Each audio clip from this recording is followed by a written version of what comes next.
Lipton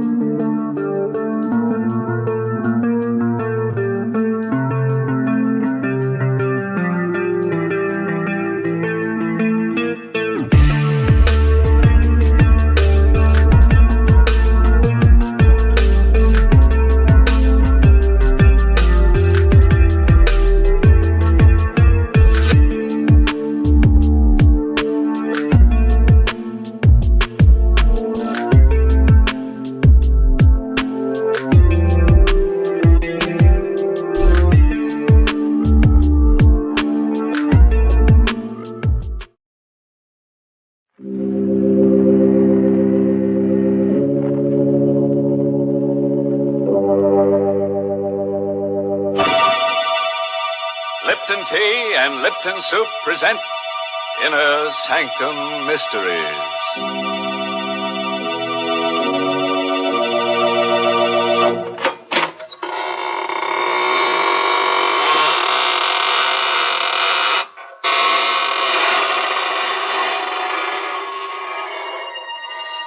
Good evening, friends. This is your host of the Inner Sanctum inviting you in through the creaking door. Come on in and enter into the spirit of things.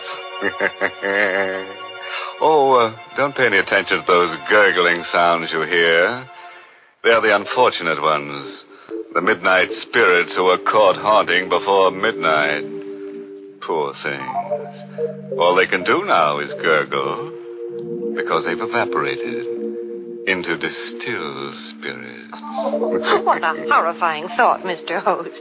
Can't we ever talk about the brighter side of life? Well, don't forget, Mary, murder is my business. Well, thank goodness it isn't mine.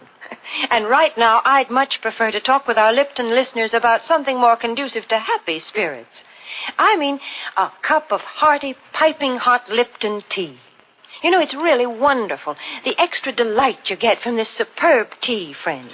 And the reason is simply this: Lipton's grand brisk flavor. Brisk, you know, is the tea expert's own word for the fresh, full-bodied, lively flavor of Lipton tea. Because unlike ordinary teas, Lipton's is never flat-tasting or lifeless. Lipton tea is always spirited, full-flavored, truly satisfying. Why, I'd even go so far as to say that once you've tried it, I think you'll enjoy Lipton tea more than any other tea you've ever tasted. And I'll go even further, Mary, and introduce our listeners to tonight's story. It's an original radio play written especially for Inner Sanctum by Emil Tepperman, and starring Richard Widmark in the role of Alex Gregory. It's about a man who became master of a secret so fearful that it could never be revealed to any mortal, living or dead. But let him tell you the story himself, how he learned the most terrible secret in all the universe, and what he did with it. It was an evening in September, the 15th to be exact, when I first learned of the existence of elixir number 4. It happened at Professor Jarman's house just off the college campus.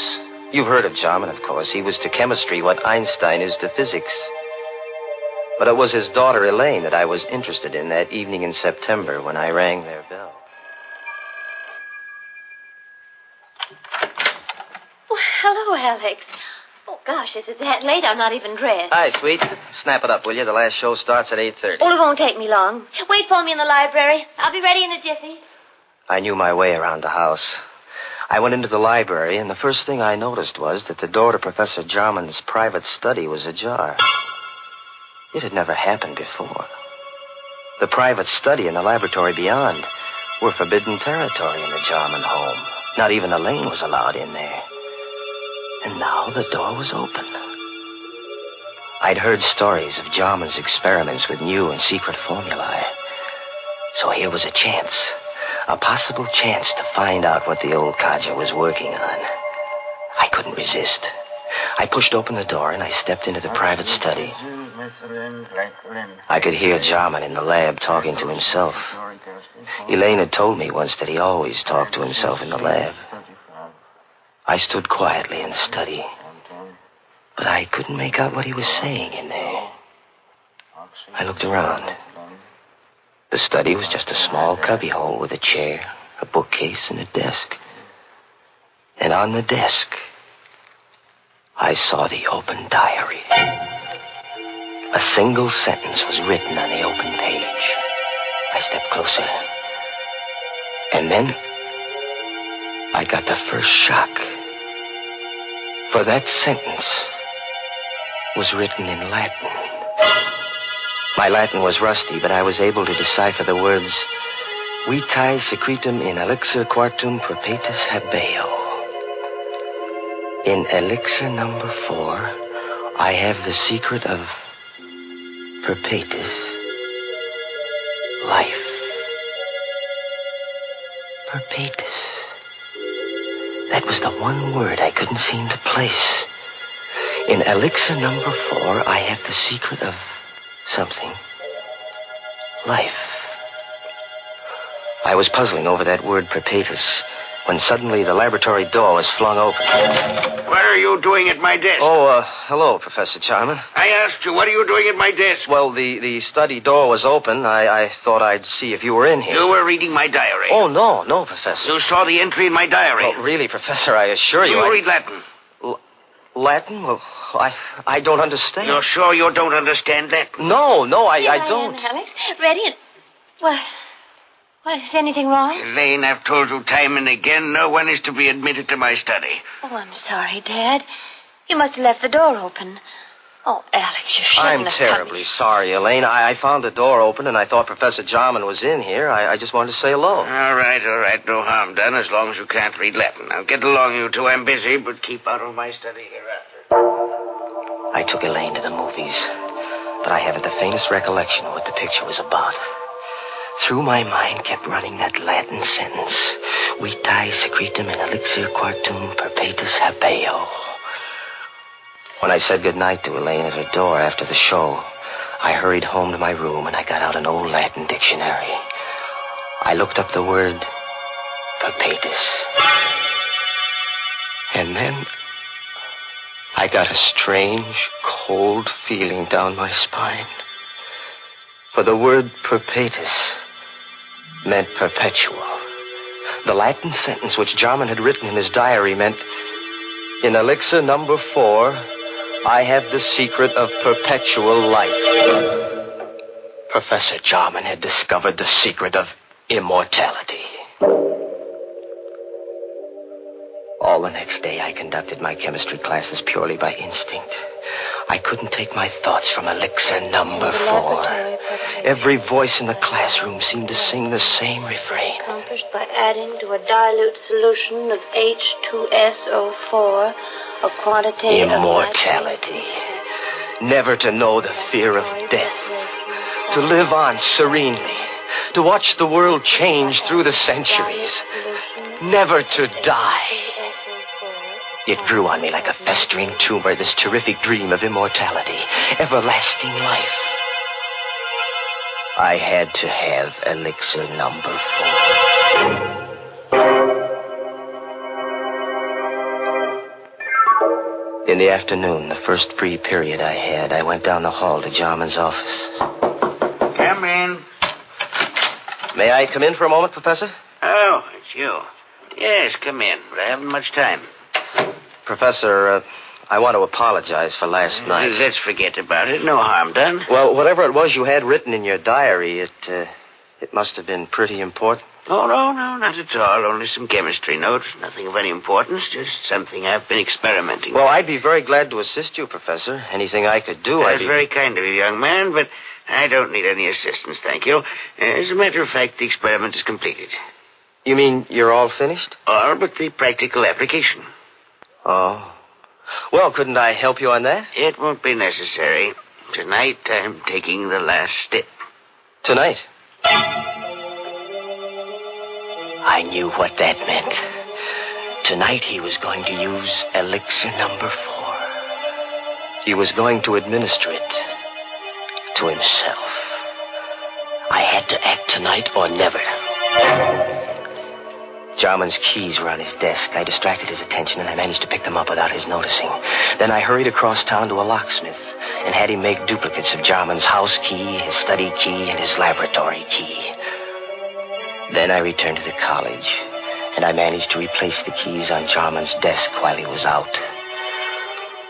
Now, I was ready for an adventure into immortality.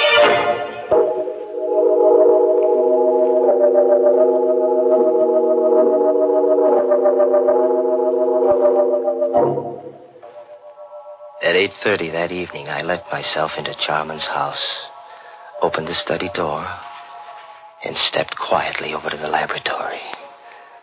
I knew Elaine was at a sorority meeting. The professor and I were the only ones in the house.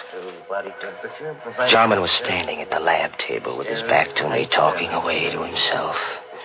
There was a small vial on the table and a hypodermic syringe alongside it. The quantity administered yesterday will be sufficient. At my age, since my blood is too thin, I require the additional dose. But a younger man would need only one injection to cause the necessary type change in his blood. Who's that? Good evening, Professor Jarman. I hope I'm not interrupting. What are you doing here? How did you get in? So elixir number 4 changes the bloodstream, huh? What do you want in here? Quit stalling, Professor. I know what elixir number 4 is. Oh. So this is it. Elixir number 4. Careful. Don't spill it. How much of this stuff have you got? That's all there is. 5 cc's. You mean you haven't got any more? It took me 5 years to distill 10 cc's. Before that, I experimented for 10 years. I failed 3 times. And this is your 4th try, huh? Elixir number 4. And there isn't any more of it? It will take me 5 years more to make up another batch. Please be careful. Don't drop it. Don't worry, I won't. You said this is enough to make the average man immortal. Me, for instance? It's not for you. You hear me? Not for you. Oh, yes, it is, Professor. It's for me. I won't let you... What are you doing with that mallet? What do you think? No. I'm so sorry, Professor. Wait. I'll let you have it. Don't kill me. I've got to kill you. When I take this dose of elixir number 4, I'll be immortal. And I don't want anyone to know it. Away, you fool. You'll never enjoy your immortality. You'll wish you were dead 1,000 times. I'll come back to remind you. Back to remind you.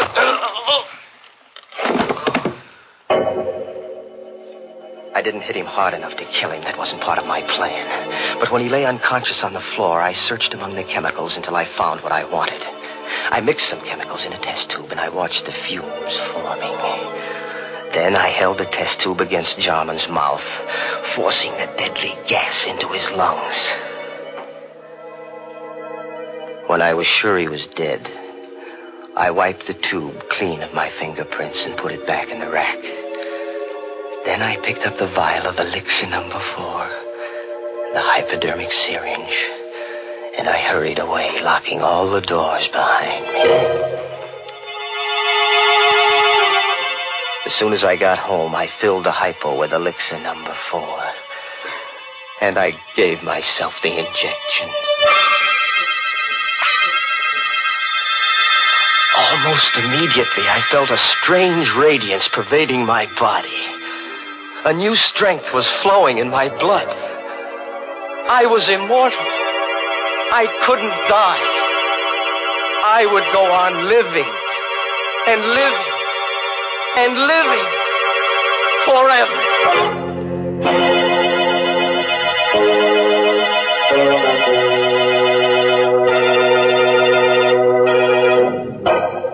Hey, what's going on here? What's all this about living forever? If you ask me, it would be more of a curse than a blessing. Now, just suppose we all took a shot of this elixir number 4. Why, think of all the people who'd lose their jobs.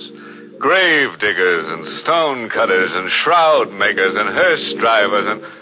Oh, why, go on. You see what I mean. Why, everybody'd be out of a job. We'd all practically starve to death. Well, then, Mr. Host, maybe we can be glad that nobody has ever found the fountain of youth.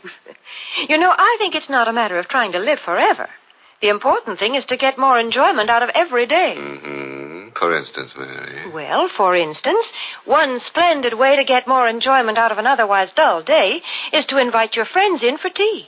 It's a delightful neighborly custom, made even more delightful when the tea you serve is Lipton's, because there's so much extra pleasure in Lipton tea. The party will seem more of a party. The conversation will be more sparkling, and your reputation as a thoughtful hostess will soar to the skies the moment your guests take their first sip of Lipton tea. For Lipton's wonderful brisk flavor makes it a favorite with everybody. So when friends drop in for tea, or the family gathers around the dinner table, serve them Lipton's, tea at its delicious best. And now let's get back to our story. We're all anxious to see what this fellow Alex does with his secret of perpetual life. Just imagine, a man with all that time on his hands. Time to kill. And kill. And kill. Immortality. I had it in my blood. I could feel it pulsing in my veins. The vitality, the power. I had to establish an alibi. Not that I expected to need an alibi.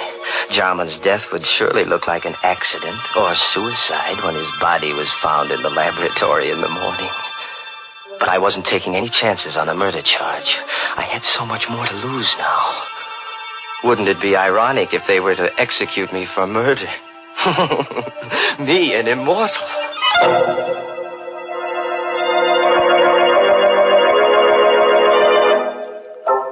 Next morning, I stopped at Jarman's house and rang the bell.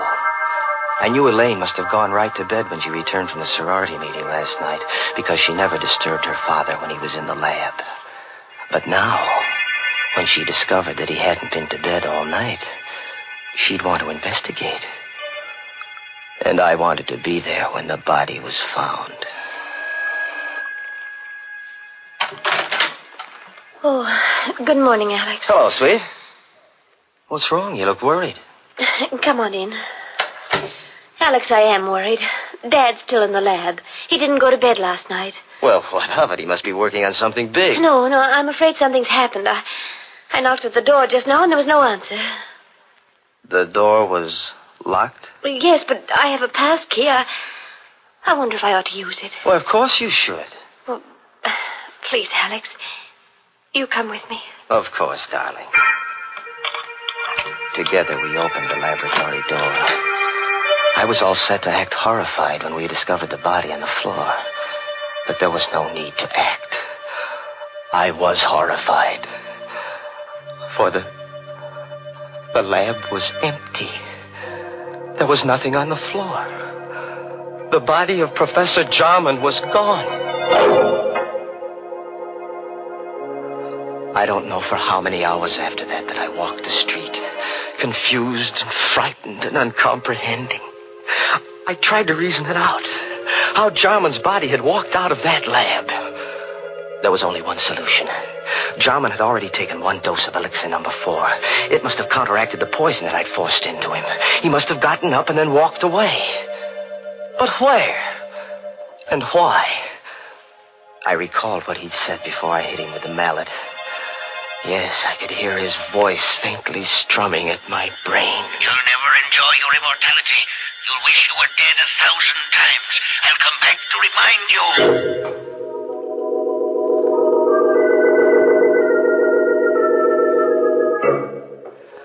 The next day, I went to Elaine's house, and I saw that she was taking her father's disappearance pretty hard. Oh, Alex, I don't know what to make of it. Do you think that Dad... that he's... Now, take it easy, baby. Maybe he's just suffering from amnesia. Maybe he just walked out of the house. He might turn up tomorrow. I have a terrible feeling, Alex, that he's dead. What makes you think so?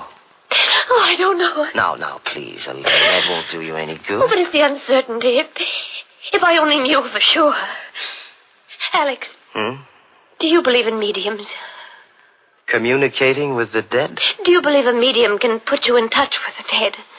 Oh, is that what you're thinking of, darling? Going to a medium? But don't you see, Alex, if Dad is dead, maybe Maybe... I was worried, too. I had to know if Jarman was dead or alive. I had to know before I could start enjoying life. Yes, that might be a good idea, Elaine. Can't hurt to try. There's a medium in town. Oh, I don't know what I want to do. Let me think about it. Well, sure, darling.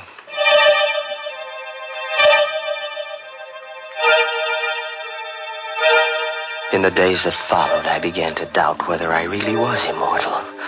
Was elixir number 4 really the elixir of life? Was I really going to live forever? If there was only some way to prove it. Then I remembered what Jarman had said, that the elixir caused a change of blood type. Well, that'd be easy enough to check. Elaine was taking a medical course, so I asked her to test my blood on the pretext that I thought I had anemia. It won't hurt, Alex. Just the needle. Ouch. There, now I've got all the blood I need. Just sit here a minute while I make the test. Well, does it take long? Only a minute. Alex. She was excited. There was something different about my blood then. Alex, come here quick. What? Look. Oh, look, Alex. I can't be mistaken. Your blood. It's a new type. Elaine couldn't get over the discovery that my blood was a new type. I'd asked her not to tell anyone about my new blood type, but I knew she wouldn't be able to keep the secret for long. And once it got out, people might begin to suspect what I already knew for sure, that I was immortal. Oh, I couldn't afford to have that known, because then everybody in the world would be envious of me. They'd hate me, too, because they'd know I could go on living long after they were dead. Oh, no, it had to be a secret forever. No one in the whole world must know, except myself. And the only person who could spill the secret now was Elaine. So, there was only one thing to do. Elaine furnished the opportunity herself the next day. Alex, I've been thinking about that medium. I've got to know if Dad is alive or dead. All right, whatever you say, darling, if it'll make you feel any better. I'll go with you, of course. Just the two of us, huh? We made a date to go to the seance that evening, and I made my plans accordingly. I didn't intend that Elaine should leave the seance alive. We arrived at the medium's house promptly at 9 o'clock. The medium asked Elaine and me to sit close to each other. And then she put out the lights. Alex. It's all right, sweet. I'm right here. I'm right next to you. I'm frightened. Now, there's nothing to be frightened about, darling. I'm right here with you. But it's so dark. I can't see anything. I don't hear anything. Where's the medium? She's still here. She's right across the table. She's gone into her trance. Do you think she'll contact Dad's spirit? I don't know, darling. Wait and see. I timed myself carefully, waiting for the moment when the medium should be well into her trance. Then I took out of my pocket the hypodermic syringe. I held the plunger in my left hand while I gripped Elaine's arm with my right, my thumb over the artery. Alex, my arm, your finger's hurt. It's all right, sweet.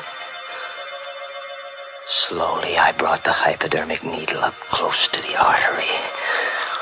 One bite of the needle, a single plunge of the plunger, and death would come almost instantaneously. And no one in the world could say that it hadn't been heart failure. But suddenly, just as I had the plunger ready, I heard something strange. A sound.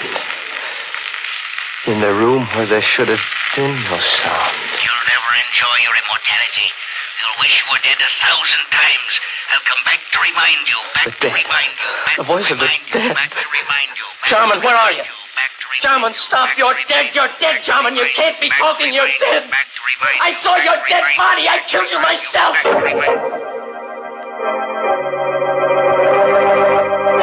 Suddenly, the lights flashed up. The room was full of police. Arrest him, officer. He killed my father. You heard his confession. That voice. That was Dad's voice, Alex. A recording. What? A recording? That's why he always talked to himself in the lab. He had a wire recording machine. He talked while he carried on his experiments so that there'd be a permanent record.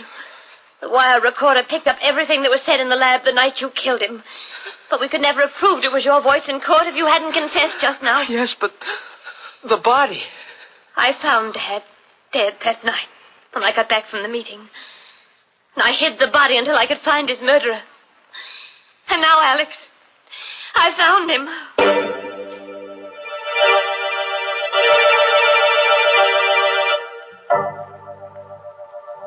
All through the trial, Elaine sat and watched me. All the time the jury was out, she sat and watched me. And she watched me while they read the verdict of guilty. Her eyes never left me when I stood up to be sentenced and heard the judge say, Alex Gregory, it is the judgment of this court that you be confined to the penitentiary for the rest of your natural life.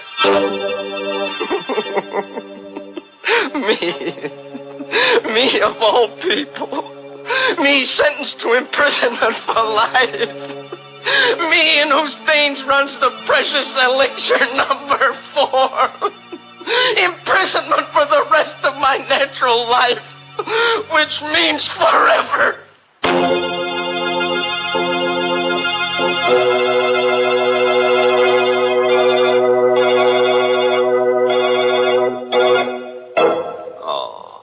You know, I feel kind of sorry for Alex. He really got a tough break. Locked up in a cell for all eternity and no way out. Yes, looks like they'll have to build a new jail around him every 1,000 years or so. Of course, there's one way out for him. He could let his beard grow for a couple of centuries, and when it gets long enough, he could hang himself. Oh, imagine such a thing, Mr. Host. Yes, it would be sort of breathtaking, wouldn't it, Mary? Poor Alex. He probably had many good impulses in his lifetime. As the trouble is, he didn't follow them. Well, Mr. Host, I'm afraid that's something we all do every now and then. For instance, perhaps some of you Inner Sanctum fans have promised yourselves the pleasure of trying Lipton tea, but somehow just haven't gotten around to it. Or maybe you've just forgotten it when you're writing out your grocery list. Well, this time, make sure. Add Lipton tea to your grocery list right now.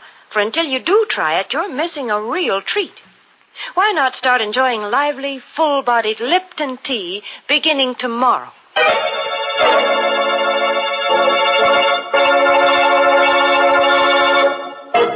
And now, friends, before I say goodnight, here's a pleasant bit of philosophy. Biologists tell us that all life starts in a little cell. And for convicted murderers, it ends there, too. Oh, by the way, this month's Inner Sanctum mystery novel is Death in the Limelight by A.E. Martin.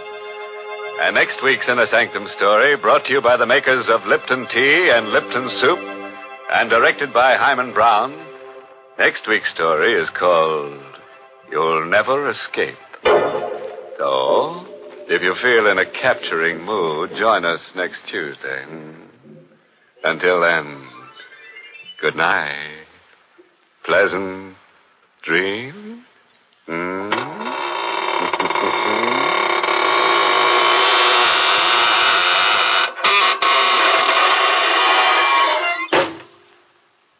Friends, you want to know how to make an ordinary meal into a feast? Start it right. Start it bright with tempting, heartwarming Lipton's Noodle Soup. Lipton's Noodle Soup is ready to serve in a jiffy, and what a treat it is. Lots of tender, golden noodles and a world of real chickeny flavor that makes it taste homemade. It's economical, too. Lipton's Noodle Soup mix costs less and makes lots more than canned soups. So try Lipton's Noodle Soup real soon. And don't forget to tune in next week at the same time for another Inner Sanctum Mystery.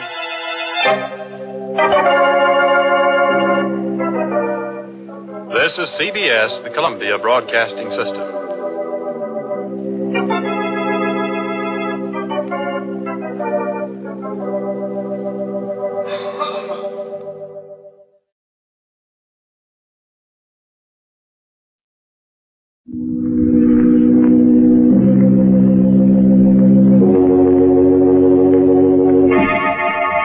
Palmolive Brushless and Palmolive Lather Shaving Cream present Inner Sanctum Mysteries, starring Mary Astor.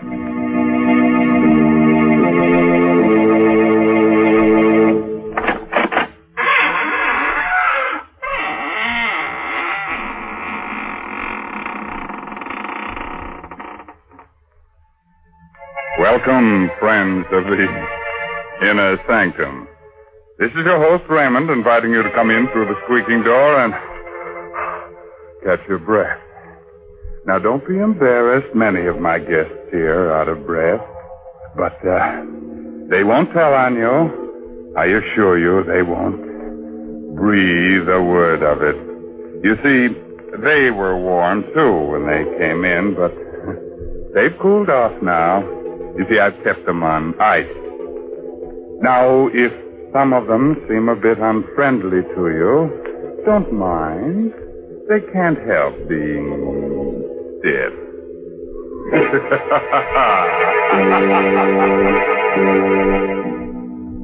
Tonight's Inner Sanctum story, The Silent Hands, is an original radio drama by Robert Sloan and Robert Tallman and stars Mary Astor in the role of Nina Kohler. Miss Astor is soon to appear in one of Metro-Goldwyn-Mayer's 20-year anniversary pictures, Meet Me in St. Louis. Tonight's Inner Sanctum drama is directed by Hyman Brown. Men, Inner Sanctum Mysteries ask you to shave with Palmolive Brushless or Palmolive Lather Shaving Cream. Either Palmolive Brushless or Palmolive Lather Shaving Cream gives you a clean, comfortable shave every time, free from razor burn, or mail the carton top to us, and we'll refund your money.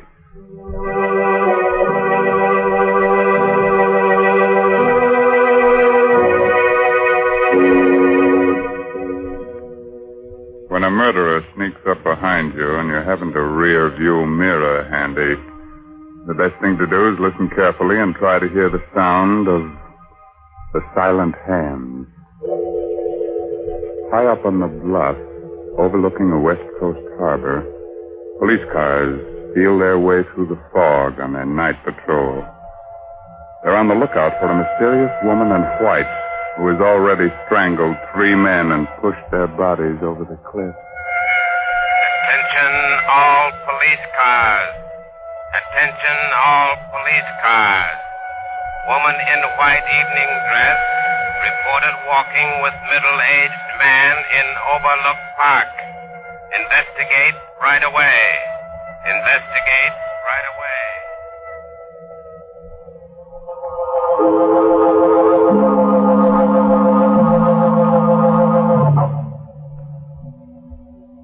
Michael. Yes, Nina. It's getting chilly. Oh? Finish your cigarette, will you? Let's go in. Of course, Nina. Here, take my coat in the meantime. Put it over your shoulders. Thank you. What? Trembling? What's the matter? Nothing, just nerve, that's all. Michael. What, dear? My bag, it's gone. Are you sure you had it with you? Oh, yes, positive. Oh, well, it must be around here somewhere. Go on ahead, Nina. I'll find it for you. No, Oh, all right. But be careful of the cliff. Now, don't you worry, dear. Go on ahead. I'll catch up with you in a moment. Don't be long, Michael. Don't be long. I won't. Always losing her bag. I'm always finding it for her. There it is. This is... Let go of me. Let go of my neck. Don't. No. Cliff. Don't push me over.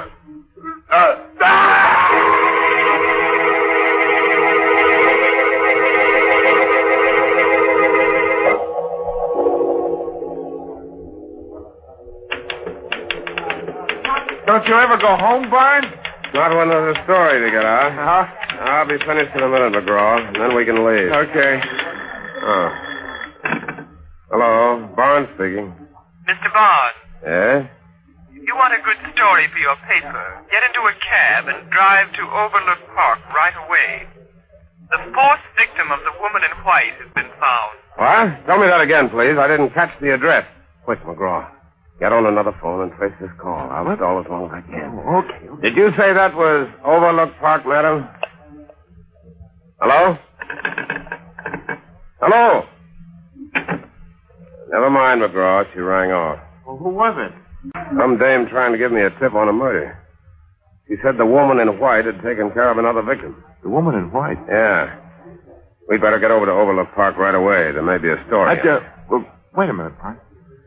What's the matter? You scared? Well, sure I am. You don't know who that was. It might be a trap. Come on. But look, don't be a fool, Barnes. You might be the next victim. You gotta call a cop. And tip off every other newspaper in town? Come on, McGraw. Every second counts.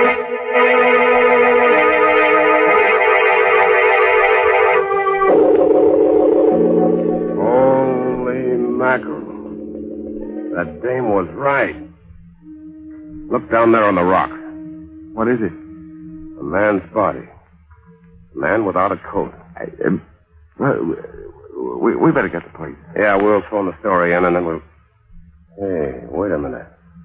Look at this. Barnes, don't touch anything. I won't. I just want to see if... Yeah. The same, all right. What's the same? This metal ring on the ground and a piece of silk next to it. That's what they found before in every one of these murders. What do you suppose it means? I don't know. The cops say it's like an East Indian trick, practiced by highway thieves. A precious stone or coins left on the road. When a traveler stoops over to pick it up, wham! A silk noose is slipped over the neck, and in a few seconds, it's all over. Barnes. Yeah? Somebody watching us. What? Over there, behind that hedge. Something moving. Something white. You got a gun? No. Neither have I. Come on, we better not fool around. Which way do we go? Back to the car? No. There's a house beyond those trees. Maybe we can get to a phone. Okay, let's run for it. Right.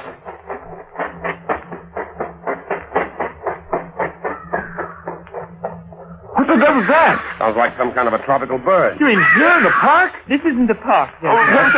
That tropical bird you hear is in the aviary next to the house. It's part of my private collection. You live in that house? Yes, with my sister. These are our grounds, gentlemen, and you're trespassing. Well, lady... We're looking for a telephone, madam. We're from the Chronicle. I don't care where you're from. You'll have to leave immediately. But someone's been killed. You'll have to leave immediately. My sister is ill. She can't have any excitement. Nina! Nina! Go back into the house, Carolyn. Nina! I've been looking for you. Where have you been? You know very well I've been out here feeding the birds. Why do you ask? Because I didn't see you. I thought perhaps you went back to the place. Carolyn, you'll catch cold out here. We'd better go back in the house. But who are these men, Nina? Reporters, dear. We'd like to use your telephone, miss, if there's one in the house. Why, of course. Come along. I'll take you to it. Thank you. If you men are reporters, I suppose you want to phone your paper about... About what? Nina, you're hurting. I'm sorry, dear. If I held your arm too tightly, I didn't want you to stumble. You're lying.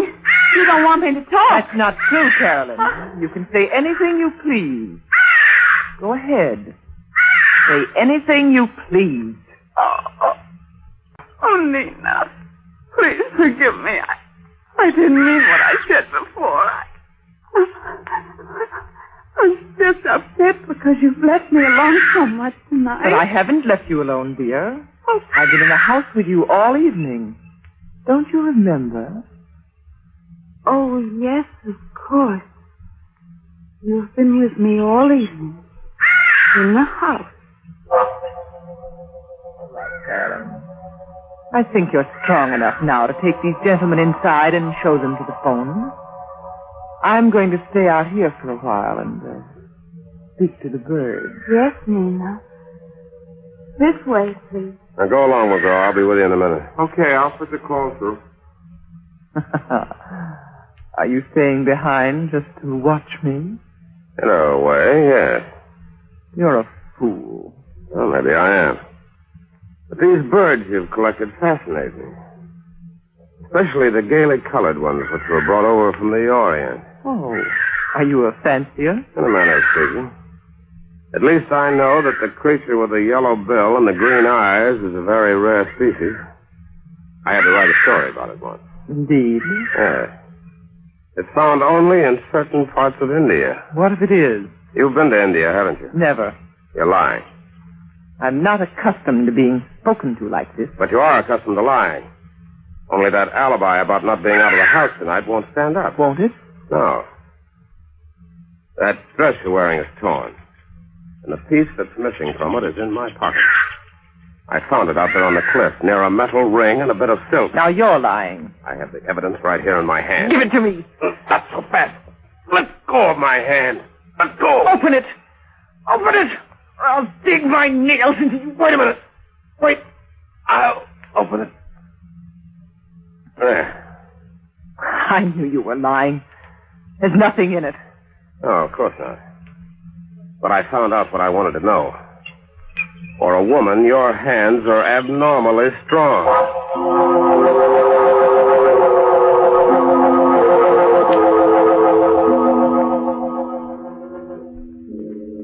So now it's your turn to watch me and follow me around, huh, Mr. McGraw? Oh, not necessarily.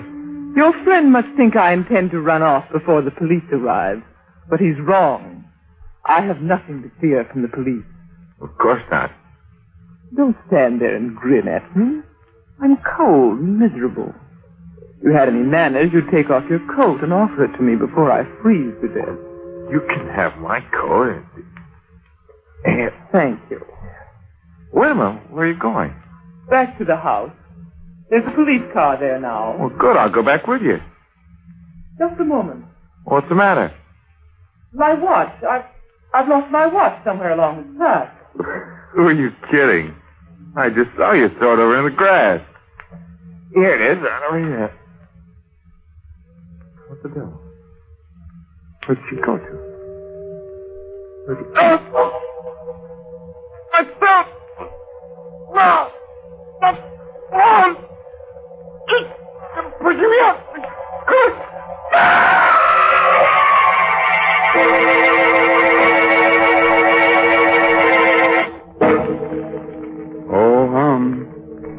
Sorry to see McGraw go like that. He was such a nice boy. But, you know, it's his own fault in a way. He never should have tried that jump without a parachute.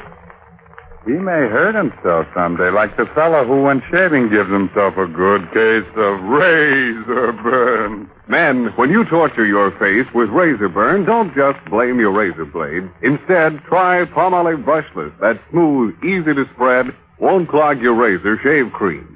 You see, Palmolive Brushless literally lubricates your skin, so your razor just glides along without tugging, scratching, or scraping.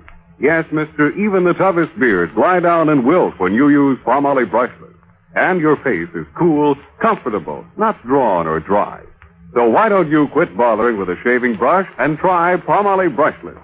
You buy Palmolive Brushless in the big money-saving victory jar, and we'll guarantee you a clean, comfortable shave every time. And we know you'll sing goodbye forever to painful razor burn.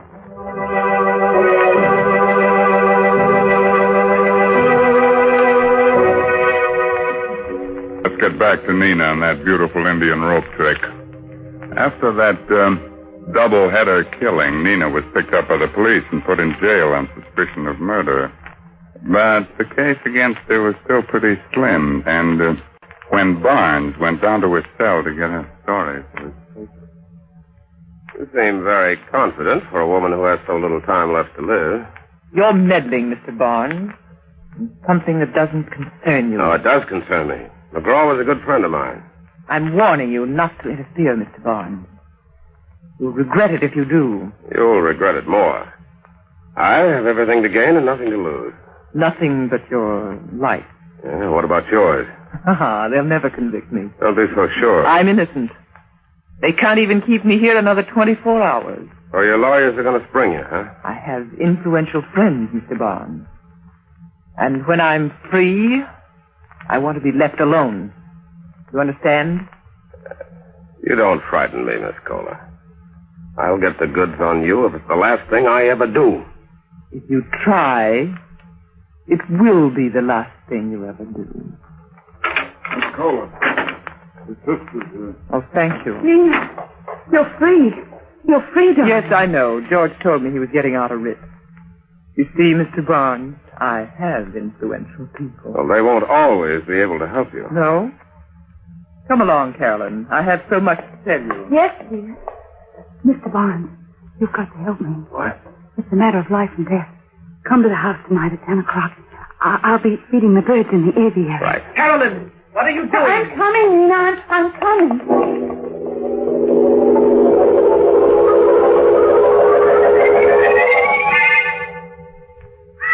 Miss Kohler. Miss Kohler. Oh, Mr. Barnes, thank heaven you're here.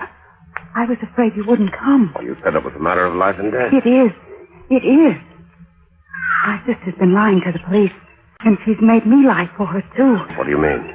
Well, that night you were here, that night Michael was killed, she told you she was in the house with me all evening, but she wasn't. She was out with him, walking through the park. Why didn't you tell the police? I couldn't. I was afraid of what she might do to me. You don't know her, Mr. Barnes. She'd kill me if she thought I was telling you this. But I've got to tell somebody. I've just got to. Wait a minute, kid. Get hold of yourself. There. The night this fellow Michael was killed, your sister made you say that she was home with you all evening. Yes, that's right. Did she tell you why she wanted you to lie for her? Yes. But I don't believe her. She said she had nothing to do with Michael's death, but there was no way of proving her innocence. She was afraid that police might convict her on circumstantial evidence if I didn't give her an alibi. I see. One more question, Miss Kohler. You've been to India, haven't you? Yes, we lived there a number of years. I thought so. When I saw that bird with the yellow bill and the green... What? By the way, where is that bird? I don't see it. It's gone. The cage is empty. Your sister must have taken it away. I had to, Mr. Barnes. He was dead. Oh, Nina. Why are you so frightened, Carolyn? Have you been talking out of school? Oh, no. What have you told him? Nothing. I haven't said a word. You're lying. Go into the house, Carolyn. Just a moment. Are you meddling again, Mr. Barnes? I'm more than meddling. I'm going to protect the state's key witness in its case against you. So you have told him? Yes. Yes, I told him everything. I don't care what you do to me. I don't care. Be quiet. Be quiet, I say. How long do you think you can keep this up, Miss Kohler? Aren't 5 cold-blooded murders enough for you? You're a fool, Barnes. Phone the police, Carolyn. Hurry. I'll keep her here until they arrive. Carolyn, don't you dare. Phone the police, I tell you. She'll kill you if you don't. Yes, I'll call them. Carolyn, come back here. The dig's just about up, Miss Kohler. You think you're clever, don't you? Not especially. But I know who committed those murders. You don't. You're wrong, Mr. Barnes. I can prove that you're wrong. You're wasting your breath. But I'm innocent, I tell you. And I can prove it if you give me half a chance. What chance did you give McGraw? I wasn't anywhere near McGraw when he was killed. And Michael was my best friend. Yeah, tell that to the cops. Give me a break, Mr. Barnes. I'll admit I was with Michael that night he was killed, but I didn't do it. I couldn't have done it. You couldn't have done it. No. I'll show you why if you let me go back to the place where it happened. What do you think I am? I think you're a gentleman, Mr. Barnes. And I know you want to find out who murdered your friend. But you never will find out if they convict me. You'll never find the real murderer. Won't you believe me? Won't you give me this one last chance? I don't know. Please, let me prove that you're wrong. Okay. Where do you want to go? Back to the edge of the cliff.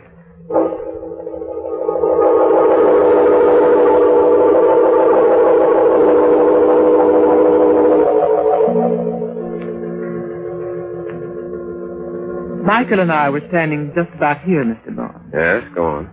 We were talking about the mysterious murders that had taken place on these bluffs overlooking the harbor. We were joking about the fact that I was a woman dressed in white. You're in white again tonight, Miss Kohler. Yes, it's my favorite color. I see. We stood here for a while, and then the cold air chilled me, so I asked Michael for his coat. May I have your coat, please, Mr. Barnes? What's the idea? I want to show you what happened. Well, do you have to be that graphic? Yes, it's important. The details are terribly important. All right, you can have my coat. But I'm warning you, Miss Kohler. I know the game. Slipping a silk noose over a man's neck is done more easily when his coat's off. That's why all the victims were found in their shirt sleeves. But Michael was the only one I knew. I couldn't possibly have had a motive for killing the others. They're complete strangers to me. That's not much of a defense. Psychopathic murderers often kill without a motive. They do it for the thrill it gives them, whether they know their victims or not. All right, continue with your story, Miss Kohler. Well, after I put on Michael's coat, I started toward the house. Yes? And then I missed my bag. Yes? I guess I left it near the edge in this, over there somewhere beside that rock. Good heavens. What's the matter? Isn't that another bag over there? Where? Beside the rock. Get it, Mr. Barnes, and bring it here. What? Bring it here. Oh, no, you bring it here. Oh, all right. If you're that frightened of me, I will. Just an ordinary bag. I don't know why you were afraid of picking it up. Nothing could have... Oh, my neck! I knew you couldn't resist another victim, Mr. Barnes. But you forgot about my strong hands and this coat I borrowed from you. You should have known better than to try that trick while I still had it on. There are other ways of committing murder, Miss Kohler. And I'm sure a psychopathic killer like yourself knows most of them. Yes, I do. Stay where you are. You're smarter than I thought, Miss Kohler. I never dreamed that you'd plant a gun in that bag. That was the chief's idea. You underrated our police force, Barnes. We've suspected you for some time. We couldn't get the goods on you till tonight. We? Yes. Didn't you know there were women detectives? My sister and I have been leading you on ever since you killed Michael. And all the time I was figuring I could pin the rap on you.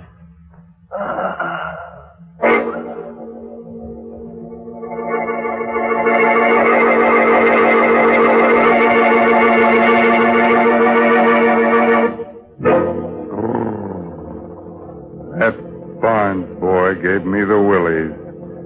And that, of course, leads to the gimmies. Well, look here. Here's Laptop with the wanties. I want lots of lather. I want lots of lather. Okay, you men who use a brush when you shave, you want lots of lather. And you'll get lots of lather simply by using Palmolive Lather Shaving Cream. For an honest whisker wilter, millions of men prefer it. In fact, more men use Palmolive than any other lather shaving cream. Here's why. First, Palmolive Lather Shaving Cream gives lots and lots of lather. He-Man lather with millions of moist bubbles to blitz your beard. Second, Palmolive Lather lubricates your razor, speeds your shave, and leaves your skin smooth, cool, comfortable. So, if you're a lather and brush user and want to avoid razor burn, get Palmolive Lather for a smooth, easy shave that you'll whistle your way through. Get Palmolive Lather Shaving Cream, knowing it's going to leave your skin smooth, your face clean and comfortable, or your money back.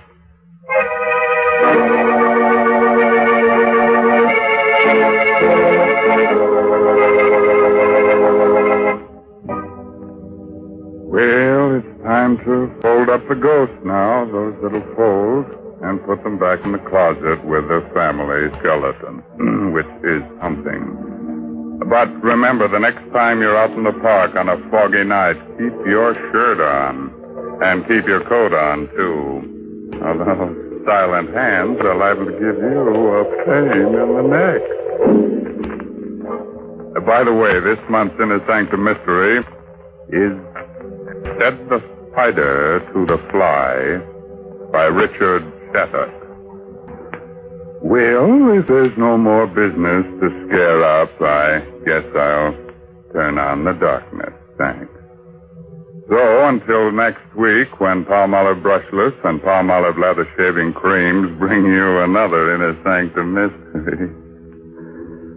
Good night. Pleasant dreams.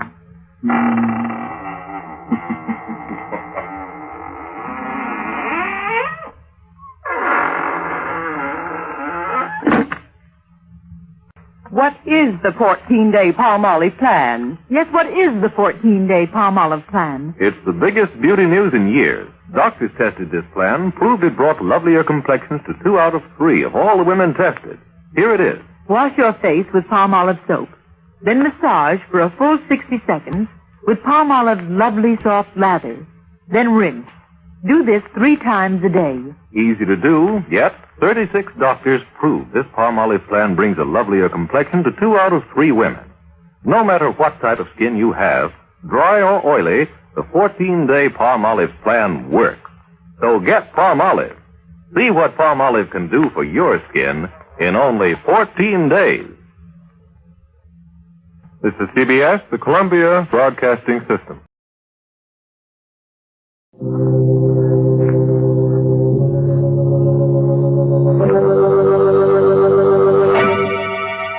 Lipton Tea and Lipton Soup present Inner Sanctum Mysteries.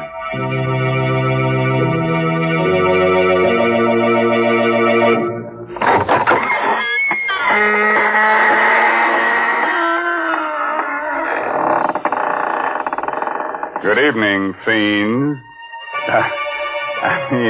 Friends of the Inner Sanctum. This is Raymond, your host, inviting you through the squeaking door. Don't hesitate. Come right in. Oh, it's a bit dark.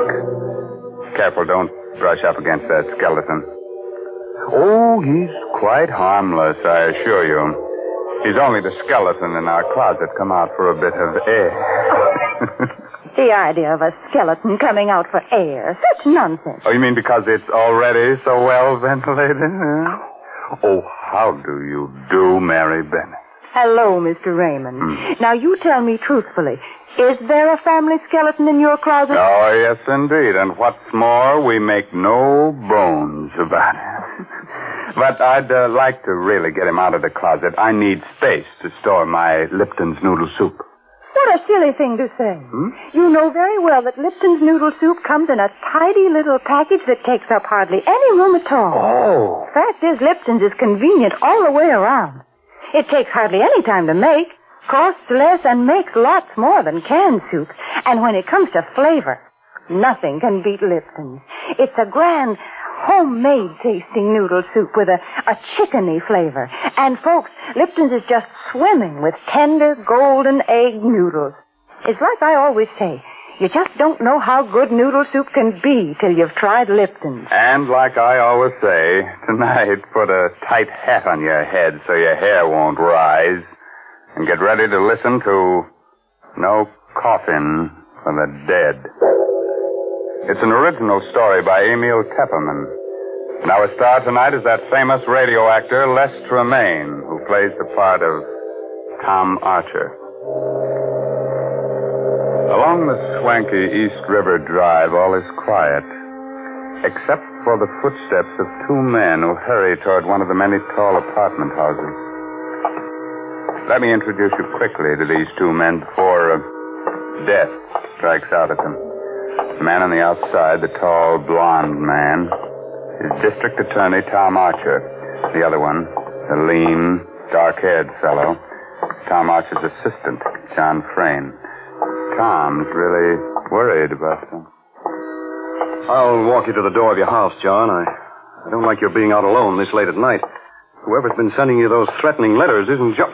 Look out, John. That fellow in the alley with a knife. Look out. Drop that thing, you. Why, you've killed him. You've killed John Frayne. Stop! Keep back, you. Oh, that knife, you don't. No! Don't stab me. Oh, that devil killed John Frayne. Stabbed me. I'll remember his face if I ever see him again. I'll remember.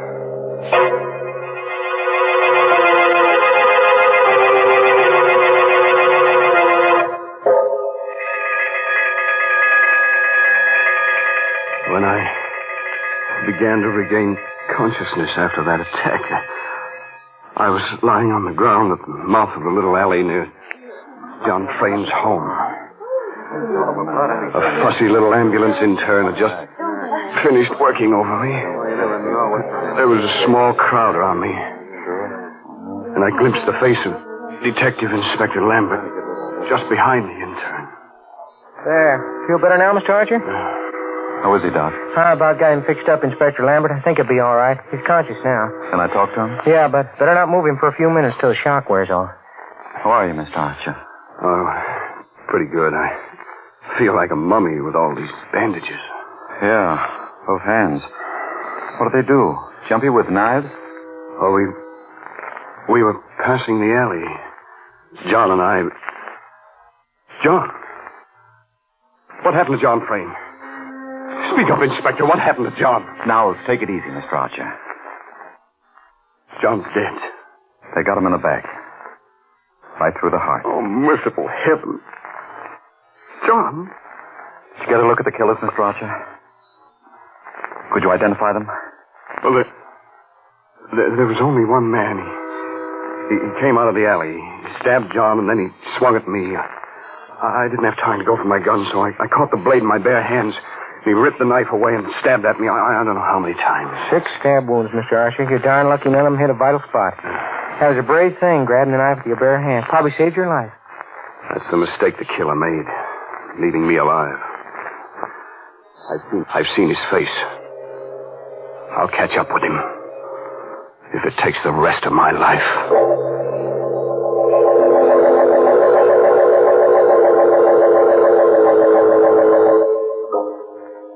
I was a bit shaky on my feet when Inspector Lambert and the intern helped me up.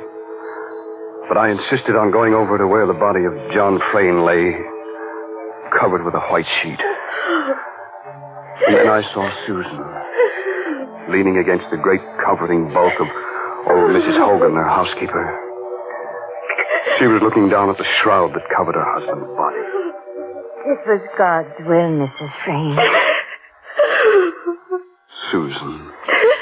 Oh, Tom. Tom, I can't believe it. The John. Be brave, Susan. John's dead. Nothing I can say will replace him. Have you any idea who the murderer is? Oh, I saw his face for a moment, that's all. But I'll recognize it again, I'm sure. Mr. Archer, here's something we found in the alley. What is it, Inspector? Looks like the charm off a watch fob. It's broken off. A charm? Well... You recognize it, Mrs. Frayne? Oh, no. No, it can't be.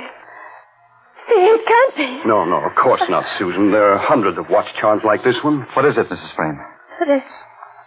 That watch charm is... My younger brother, Peter, wears one just like it. Oh? Oh, nonsense, Lambert. You can buy those in any jewelry store. Besides, I saw the killer's face. It wasn't Pete. Mrs. Hogan. Yes, Mr. Archer? Please take Mrs. Frayne upstairs now. That I'll do. Come along, darling. I'll see you later, Susan. Oh, please stay here, Tom. You're hurt. All those wounds. I'll be okay. Right now, I've got to go downtown with Inspector Lambert and look at pictures while that murderer's face is fresh in my mind.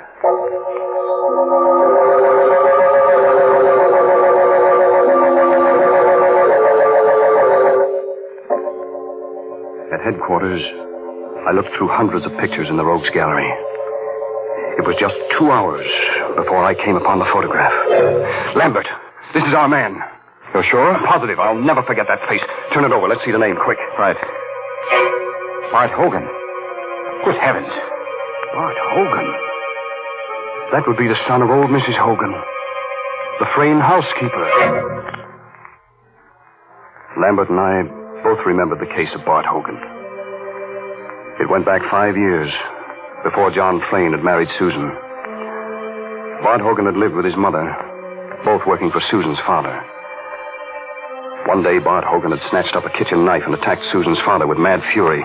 Only John's lucky arrival had saved the old man. John subdued Bart Hogan. The mad youngster had been committed to the state asylum for life. But he had escaped 7 months ago. Nobody had heard from him since then. Until tonight. Great Scott. So that murderous kid has come back after all these years to get his revenge. I'm going back to the Frayne house. I want to talk to Mrs. Hogan. You think she might know where her son can be found? Who knows? I'll talk to her anyway. By the way, Mr. Archer. Yes? While you're up there, suppose you just kind of check on whether Brother Pete has lost his watch charm.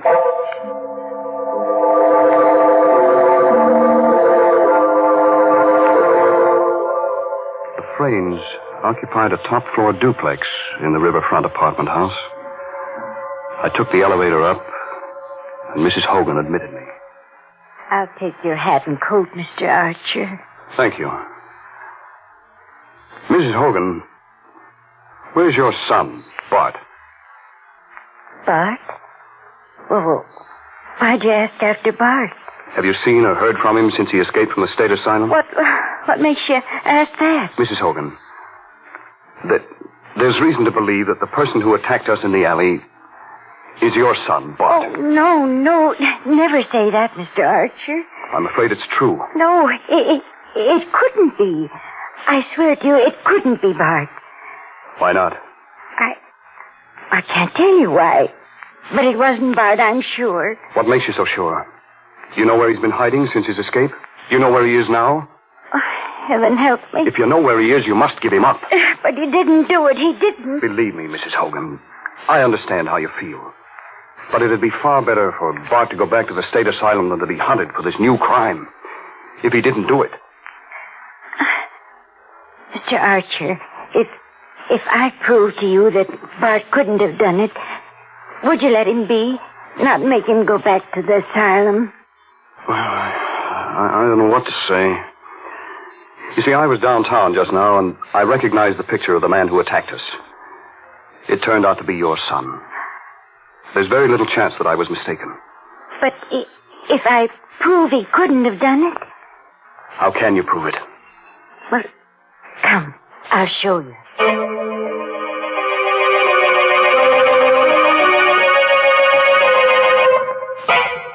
Her usually ruddy face was drained of blood as she led me up the stairs to the upper floor of the duplex, and then along the hall to her room. I always keep the door locked. Go inside, please. Well, I don't see anything in this room, Mrs. Hogan. Well, over here, please, the closet. That you, Ma? That you? It's all right, Bart, darling. I brought a good friend. Good heavens. You've been hiding him here in this closet? For 7 months now. When he escaped from the asylum, he came here. I cleared out the closet. It just holds the cot. He lies in there night and day. Where's he, Ma? Why'd you bring him? What's he want? Don't be afraid, Bart. Mr. Archer won't hurt you. He wants to ask you some questions. Bart, have you been out of this room tonight? Out? Me? Not a chance. He tells the truth, Mr. Archer. Here, I'll pull the blanket back and show you the proof. There. Look at his legs. He was shot in both legs when he escaped from the asylum. I couldn't get medical attention for him, and the wounds never healed properly. I see. You must believe me now, Mr. Archer. Bart couldn't be one who attacked you. Because, well, he'll never be able to walk as long as he lives.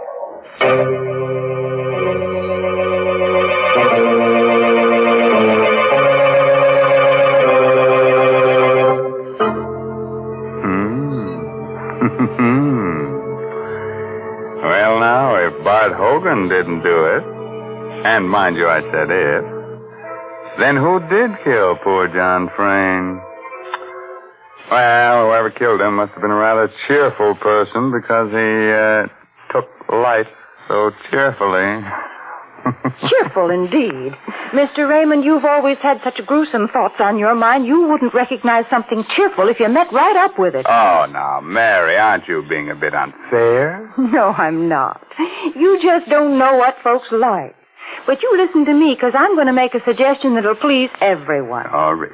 Folks, if you want to give the boys overseas a real taste of home, why not send them a package or two of Lipton's noodle soup? It's so easy to do. You don't even need a request slip. You know, a bowl of hot soup makes a mighty good snack for the boys. And when they receive Lipton's noodle soup mix, they're getting that old-fashioned kind of chickeny-tasting noodle soup. So send a package or two of Lipton's to your favorite serviceman. That's a terrific suggestion. And here's another thing that pleases me. There seems to be plenty of murder ahead in tonight's story. You remember that pretty little girl, Susan? Well, looks like she's next on the murderer's list. How about that, Tom? Come on. Tell us more. And don't spare the gore. When I entered the living room on the lower floor, a few minutes later, Susan and Peter were there with Arnold Matson, the lawyer. I tell you, this is a serious problem, Susan, and we've got to find an answer to it. There is no answer, Mr. Matson. Oh, Tom, thank heaven you've come at last. Hello, Susan. Hello, Peter. Hi. You know Mr. Matson, of course. Of course. I understand, Mr. Archer, that you narrowly escaped the same fate as poor John. Well, I was lucky. Those bandages must be a nuisance. I can stand them. Bandages are better than a shroud. By the way, Peter, that looks like a new watch charm you're wearing. What, this? Oh, I lost the other one someplace, so I bought a new one. What of it? Oh, nothing. Mr. Matson, when I came in, you were saying something about a serious problem. Exactly. As you know, Susan's father left an estate of $1.25 million in a trust fund to be paid to Susan on her 23rd birthday. Yes, I know. And she'll be 23 next month. But there's a proviso in the will, Mr. Archer. In order to receive the inheritance, Susan must be married and living with her husband on that date. Please, Mr. Matson, I don't want to talk about the money. Yes, but don't you see? You'll lose it all. The will distinctly says that you must be living with your husband. If not, then the money goes to 8 charities, except for $50,000 to Peter. I don't care. I don't care what happens to the money. Without John, it doesn't matter. Well, Peter, it'll be a break for you. What do you mean by that, Matt? Well, there's no need to become enraged, Peter. I only pointed out... you filthy rat, I'll show you what I know. Take it easy. Go. All right. Take your hands off me. Why are you all looking at me like that? You look as if you thought I killed John. Well, say it. Why don't you say what you think? You better cool off a little, Pete. This is no time for a scene. Yeah? For that matter, Tom Archer, what about you? You'd like to marry Susan yourself, wouldn't you? Why, you rotten little... You better cool off a little, Tom. This is no time for a scene. I'm sorry. Yes, Peter, you're right. I would like to marry Susan. You know that, don't you? Yes, Tom, I know. You two look at each other like a couple of puppies in love. I'm going to get a drink. And nuts to the 50,000. Right, George, I've got it. Got what, Mr. Matson? The solution to our problem. What are you talking about? That's it, don't you see, Susan? You can marry Tom Archer here, and then you'll be able to legally claim the estate on your birthday. Well, that's a pretty callous thing to suggest, Matson. Callous? I'm a lawyer. It's my duty to protect my client. I couldn't do it. Of course not. Look here, Susan. Is there anyone else in the world who would benefit by John's death? I don't know. I can't think. Oh, what's the difference? Are you still looking for clues, Archer? You know who the murderer is, young Bart Hogan. Why look further? Bart Hogan? Matson, how did you know about Bart Hogan? What do you mean? Well, I just come from Inspector Lambert's office. There was nobody present when we found Hogan's picture. How did you know about it? Well, it's really quite simple. I phoned headquarters a little while ago, and Inspector Lambert told me. Archer, Matson! What's that? Peter! Archer, come quick, in the kitchen. Come along, Matson, quick. Yes. You stay here, Susan. All right, Pete, take it easy. We're coming. Down the hall, in the kitchen. Get hold of yourself. You open the door. I can't. Well, go ahead, Archer. Open it. Huh? Good heavens. It's Mrs. Hogan. She lay on the kitchen floor on her back, with blood all over her clothes. The blood came from a gaping knife wound in her throat. and the knife lay on the floor alongside her.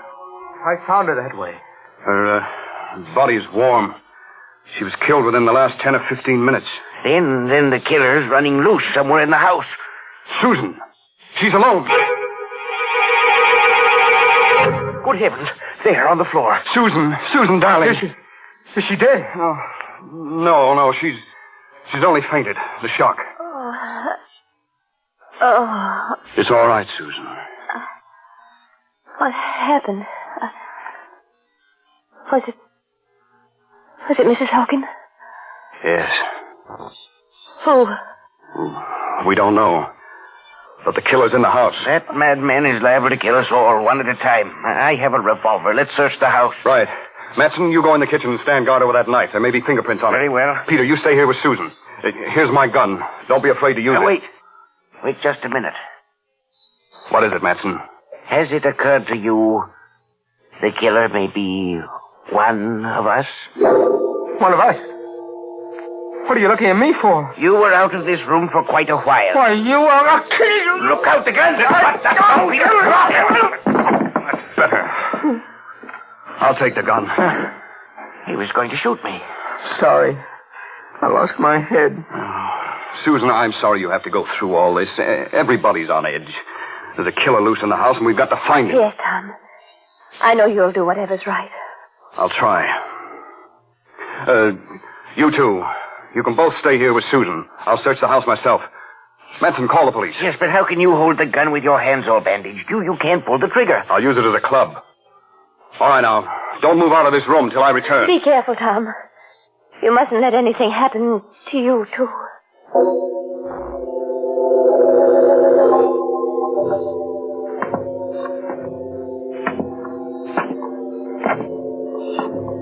I went slowly up the stairs to the upper floor, gripping the gun by the barrel in my bandaged hand.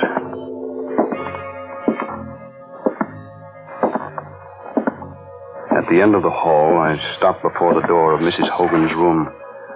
I opened the door with the keys. Inside the room, the closet door was open. Bart Hogan was still lying on his cot. He must have been expecting me. His eyes were wild with terror. He had a long pencil clutched in his right hand, the only weapon he could find to use against me. His left fist was clutched into a tight ball. He watched me, stiff with fear, as I moved slowly toward him. Across the room. Keep away from me.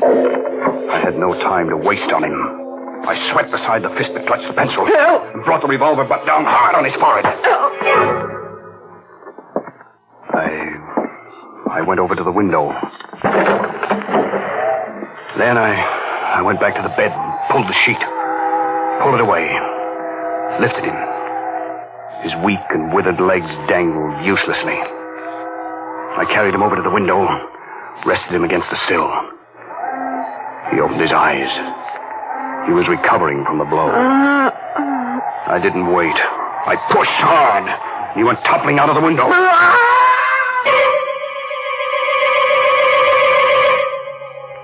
I leaned over and saw the body strike against the 10th floor setback, then go hurtling into the air and smash down upon the pavement far below. There wasn't enough of him left to perform an autopsy on. They'd never know his legs had been no good, that he hadn't been able to walk. Everything would be easy sailing from here on. Susan would marry me to save the estate. $1.25 million. Oh, I'd been clever enough. When I called out that fake warning at the mouth of the alley, I myself stabbed John in the back. Then I slashed myself up. They'd taken my story at face value, Lambert and the others. I'd guessed that Mrs. Hogan was hiding Bart, but just as a precaution, I'd stolen Peter's watch chain and dropped it at the scene of the crime in case I should need another suspect. But when I found Bart couldn't walk, it became necessary to kill Mrs. Hogan, too, for she was the only one who could tell the police that Bart hadn't been able to walk.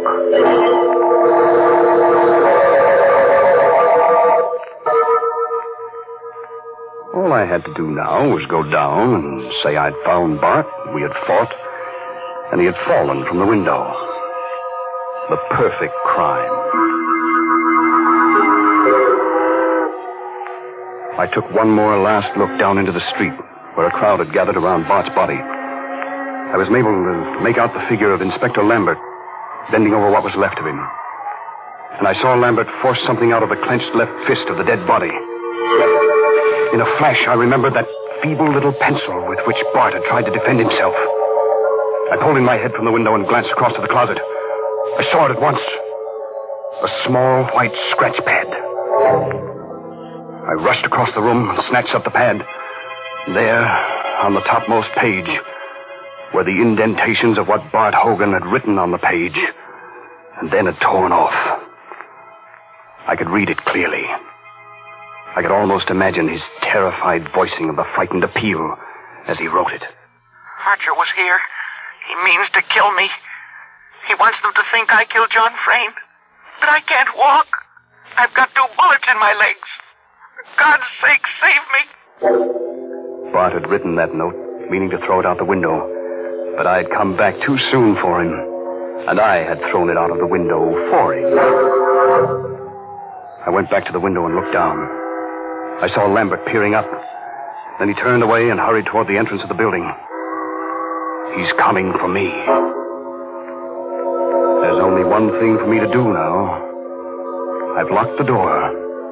It'll take time to break it down. In the meantime, I've taken the bandage off my right hand. I'm writing a full account of tonight's work.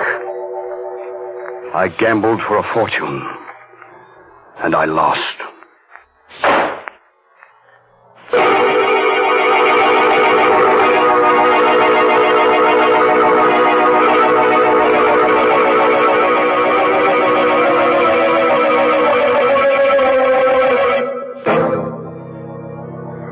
Oh, dear. And I loved that boy so. Yes, sir, he seemed like such a nice young man.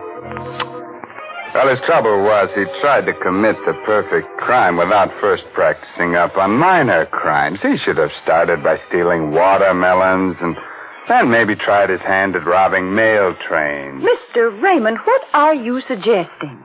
And just when I was getting ready to tell people to send a bowl of soup to the boys overseas. Wouldn't the soup get cold by the time it arrived? Oh, of course not. Why, Lipton's noodle soup mix comes in a flat package. You simply send it along to your favorite soldier. Oh. And he'll be pleased by your little gift because this noodle soup is just like it's just like a taste of home. So enclose a package or 2 of Lipton's the next time you write to him.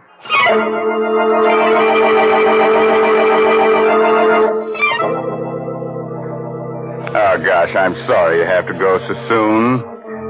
But drop in again next Tuesday for another little blood fest. You know, some people have to commit murders to get a kick out of life. Others get their satisfaction from listening to Inner Sanctum. But, word of advice. If you've got to commit a murder, please don't get yourself caught. Because if you do, you'll surely get a free ride with the only person never bothered by backseat drivers. I mean that they're hearse drivers.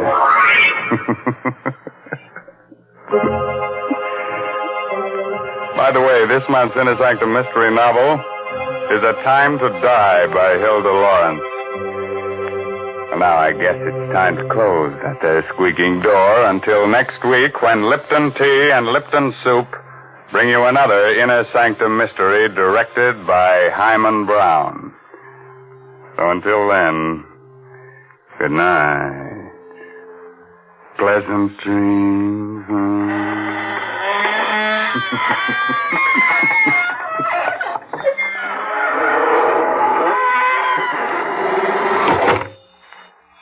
Folks, here we are outside the squeaking door. And I guess we're all pretty shaken up after hearing about those murders. But I know just the thing that'll put us back to normal again. It's Lipton tea. Yes, a cup of that brisk Lipton tea would do just fine. And did you notice that word brisk? B-R-I-S-K.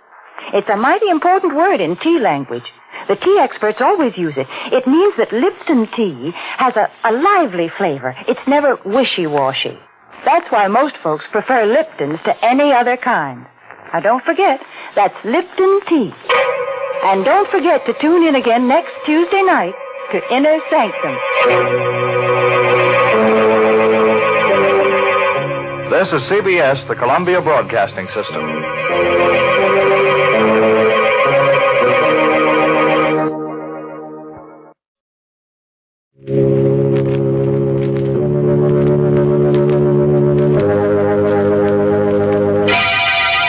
Lipton Tea and Lipton Soup presents Inner Sanctum Mystery, starring Simone Simone.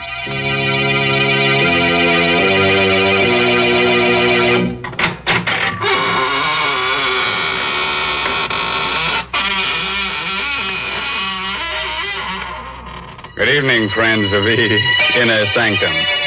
This is, of course, Raymond, your host. Please come in, won't you? Make yourself comfortable in any gloomy corner. We had intended to have a real surprise for you tonight. Instead of myself, we were going to have a guest ghost to act as host.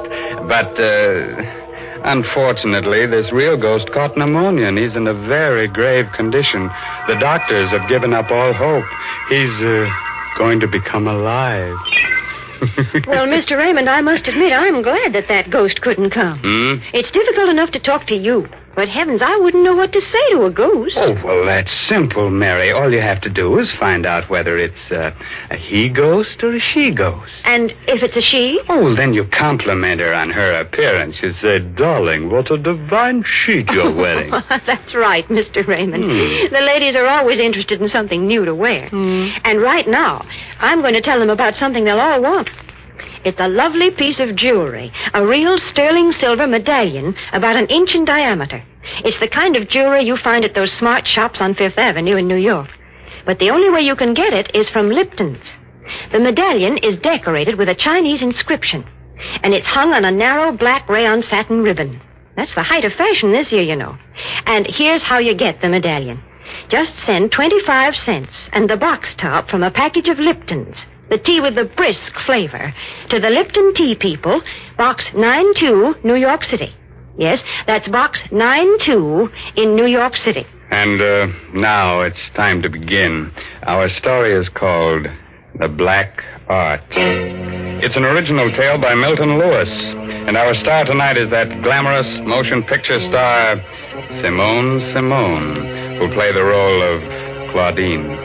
So, gather close and get ready to hear a sweet little tale that'll make you wake up screaming for at least the next 2 weeks. You all set?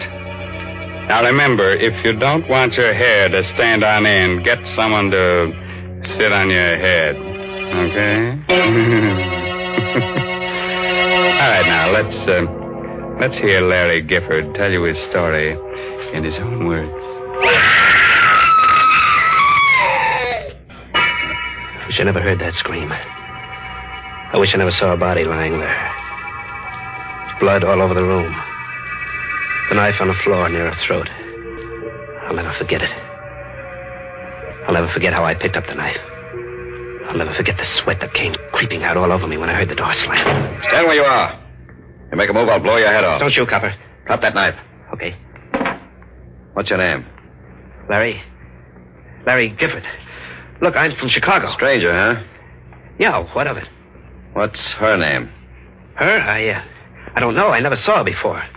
Look, you don't have to frisk me. I haven't got a gun. Shut up.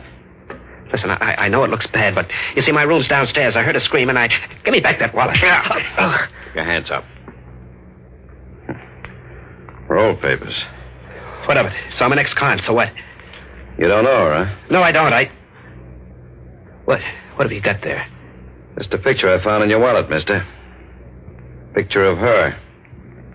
To Larry. With all my love, Nancy.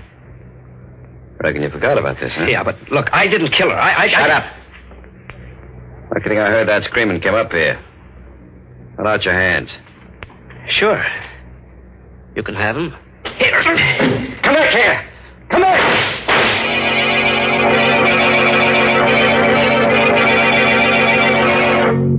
I didn't get far. out in the streets nabbed me. They got it when they heard the shots and the scream. I was dumped in jail. Well, this was a little burg in the bayou country, not far from New Orleans. I was the biggest thing that hit the town since Ripley's Believe It or Not. For them jerks, my trial was a bigger show than Carmen Miranda and Gypsy Rose Lee doing a trapeze act. In no time at all, they sentenced me to be hung. It was the night before they were going to take me to the state pen for the necktie party. I was sleeping, dreaming I was in Africa. They were beating them drums, tom-toms. Suddenly I woke up. Moonlight was shining through the bars of my cell. I listened. Someone was beating like a tom-tom on the wall of my jail. Who is it? Who's doing that? Larry Gifford. Yeah, that's me. Were you beating on the wall? Yes. I'm under your cell window. What do you want? Drop one end of your tie through the bars. Okay. There. I've got it. What are you doing? Pull up your tie. Okay.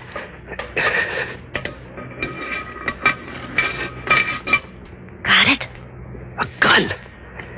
Yeah, I got it. Good luck. Goodbye. Thanks, baby. Whoever you are. What's going on there, Gifford? Huh? Oh, nothing. Why? I heard talking. Oh, I was talking in my sleep. You never done that before. I never was going to be hung before. What's you holding there? Come here, I'll show you. What's that? A gun? Yeah, and it's got enough bullets to fill your head with lead. Go there. Open that door. Open it or I'll give it to you between the eyes. Go on. Don't shoot. Okay, now take your gun. Give me those keys. See how you like it in there for a while. So long. Stop him! He's an escape! Let me out! He's an escape!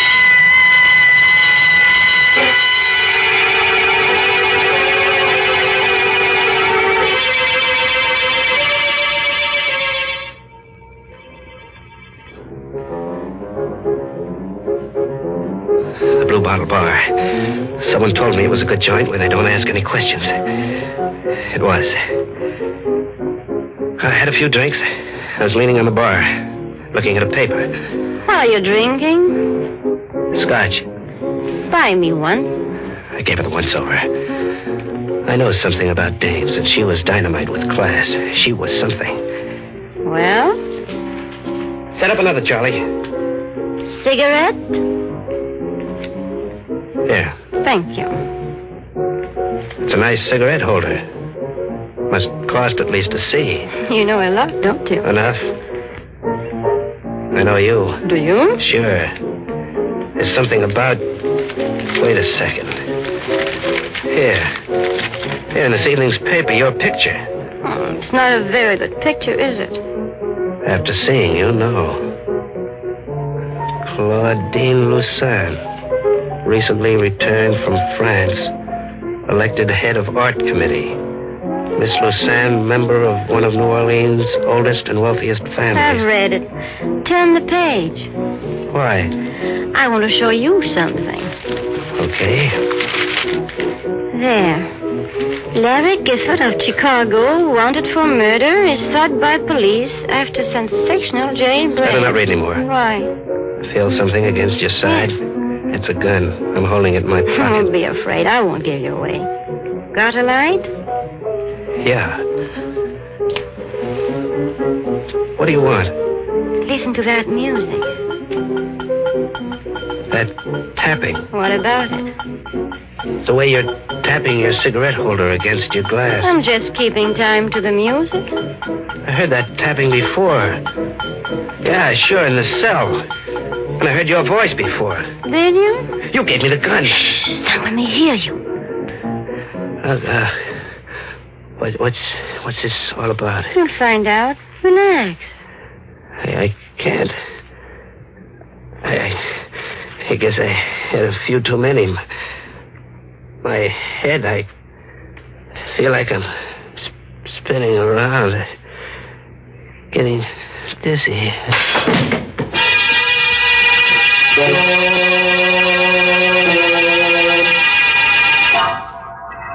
Two green eyes, pink with blood around the edges, looked at me out of a queer, furry head. It was the head of a bat. It smiled. It had sharp little bat teeth that had pink on them. There was an ache in my throat. I looked again. It wasn't a bat's face. It was hers. Claudine's. I was dreaming. Larry? Oh, well, where am I? My suite at the hotel. How'd I get here? You passed out on the blue bottle. I brought you here. When? 2 hours ago. Oh, I must have been sleeping. I had the queerest dream. I thought... Oh. What's the matter? My throat. That pain, like a knife. Those green eyes of yours. That red mouth. And those white teeth. Look, we're going to have a showdown right now. I'm... Where's my gun? I took it. Look, what do you want with me? Nothing you don't want to do yourself. Don't talk in riddles. Have you ever been in love? Sure, dames are always falling for me. Why? I guess that's what happened to me. Are you kidding? No. Do you think I'd get you out of jail if I were? But I never saw you before. I saw you at the trial. That's where it happened. Oh, how can a dame like you go for a guy like me? I don't know. But it happened. I don't believe it. I'm sorry. Come here. Yes? I'm going to kiss you, baby. Larry. Oh, Larry.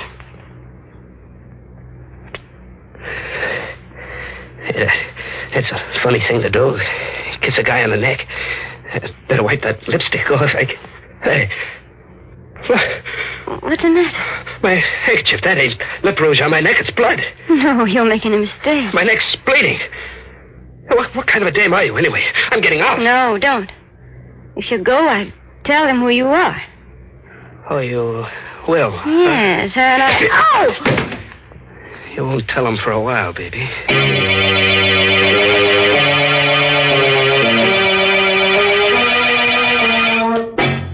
Ma Grady's joint in the old city of New Orleans was just the place. She'd never find me in that dump. Nobody'd ever find you there. I got a room. I went to sleep. I was safe. Then I heard it again. That same rhythm. It woke me up. I heard it, but I couldn't believe it. How could she know I was here? Or was it her? There was nobody in the room. I opened the door.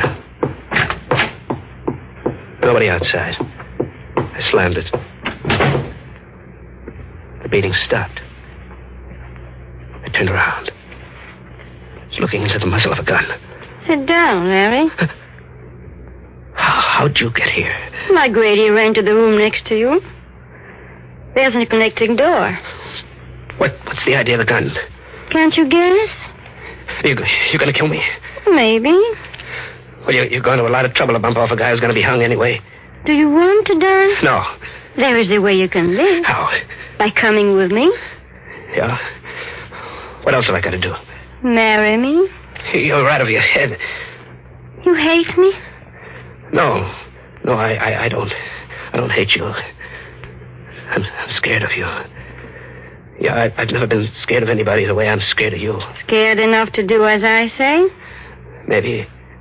I had hoped you would love me. Maybe I do. You're lying. No, baby. It's no use. Look, what are you going to do? Kill you? No, put the gun down. Give me a break. Don't.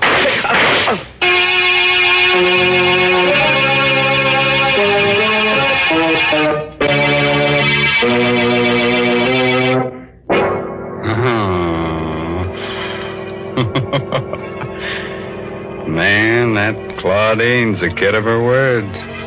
When she tells someone she's gonna kill him, she does it. She'd make a wonderful wife for some Frankenstein monster. She's attractive, a good killer, and she has a well-developed taste for blood.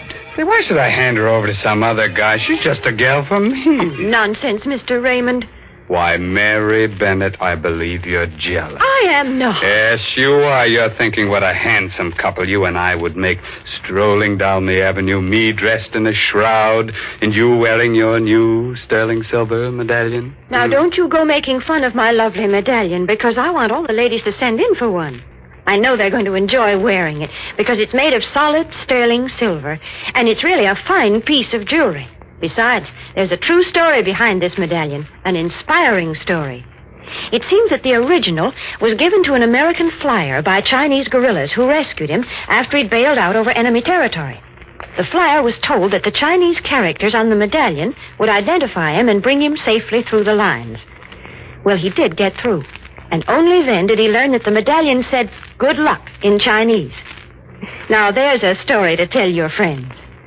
And to get this good luck charm, just like the one the flyer carried, all you have to do is send 25 cents and the box top from a package of Liptons, the tea with the brisk flavor, to the Lipton Tea People, Box 92. That's Box 92, New York City.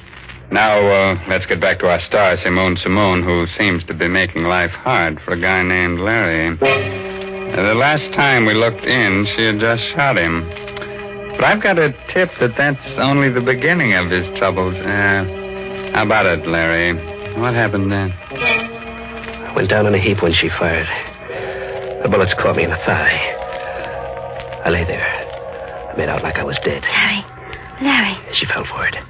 She bent over me, the gun in her hand. Larry, are you... Oh! Take it easy, kid. Let go of my hand. Now, do I get that gun? Let go. Let go. Get that gun up, I have to break your arm. No, don't.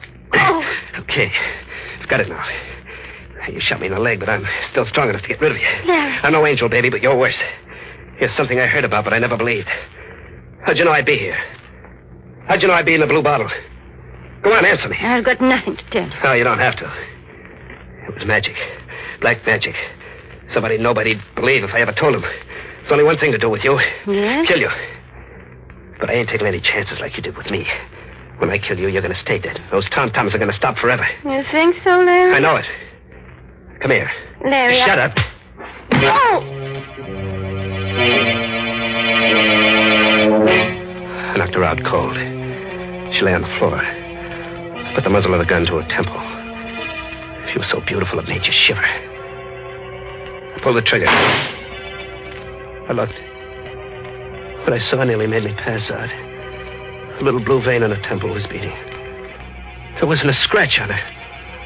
A little curl of red hair was twisted around her ear. Was I seeing things? I aimed the gun at her heart. Nothing. Not a speck of blood. I stuck the muzzle between her eyes. Shot till the gun clicked empty. I looked. The white skin on her face looked more beautiful than ever. Had to get away. Out of the same city where she was, out of the same state, the same world.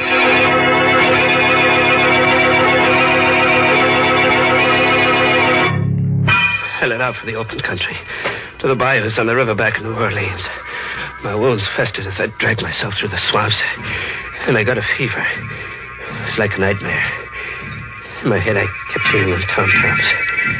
I couldn't take a train or a bus or go to a doctor. I'd be caught.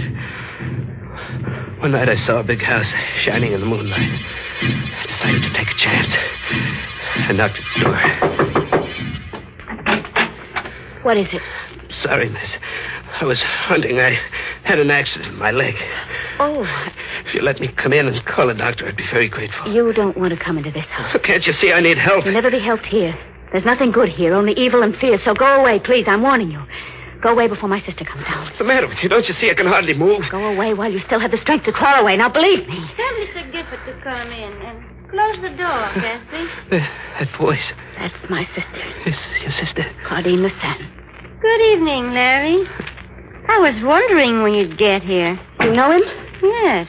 Mr. Gifford and I are old friends. Friends. How can you have a friend? Now, Kathy. He's someone like you. You mustn't mind her, Larry. Kathy isn't quite well. I don't know who you are, Mr. Gifford, but I do know that she's brought you here to kill me. Kathy? I knew it would happen on a night like this when the moon was full. She's been preparing for it for months. I've told everyone about it, but no one will believe me. I've told them again and again, and they say I'm insane. They think I've lost my mind. But she is going to murder me. Tonight, while the moon is full, she's going to murder me. Go to your room, Kathy, immediately. Yes. Yes. I'll go. How did you get here? I live here. Come, Larry. You must know by this time that you cannot fight me. Yes, I thought I'd never see you again.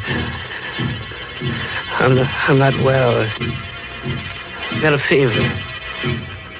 Hey, that tom-tom beating in my brain. I can't stop it. It's getting louder and louder. I blacked out. When I opened my eyes again, I was in a soft bed with clean sheets. Someone had dressed my wounds. The moonlight came into my room like a living yellow ghost. Then I heard it. Scream. Just like the one Nancy made when she was killed. I limped out of bed, went to the room next door. It was Kathy on the floor, murdered. The knife was still in her neck. And I heard it again. The tom-tom. Queer sounding this time. I felt myself beginning to sway to the rhythm like a dancer. Then I did something I couldn't stop myself from doing. I put my hands down, drew out the knife. I wiped my bloody hand on my shirt. Suddenly I looked up. She was there. Claudine. Drop the knife, Larry. What have you got in your hands? These? These came from the skeleton of someone who was once alive. You're not a woman. You're a devil. I'm going to... Don't come any closer, Larry. I don't want to kill you just yet. Just yet? So we're close to the payoff. Yes. You're trembling, Larry. Who are you? There's no reason why I cannot tell you now. You don't believe, do you, that there are unseen powers that can be controlled by someone who knows how? I can believe anything about you. Thank you, Larry. Your heart is pounding like a throbbing drum, isn't it, Larry? You can feel death close, can't you? What have you got to say to me? I'm going to tell you a story, Larry. The story of a child who was brought up on this estate by a strange old woman, a conjure woman. In her head were all the black arts of the world. She taught me. Why are you telling me this? It amuses me to watch you, a murderer, helpless and terrified. So terrified you can hardly breathe. I find it very exciting.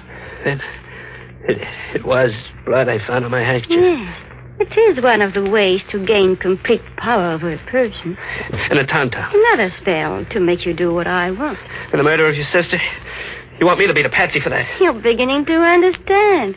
You see, Cassie and I inherited the estate. There's really not enough for both of us. You'll tell him I did it. Yes. And then I killed you in self-defense. What are you looking at me that way for? I was remembering something. Remembering? Oh. That kiss, baby, wasn't it? You're a devil, but still a woman, ain't you? You didn't forget that kiss, did you? No. Well, what are you going to do? Come here. Closer. Well? Don't move. There.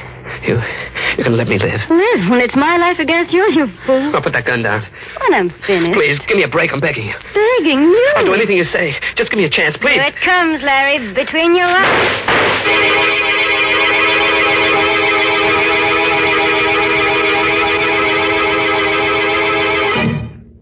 How do you feel today, Gifford? Much better, officer. Leg's healing fine. We checked that crazy story you told us. It's all true. Tell me something. How'd you know to come to the Lucerne place when you're dead? You arrived just in time. A second later and she would have killed me. Kathy, her sister, phoned us, told us to come out. When I came in the room and saw her threatening you with a gun, I shot at her. I had to. Got her in the shoulder. You should have killed her. State will take care of that. Did you believe the story she told you at first? That I killed her sister and she was killing me in self-defense? No. You see, Gifford, we'd found out that you weren't a murderer. You didn't kill Nancy Warren. The man who did that confessed. That made her whole story false. How did she do it, Captain? How did she find out where I always went? Police psychiatrist said she did it by post-hypnotic suggestion. She told you where to go while you were asleep, and you never realized that you were always doing just what you wanted. But the bullets, when I shot at her and tried to kill her, how'd she do that? It was all carefully planned. The first shots she fired at you were real bullets. The others in the gun were blanks. She wanted to get you so thoroughly under her power that you think she couldn't be killed. You see, all this so-called black magic has an explanation. Has it? I wonder.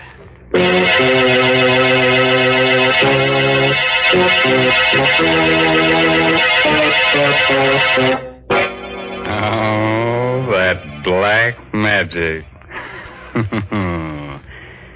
I tell you what I'm going to do. Step right this way, friends, and get yourself a post-hypnotic suggestion. Spell it backwards, and you get murder. What's that? You can't spell. Ain't you lucky? Talking of luck, Mr. Raymond, I think Larry Gifford was mighty lucky to escape that awful woman. Oh, well, you see, Mary, it's very simple. He probably wore one of your good luck medallions. Oh, now that's plain silly. A man wouldn't wear a medallion on a black rayon satin ribbon. It's the ladies who like jewelry.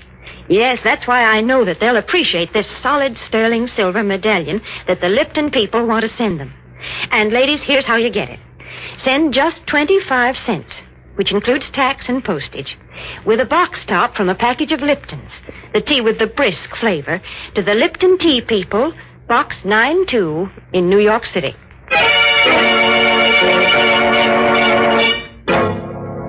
The moral for tonight's assault on your nerves is never marry a dame who sucks blood out of your throat. Such dames give you a pain in the neck. By the way, this month's Inner Sanctum mystery novel is The Red Right Hand by Joel Townsley Rogers. Yes, and don't you dare miss next week's story, directed by Hyman Brown and brought to you by Lipton Tea and Lipton Soup. Next week's story is about a pair of murderers who get scared to death. They're more frightened than the guy they're murdering. So if you hear some static on your radio next Tuesday, it'll just be their knees knocking together. Well, now I guess it's really time to close that there squeaking door, so good night, for real. Pleasant dreams.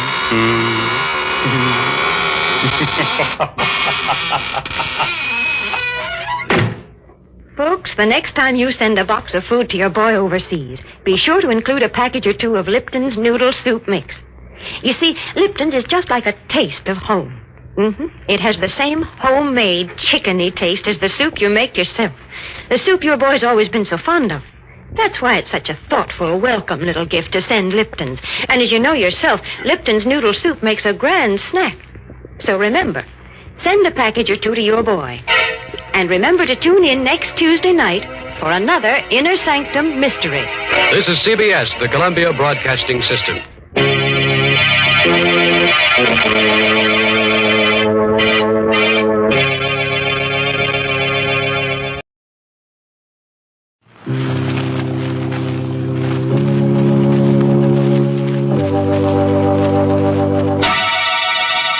Lipton Tea and Lipton Soup present Inner Sanctum Mysteries.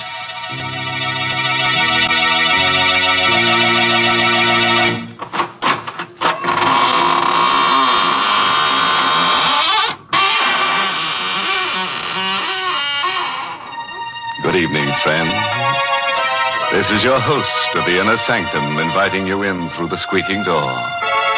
Come on in. Have your picture taken with the corpse. You'll look good next to him. Poor fellow was a photographer. Passed on last winter while taking a picture. Yes, died of overexposure. Awful, isn't it? Enough to make your camera shudder. Well, let's gather around the coffin now for a nice, happy picture. Watch the body. Watch the body. Oh, dear. We'll have to take that again. Someone moved. And I think it was the corpse. Why, that's downright silly. Oh, hello, Mary. You're just in time. Come on, get in the picture. What? Do you think I'd stand next to a corpse? Oh, please, Mary. You can wear your Lipton sterling silver medallion. Then I'll send the picture to my friends in the graveyard. Why, Mary, with your figure, your symmetry, they'll probably elect you Miss Cemetery of 1945. Wouldn't that be nice? Thank you, but I can do without that honor. And as far as the sterling silver medallion is concerned, it's mighty popular right now. I've been getting hundreds of letters from ladies all over the country telling me how much they appreciate it. You see, the medallion is made of real sterling silver. It's about 1 inch in diameter, and it's decorated with the Chinese symbol for good luck. You can wear the medallion as a necklace or a choker. You see, it's hung on a narrow black rayon satin ribbon, or you can simply add it to your charm bracelet if you wish. It's just the thing to brighten up your simple silk dresses and your dressy suits. And ladies, here's how you get this handsome medallion. Just send 25 cents and the box top from a package of Lipton's, the tea with the brisk flavor, to Lipton Tea, Box 92. That's Box 92, New York City. You paint a pretty picture, Mary. Now let me paint one for you. Mine is called Portrait of Death. It's an original radio play by that ghastly ghostwriter, Robert Sloane. And our star tonight is Miss Leslie Woods, who plays the role of Miss Snyder. And listen, if you've never sat for a portrait, you'd better not sit alone for Portrait of Death. In the dim light of a misty old art dealer's gallery, a somber portrait has just been sold at auction to a man by the name of Mason. Magnificent painting, isn't it? There's never been anything like it, Mr. Mason. But if you don't mind my saying so, I think you've paid a stiff price for it. I couldn't let that woman in the black dress outbid me. Look at those colors. Expression on the girl's face. Yes. The detail in the background. Really is a work of art. Technically speaking, yes. But the portrait has a strange history, Mr. Mason. Strange and sinister. What do you mean? Well, people say it's brought bad luck to every one of its owners. Oh, come now, Fräulein. Well, it may be just a story, but at least this much of it is true. The day this portrait was finished, the artist died by his own hand.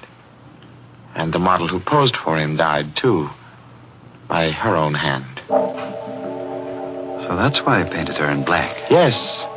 He knew she was going to die. He even painted 2 graves into the background of the picture, you see. 1 grave's for him, 1 for her. Remarkable. Now you know why the painting is called Portrait of Death, Mr. Mason. It meant death for the artist, the model, and, oddly enough, for many of its owners. I'm sorry you bought it, Mr. Mason. I'm sorry you bought it, too, Mr. Mason. You shouldn't have taken it away from me. I beg your pardon. Don't you remember me? Oh, yes. Yes, of course. You're the woman I was bidding against. I still want the painting, Mr. Mason. And I beg you to sell it to me at a price I can afford. I warn you, it can only bring you harm. I'm sorry, Miss Snyder. The painting is not for sale.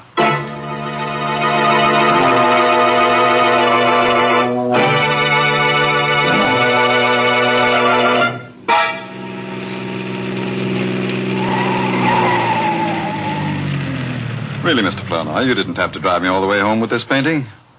I could have managed it alone. Oh, no trouble at all, Mr. Mason. Here, let me help you carry it into the house. Oh, no, I'll get one of the servants. As you like. Oh, Parker. Parker. I'm afraid I'll have to go in. Will you wait for me? Oh, certainly. Oh, Parker. Mr. Mason? Yes, Parker. Tell Mrs. Mason to come down, will you? I've got a surprise for her. Mr. Mason, I think you'd better come in. Why, what's the matter? I have some very bad news for you, sir. Terrible news. Mrs. Mason is dead. What? It was her heart, sir. She died this afternoon while you were at the art gallery. No. I can't believe it. I tried to reach you, but you'd already left, sir. Dr. Simpson said... Excuse me, sir. Hello? Mr. Mason's residence? Is Mr. Mason there, please? This is Miss Snyder calling. Just a moment, please. It's for you, sir. Oh. Thank you. Hello? Mr. Mason, I still want that painting. What? Don't you think you'd better sell it to me? It can only bring you harm. I'll think it over. Don't wait too long, Mr. Mason. I warn you. Don't wait too long.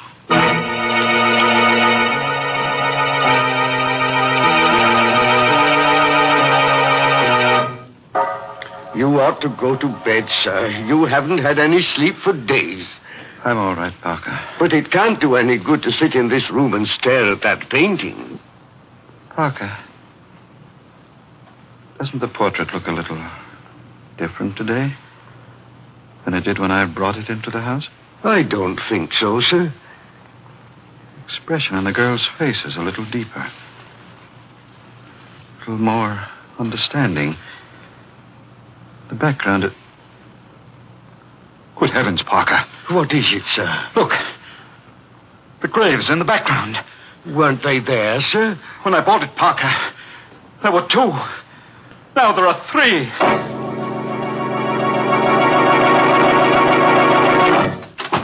I'm so glad you could come out here, Mr. Flournoy. I had to speak to you. I came as soon as I could. Did you bring the catalog? Well, yes, I did, Mr. Mason. What is it? What's wrong? Let me see a picture of that portrait, please. Yes, of course. Portrait. Here it is. Portrait of Death. There. I was right. There were only 2 graves in the original painting. Well, of course, Mr. Mason. I told you there were 2 the day you bought it. But now there are 3, Flournoy. 3 graves. What? Come. I'll show you. Oh, Mr. Mason, please. There are 3, I tell you. The 3rd one's been there ever since my wife died. But that's impossible. You must be imagining... Leave yourself, Flournoy. Here. 1, 2, 3. Mr. Mason. Why are you looking at me like that? You need a rest. A rest? What are you talking about? Don't you understand? There are only 2 graves in that portrait. The 3rd one is in your mind. You mean there isn't a 3rd grave on this painting? No. You've been under such a strain these past few days. I must be losing my mind. Oh, no, I'm sure it isn't as serious as all that. It's only natural for you to be upset about your wife. I want to get rid of the portrait. I want to sell it. Right away. Well, I don't know how soon I can dispose of it for you, Mr. Mason. Under the circumstances, it might be hard to arrange a That woman sale. will buy it, won't she? Who? That woman who's been pestering me for it. Why don't you get in touch with her? I will, first thing in the morning. No, I won't wait until morning. I want that portrait out of this house tonight.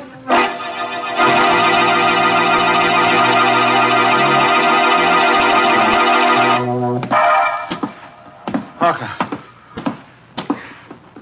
Where are you going with that painting? Why, I was taking it to the garage, sir. What for? You said you didn't want it in the house tonight. I thought I might return it to the dealer. Mr. Flournoy hasn't called back yet? No, sir. Well, I'll take it to him myself. Is the car ready?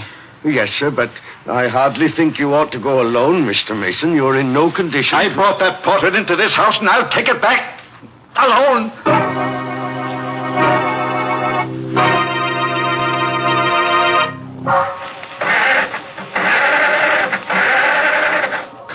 Come on. What the devil is the matter with this car? I should have had Parker take it out of the garage for me. Confound it. I'll get that painting out of here if I have to carry it out with my hands. Portrait of death. You are a portrait of death. You, with those searing eyes, that faint half smile. I'll never see your face again. Not as long as... No. No, don't start that.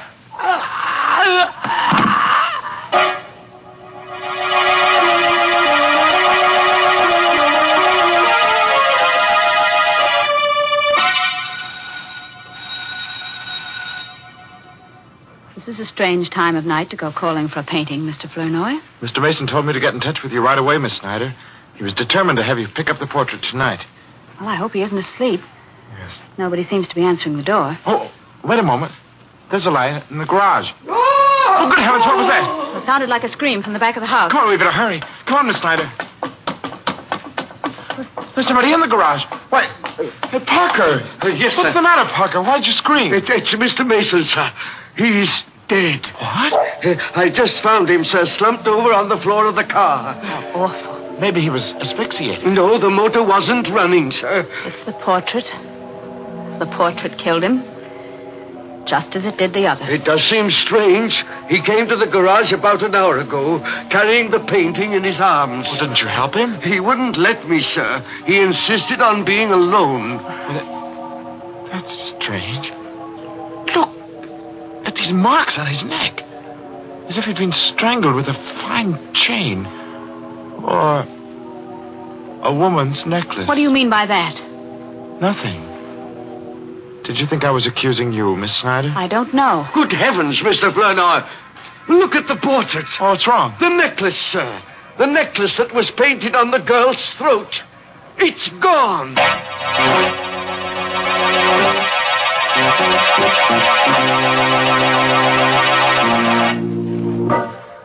Well, you can breathe a little easier now. Unless you happen to be wearing that girl's necklace. If you are, just write a note to the artist that painted the portrait and he'll answer you from the grave. Honest. He wrote to me from the grave the other day. You know what he said? Having a wonderful time. Wish you were here. I suppose you think that's funny. Why, Mary, it must be funny. The dead artist was smiling when he wrote it. Oh, but then he's always smiling. You see, he's a grinning skull. It's quite a story how he got that way. Let me tell you. Now, stop. I don't want to hear any of your morbid stories. But that's the only kind I know. Well, then you listen to me, because I know a story with a happy ending, and it's true, too. It's the story behind that sterling silver medallion that the Lipton people want to send the ladies. It seems that the original of this handsome medallion was given to an American flyer who was rescued by Chinese guerrillas after he'd bailed out over enemy territory. The flyer was told that the Chinese letters on the medallion would identify him and bring him safely through the lines. Well, he did get through, and only then did he learn that the inscription said, "Good luck," in Chinese. Now, there's a story to tell your friends when they're admiring your medallion on its smart black rayon satin ribbon. And to get this Chinese good luck medallion, all you have to do is send 25 cents and the box top from a package of Lipton's, the tea with the brisk flavor, to Lipton Tea, Box 92. That's Box 92 in New York City. Well, let's get back to that there cover girl on the portrait of death. It's 6 months now since she strangled old man Mason with that necklace of hers and put the Indian sign on his late wife. Parker's still around, though. And so is that character Flournoy, who at the moment is disposing of the ill-fated portrait for Mr. Mason's estate. Mr. Davis, I believe you're the only man in the world who wants this painting. And I really can't see why you want it, knowing its history. Mr. Flournoy, that kind of history doesn't mean a thing to me. Oh? May I take it with me now? Oh, certainly. Parker. Yes, sir. Would you be good enough to help Mr. Davis with the painting? If you don't mind, sir, I'd rather not touch it. I haven't seen it since Mr. Mason died, and I don't care to see it now, sir. All right, Parker. I'll help you, Mr. Davis. Thank you very much. It's a very heavy frame, you know. It's really too heavy. Oh. Wait, that's incredible. What is it, Mr. Flournoy? What's wrong? Parker, you say you haven't touched this painting since Mr. Mason died? No, sir. Well, look at it. The girl is wearing her necklace again.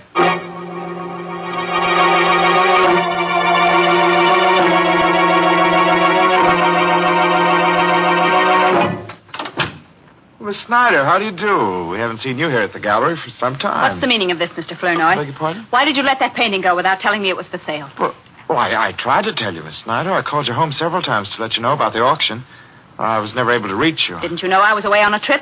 No, I didn't. Then why didn't you find out, you stupid fool? How many times have I told you I must have that painting? Well, I'm sorry, Miss Snyder. Never mind.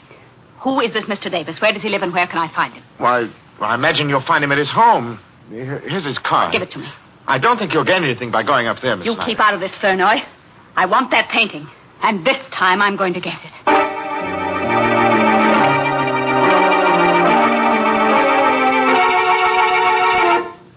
I'm very sorry, Miss Snyder, but nothing you can say will persuade me to part with the painting.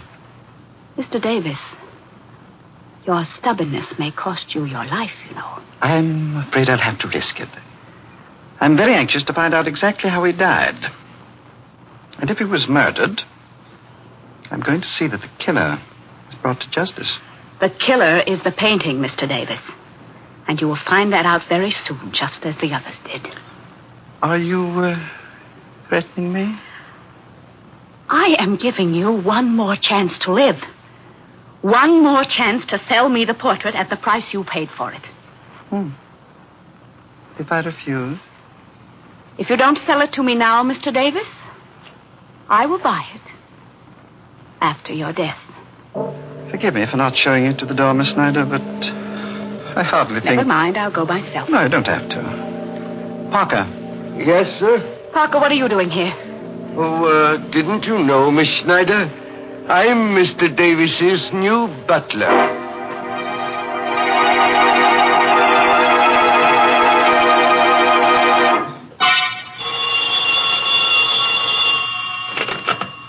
Hayden Art Company, Mr. Flournoy speaking. Mr. Flournoy, Yes, this is Mr. Flournoy. you had better come over to Mr. Davis's house right away. And don't tell anyone you're coming. Huh?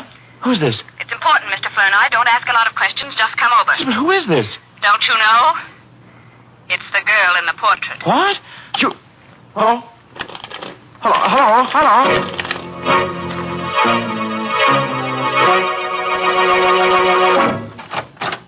Come in, Mr. Flournoy. I thought it was you on the phone. Why didn't you tell me? I didn't want to mention any names. Come in, will you? All right. What's the hurry? What's this all about? I'll tell you in a minute. Does anyone know you came here? No, I don't think so. Good. What are you doing here? And where's Parker and Mr. Davis? Parker's left. He's gone away. I found a note from him on the foyer table there. Well, what about Mr. Davis? He's in the library. Well... Wait a moment. Don't go in there yet. He's dead. Mr. Davis? Yes, Mr. Davis. It's horrible, Flournoy. His head has been cut off. What do you mean? What happened? I don't know. I found him lying there on the library floor when I got here. He must have been killed with the axe from that suit of armor, you see. The armor's toppled over, and the falling axe must have landed on his neck. It would have to fall from a good height to sever his head, Miss Snyder. Well, the armor was mounted on a pedestal, and you can see for yourself how heavy that axe is. Yes, I see. You don't think I killed him, do you? I don't know. What are you doing here? I received a strange phone call telling me to meet Mr. Davis. When I got here, the door was open, and everything was just as you see it. Have you called the police? No, not yet. Why not? I wanted to speak to you first. You wanted to speak to me with a murdered man lying there on the floor? He wasn't murdered. It was an accident. The portrait killed him.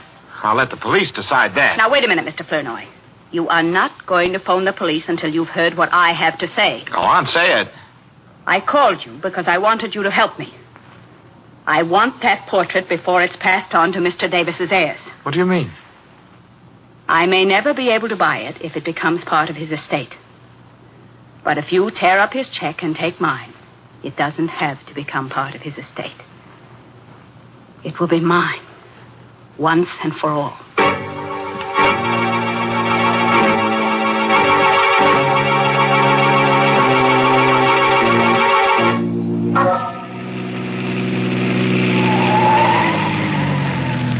Mr. Flournoy? What? Mr. Flournoy? Why, Parker. What are you doing outside Miss Snyder's house? I've been waiting for her, sir. Have you any idea where she is?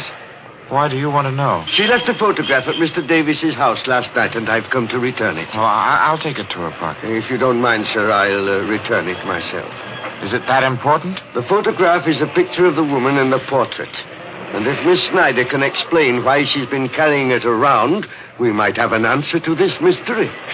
You suspect her, don't you, Parker? Not any more than I suspect you. What's that? You've got the portrait in your car, Mr. Flournoy. Yes. Don't try to conceal it. I recognize that frame anywhere. I'm not trying to conceal it. I'm trying to find out what your game is. I have no game. Then why did you leave that note saying you were going away?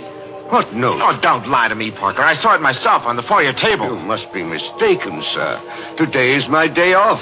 I left the house early this morning, and I didn't write a note.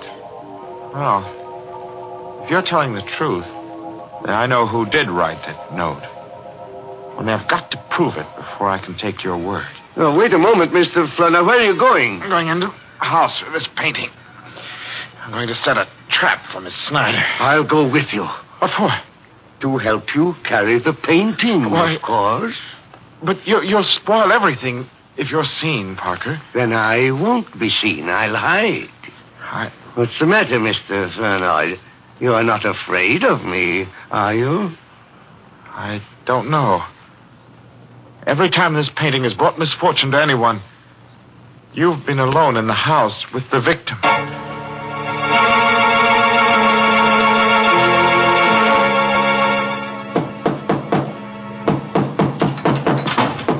Is that you, Miss Snyder? Yes, where are you, Mr. Flournoy? I'm in your living room, hanging up the painting. I didn't ask you to do that. Take it down. Why? Take it down, I say. I don't want it in my living room. I don't want it in this house. Well, I don't understand. Then why did you buy it? Mr. Flournoy, I have been after that portrait for years. And now that I've got it, I'm going to destroy it. You're going to do what? There is a curse on that painting. There really is. You see, I know. Because I'm related to the girl who posed for it. Well, you never told me that. I never saw any reason to. That girl was a sister of my grandmother.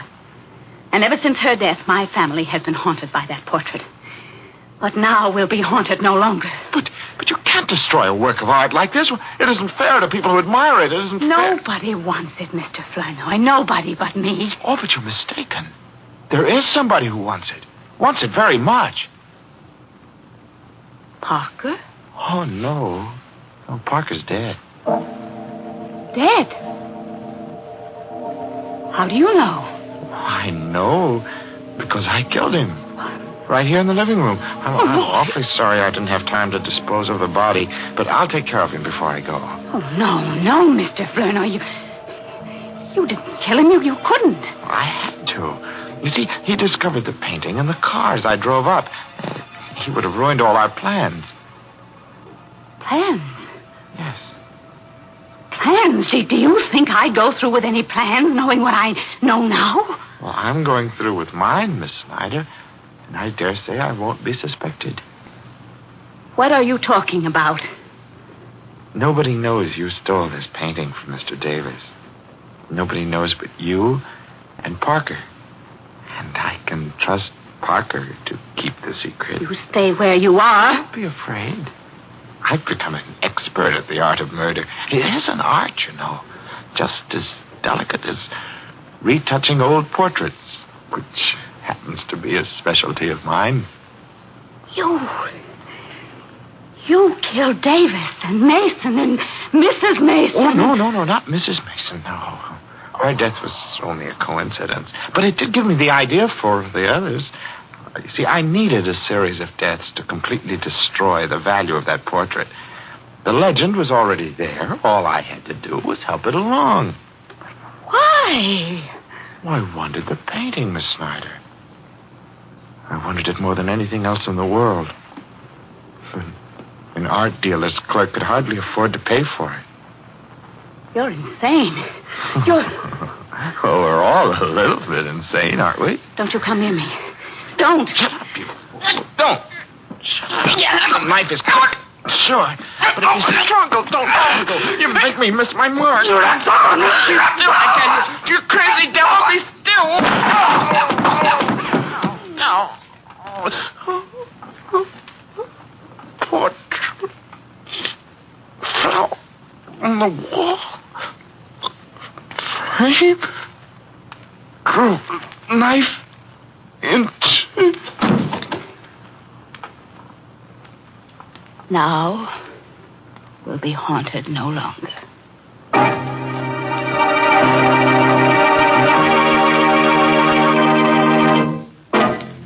Poor old Flournoy, framed by a portrait. Still, it's better than being boiled in oils. But Davis is the guy who really had an interesting death. Yes, that armored axe did a smooth job. And the police might have thought it was purely accidental. That terrible picture. It was always changing around. I guess it wasn't what they call a still life. In fact, I'm surprised there's still life left in any of the people in the story. Well, drown me in a cup of Lipton tea if Mary didn't make a joke. So I did. But now I want to talk about something serious. Because this is a real occasion. A mighty important one, if you ask me. You know, folks, I heard just the other day that this coming Saturday, June 16th, is an anniversary for some people in the United States Army that deserve all the credit we can give them. They're the Quartermaster Corps. They make delivery under fire on all fronts. And they're 170 years old. Yes, think of it. The Quartermaster Corps was created in 1775 by the Continental Congress. You know, I'm a woman, not a businessman or a soldier. But I know what it is to keep every single little thing on hand that's going to be used by a whole army. It's hard enough to get food and matches and things for a family. But when you have to take care of a shopping list that has things on it like 11 million field jackets and 10 million blankets, 100 million pairs of shoes, trucks, and all of the good wholesome foods that keep our men in fighting trim, well, that's a real job. And the men of the Quartermaster Corps not only do all that work, but they do fighting, too. That's why these men are called the Fighting Quartermaster Corps. That certainly is a name to be proud of.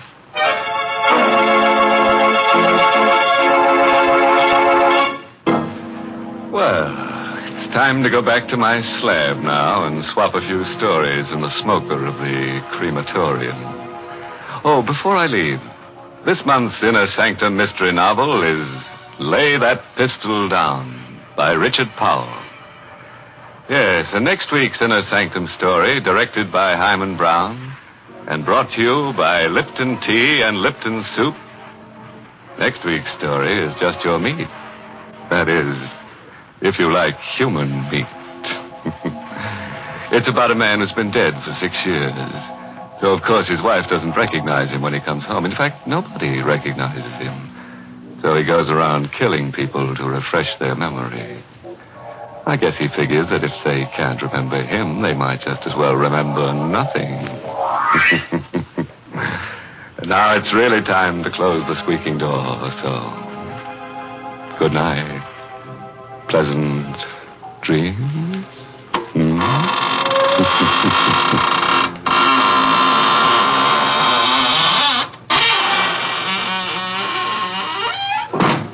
Folks, it's wonderful how simple cooking is these days.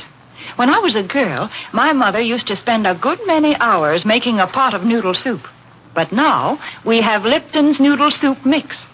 When you use Lipton's, you just empty the contents of the package into boiling water, and in no time at all, soup's on. And what delicious chickeny tasting soup it is. Yes, Lipton's has an old-fashioned homemade flavor, and it's brim full of tender golden egg noodles. Of course, sometimes it's hard to get in some stores these days, but there's lots of good things scarce in wartime. So, folks, don't forget to ask for Lipton's Noodle Soup. And don't forget to tune in next Tuesday night for another Inner Sanctum Mystery. This is CBS, the Columbia Broadcasting System.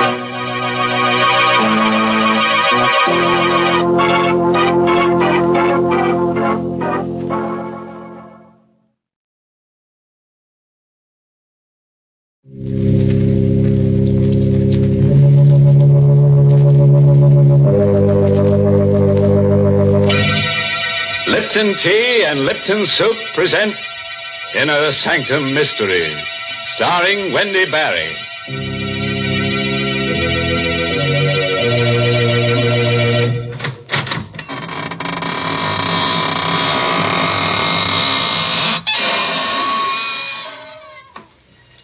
Good evening, friends of the Inner Sanctum. This is your host to welcome you through the squeaking door into a gay little world of homicidal maniacs, vampires, ghosts, werewolves, and assorted forms of sudden and gory death. Friends, if you ever walk through a cemetery at midnight and see a girl whose hair is on fire and is carrying her head under her arm, you know what to tell her, don't you? Just say, Keep a cool head on your shoulders, Toots. And run like crazy. I suppose you think that kind of advice will help her. Why, of course, Mary. What else could you say to a girl whose hair is on fire? Wait, I know what you'd tell her. You'd say, my dear, why don't you cool off with a glass of Lipton's iced tea? I declare, you sure think of Lipton's at the strangest times. But you know, folks, come to think about it, this is a strange time of year. The days are hot, and yet the nights are apt to be a bit chilly. Yes, this is the time when people keep cool with a refreshing pitcher of Lipton's iced tea while the sun's on the rampage, and then later, after sundown, a hot cup of Lipton seems to taste just right. And do you know the reason why Lipton's, hot or iced, is always so welcome and satisfying? Well, it's because Lipton's has that famous brisk flavor. That word brisk, B-R-I-S-K, means that Lipton tea tastes fresh and full-bodied. It's never flat or wishy-washy. That's right, folks. You just don't know how good tea can be till you've tried Lipton's. And now, friends, get ready to try a new kind of inner sanctum story. It's called The Murder Prophet. And it's an original radio play by Milton Lewis, who copied it from a tombstone. Yes, and our star tonight is that glamorous Hollywood movie star, Wendy Barry, who plays the role of Claudia Dale. All right. Clear the floor and give your flesh room to creep. Ready? Now let's hear Claudia tell us the story in her own words.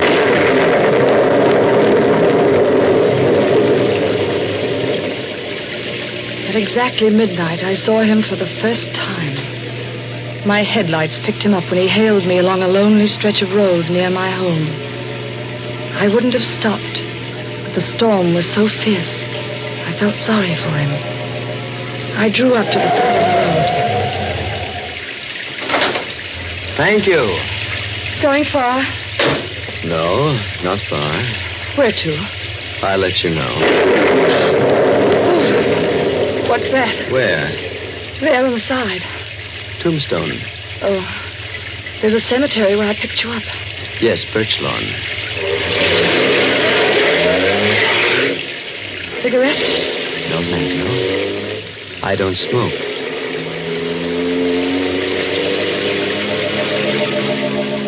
He said nothing for a few minutes. In the reflection of the dashboard light, I saw his face for the first time. Sunken eyes, hollow cheeks, mouth set in a queer grin, a skull, barely covered with a thin layer of milk-white flesh. With a start, I realized he was staring at me. I've seen you before. Oh, I don't think we've met. No, I know you. Are you sure? Yes. I would never forget someone so beautiful. Oh, really? You're Claudia Dale.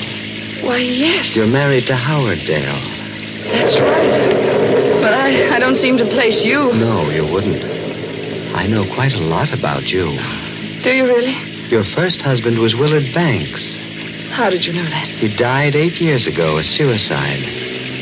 Who are you? You don't know me. Be careful, you're speeding. Oh, I'm sorry. I didn't realize. You're trembling. How do you know so much about me? I just know. Oh, really? I suppose you have second sight or some such rubbish. It is not rubbish. Then tell me where I'm coming from. Pittsfield. You guessed. You went there to visit a sick friend, Martha Walston. But you couldn't guess that. You're going too fast. You're losing control. No, I'm not. I'm quite all right. I can go fast if I choose to. I shall go as fast as I wish. Would you care to know more of yourself? No. No, I do not find your little trick particularly amusing. Besides, What else do you think you can tell me about myself? Your future. Oh, nonsense. Your husband is dead. Howard? Murdered. Oh, you're lying. You'll find his body on the floor near the piano of your living room when you get home. There are 2 bullets in his head. Get out of here. Get out of this car. Get out, you hear me? Get out! Very well. It happens that this is where I wish to go.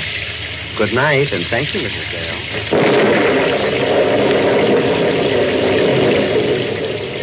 He vanished into the shadows on the side of the road.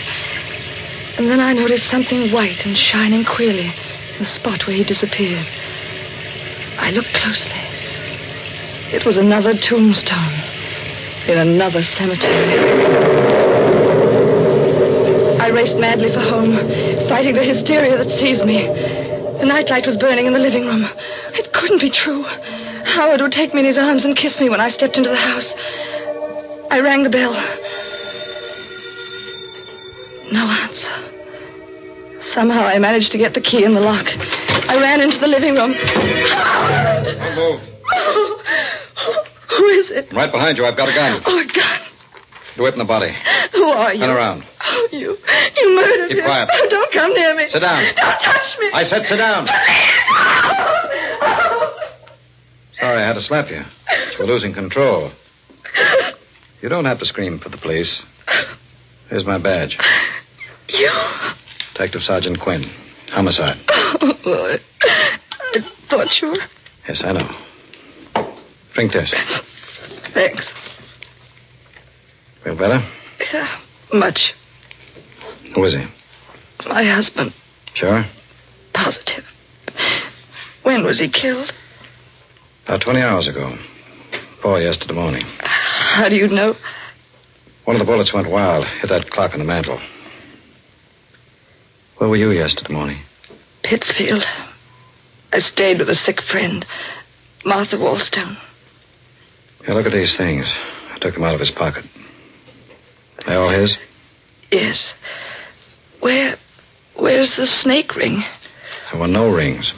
But he had one. It was quite valuable. He was never without it. I gave it to him.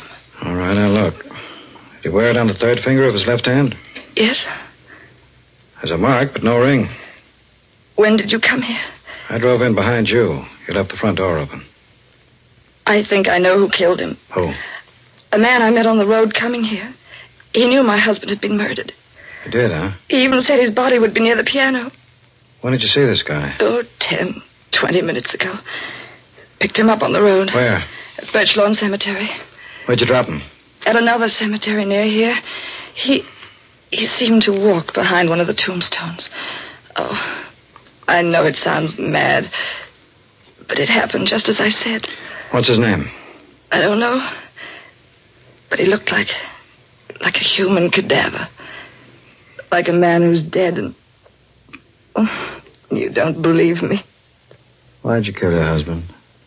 What? What are you saying? You heard me. Well, I told you I was in Pittsfield. Why'd you go there? Martha was ill. Were you there at 4 yesterday morning? Well, of course. Don't lie. Stop shouting at me. I told you who killed him. What are you trying to do to me? Isn't it enough to come home and find Howard like that without you trying to...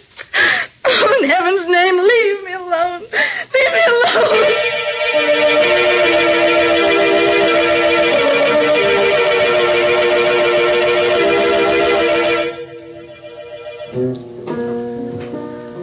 Not a scotch, lady? No, thanks. Here, keep the change. I'm leaving. Sit down, Mrs. Dale. Don't go yet. You? Yes. Won't you please sit down? Yes. Didn't expect to find you here. Nor I you. Are they making it difficult? It's a nightmare. You told them about me? Yes. You shouldn't have. They wouldn't understand. Did you kill him? Would you care for another drink, Mrs. Dale? No. Who are you? I'll tell you later. Why'd you come here? To talk to you. I knew I'd find you here. Yes, you knew. You're not so skeptical now. No. What did you want to tell me? That you are the most beautiful woman I have ever seen, and that I love you. I've loved you since I first saw you 7 years ago, when you came here to live with your husband. Is that why you... Why I killed him? Is that what you meant to say? Yes. I'm not an ordinary man, Mrs. Dale, but I'm not a fool. Now, on this card, you'll find my name, address, and telephone. Do you really believe I'd phone you? Yes. There will come a time when you shall want love. Good night, Mrs. Dale. Good night.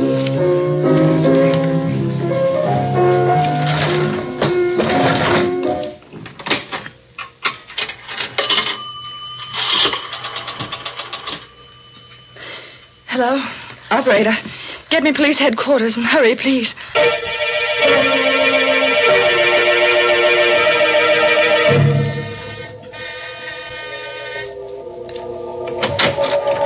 Yes? That's him, Detective Quinn. That's Garth Dragman.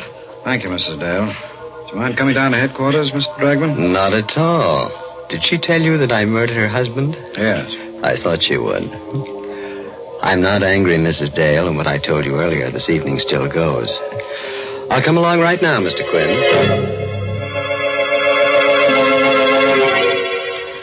I didn't sleep a wink that night. Twice I got out of bed and drove to police headquarters. The lights were blazing in Quinn's office. I went in the third time. I couldn't bear waiting. Oh, Miss Dale. Well?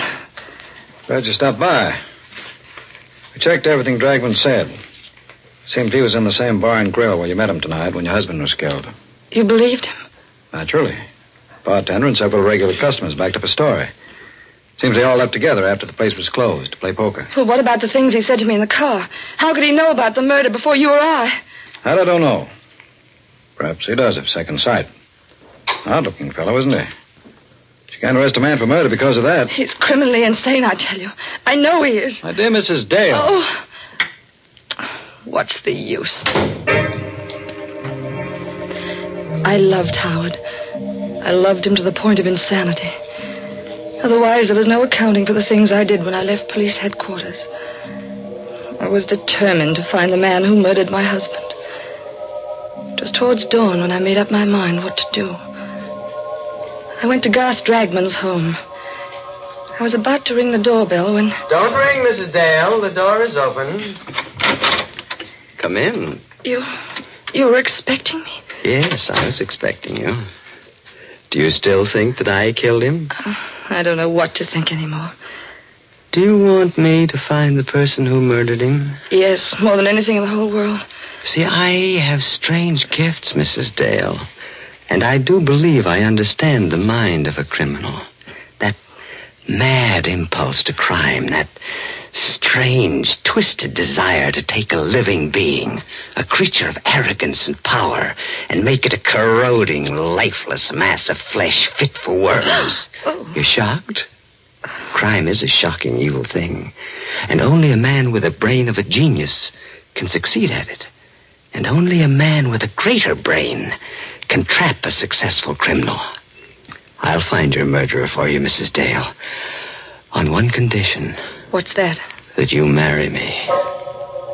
I felt my body turn to ice. I knew I was talking to a madman. I was sure I was talking to the man who'd murdered my husband.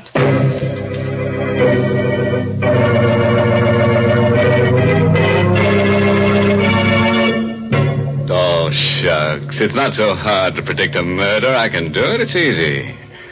I predict that there'll be at least one murder every week on Inner Sanctum. Good gracious, yes. You might say it's worth a character's life to appear on this program. Oh, don't feel sorry for them, Mary. Don't forget they can always make a comeback as a ghost on next week's show.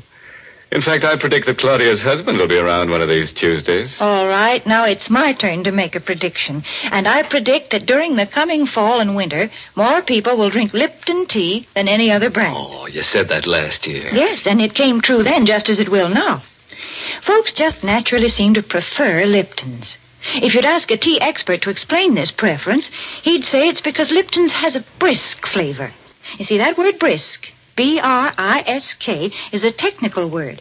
Brisk means that Lipton tea always tastes fresh and tangy. Yes, full-bodied and vigorous, never flat or insipid. So, folks, even if you're not a regular tea drinker, you should try Lipton's. That brisk flavor makes all the difference in the world. All right. Let's get back to the other world now. The world of creeping, crawling horrors. I'll bet you think that Garth Dragman can't really foretell murders. Or do you think that Claudia doesn't have the courage to trap this homicidal Romeo? Or is he the killer? We let our star, Wendy Barry, in the role of Claudia tell you. Go ahead, Claudia. Shock him into the shakes. 2 weeks later, I married Garth Dragman. He was the strangest man I ever knew. He would disappear for days at a time, and then suddenly turn up without warning. He had all the money he wanted, yet I never knew where it came from. There was a closet in his room which was always kept locked and bolted. I knew from the way he acted about it that the closet contained the answer to all the things I wanted to know about him. One night while he was away, I obtained tools and tried to force the lock.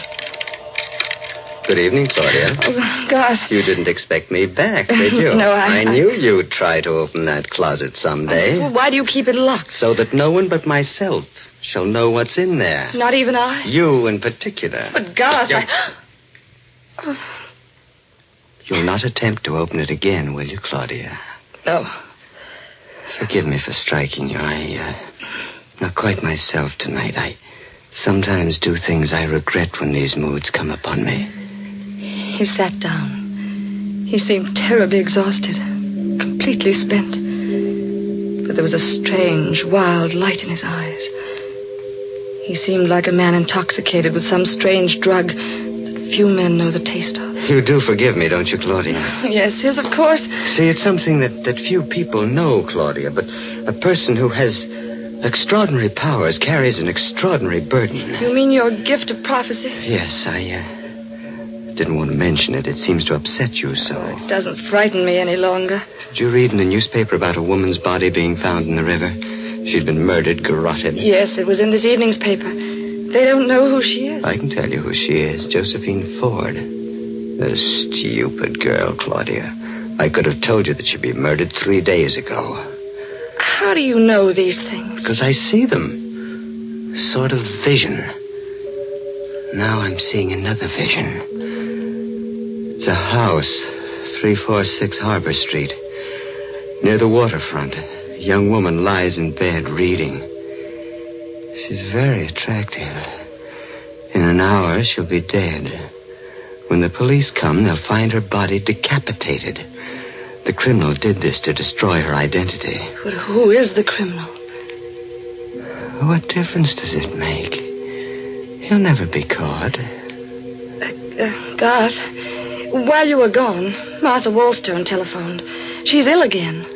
She asked me to come up immediately. Why didn't you go? I was waiting for you to get home before I left. You want to leave immediately? If you don't mind. It's really an emergency. You may go, Claudia.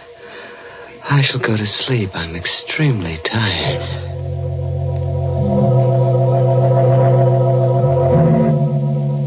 It took only a few minutes to get to the waterfront.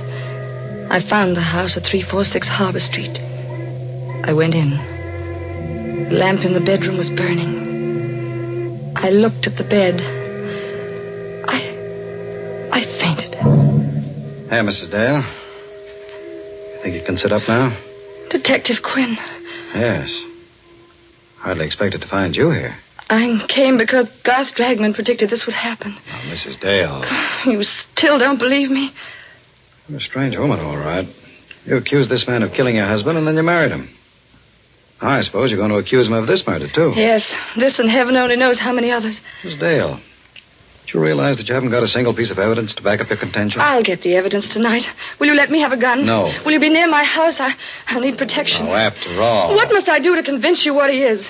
I've risked my own life. I'm willing to risk it again. He's a monster. You're going to wait until he murders me before you believe what I say. All right. I'll give it a try. I'll come back to your house with you. If you want me for an emergency, smash the window pane. We drove back together.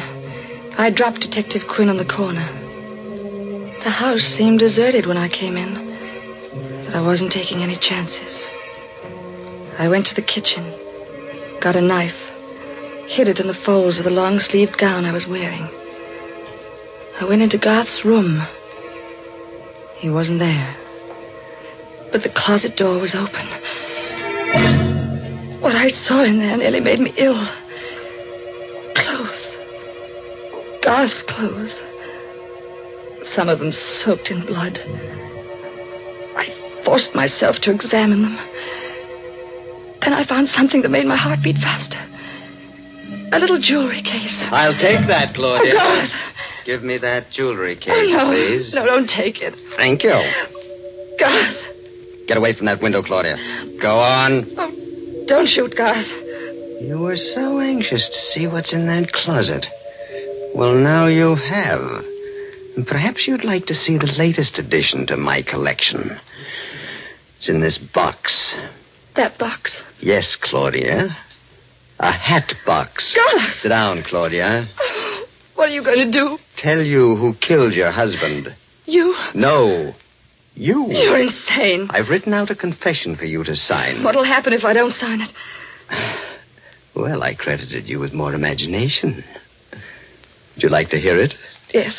Yes, read it, please. Sit over here, away from that window. Yes. I, Claudia Dale, murdered my first husband, Willard Banks, for his insurance by administering poison. My first husband? Yes, Claudia. See, I mean to make this document strong enough to send you to your death if I wish. I've got all the details here, just how you murdered your first husband, how you killed your second. Shall I go on? No. You know it's all a lie. Will you sign it? Of course not. Just what is your game anyway? If you want to kill me, why don't you shoot? You've been very successful before. There's no reason you shouldn't succeed again. Go on, shoot. You put me in a very difficult position, Claudia. You see, you have found out certain things about me. Things that could cost me my life. I will not tell you again to get away from that window, Claudia. I should prefer to see you live because I love you. But I shouldn't hesitate to murder you. You love me? Yes. You haven't taken me in your arms once since I know you. The right time had not arrived. What do you consider the right time? When I feel that you understand me. When I feel that you, who murdered two men, understand the deep and strange cravings and desires that race in my blood. You really believe I'm a murderess? Of course. That's why I love you. Then the time is now. The time? To take me in your arms. Claudia. He still held the gun. He wasn't more than 2 inches from me. I turned my lips up to him. I twisted my body to get out of the range of his revolver. When I felt his lips touch mine, I slowly let the knife slip into my hand. Slowly, caressingly, I drew my hand up towards his neck. Then I plunged the blade in. Claudia! Detective Quinn! Hurry! I'm coming. What happened? I killed him. And here's the proof that he murdered my husband. I found it in the jewelry case he had in his pocket. It's the snake ring that was missing from my husband's body. Now do you believe me?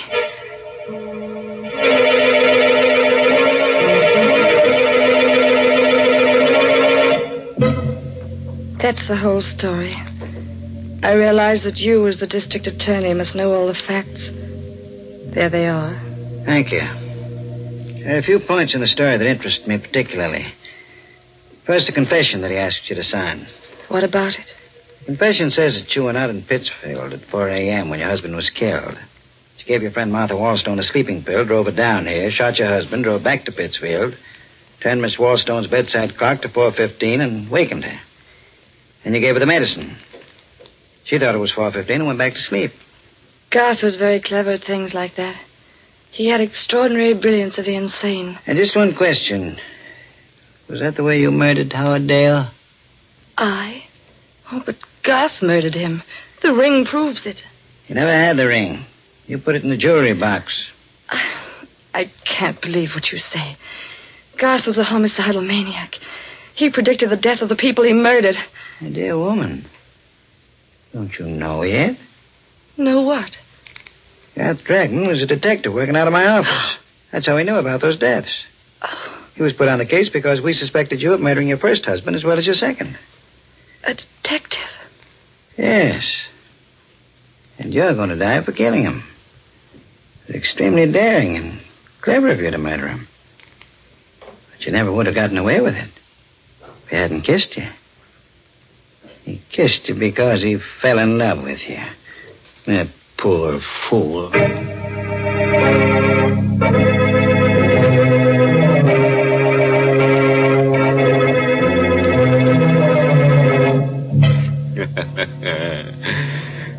Well, friends, that just goes to prove that you should never pick up hitchhikers who come out of cemeteries at midnight. And I bet you've guessed the moral for our story. It's taken from a famous quotation that Harry the Hangman uttered during a nightmare. Never steal the rings of people you murder, on account of that's robbery. My goodness, you call that a moral. That's one of the most immoral things I've ever heard you say. All right, Mary, I'll take it back. Now, here's one you really like. There's many a slip twixt the cup and the Lipton. That's why teaspoons were invented. That's very clever. But I guess the reason they're called teaspoons is because people drink tea so many times during the day. Yes, folks enjoy that brisk Lipton tea not just at mealtime, but between meals as well, such as when friends drop in for a visit. That's why it's a good idea always to keep a good supply on hand. So folks ask for Lipton tea in the larger, more economical size packages. And now here's a cheerful little thought. You could let a man murder you once, but you'd have to be a stiff to let him do it again. Oh, by the way, this month's Inner Sanctum mystery novel is Puzzle for Wantons by Patrick Quentin. Yes, and next week's Inner Sanctum story, directed by Hyman Brown and brought to you by Lipton Tea and Lipton Soup. Next week's story is about a woman with canary yellow eyes, murderous eyes. Everyone she looks at, she wants to kill. And you know what? She keeps a harpoon in her house. Well, well, you never know what's going to harpoon next. And I'm afraid it's time to close the squeaking door. So, good night. Pleasant dreams.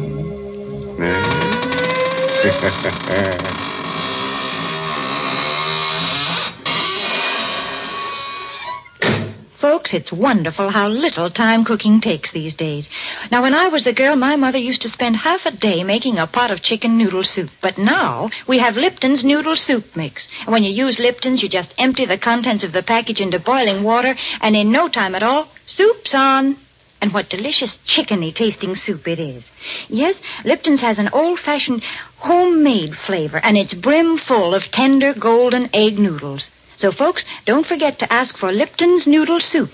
And don't forget to tune in next Tuesday night for another Inner Sanctum mystery. This is CBS, the Columbia Broadcasting System.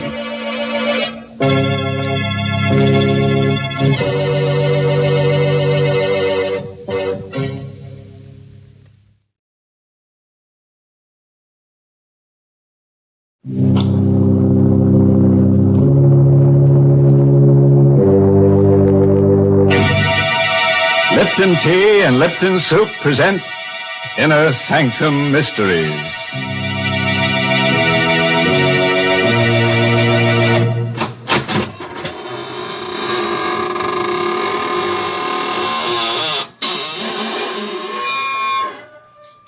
Good evening, friends of the Inner Sanctum. This is your host at the squeaking door again. Just, slither in and let me dispel your weariness with a bit of eeriness, Oh, no, please. Don't sit in that chair. I'm, saving it for rigor mortis to set in.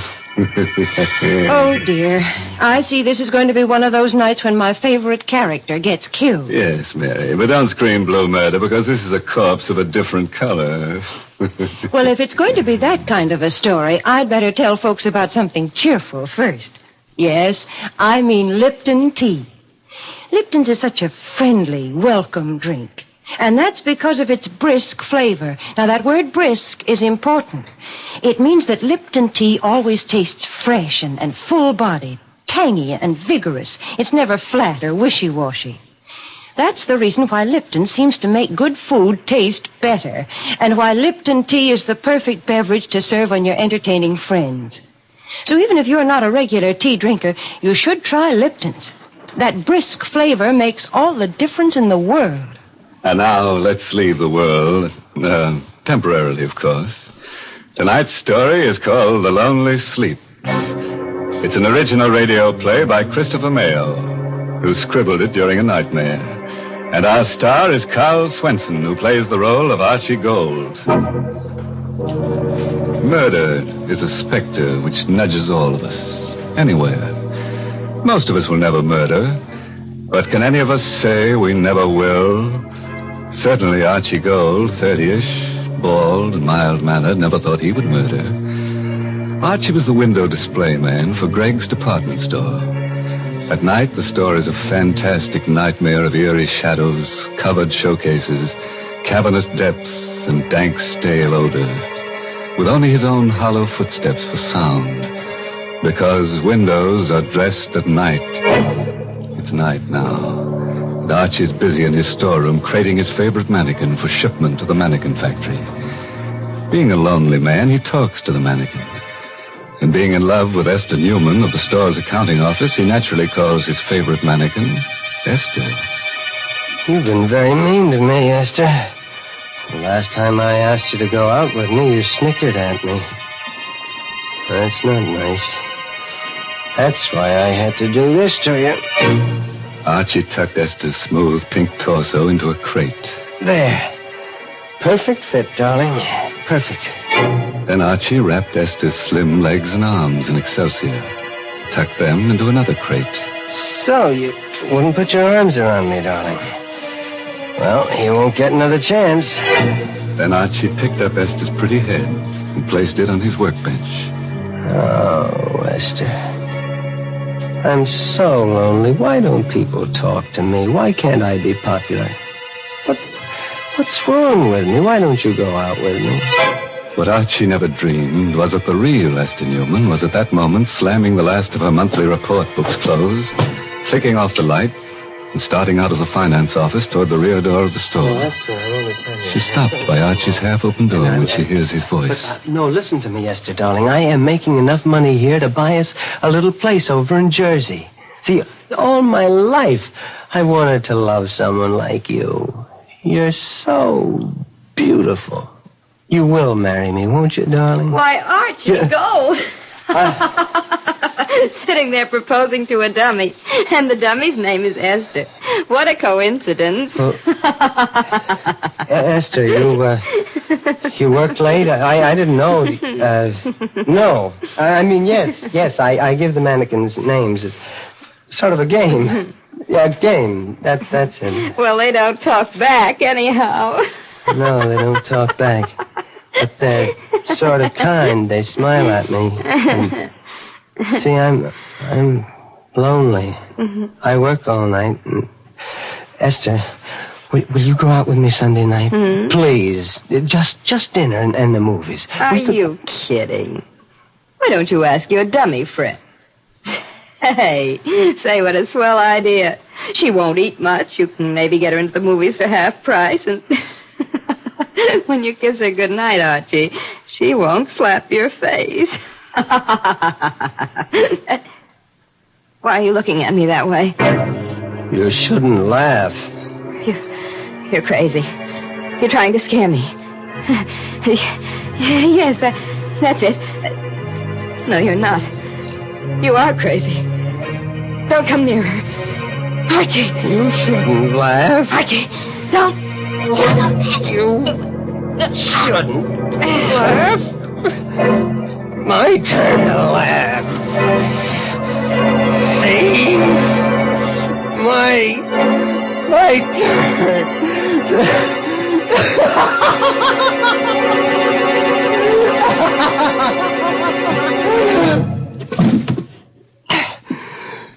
You shouldn't laugh.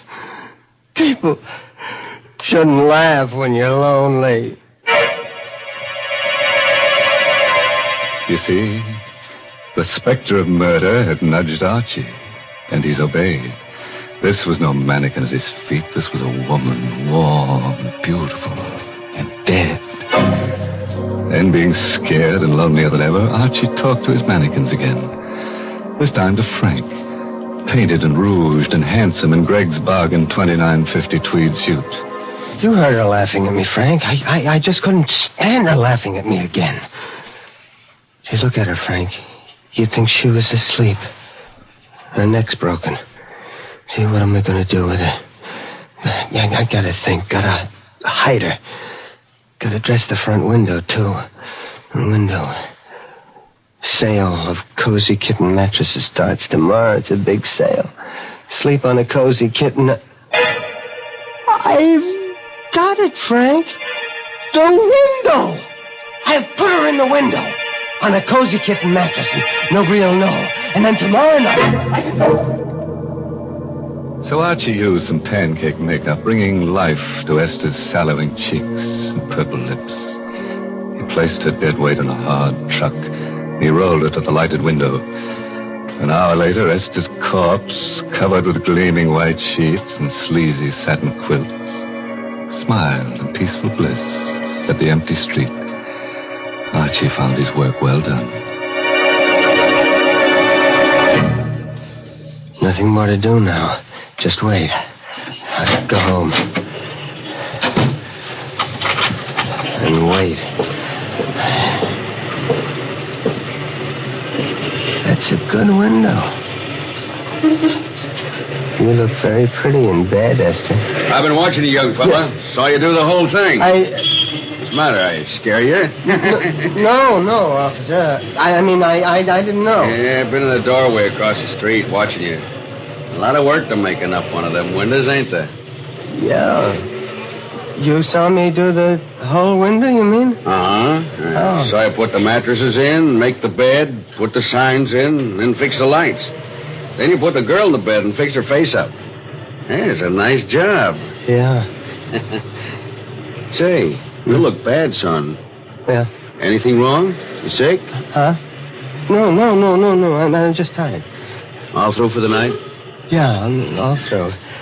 Good night, officer. Good night, young fella, and don't worry about your girlfriend. I'll keep an eye on her every night.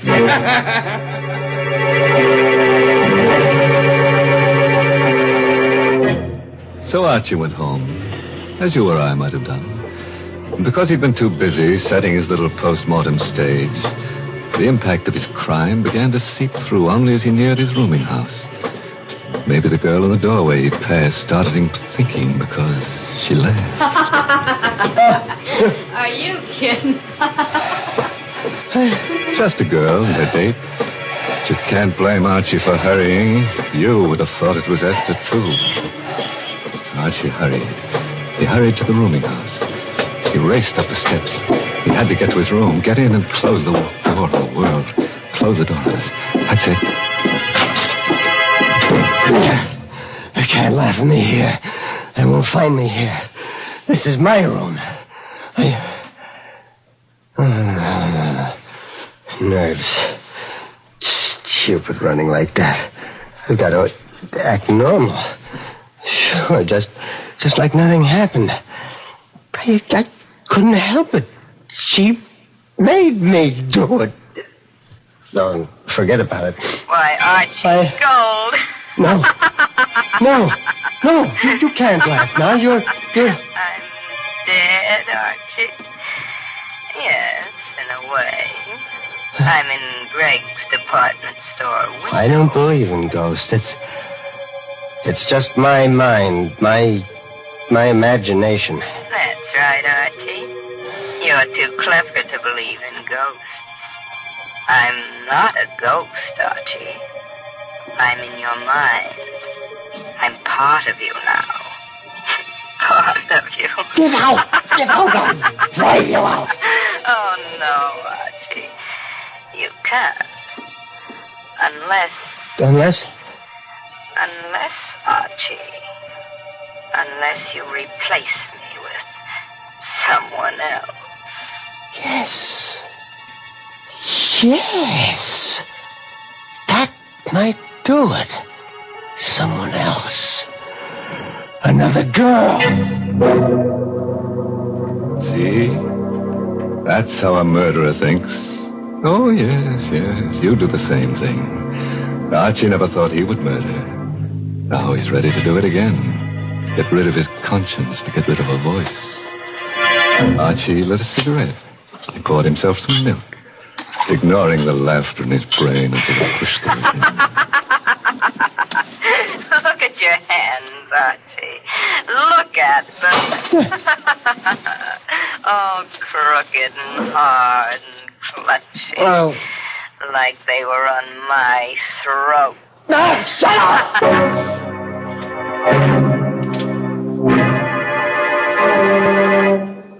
Archie threw himself on the bed and jammed the pillow against his ears. Fell into a dream worse than reality.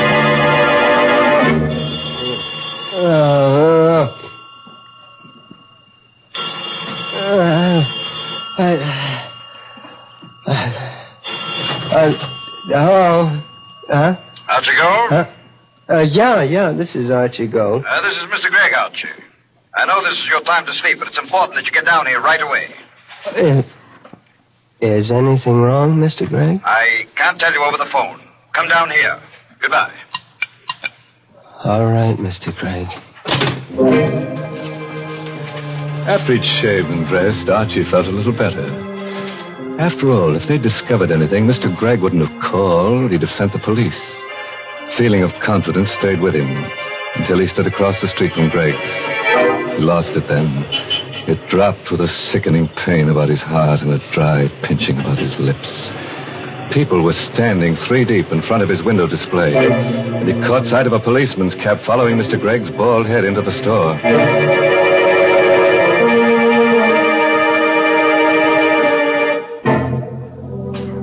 Well, were you thinking of going window shopping tomorrow? Want to be popular?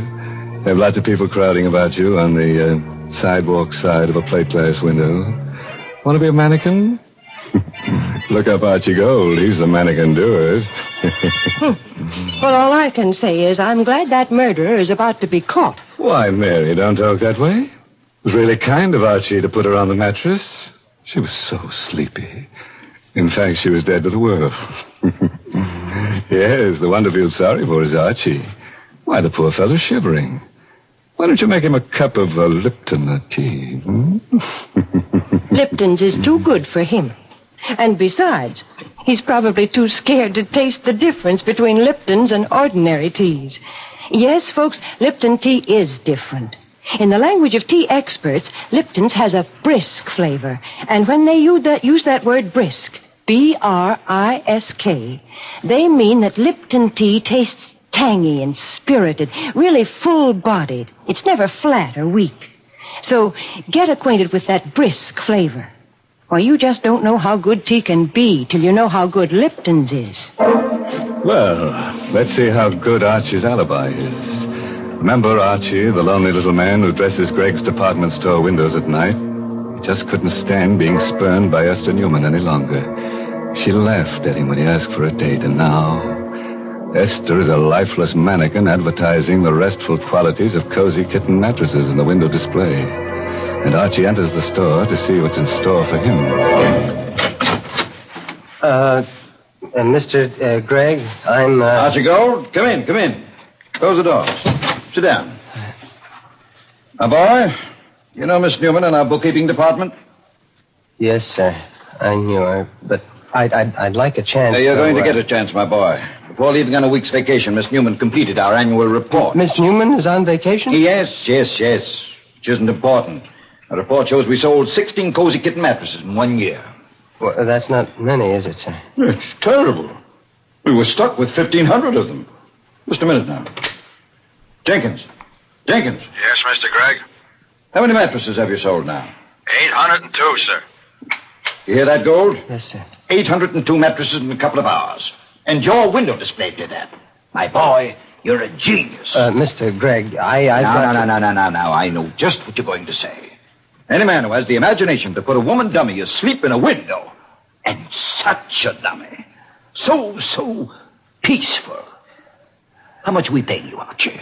$36.47 a week, sir. Starting today, it's $72.94. And the private office, and you're the head window display manager of my 3 stores. Ha! Stunned you, huh? Everything I've always wanted. What's more, I've had pictures taken of that window with the crowds, and the paper promised to run it in tonight's edition. With your name. Good? Yes, sir. I want you to know, sir, I appreciate it all. Oh, nonsense. Gregg knows a bargain. Now go home to bed again, or take tonight off. Oh, no. I have work to do. Got more good ideas? Good. Mr. Gregg. Yes, my boy.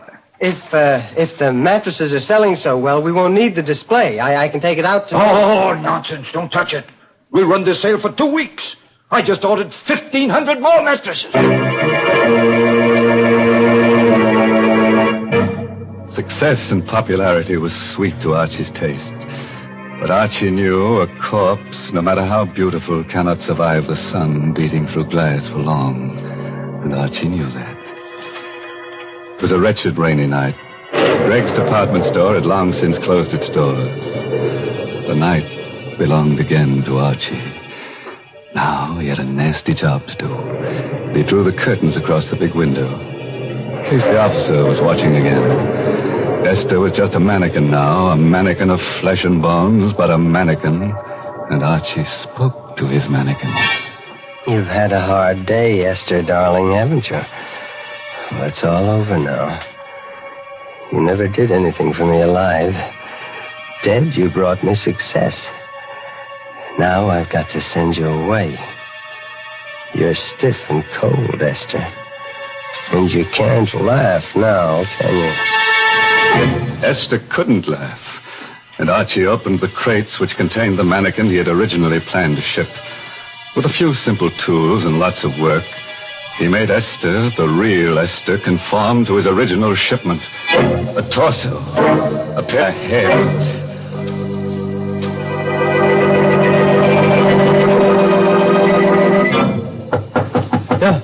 Who? Oh, that's the alley door. Somebody's there. Gee, a cop, maybe. I've got to act natural. After all, she's well hidden. Could I come in? Please, I'm so wet and tired. Girl. It's a girl. Yes. Come in. Get out of that rain. Thanks. Why, you poor kid, you're soaked. Come into the workshop. I've got a heater in there. Gosh, thanks. She was sent to me. Someone to take Esther's place.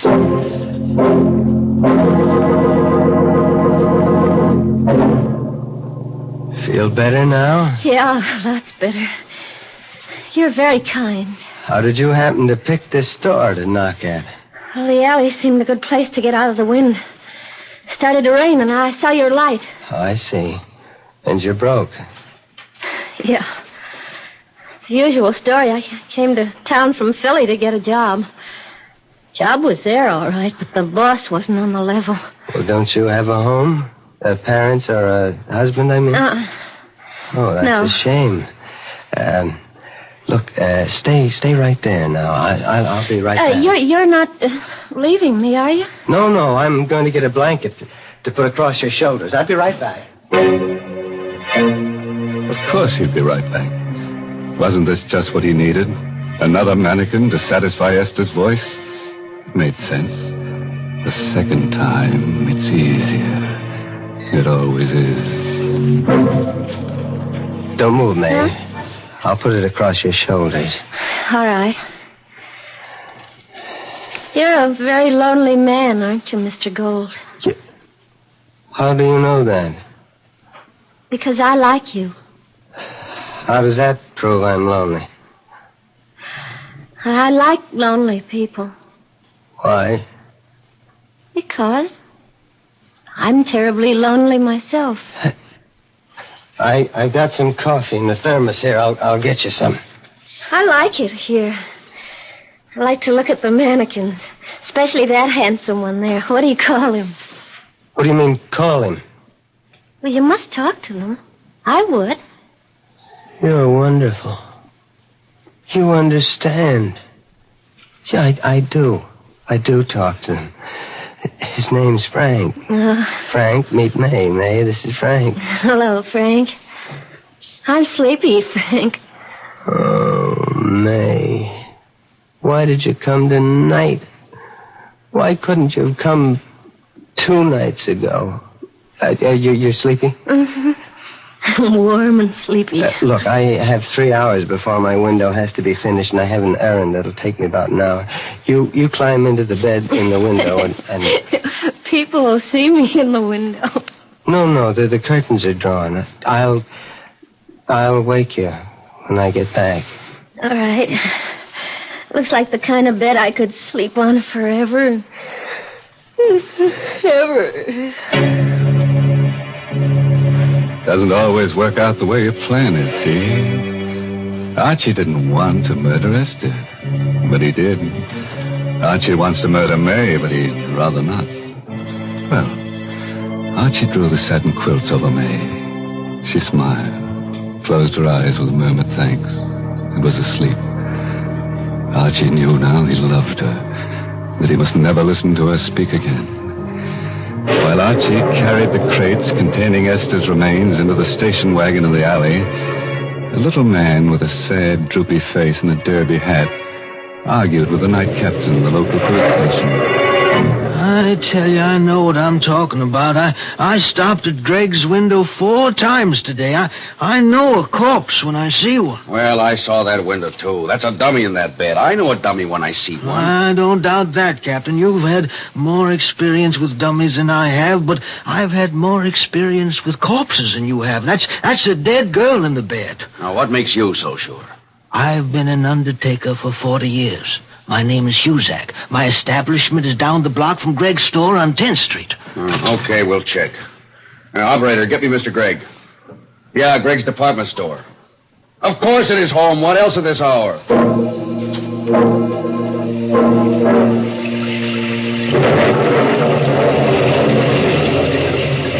Archie had a plan. Excitement gripped him. But that habit of years was strong, and he talked to Esther as he piled her 3 coffins into the station wagon in the alley. Don't you worry, Esther. In a half hour, you'll be at the bottom of the river. You shouldn't have laughed, Esther. And then I'll come back to May. Sure. Archie had a plan, all right. But it didn't include the little old undertaker who knew a corpse when he saw one, or an angry, sleepy Mr. Gregg, or a confused who were right then coming to a stop in front of the store. This is an outrage, a preposterous, fantastic farce. Getting me down here in the middle of the night to prove I have a corpse in my window. I know, Mr. Gregg. I feel silly about it myself, but Mr. Huzak here seems so sure. The curtains are drawn in front of the window. We'll have to go inside. No. In a minute, you're all going to look very silly. There. Does that look like a corpse?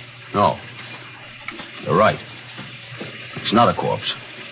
It isn't a dummy either. She's alive. Breathing. There's something queer here. I'm going to look around outside. Archie! Archie, go!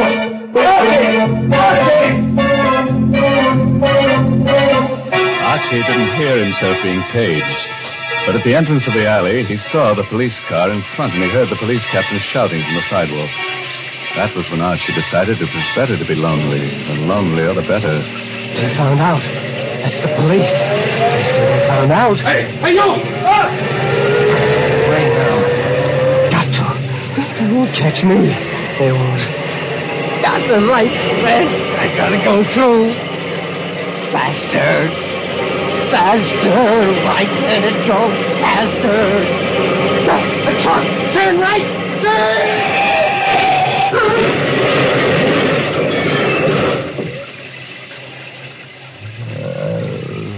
No one ever heard Archie's last words. They bubbled through his torn throat as he lay in the glass-smashed window through which he'd crashed.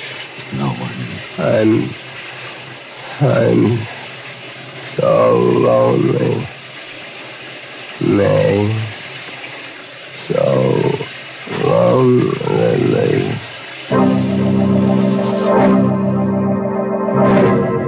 Well, Greg, here's your Archie Gold. Bet those crates will be interesting. Awful. Yeah, quite a mess. No one was cruel enough to point out a gruesome bit of grisly humor. The lonely little man who'd spent so much time in display windows had created his final masterpiece. Archie had decorated his last window in Huzak's funeral parlor.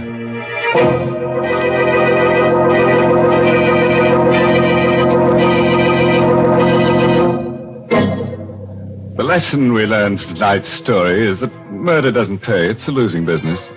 Murderers are always in the red. And it's strenuous work, too. You're bound to find yourself a little stiff. Mr. Host, I did not like that story. Well, neither did I, Mary. Imagine the Cozy Kitten Mattress Company pulling a smart advertising stunt like that on Lipton's time and for free. Now, that's not what I mean at all. And if you're worried about Lipton's, let me assure you that Lipton's is the largest selling brand of tea in the whole world. That's the kind of popularity that really counts. And, folks, if you'll just once try Lipton tea, I think you'll be convinced, too.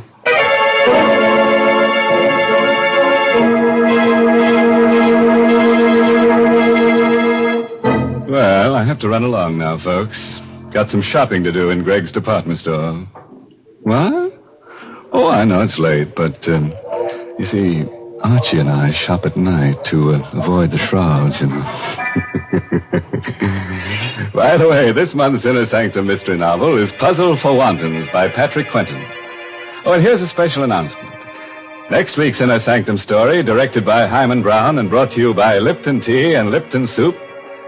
Next week's story is about a man whose dreams always come true. All he has to do is to dream that somebody's being murdered and...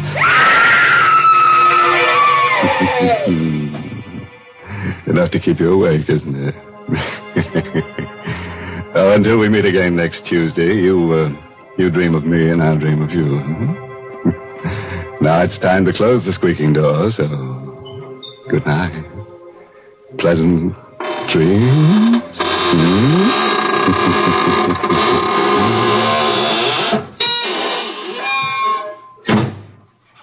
Folks, here's a grand way to begin a meal. Serve Lipton's noodle soup. Lipton's takes no time to prepare, and yet it has a real fresh-cooked chickeny flavor. Yes, it tastes just like the chicken noodle soup you'd make right in your own kitchen. And Lipton's is economical, too. It costs less and makes lots more than canned soups. So, folks, don't forget to serve Lipton's noodle soup. And don't forget to tune in next Tuesday night for another Inner Sanctum mystery. This is CBS, the Columbia Broadcasting System.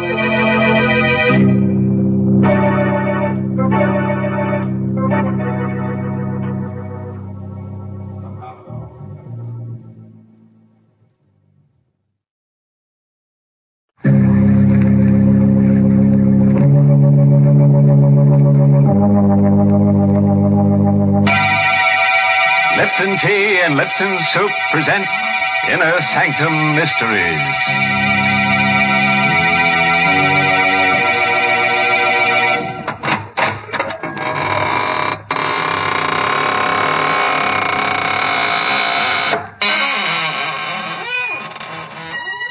Good evening, friends of the Inner Sanctum. This is your host to welcome you in through the squeaking door. We're having a party tonight for two of my favorite corpses. I call them Romeo and Juliet. They're newly deads, you know. Yes, she's the daughter of a famous society murderer, and he's the pride of the East Side morgue. Oh, they're so happy together in their mausoleum built for two. And you should see the bridal casket. Shame on you, Mr. Host, making fun of such a tragedy. But, Mary, it was a touching ceremony. Of course, I stood up for the groom. Naturally, the poor fellow couldn't stand up for himself. Oh, please. It's an occasion for tears, not for laughter. That's right, Mary. Why, when the bride appeared wearing her grandmother's shroud, everyone had to be cheered up with Lipton tea. Now, that's enough. I will not have Lipton's mentioned at a time like that. Lipton tea is for people who know how to enjoy life. These are the folks who really appreciate Lipton's famous brisk flavor. Yes, that word brisk. B-R-I-S-K makes a big difference when you're sitting down to a cup of hot tea. Brisk means that Lipton tea tastes fresh and full-bodied, never flat or wishy-washy. I wish you'd try Lipton's, folks, even if you're not a regular tea drinker, because you just don't know how good tea can be till you know how good Lipton's is. Well, Mary, let's tee off into tonight's story. It's called The Shadow of Death. And it's an original radio play by that boogie-woogie man, Robert Sloan. Yes, and our star tonight is Richard Widmark, who plays the role of Howard. All set? Then turn off the lights and let in the shadow of death. On a lonely dirt road that borders the village cemetery, a single car slows to a stop and parks in the moonless night. Inside it, a man leans back in his seat and reaches for the hand of the girl he loves. Howard, Yes, dear? why did you stop here? The cemetery's right over there. Oh, I didn't notice. You drove here last night, too. Did I? Yes. Well, you're not frightened, are you? Tonight I am. You've been so strange, so far away. I feel as if I hardly know you. Darling, you mustn't feel that way. What's the matter, Howard? There's something on your mind. I'm going away, Marie, Oh, no. and I'm not coming back. Howard, why? Well, I don't really know if I can explain it. It seems so incredible, and yet I know it must be true. What? Something I've discovered about myself. Something strange and frightening, Marie. Wherever I go, I seem to cast a shadow. A shadow of death. I don't understand. No, I didn't either at first. I thought it was just a strange coincidence. But it isn't. It's me. I bring death wherever I go. Oh, Howard, you don't really believe that. Well, how can I believe anything else? Haven't you noticed what happens to every living thing I have around me? No. I can't keep a pet of any kind, a cat or a dog. Even a plant dies when I have it in the house. Oh, darling, that's just your imagination. You've been working too hard. You need a rest. No, I'm going away, Marie. I don't want any harm to come to you. Oh, no, please. Nothing's going to happen to me. This is just... What's the matter? Oh, nothing. I was just looking at the flowers in my corsage. Good heavens. They're dead.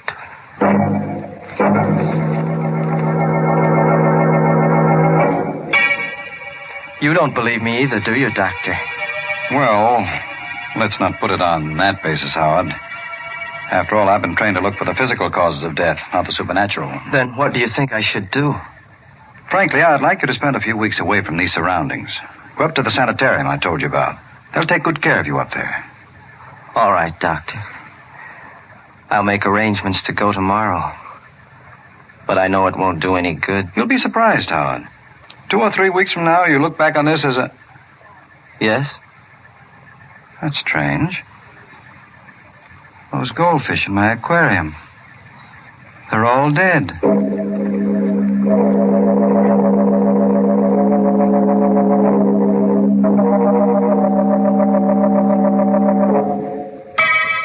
Tell me the truth, Howard.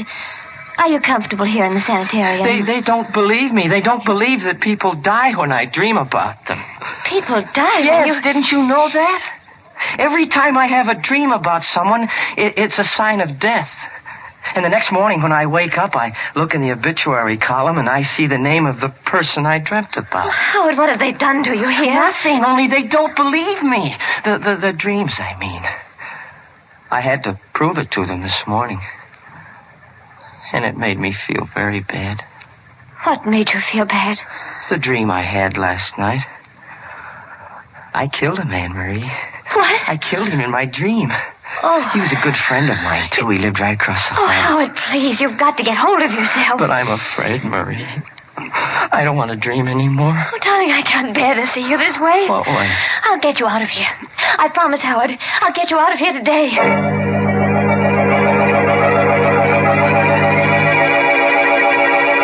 But, Marie, there isn't a chance of getting him out. He may have to stay in this institution for months. Oh, no. Dr. Gerard, can't you see what's happening to him? He's losing his mind. Well, I know he's taken a turn for the worse. That's all the more reason for keeping him here. It might be dangerous to discharge him now. Then why don't you do something to help him? We're doing everything we can. It's not easy. He persists in thinking he has this strange power of death. Nobody is able to convince him he's wrong.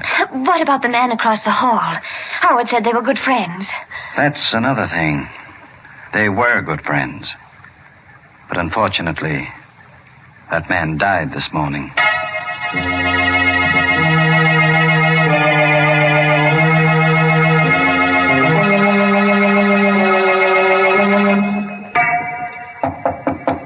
Come in.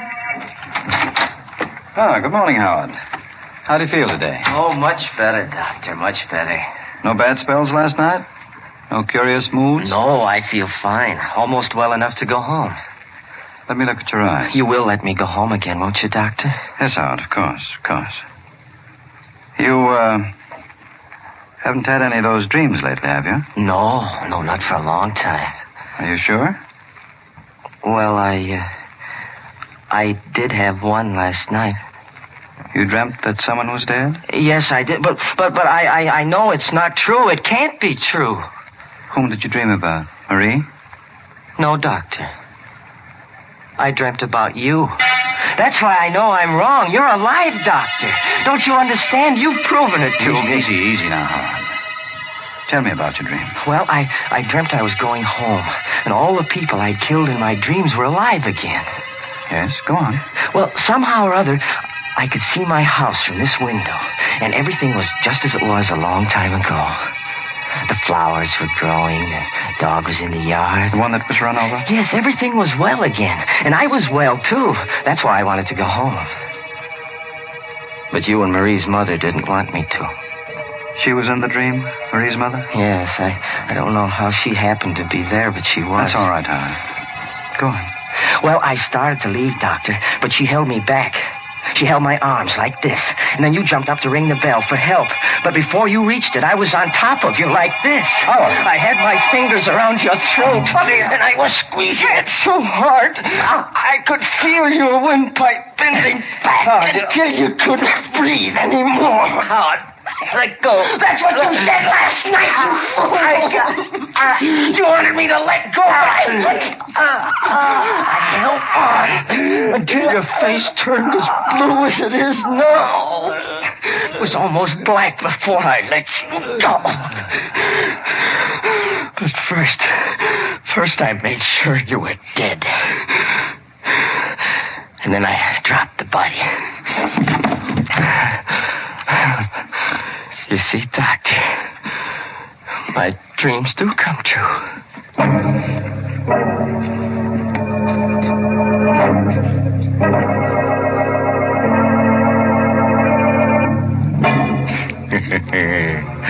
Well, have you had any good dreams lately? Howard has. And you know, his dreams don't need interpretation. No, they need cremation. Say, it's a lucky thing that guy works on the night shift. It'd be awful if he had daydreams, too. Good gracious, yes. His dreams not only walk, they commit murder. Mary, I was about to say that. Please leave the jokes to me. How would you like it if I talked about tea? Hmm? Well, for goodness sake, I listened to the story, too. And I must say I'm glad I'm not his, dream girl. That does it. Friends, let me tell you about Lipton tea. All right, you win. But it's only because I have something important to say about Lipton's. Folks, did you know that Lipton's is the largest selling brand in the whole world? Yes, and the reason for that is Lipton's well-known brisk flavor. You know, that word brisk is the tea expert's word for tangy, full-bodied tea, for Lipton tea. Lipton's is always fresh and spirited, never flat or wishy-washy. That's why lots of people drink it not just at meal times, but whenever they're taking it easy for a minute during the day. So, folks, try Lipton's and get acquainted with that brisk flavor. Well, let's get back to our dream man and find out what he does in his waking moments. When we left him last, he had just done a little manual work on Dr. Gerard's windpipe. And now, as the good doctor lies comfortably on the sanitarium floor, Howard is in the process of going through his pocket. Well, I'll have to have the keys to your car, Doctor. I'll need them to get back home. I hope you won't mind if I hide you under this bed. It may take them a little bit longer to find the body if I do. But... Yes, who is it? Dr. Frisbee, Howard. May I come in? Well, yes. Yes, I'll open the door. What is it, Doctor? Well, I was looking for Dr. Gerard. I thought he was in here. Oh, yes, he was a moment ago. I think he went down the hall. No, I just came from there. I guess he went back to his office. Oh, yes, I guess he did. How are you making out, Howard? Fine, Doctor, fine. You seem a little nervous. Your hands are shaking. Oh, well, You see, you've dropped your keys. I'll get them. It's all right, Howard. I wasn't going to take them away from you. But I am wondering how you happen to have any keys in your possession. Well, they're not really mine. Whose are they, Dr. Gerard's? Yes, he left them here. I mean... You mean, you stole them from him? No. Oh, come, Howard. You can't expect me to believe Dr. Gerard would give you any keys. Now, you'd better let me have them so I can give them back. But I didn't... Let me have them, Howard. Thank you. You won't tell him I took them, will you? No, Howard, I won't tell. But please don't take them again. I'll go anyway. I'll get out onto the road and I'll get a hitch, yes, sir. I'll get away. I've got to speak to Marie.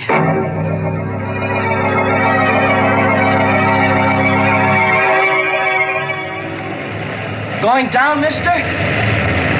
Guess not. Guess I'm not... Oh, here comes another one. Hey, stop! Give me a ride, will you? Give me a ride, please, mister? Oh, he's stopping. Hey, wait for me, will you, mister? I'm coming. I'll be right there. Oh, gee, thanks, mister. You going into town? Yes, Howard, but you're not. Dr. Frisbee. Yes, I've been watching you ever since you took those keys. I thought you'd try something like this. Well, I had to, Doctor. I understand. You better get in the car, Howard, so we can talk this thing over. All right. You know, it's silly to run away from our place up there. If you really want to go home, all you have to do is ask. I did ask. When? This morning. Oh, wait a minute. Don't start the car. Why not? There's a truck coming. In back. Where? Oh, Howard!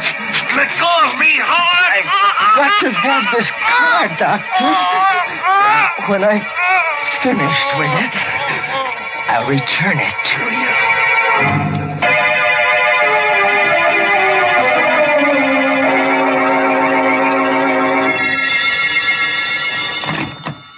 Hello? Hello, Mrs. Walker. Who's this? Howard. You remember me, don't you? Howard, where are you? In a telephone booth around the corner. You're not in the sanitarium? No, I've been discharged. Dr. Gerard said I could go. You mean you're well again? Yes, I'm completely cured. Oh, I see. You don't sound very happy about it, Mother. Where's Marie? She's out on a date. When will she be back? Well, I don't know, Howard. She didn't say. I've got to see her again, Mrs. Walker. I've got to see her once more before I die.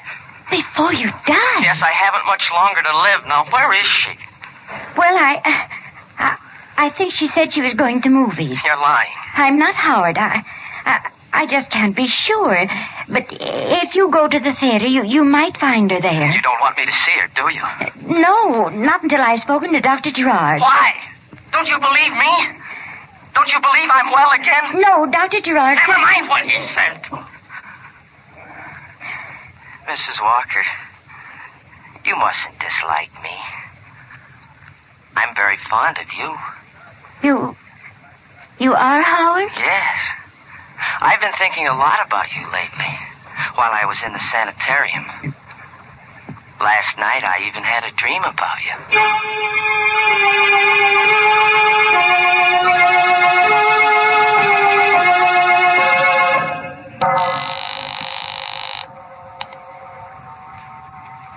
Keep ringing that number, operator. I've got to locate Dr. Gerard. Why the hurry, Mrs. Walker? Howard, how did you get in here? Through the back door. Put that phone down, please. But Put it down, I said.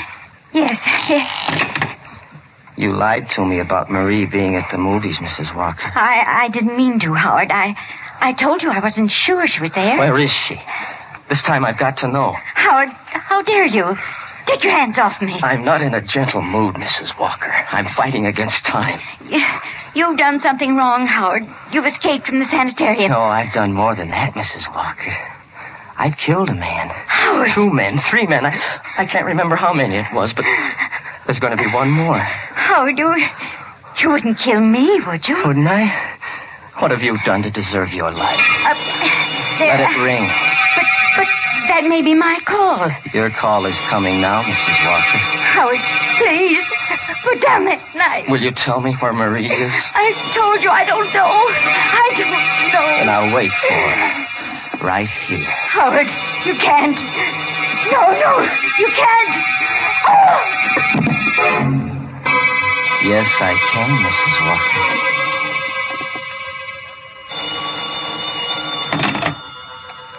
Hello? Hello, this is Dr. Frisbee Sanitarium calling. Is Mrs. Walker there? I'm sorry. You have the wrong number.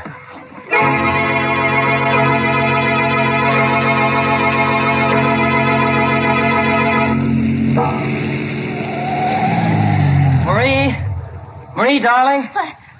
Why, Howard. Howard, what are you doing here? I've been waiting for you to come home, darling. Aren't you glad to see me? Oh, yes, of course I am. It was such a surprise I couldn't catch my breath for a minute.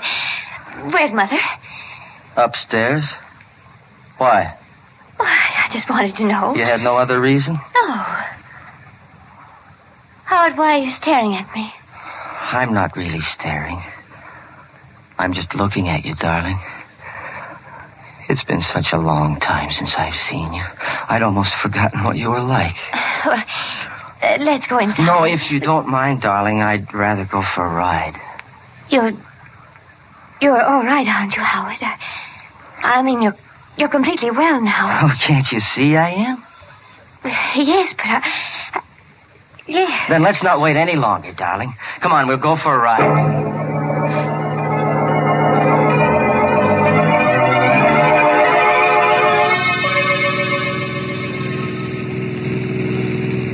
Getting late, Howard. Don't you think we ought to go back? No, not yet, Marie. You just keep driving. These few moments we have together, maybe I'll... Marie, why are you stopping here? We're low on gas, dear. I don't want to get stuck on the highway. Oh. Yes'm. What'll it be? You better fill her up. All right. And have you got a telephone here? Yes'm, right inside. Thank you. Wait a minute, Marie. What do you want with the telephone? Oh, I was going to call my mother. She'll be worried about me. Oh, no, she won't. She knows you're with me. Besides, she went out for a little while. Well, maybe she's back by now.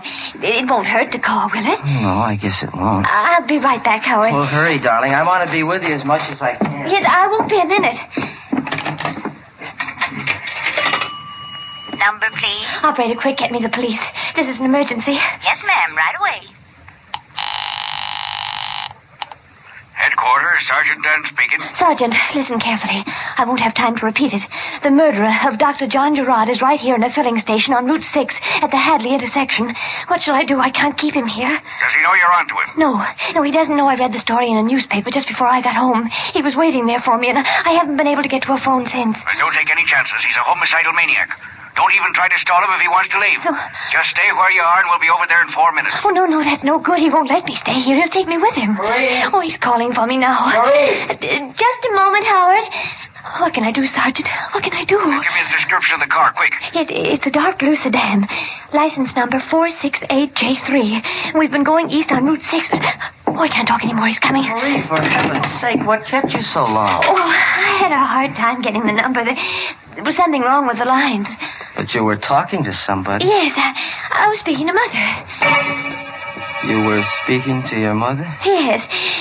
She told me not to stay out too late. You're lying, Marie. No, I'm not, Howard. I talked to him. You talked to the police. That's why you lied to me. No. You did. Your mother's dead. Howard. I know, because I killed her. No. Be quiet. Get back into the car. You're coming with me. No, Howard. Oh, you're hurting my arm. Get back in the car. Hey, you leave her alone. Keep out of this, you fool. Leave her alone. I told you to keep out of this. Oh, I know. Hey, put down that wrench. Now put it down. Howard, how could you? Never mind. Get into the car.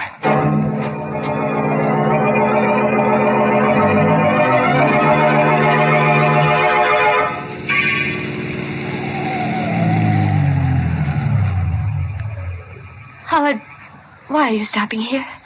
Don't you know where we are, Marie? This is the cemetery. Where we stopped before. Yes. I like it here.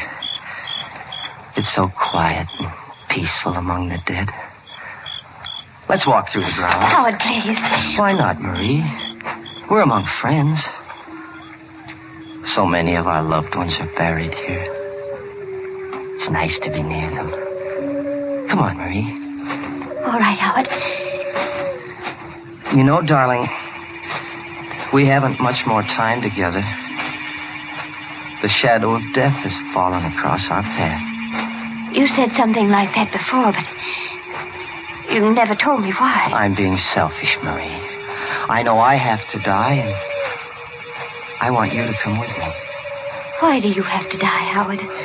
Because I haven't been true to myself, darling. I haven't been true to this power I have. The power of death? Yes. I've helped it along sometimes. Like that dream I had about my friend in the sanitarium. Like the flowers in my garden. Like those fish at Dr. Gerard's. You killed them? Yes. I knew they were going to die. But I shouldn't have helped them. That's why I'm being punished. But Howard, why are you punishing me? I don't want to die alone, Marie. We've been away from each other so much, darling. I want us to be together from now on. But... Don't be afraid, darling. I'll be gentle, Marie. So gentle.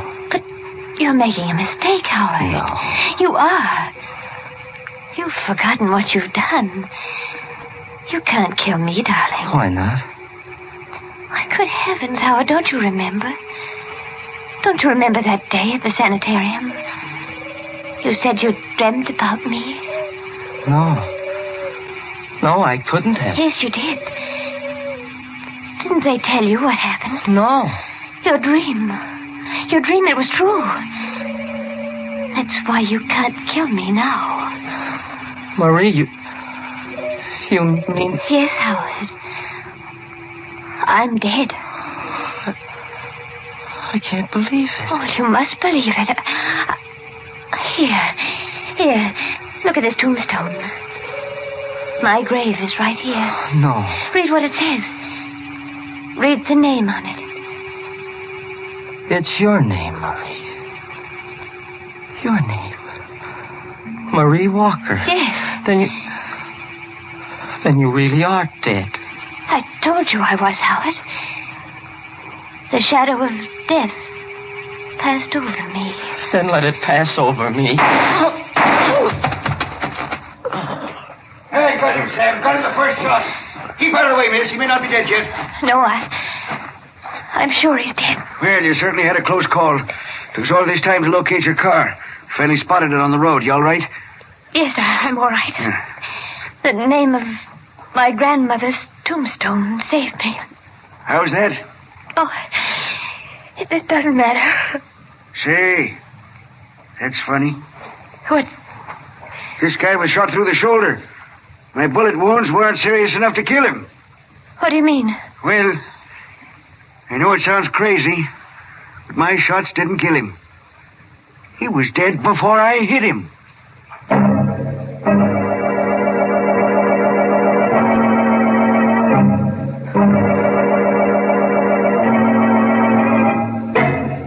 What a shame. Wasting two perfectly good bullets on a guy that was dead all the time. Well, at least they won't have to go far to bury him. Here's one villain who died practically in the middle of his own plot. Isn't it funny how many of our stories seem to take place in cemeteries? You know, Mary, I think you ought to open up a concession in the cemetery.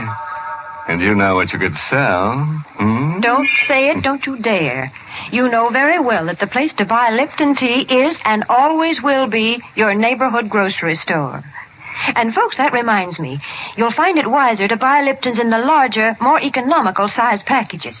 That way you not only save money, but you also make sure that you won't run short on a beverage that's really a household necessity. Brisk-flavored Lipton tea.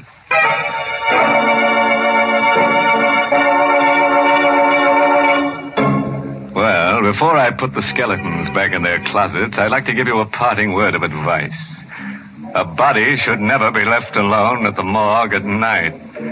After all, it might become slab happy. Oh, by the way, this month's Inner Sanctum mystery novel is The Whistling Legs by Roman McDougald. Yes, and let me tell you about next week's Inner Sanctum story. Directed by Hyman Brown and brought to you by Lipton Tea and Lipton Soup. You know, usually our stories are about people who live 6 feet under the ground. But for next week, we've dug a lot deeper. In fact, it takes place in China. And as a special added attraction, we've unearthed a new kind of character for you. Unearthed is right. This guy's been dead for 20 centuries. And now it's time to close the squeaking door, so good night. Pleasant dreams.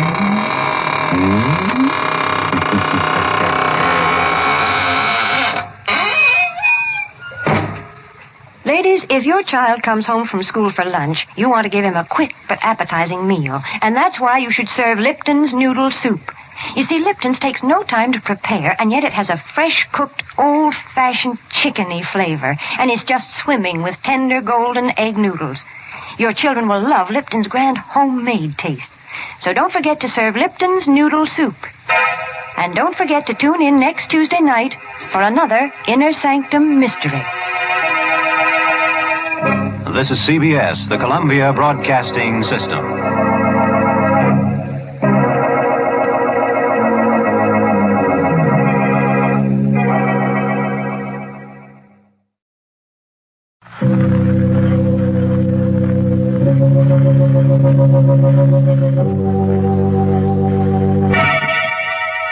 Lipton Tea and Lipton Soup present Inner Sanctum Mysteries.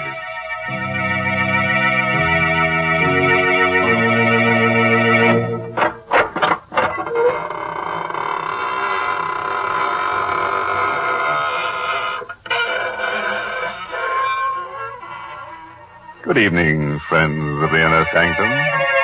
This is your host to welcome you in through the squeaking door to another half hour of horror. Come in, won't you, and sit down. I hope you'll forgive me if I don't get up, but I'm terribly tired. I spent last night with a friend who's a book collector, specializes in bestsellers. He certainly showed me some interesting ones. In fact, he tried to bury me in one. Because all the very best sellers have corpses in them. Why, that's downright silly. Most cellars do not have bodies in them. But of course they have, Mary. You know the old saying, even the walls have ears. You certainly don't make a house sound homey at all. Why don't you talk about the kitchen with its good, warm smells of homemade food? Yes, and while you're at it, you should mention Lipton tea, because Lipton's makes good food taste better. You see, folks, Lipton's has a brisk flavor. And brisk means that Lipton tea always tastes fresh and full-bodied, tangy and spirited, never flat or wishy-washy. That's why Lipton's is such a grand drink at mealtimes, and why it's the perfect beverage to serve when you're entertaining. That's right. That brisk flavor makes all the difference in the world. So, folks, try Lipton's, won't you? And now, friends, if you're willing to gamble with your peace of mind, put out the lights and listen to Death by Scripture. It's an original radio play by that old gravedigger, Robert Newman. Yes, and our star tonight is Stefan Schnabel, who plays the role of Stefan. The place is China, somewhere near the outskirts of Shanghai. A man-made wasteland ravaged and devastated by war.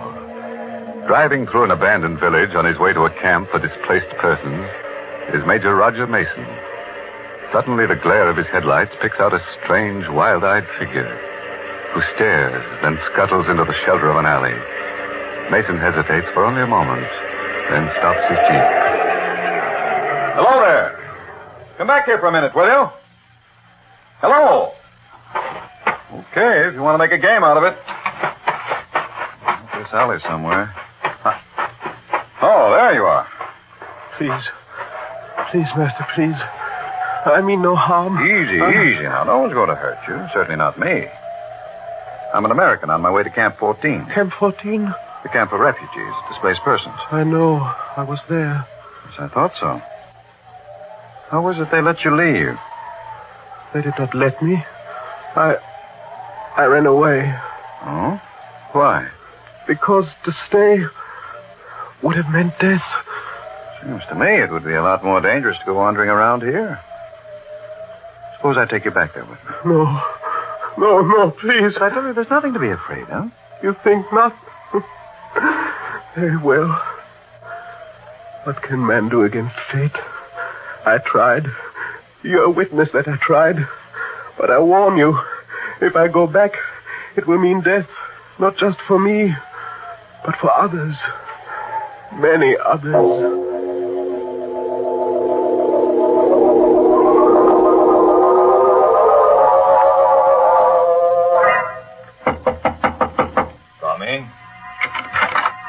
Dr. Cornell? Yes. I'm Major Mason. Major Mason, I'm very happy to meet you. Welcome to Camp 14. I'm very glad to meet you, too. I've heard a great deal about you. The job you've been doing here. Oh, Dad. There was not much I could do when we were all prisoners. But now that we have been freed and are beginning to get food and medical supplies, it is almost like a holiday. May I present Miss Mia Singh, who has been assisting me? Major Mason? Miss Singh? I brought someone here with me, someone I picked up on the road, and... Stefan. I did not want to come back. He made me. Well, then he does come from the camp here? Yes, of course. A curious case. We have never been able to discover his last name or even his nationality. We have many kinds here, you know. White Russians, Koreans, Siamese, Burmese. Stefan, why did you do it? Why did you run away? Because I was afraid. Because of this. Another one. That same paper. What is it? We found about a dozen of them scattered around the camp this afternoon. Read it. You have not escaped. There is no escape. Do you recognize this symbol here? Japanese Black Dragon Society. It says there is no escape. And it's true. I tried to escape, and what happened? He brought me back. Our benefactor. Our savior. I told you there was nothing to be afraid of, Stefan. Afraid? Is death something to be feared? It is the one escape they cannot take from us. Death, to sleep, to rest, to rest. He's really in a pretty bad state.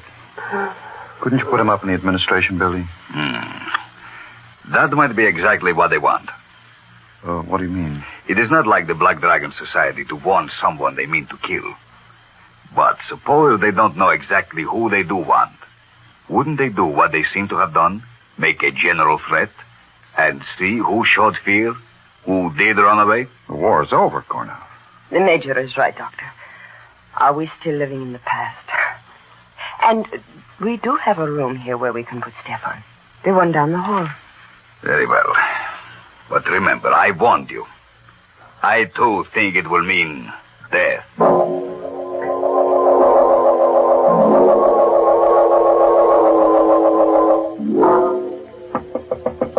Stefan!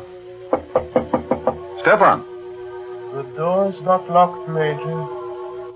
Come in. I didn't know whether I'd be disturbing you. Whether you were asleep. Sleep? I never sleep. Never. You're feeling better, though, aren't you? Safer? It is at least quiet. A man can think. I was lying here, trying to remember. Trying to remember what? If I knew, I would know everything. But I don't know. There is much that I can remember. Such as what, Stefan? The first one. The greatest one. Many lifetimes ago. The garden with a wall around it. The torchlight bright on their breastplates and helmets. And his face. Then the hill. The place of skulls. The earth shaking. Stop it, Stefan. Whatever it is you're talking about, it's horrible. Horrible, yes. But true. Those I can remember. I can't ever forget. But what I can't remember is now. Who I am, what I must do, and why. It will be horrible, too. As bad as the others, but Look, Stephen, you're a sick man. Now, you've got to rest. You've got to stop thinking, brooding. I'm going to get you something, some medicine. That will help you to sleep. Then when you're strong again, we'll take you away from here. Sleep. I told you I do not sleep. I cannot sleep. No? We'll see about that. I'll be back in a few minutes. Sleep. He does not believe that it is not for me. Not even the final one, which is dreamless. What's that? Outside the door. This door. But who is that? Who is there? No! Don't!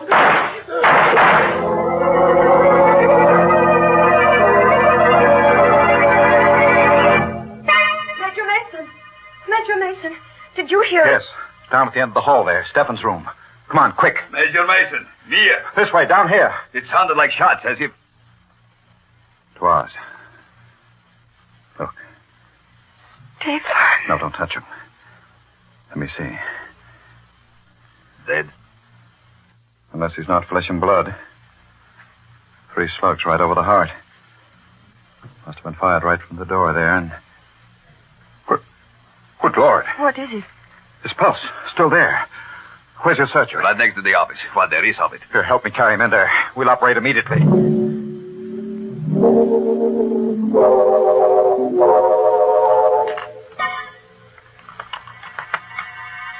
Swab. Contractor right there. That's it. Hemostat. Clamp that off. You don't have another one, Major. Suture then.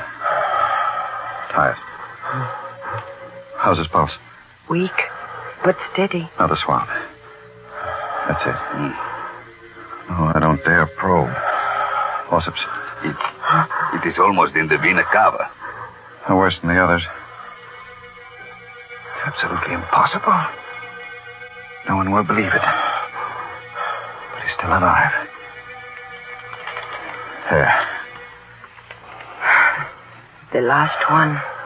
If it does pull through, he even holds out for a couple of hours, I'd believe anything.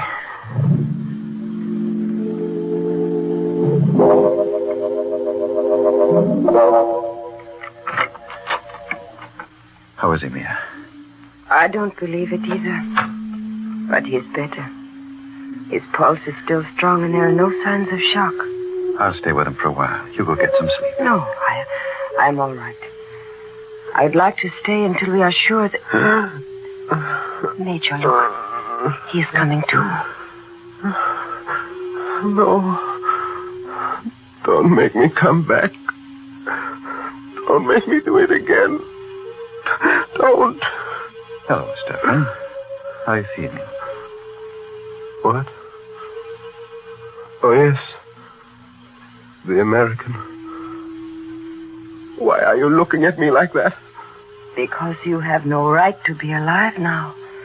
And you wouldn't be if it were not for him. I never had any right to be alive. But I am. And I won't die. I told you I wouldn't. I couldn't. Until I do what I have to do. And what's that? It is coming to me. Slowly. I'm beginning to remember. I do not see it all yet. But I know what it will mean. Vultures and blood. Coffins and death.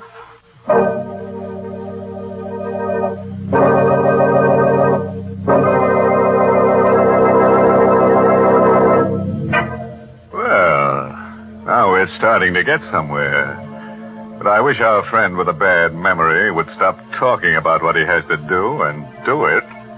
Here we are halfway through our story with only one shooting. And no corpses. Things don't pick up, I'm going to get in there myself and show them how to pour gore. My goodness, aren't you ever satisfied? I've had the creeps ever since this story started. I just refuse to think about what's going to happen next. Well, as the doctor said as he sewed himself up, suit yourself. What an awful pun. Brr. Why, Mary, did you say brisk? I did not say brisk, and I'll thank you not to make fun of that word, because it's a mighty important word in the language of tea experts. Yes, brisk. B-R-I-S-K is the word they use to describe the flavor of Lipton tea.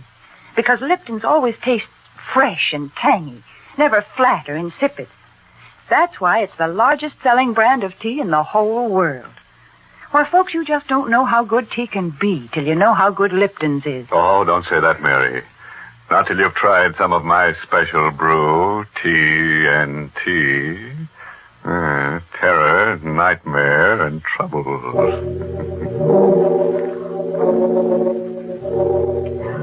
It is the next evening, about 10 o'clock at night. The dust-laden wind still wails around the lonely camp, and the refugees from many nations sit huddled in their rooms. Stefan, his face gaunt and drawn, is sitting propped up in bed in the administration building. Are you sure you feel well enough to talk, Stefan? There is pain, but that does not matter. What is it you wish to know, Major? You were shot, Stefan. You know that. Did you see who it was that shot you? Yes, I saw. But that is not important. Does not matter. What do you mean it does not matter? Just that, Doctor. You see, much has come back to me. Not who I am, but what I must do. And I know now that I have nothing more to fear. That I was shot by mistake. Mistake? What the doctor said last night about the Black Dragon Society was quite true. There are 2 men here in the camp for whom the Japanese have been searching for years. Men who have been leading the resistance movement in their own countries. Even now, the Black Dragon Society feels that those 2 men must die. Do you know who they are? Yes. Do not mention their names. Do not even think them. You know who they are, don't you, Mia? One of them is your own father, Ram Singh. And the other is Pao Tung. Is that true? Yes. It is true. Then I think we ought to go see them at once. Make provisions to get them away from here.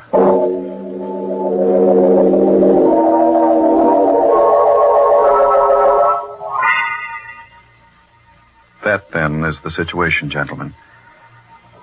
And I should like to have you escorted to Shanghai as soon as possible. You are very kind, Major. We felt that our best protection lay in anonymity. We may have been wrong. As for the danger, even though Japan has been beaten, not all the members of the Black Dragon nor their agents have been rounded up. So... Nonsense, Ram Singh. You always were too cautious. The Major is right. We should have declared ourselves, returned to our countries at once. I, for one, will be happy to do so now. Good.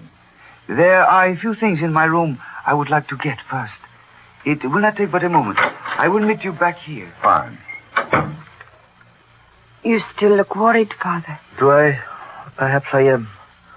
After all these years, waiting, working, suffering, to be so close to what I waited and worked for. But what is there to be afraid of? The Major has promised you protection. I know, and I'm profoundly grateful. But I keep wondering how Stefan knew. What was that? Out on the compound, and it sounded like Pao Tung. Stay here, both. No, wait, I'm coming with you. Father, you stay here. Lock this door and do not let in anyone unless you know who it is. Major Mason! Major Mason, where are you? Over here. This blasted dust is so thick. Who's that? Gone off. You heard it, too? Yes. Sounded as if it came from... There he is. Pao Tung. Yes. Dead? Very. Throat cut from ear to ear. No. No, he just left us. He was only gone a minute. That minute was all somebody needed.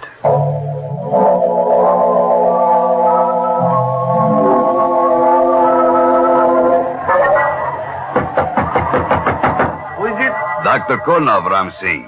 Major Mason asked me to take you up to the administration building. Just a second. That scream out in the compound, was it? Yes. Pao Tong. And was he... Yes. Killed. That is why the major wanted me to come and get you. To put you somewhere where you would be safe. You are ready? Yes. For Pao Tong to have lived through so much, waited for so long, then... Is it known who did it? No, not yet. But they are closing the gates. Whoever it was will find it difficult to get away. Will they? I wonder. In this dark, where the dust so thick you can hardly see. Besides, suppose it is not someone from outside. Suppose it is someone from the camp here. Someone who has been here for a long time. Wait. Dr. Konov! Dr. Konov, where are you? Dr. Konov! Must have lost him as we came through the alley. With this wind. Dr. Konov! Is that you? Who is it? Answer me! Tell me who it is! No! Let me go! Let me go!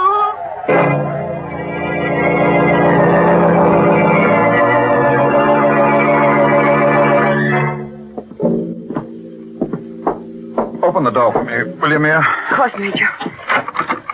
Where are you going to put him? Yeah. Right here, in the office.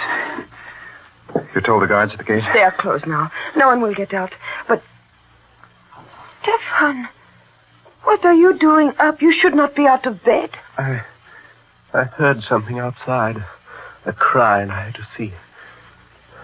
Which one is it? Pao Tong. Dead? Yes. His throat cut. And the other? Your father, Mia. Dr. Kurnov went to get him. He is bringing him here where he will be safe. Now go back inside to bed. Father? Dr. Kurnov? Kurnov. Where is your father? Isn't he here? Why, no. You were going Didn't you go get him? Yes, I did. We started across the compound together, but it was so dark. The dust was so thick. I lost him. I called to him, looked for him, and when there was no answer, I thought he had gone on ahead. Stay here, all of you. I'll go. I'm sorry, Mia. Why? Why are you looking at me that way?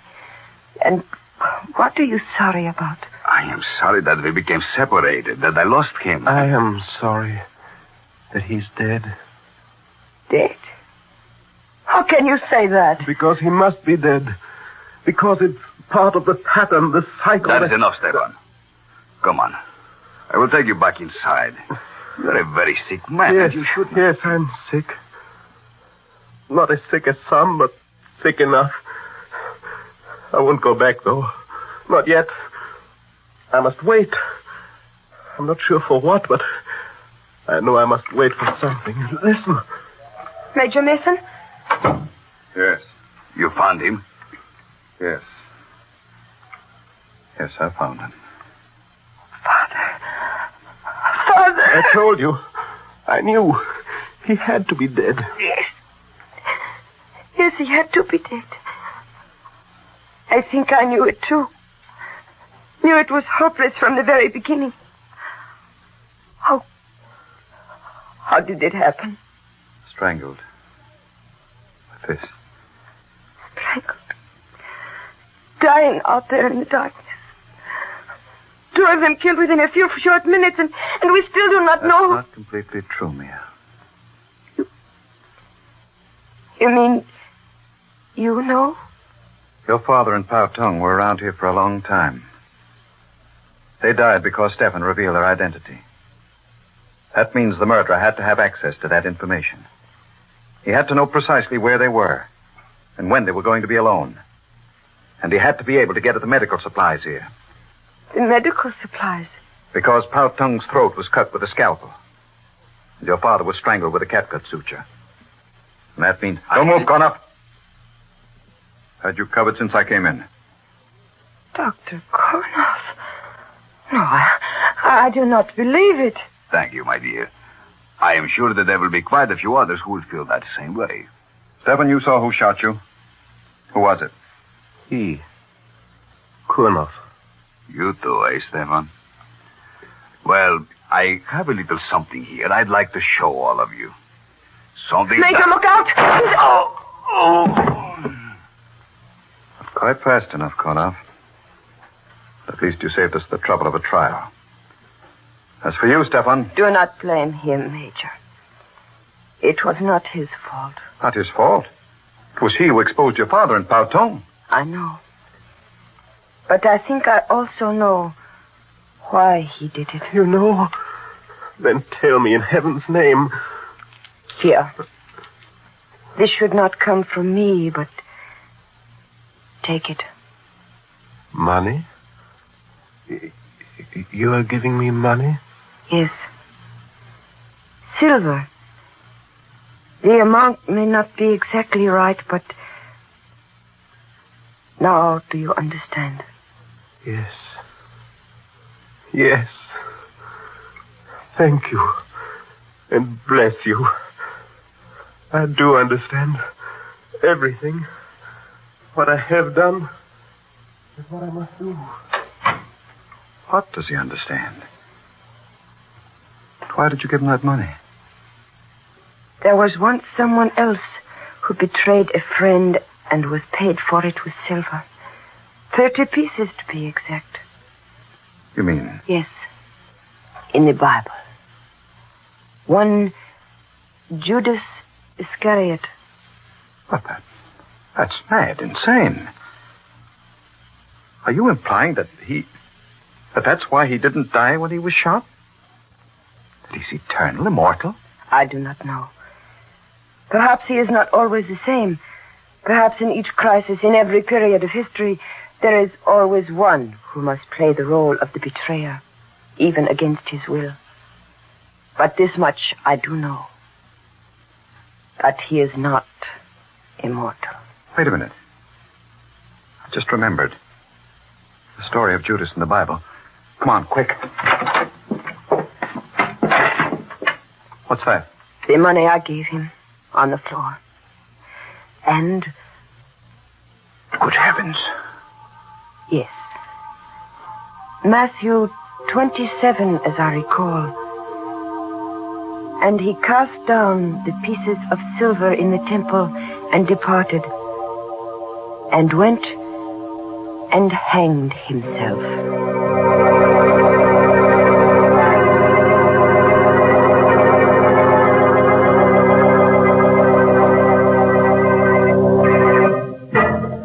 Well, that's the kind of character we like to have on this program. A little slow getting started, but he did deliver in the end. 2 corpses, plus his own. A nice down-to-earth sort of chap who wound up high in the air with a rope round his neck. Yes, we'll have to see that he's back with us again next week. Rope and all. Use the rope? Of course we will. You know our motto, no noose is bad news. Well, that's not my motto, Mr. Host. Is that so, Mary? Now, don't give me any of your Liptons. I certainly won't give you any of my Liptons. If you want Lipton tea, you can get it at your grocer's just like anyone else. And by the way, folks, you'll find that it pays to ask for Liptons in the larger, more economical size packages. That way you not only save money, but you also make sure that you have a good supply on hand of that brisk-flavored Lipton tea. And you know, Lipton's is always welcome.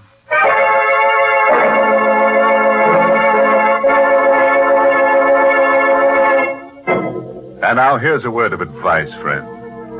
If you should be invited to spend the weekend with a friend in the country, and he should wake you at midnight carrying a lantern and shovel and invite you to go berrying with him, make sure he doesn't mean burying with a U. And when I say you, I do mean you. Oh,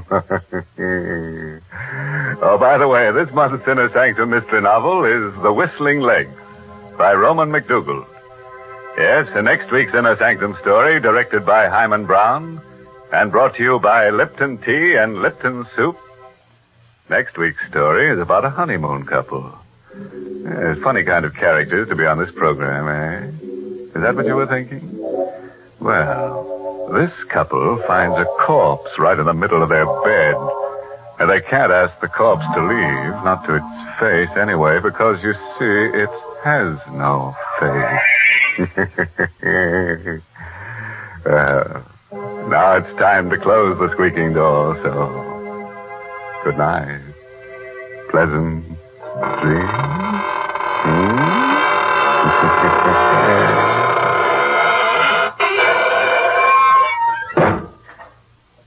Folks, here's a modern food with an old-fashioned homemade flavor. Lipton's Noodle Soup. You see, Lipton's takes no time to prepare, and yet it's blessed with a real fresh-cooked chickeny taste. And what's more, it's swimming with tender golden egg noodles. That's why Lipton's is such a grand food to give your child when he comes home from school for lunch. Yes, it's quick and it's appetizing. You'll find that children enjoy Lipton's just as much as grown-ups do, because it has the same good spices, the same rich, old-fashioned flavor as the chicken soup you'd make right at home. So, friends, don't forget to serve Lipton's Noodle Soup. And don't forget to tune in next Tuesday night for another Inner Sanctum Mystery.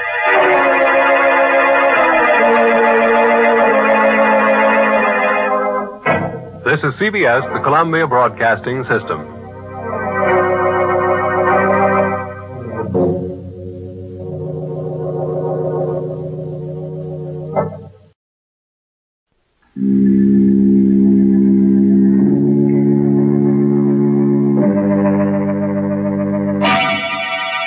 Lipton Tea and Lipton Soup present Inner Sanctum Mysteries, starring Boris Karloff.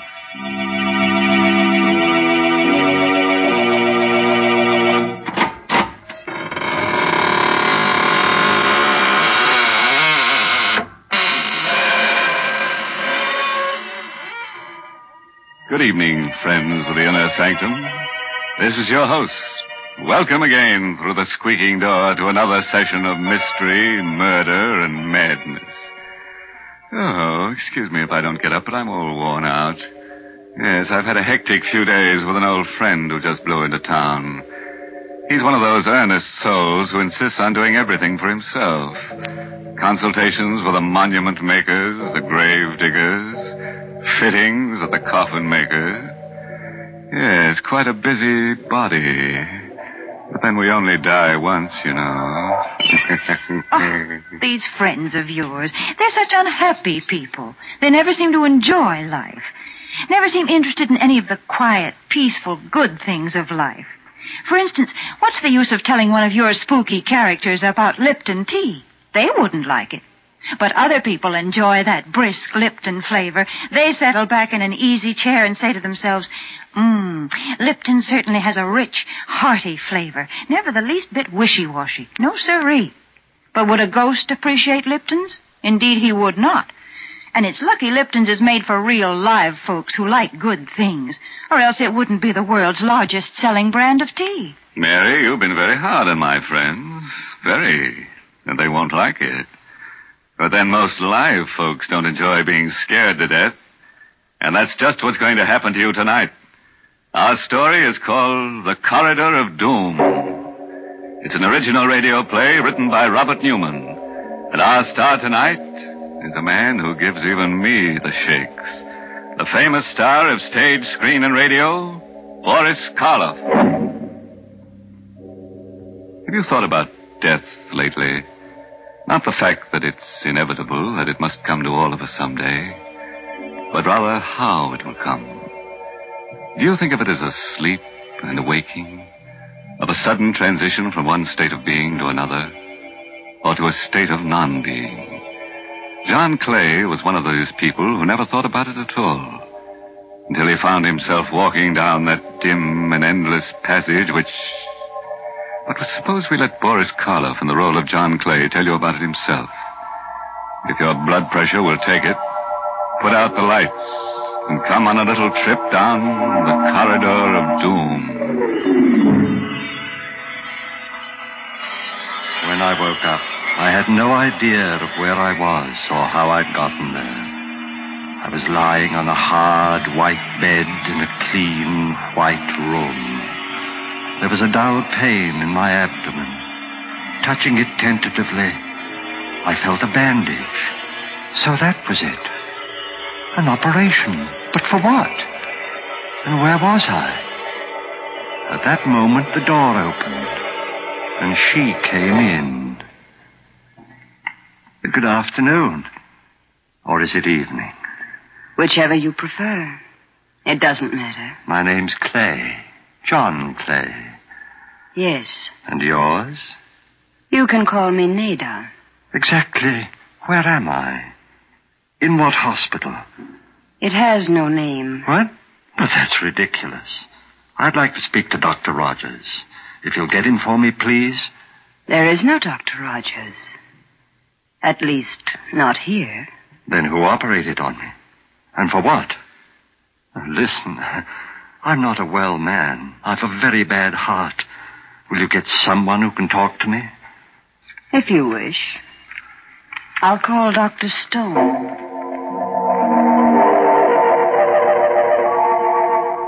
A chill crept through my bones. It wasn't cold.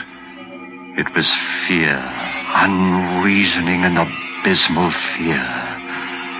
The door opened again, and there stood a heavy-set man, his hair flecked with gray, and with him, my son-in-law, Alex Bartlett. Alec, I can't tell you how glad I am to see you. Hello, Father. But why are you standing out there? Why don't you come in? Oh, no. No, I shouldn't advise it, Mr. Clay. And why not? And why? Oh, was it you who operated on me? Yes. I'm Dr. Stone. Why wasn't Dr. Rogers called in? He's taken care of me for years. There wasn't time. It happened during the night. Acute appendicitis. And even as it was... Even as it was? What? And why are you dressed that way, Alec? All in black. Well, it's customary. After all, you are my father-in-law. Of course I am, but... Now, look, Alec. You've got to stop being so mysterious. You know about my heart, what any sudden shock will do. I don't think you need to worry about that anymore, Mr. Clay. And as far as the mystery is concerned, this initial period of adjustment is always a little difficult. Difficult? Do you realize what it's like, lying here helpless, completely isolated, as if I were all alone in the world? Or isn't there someone I can talk to? Some of the other patients? Not just yet. When the time comes, you'll meet them. But, look, Doctor, I can't stand much more of this. I can't. If I don't find someone who really cares about me, who'll treat me like a normal human being... My dog. How about my dog? What do you think, Doctor? Yes, that's possible. We'll see what we can do, Mr. Clay. Come along, Bartlett. Goodbye, Father. You'll be back, won't you, Alec? I don't know. I'll try, but it's difficult. Very difficult. Then don't go, Alec. Don't leave me here all alone. Come back. Come back.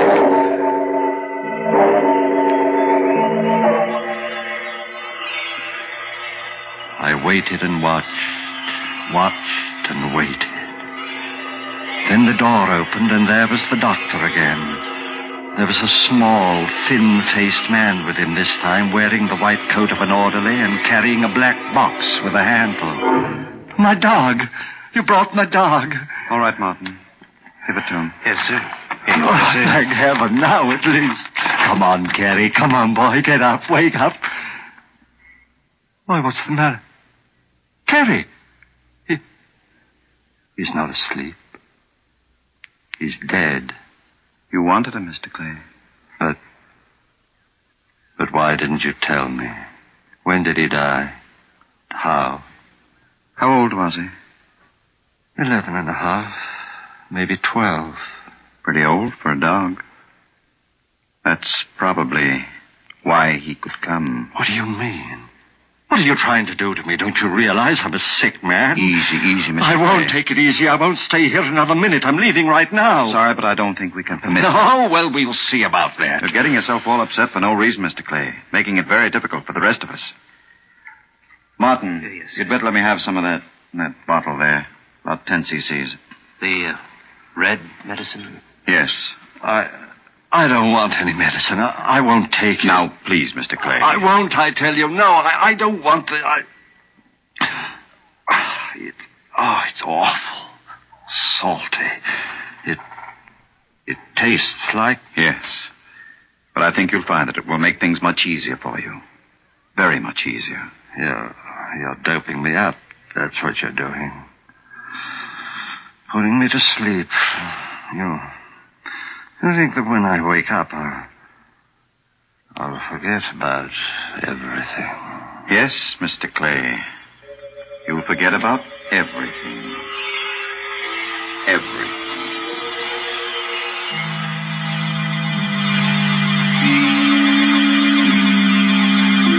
I was somewhere deep down under the earth.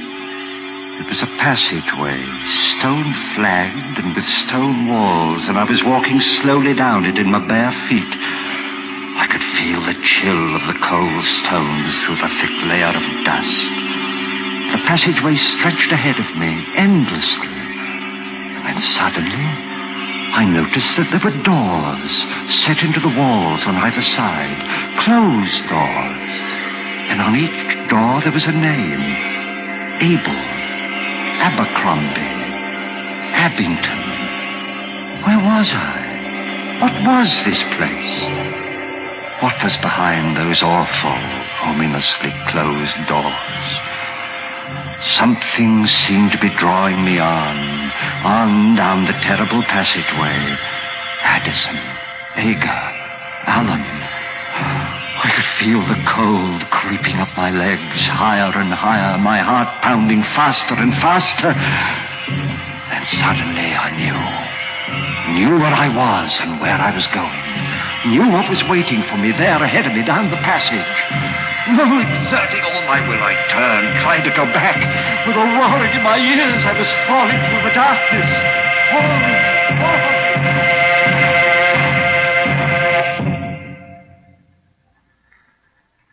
When I opened my eyes, I was in that cold, white room again, clutching the blankets with trembling hands.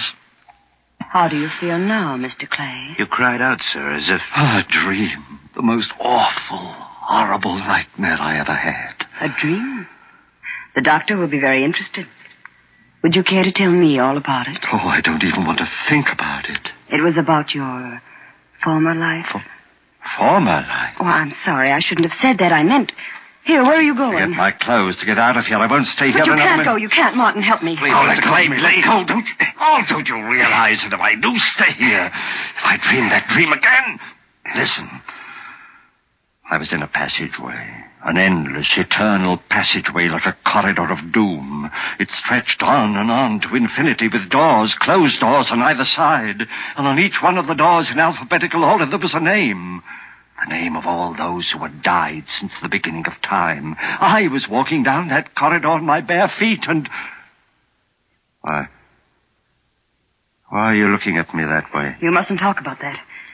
You mustn't, do you hear? But you asked me. You didn't dream that dream. You couldn't have. And you've got to get it out of your mind. We'll help you. We'll give you a massage. That should make you relax. The alcohol, Martin, right over there. A massage? You think that'll help? If it doesn't, we'll call Dr. Stone. Try something else. Martin. I see. Now what? What are you staring at?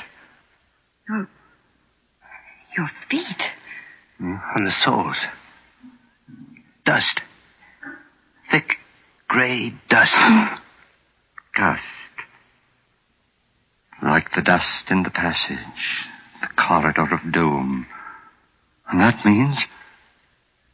It wasn't a dream. It means... I was really there.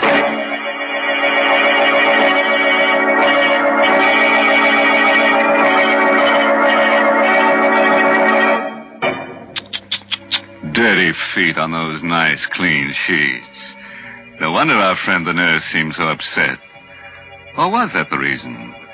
Maybe she was just disappointed that he still hadn't told her about his operation. Yes, that always has them in stitches. Great big stitches.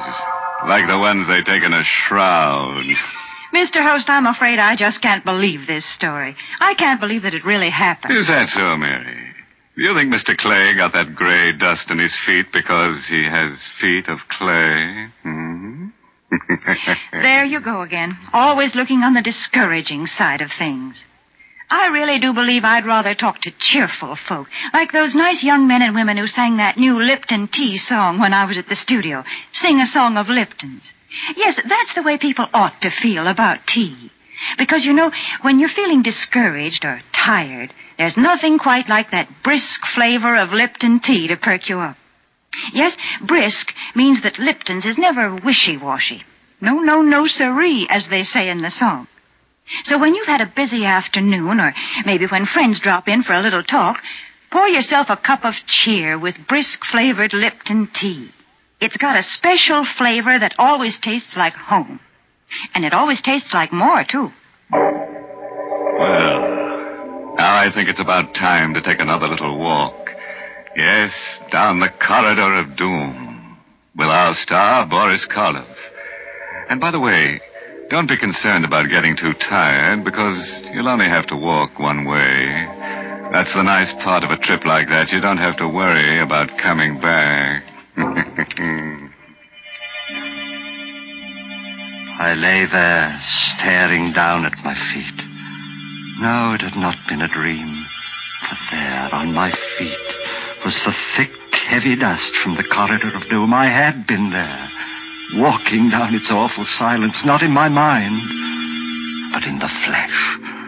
My heart clenched like an icy fist that I threw the blankets aside, started to get up. Mr. Clay, what are you doing? Where are you going? Let me go. But you can't get up. You can't leave. Oh, let me go. Martin, quick, help me. Please, Mr. Clay. For heaven's sake, let me go.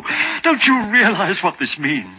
If it wasn't a dream, and if I stay here, go down to that horrible place We've got again... to make him quiet down. Some more of that medicine, Martin. Another 10 cc. Right. Oh, no more of that. It's here, Mr. Clay. You must take it. You must. It will make you sleep. Sleep so soundly that you won't be able to go down there again. No, but... All right. Give it to me. Here. You stay here, Martin. I'll go get Dr. Stone and tell him. Better, Mr. Clay? I don't know. Color. Dark red. Taste. It's like... Yes, I know. And it makes me sleepy. My eyes get heavy and... Have you been here for a long time, Martin? No, not long. What is it like outside of this room? It's strange. Like no place else. And the other patients, what are they like? They're strange, too. Listen, Martin. I'm a rich man. You're the only friend I've got here. You've got to help me. Whether you're rich or poor doesn't matter. As for helping you, that's what I'm here for. You've got to stay here. Watch me. Every minute. My heart. I don't think it'll stand much longer.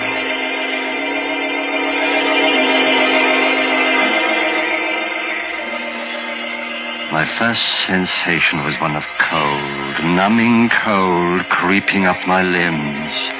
I reached for the blankets, couldn't find them. Then I opened my eyes, and I was there again, back there in that awful endless passage, that corridor of doom. The same stone wall, stone floor, covered with a thick layer of dust. The same doors with a name on each one, on both sides of me. But now I was up to the bees. That one there, Barbara, next to it, Babbitt, and then Backer. I tried to cry out, but I couldn't utter a sound. I tried to stop, check myself. My muscles didn't respond. Slowly, heavily, I continued walking on down that endless passage. Past Badger, Baffin, Bagley, past the bees and towards the seas. Towards a door with my name on it. My heart pulsed, pounding with terror. My breath rasped in my throat. Convulsively, I clutched at the walls, forced myself completely around. Then, as if I were fighting against a roaring gale, I drove myself back. One step I took, 2, 3, and I stumbled and was falling again. Falling through darkness, complete, absolute, unending.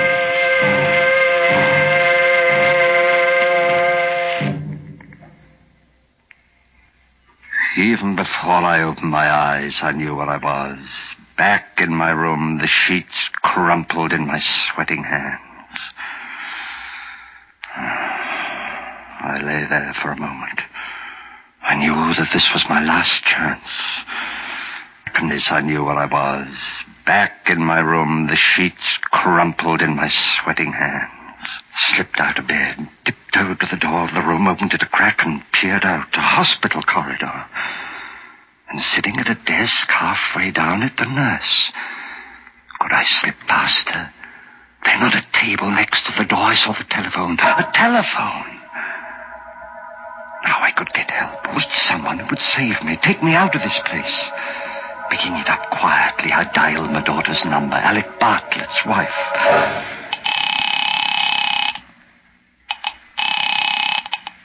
Hello? Jane? Oh, thank heaven. Hello? Jane, it's your father. Listen, you've got to help me. You've got to come and get me. I'm at the hospital. Alec knows where. Hello, is anyone there? Yes, can't you hear me? Didn't you hear what I said? It's your father and... Jane! Hung up. I heard her, but she couldn't hear me. Something wrong with the phone, her phone. I've got to get hold of somebody, but who? Dr. Rogers? Oh, might be out. And if they come in while I'm phoning... Oh, I know, of course.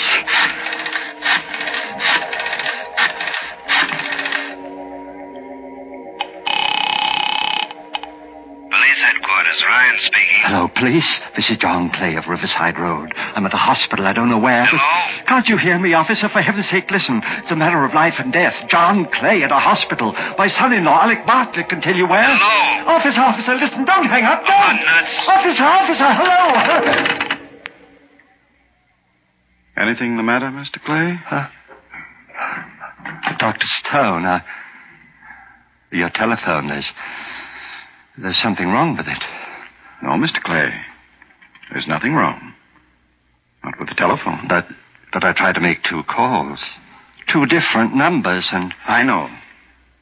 And you should have known. Nurse, orderly. Should have known what? Why couldn't they hear me when I could hear them? Why? Yes, Dr. Stone? Will you put Mr. Clay back into bed? No. I'm awfully sorry, sir. I only went out for a minute. Come on, Mr. Clay. No, please. leave me alone, please. Mr. Let go. Clay, No. No use struggling. You know that, don't you? Yes, I know.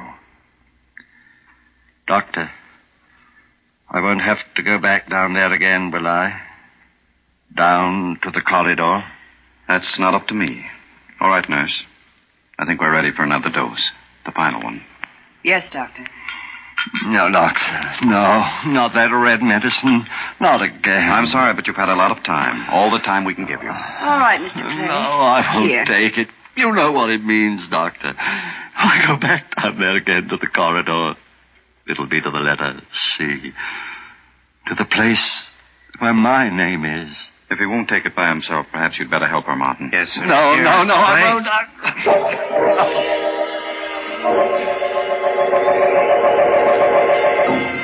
Again, I knew where I was before I opened my eyes. I could feel the dust under my bare feet, and through the dust, the biting chill of the cold stones.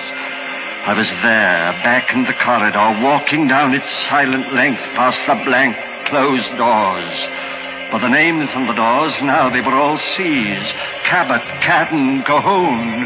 On I walked, the beating of my heart, the pounding of my pulse loud in my ears. On down the passage, no longer even trying to fight against what I knew was inevitable. On past Cameron, Chelsea, Chiswick, and then, suddenly, terribly, one door. A door with my name on it, gaping, waiting for me. I tried to stop, to turn, but my legs carried me forward. I was but 2 doors away. I could see into it now, see that it contained nothing. Absolutely nothing, not even a coffin. Just stone walls and a flat stone slab. I was turning to step over the threshold. I made a last convulsive effort. Merciful heavens, help me! Save me!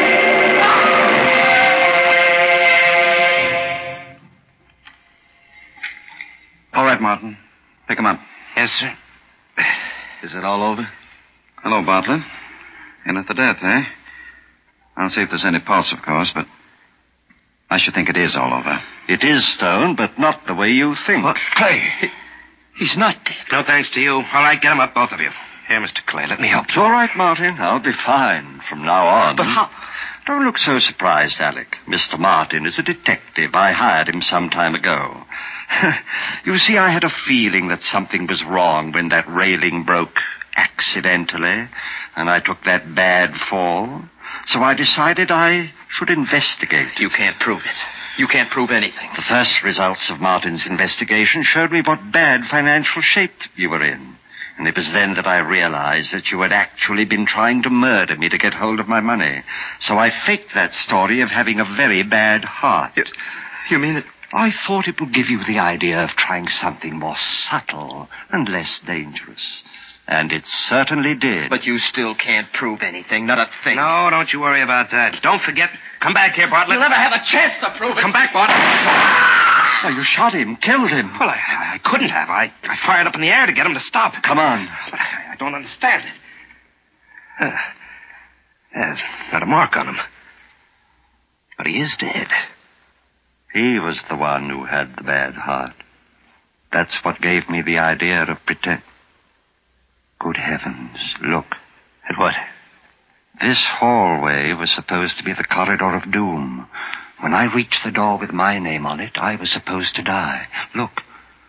Look at the name on that door there. The one right next to him. Bartlett. His name. So what? Nothing, Martin. Nothing at all.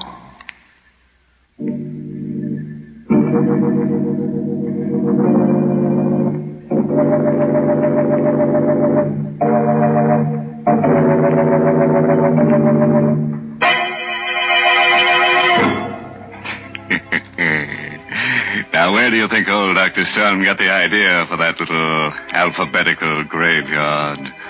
That's right, for me. Huh? You don't believe me?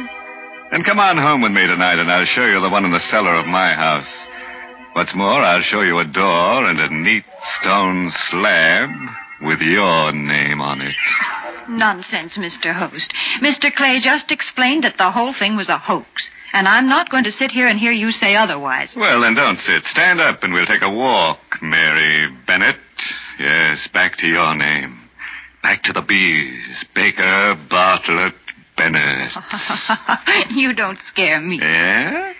Well, how would you like it if we went to the L's and found a door marked Lipton? Oh, why, that's fine. Inside, we'd find a wonderful, friendly beverage. Lipton's, the tea with the brisk flavor. The tea that's welcome at all hours of the day. Yes, the largest selling brand of tea in the whole world. Lipton tea.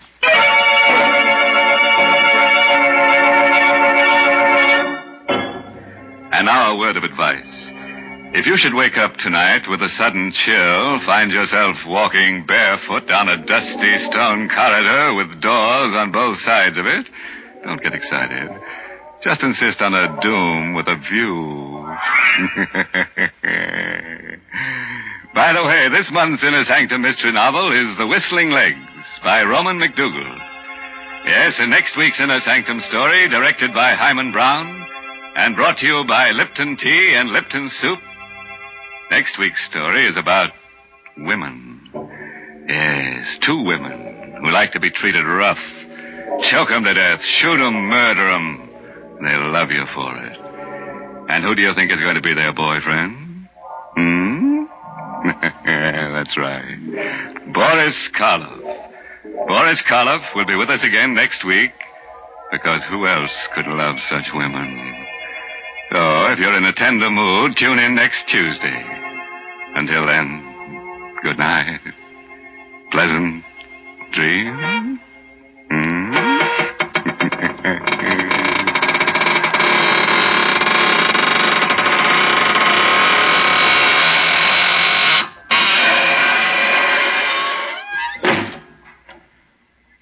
Folks, it's wonderful how quick and easy cooking can be these days.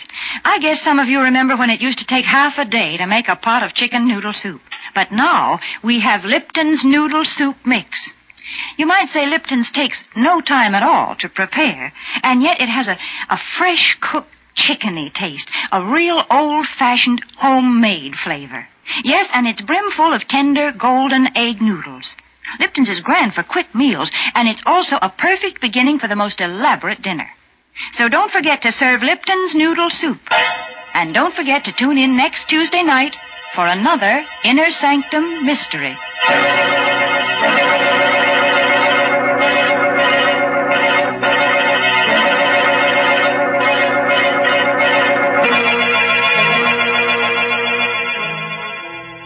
This is CBS, the Columbia Broadcasting System.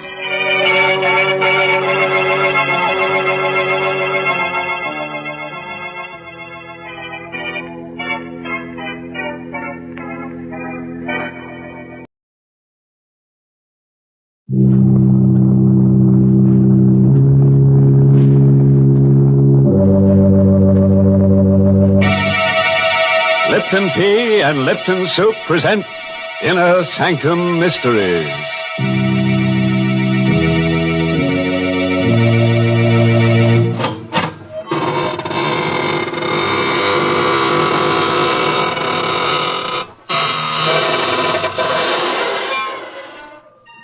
Good evening, friends of the Inner Sanctum.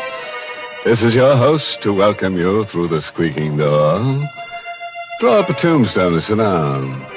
Don't mind the fact that we've carved your name on it. Well, it's rather lonesome around here tonight, isn't it? Yes, most of the folks who haunt the place are out tonight with their sleds. If it snowed near your house, you may find them ghosting down here. But, Mr. Host, ghosts don't go sledding, do they? Why, of course, Mary. Especially the ghosts of gangsters. They're used to being taken for a sleigh ride. Well, now, why don't you take your sled and join your friends and let me have a word with our Lipton listeners?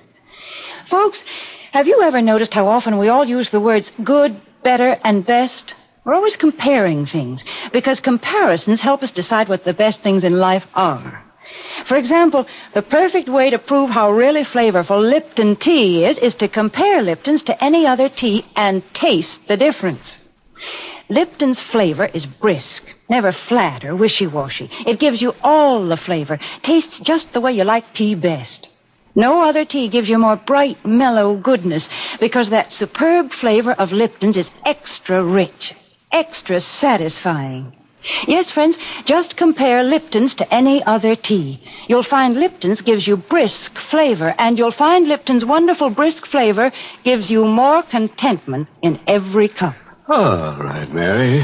Now you go and perch yourself on that teapot over there and get ready to hear about The Dark Chamber. It's an original radio play by Robert Newman, who witnessed the story while peeking through a keyhole. Yes, and our star tonight is Kenneth Lynch, who plays the role of Joe. Our story tonight is about death, violent death.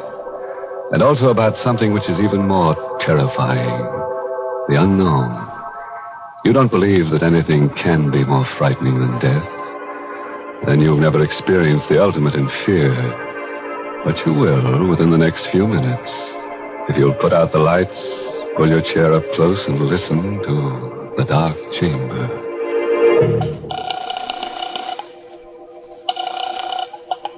Police headquarters, Ryan speaking. Hello, police. Listen, you've got to help me. You've got to. I don't know how you can, but my name is Watson, Joe Watson. I'm a driver for the Acme Sanitary Hand Laundry. Address? Where I am, I don't know. That's part of the trouble. Now, look. Hey, wait, listen. I know it sounds crazy, but it's true. Check the laundry. Check the veterans. I'm an ex-GI. They'll tell you I'm straight. I'm in a room someplace. I don't know where it is or how I got here or what I'm here for. I don't even know how long I've been here. It's a big room, but it's funny. No doors, no windows that I can see. It's just a couple of chairs and a table with this phone on it. I'm scared. What do you expect us to do? Find me. Find out what this is all about and get me out of here. I don't know. Oh, listen, this isn't a gag. Can't you tell? You don't know what it's like just sitting here waiting, not knowing where or why or what's going to happen. Can't you trace this call or something? Well, okay. Hang on. Oh, thank heaven. I was afraid. Listen, I hear something. Someone's coming. I better hang up. I'll call you back later if I can. How do you do? Who are you? My name's Helming. Dr. John Helming. And your name? I don't have to tell you anything. That's very true. Although I didn't think you were aware of it. I think I already know everything about you that I'm interested in knowing. Like what? Name? Joseph Watson, age 26, occupation, employee of the Acme Laundry, honorably discharged from the Army 6 months ago, with the Bronze Star and the Purple Heart. What the... So you cased me. Went through my pockets, huh? Well, if you know that much, you know I haven't got any dough. Money? I'm not interested in money. Well, what do you want, then? And where is this place? The last thing I remember is making a delivery on Spruce Street, noticing that the lights were out in the hall and hearing a noise behind me. You or somebody slugged me. That's right. Well, will you stop grinning like that and tell me what this is all about? Of course. I brought you here because I need your help in an experiment. An experiment whose details I've already worked out with mice and rabbits and cats and other animals. What kind of an experiment? An experiment in fear. Fear? Yes. You fought in the war. You were wounded. That means you've probably known fear.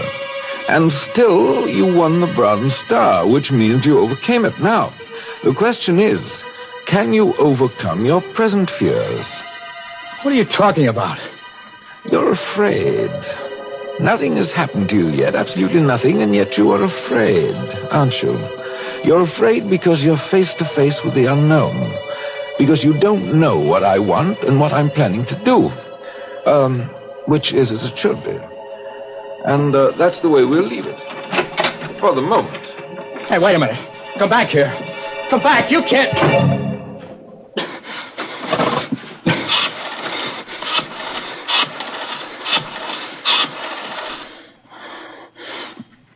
Hello, police.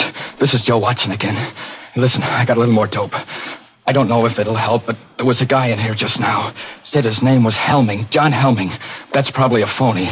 He's about 50, tall, over 6 foot, white hair and gray eyes. No, I still don't know what it's all about or what he's after, but have you been able to trace this number yet? Well, how long will it take? Okay, I'll hang on, but... What? The lights just went out. The room's pitch dark and somebody's coming in again. I better stop. But for Pete's sake, hurry!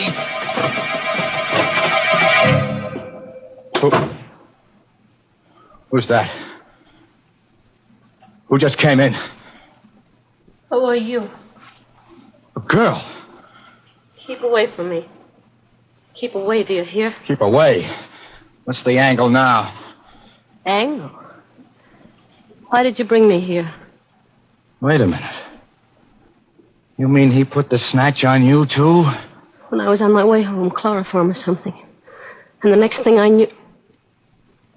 Why are you pretending? You're in on it, too. You must be. It's a trap. It's a trap, all right. But I'm not in on it. I'm in it, along with you. My name is Watson. Joe Watson. I'm Betty Grant. You swear?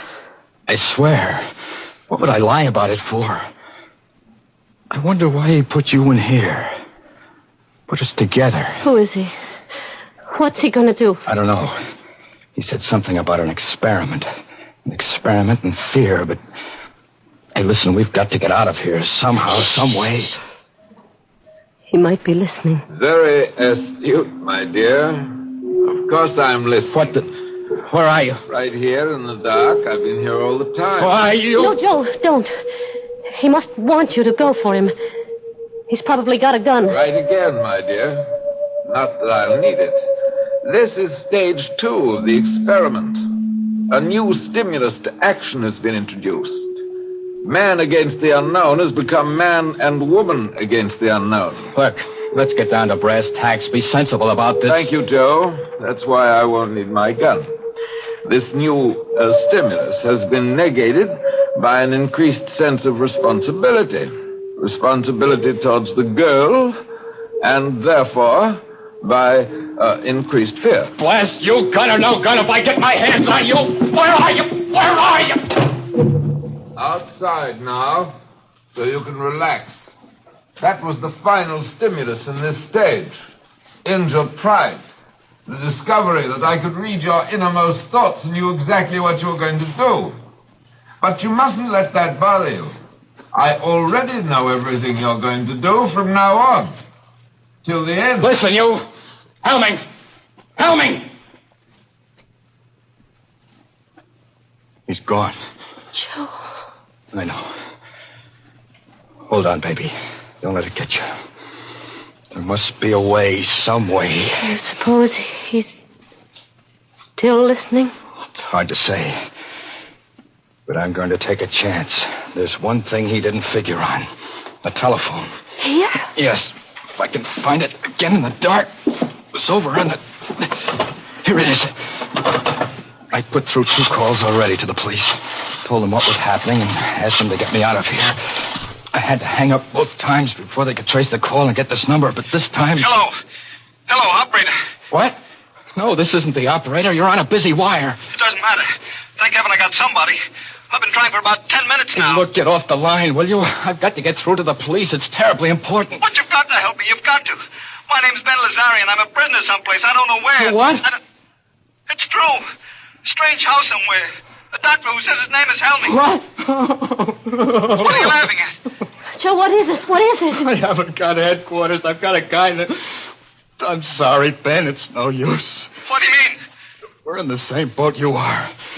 A girl named Betty Grant and myself. Helming's got us locked up, too. You too? Yeah. He said he knew everything we were thinking, everything we were going to do. I did get through to the police before, but I guess he caught wise. We're talking to each other over an inside line. Then... Yeah. We're through. No. Joe, don't say that. Don't even think it. Look, ask him exactly where he is. Just where are you, Ben? Do you know? It's hard to say. I was out cold when he brought me here. It's a kind of a hall, a passageway. Cement floor, ceiling, stone walls. There doesn't seem to be any door or opening or anything like that. That's what I thought here, too. But there must be one, or how would he have gotten you in there? Hey, listen, start looking. See if you can find it. That's true. I never thought of that. If I do find the door and it opens into where you are... That's right, 3 of us together. We'll surely be able to figure something out then. Hold on. I'll start pounding on the walls. You see if you hear anything. Go ahead. What's he doing? He's going to knock on the walls to see if he's anywhere near us. And if he is, if he can find a door, we can get together. Hear anything? I'm not sure. Maybe. I'm not sure either. Sounds awful far away, is it? There, listen. That wall right there. Hello. Hello, Ben. Yes? We heard you. You're right next to us. Now, Ben, you listen, and Betty'll knock back. Go ahead, Betty. That way, Ben, you'll be able to tell just which wall it is. Okay. Right. I hear it. I know where it is. Now to find the door, if there is one. Hold on. He's got it. He's going to see if there's a door. There must be one. There must be. Ben. And... Ben. Ben. Hello. What is it? I don't know. Thought I heard a moan. Joe! Look. There is a door. It's opening. It's open. Joe. Dr. Helming. Why, yes. Were you expecting someone?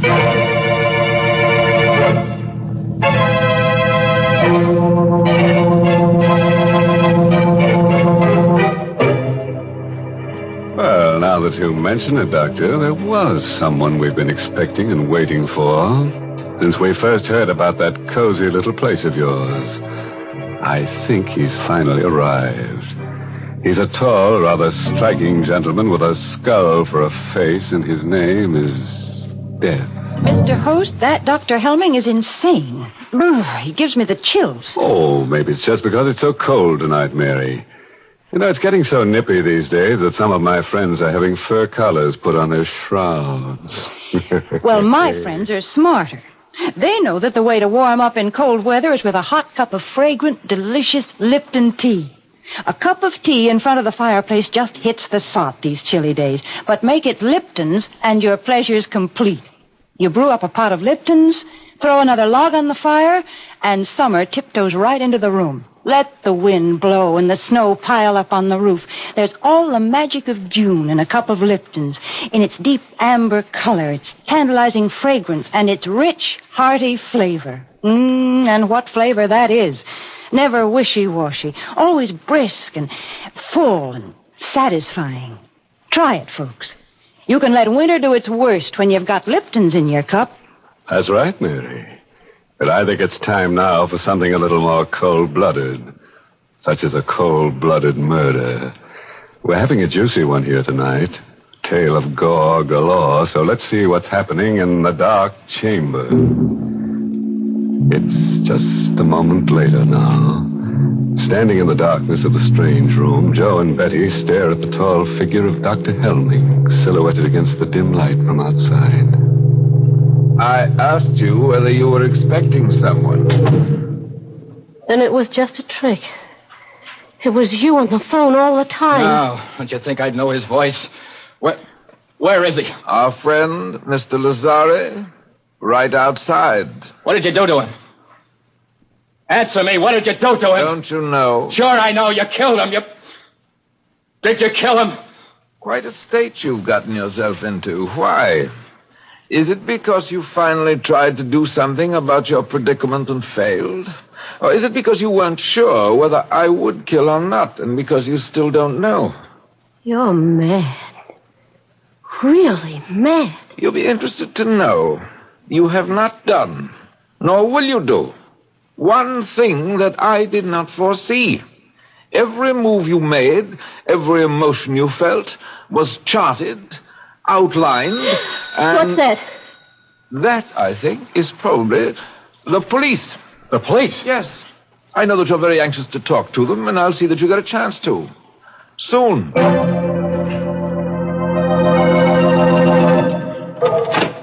Good evening, officer.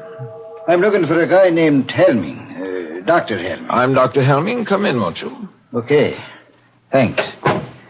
This is kind of a funny business. It's about a phone call we got a while ago, finally traced here. A guy who said he was a prisoner or something. That must have been Watson. Yeah, that's his name. Joe Watson. Do you know him? Of course. I can't tell you how sorry I am. It was really very careless of me, and I'll see that it doesn't happen again. What do you mean? If you did any investigating, which I'm sure you did, then you know that I don't run a sanitarium exactly, but I do take a few patients. Mental cases for treatment. Ah, so that's it.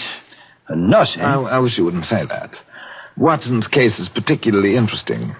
A 4F who wasn't able to enlist, and he developed a persecution mania. Thinks that everyone is down on him, eh? Not everyone, exactly. His present fantasy is that he's an ex-GI and that I'm keeping him prisoner. Sure sounds plenty tough. Well, I guess I'll run along. I'm sorry I bothered you. Don't you want to see them first, officer? Talk to them? There's no need of that, Doctor. We get calls from cranks every day. We always investigate a cause. But I insist. After all, you only have my word for it. There's just one thing I'd like to caution you about. Sure, I know. I'll play along.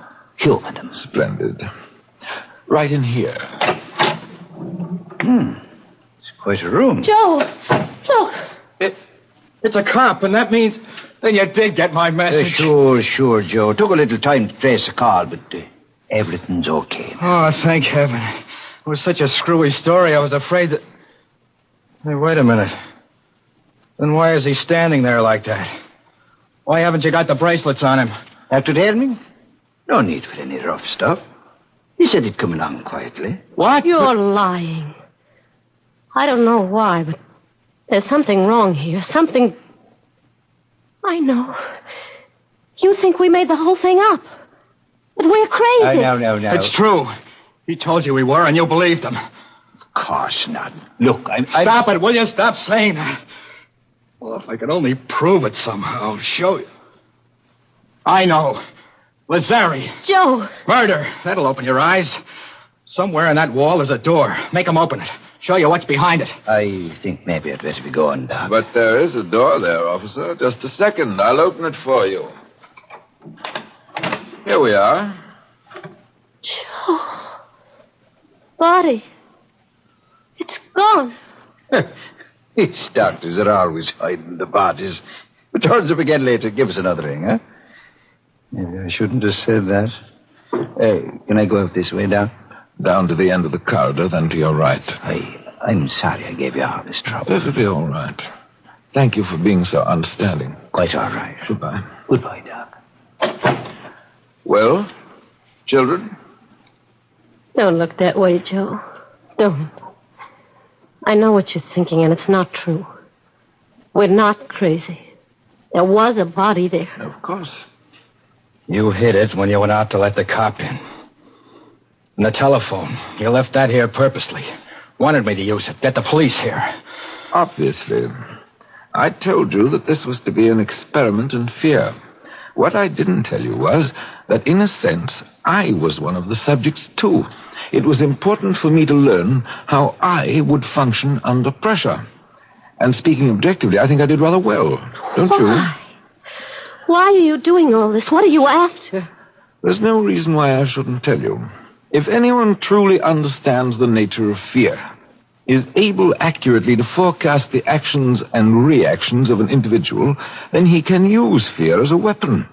Society will react as the individual reacts. You see, society doesn't want to believe that anything can menace it. Doesn't want to take action to protect itself, any more than the individual does. This was something that Hitler and Mussolini understood intuitively. I understand it scientifically. They failed, but I shall succeed. You mean that you... I'm afraid that's all I have time for. As far as you two are concerned, the experiment is finished. Completely finished. I have a few arrangements to take care of, and then, make the best of these last few minutes, for they will be your last.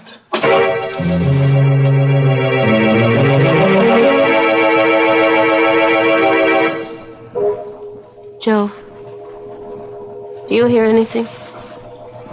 Is he coming back? Not yet. He's going to kill us, isn't he? Just the way he killed Lazzari. He's going to try to. Why are you sitting there like that, looking at me? I guess because it's the first chance I've had to look at you. How do you mean? When they first put you in here, it was all dark. So many things happened after that. It's funny. What is? The things that you can tell about a person even in the dark. I kind of thought you were little, and I knew you were awful nice and had a lot of nerve, but I didn't think you'd be so pretty. I'm not so pretty, Joe. I'm not very brave either. I'm scared. I'm awful scared. And I don't want to die. Don't worry about it, baby. Don't think about it. Just sitting here like this, waiting. And there's nothing we can do. Every time we did try to do something, it was something he knew about. Was expecting us to do. Please, baby. Joe, something happened to you. You were scared before, too, but now... It was not knowing that was scary. Not knowing what was going to happen or why or what you could do about it. But once you do know, once you make up your mind, then you've got to forget about it. Forget about everything. Make up your mind about what? This is going to sound kind of funny, especially now, but... Well, do you have anyone special? A fellow, I mean, that...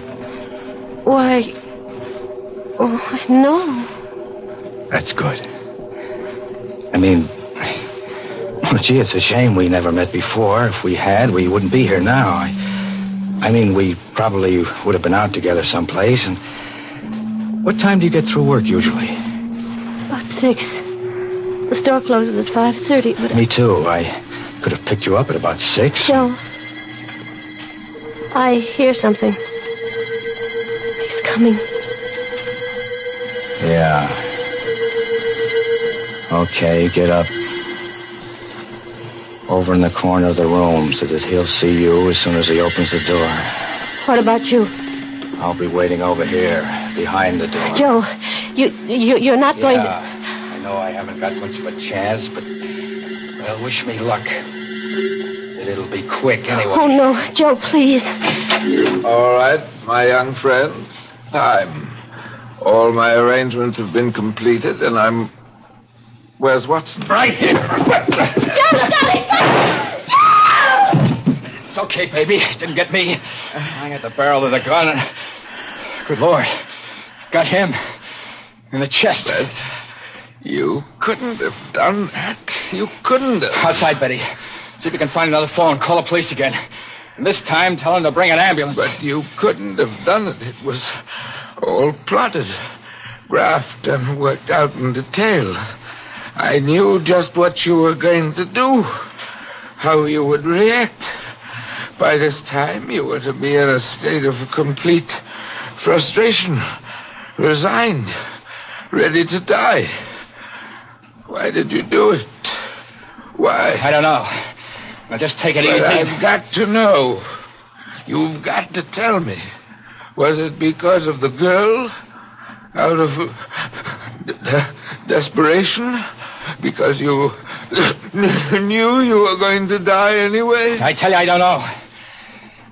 I just know that... Well, a guy will take just so much pushing around.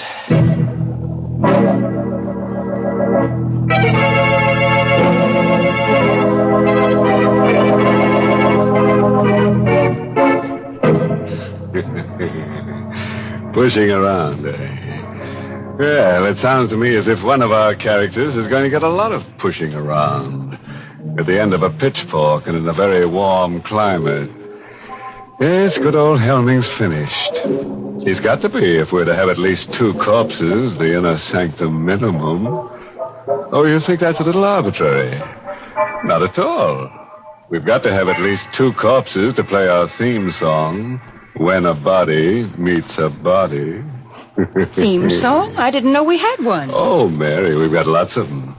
Didn't you ever hear our skeleton song? I ain't got no body. Mr. Host, let's be serious for a moment, because I want to talk about one of the most serious things in life, our health. For instance, the war may eventually lead to an increase in tuberculosis.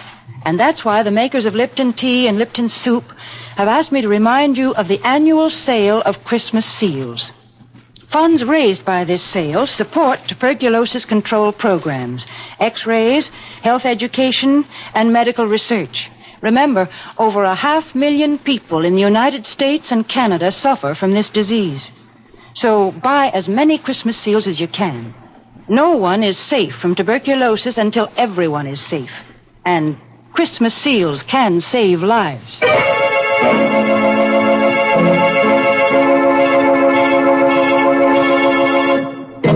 And now, friends, here's a word of wholesome advice.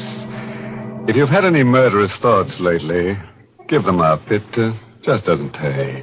Well, I know a lady who killed off her husband, and, you know, it just ruined her marriage. As he grew very cold to her. Oh, by the way, this month's Inner Sanctum mystery novel is The Fearful Passage by H.C. Branson. Yes, and next week's Inner Sanctum story, directed by Hyman Brown and brought to you by Lipton Tea and Lipton Soup. Next week's story is about a vampire. He's a very stingy fellow. As when you go out with him, the drinks are always on you. Naturally, we're going to try to make him feel at home here, so I've just ordered a good supply of bats with green eyes, a coffin for him to sleep in, and a wooden stake to drive through his heart. I wouldn't stake my life on it, friends, but he may visit you before next Tuesday. Until then, good night. Pleasant dreams?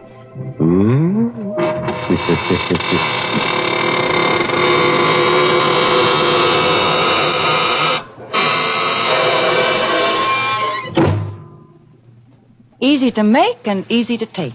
That's Lipton's Noodle Soup. The perfect opening dish for your cold weather menus. Lipton's Noodle Soup has that real chickeny flavor your family likes so much. And it has that wonderful fresh cooked homemade goodness. You can prepare Lipton's Noodle Soup in a jiffy, too. And it's oh so kind to your budget. Costs less and makes more than canned soups. So don't forget to serve Lipton's Noodle Soup. And don't forget to tune in next Tuesday night for another Inner Sanctum Mystery.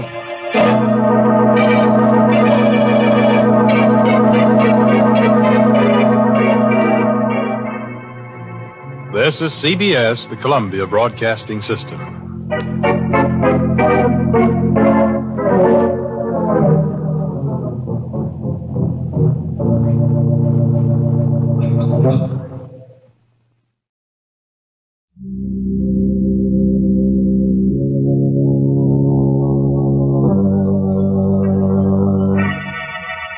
Lipton Tea and Lipton Soup present Inner Sanctum Mystery.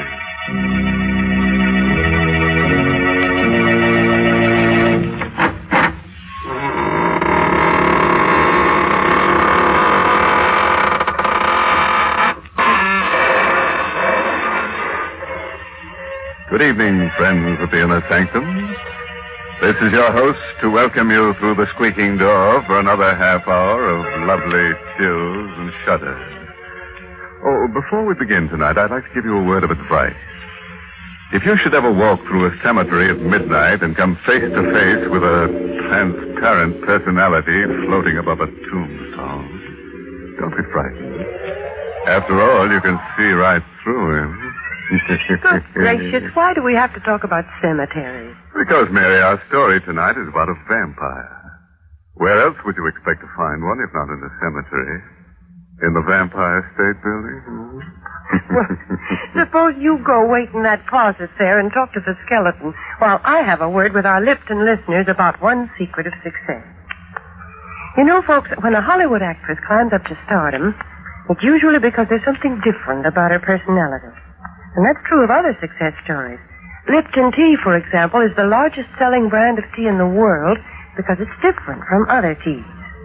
Lipton's has that wonderful hearty flavor the tea experts call brisk, which means it's bright and zestful in taste. It's never wishy-washy or flat. Now, don't take my word for it. Compare Lipton's to other teas yourself.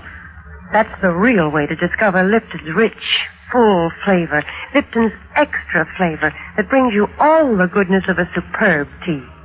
It's full-bodied and satisfying with a smooth, mellow tang that brings you real enjoyment. So pour yourself a cup of Lipton tea, folks, and then see for yourself what a difference that brisk flavor makes. That's fine, Mary, but quietly, my dear. Why the whisper, Mr. Hunt? Don't make too much noise or you'll wake the dead.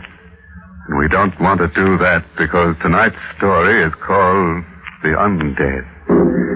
It's an original radio play by Milton Lewis.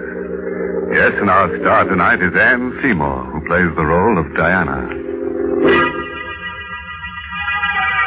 I was alone here in the penthouse sleeping. The doors leading to the terrace were open. Suddenly, I was awakened by a queer, whirring noise that sounded like the flapping of wings. I opened my eyes. Moonlight filled the room. It was one of those clear, cloudless nights. But the winds moaned and howled like weeping women. Somewhere, a dog howled.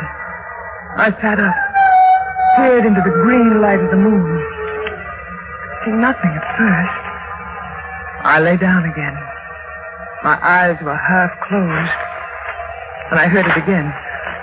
The sound of wings beating on the air. Told myself it was nothing. until out of the queer green shadows that surrounded me like a mist, I saw a pair of blood-red eyes close to my face. No, they weren't human eyes. They were rimmed with green. They glittered like glass in the dark. I looked closer. Too frightened to move. Too terrified to cry out. The thing that seemed to be flying round my head looked like a bat. Then it wasn't a bat. Suddenly it floated down. I felt soft fur on my neck. And my throat was pierced with a sharp, terrible pain. I started screaming, "Let me go! Let me go! Richard! Where are you, Richard? Richard!" Go on, Diana. When I felt your arms around me, I knew I was safe, Richard, but it was the most horrible dream I ever had. Yes, I know, darling. You were hysterical. What do you think it meant? Well, nothing. Nothing, of course, dear. Everyone has nightmares like that sometime or other. But it was so vivid. I could almost swear it happened just as I told it to you. Now, Diana, do you really believe you've encountered a vampire? I know it sounds ridiculous, darling. Listen, baby, you're living in New York City on top of an 18-story building. This is 1945, not the Middle Ages. Well, the whole notion is just rubbish. I tried to tell myself it was nonsense, too. But somehow... Oh, Richard, I want to get out of this place. But why? I don't like this apartment. There's something evil, sinister here. I've always felt it. And listen. Listen to that wind. The wind howls around here all the time. Well, naturally, it's a penthouse, and it catches the winds from the river. You hear that? Something flapping on the terrace. That's just the awning. There are always queer noises around here. All the time, and I can't bear it being alone here at night. Richard, please don't let me stay here alone tonight. I can't stay with you, darling. I've got to go to the theater. I don't want you to go there, please. Let your understudy take the part tonight. Take me away from here. Far away where it's warm and there's sunlight. Diana, you don't know what you're saying, dear. I can't give up my part in the show. Of course. Of course. Oh, darling, forgive me, please. I'm sorry I ever mentioned it. You do forgive me, don't you, Richard? Say you do. Why, of course. You're just upset over this silly dream. I know. I won't mention it again. You're okay, baby. Well, it's 10 to 8. I'd better get going. Want to come with me? Yes. No. Well, I'm going to stay here. But if this place frightens you... That's just why I'm going to stay. And alone. I'm going to beat this thing. Somehow. That's better, darling. Much better. Here's your coat. Right. And you'd better take your scarf. It feels chilly. Richard. Hmm?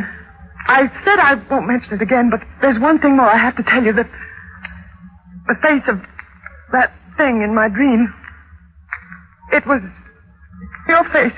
Diana, in the name of heaven. I won't heaven. talk of it anymore, I promise you, darling. I didn't mean to upset you just before you went to the theater. Just kiss me, dear. I'll be all right. I'll be all right. Diana. Good night, dear. I'll be waiting when you get back.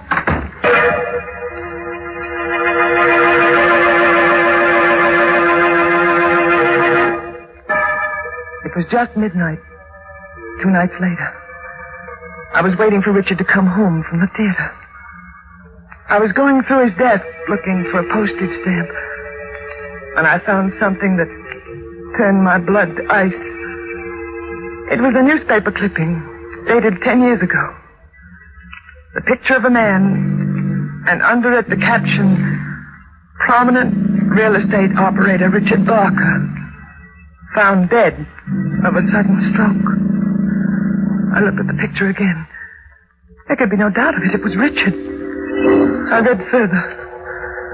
The deceased will be buried at Woodlawn, Greenlawn Cemetery after services in the Westland Funeral Chapel. Good evening, Diana. Richard. Why, what's the matter? You seem startled. I didn't hear you come in. Have you been brooding again? No, Richard. Of course not. Well, how do you feel tonight? Not very well. Weak? Weak, sleepy, ill. Well, no wonder. You've hardly been eating a thing. And I know that you never catch a wink of sleep. I told you I can't sleep in the daytime as you do. As you do. Why are you staring at me like that? Why? Why do you sleep in the daytime? I've been doing it for years. Years? What's so terrible about that? Most theatrical people do. We live and work at night. Yes, I know. Really, Diana, what is the matter with you? Nothing. You think I'm losing my mind? Well, I don't know what to think. Why are you pretending? Pretending what? That you're something other than what you are. Because I know what you are, Richard. Really? I found out. This clipping I found in your desk, it tells how you died. That clipping? Oh, that. Why are you laughing? Well, you see, it's a joke. It's a gag. One of my pictures was sent to the papers, publicity for a new play, you know. And a drunken typester put it in the obituary column. It's quite an amusing story. I don't believe you. You're lying. Listen, you can't go on like this. No, don't touch me. You're not well, darling. Get your hands away from me. But I just want to kiss No, you. no, don't touch me. Diana, where are you going? Out of here. Diana, come back. I'll come back when I've proved something to myself.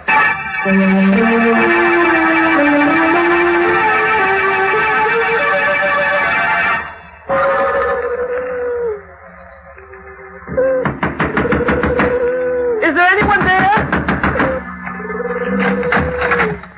What do you want, ma'am? I'm sorry to wake you up. Are you the caretaker here at Green Lawn? Many years, ma'am. I want to see the grave of Richard Barker. Who are you? Diana Barker. His wife.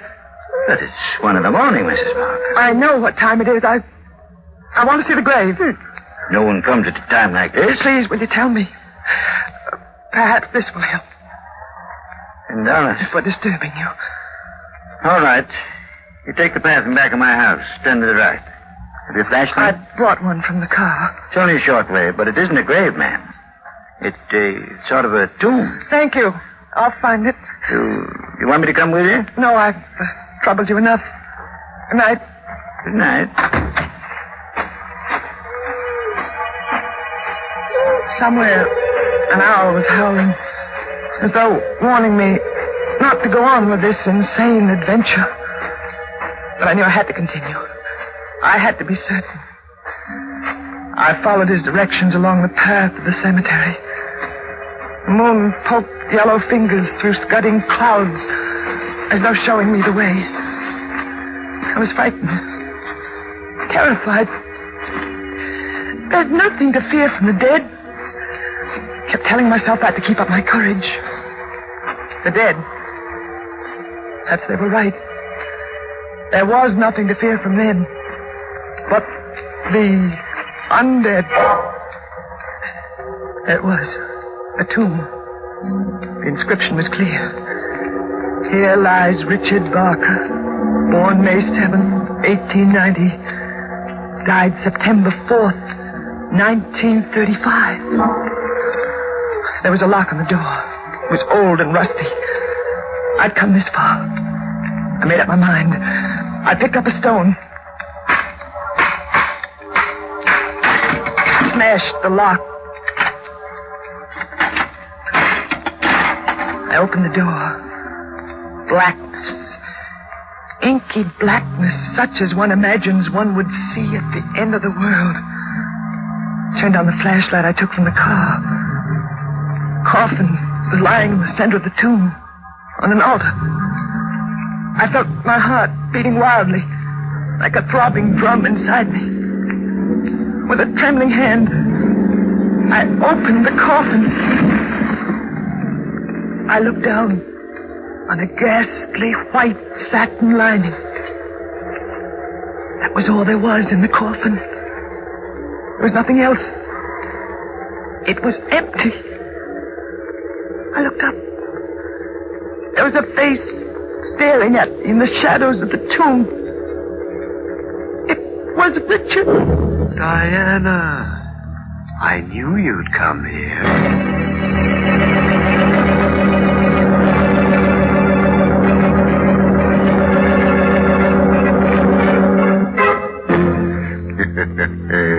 Well, friends, that just goes to show that an empty coffin makes the most noise. You know, this is the kind of nice domestic story I like. The intimate family chronicle of a vampire. My goodness, is that what you call intimate family life? Of course, Mary. It looks like our lovebirds will even share the same coffin. I'm afraid you're drawing a very strange picture of family life, Mr. Holst. Now, I always picture the family gathered around the dinner table. Everybody's laughing and happy. The bright lights push back the shadows of evening outside and shine on the teacups, where Lipton tea is waiting to add to the family's mealtime pleasure. Lipton's brisk flavor will make that good meal taste even better. Everyone around the table, from Junior to Grandfather, will enjoy its tempting fragrance, its deep amber color, and that brisk flavor that makes Lipton's different from other teas. They'll all like its full-bodied, hearty goodness and the zestful tang of Lipton's flavor. So serve Lipton tea for dinner at your house, folks, and round out the family picture with real enjoyment. Right, Mary. And now let's go back to our horrors. Let me see. What dire predicament are we in tonight? Oh, yes. Diana has just discovered that her husband was wandering around his tomb. What would you do in a situation like that? Here's what Diana did. Listen. I ran blindly, stumbling, tearing my clothes. Somehow I managed to reach the car, start the motor. In the car, I knew it wasn't all some dream. People didn't come back from the dead, did they? Could they? I drove to the city. I wanted to see the lights, people, hear music. I wanted to be sure this was the world I'd always known.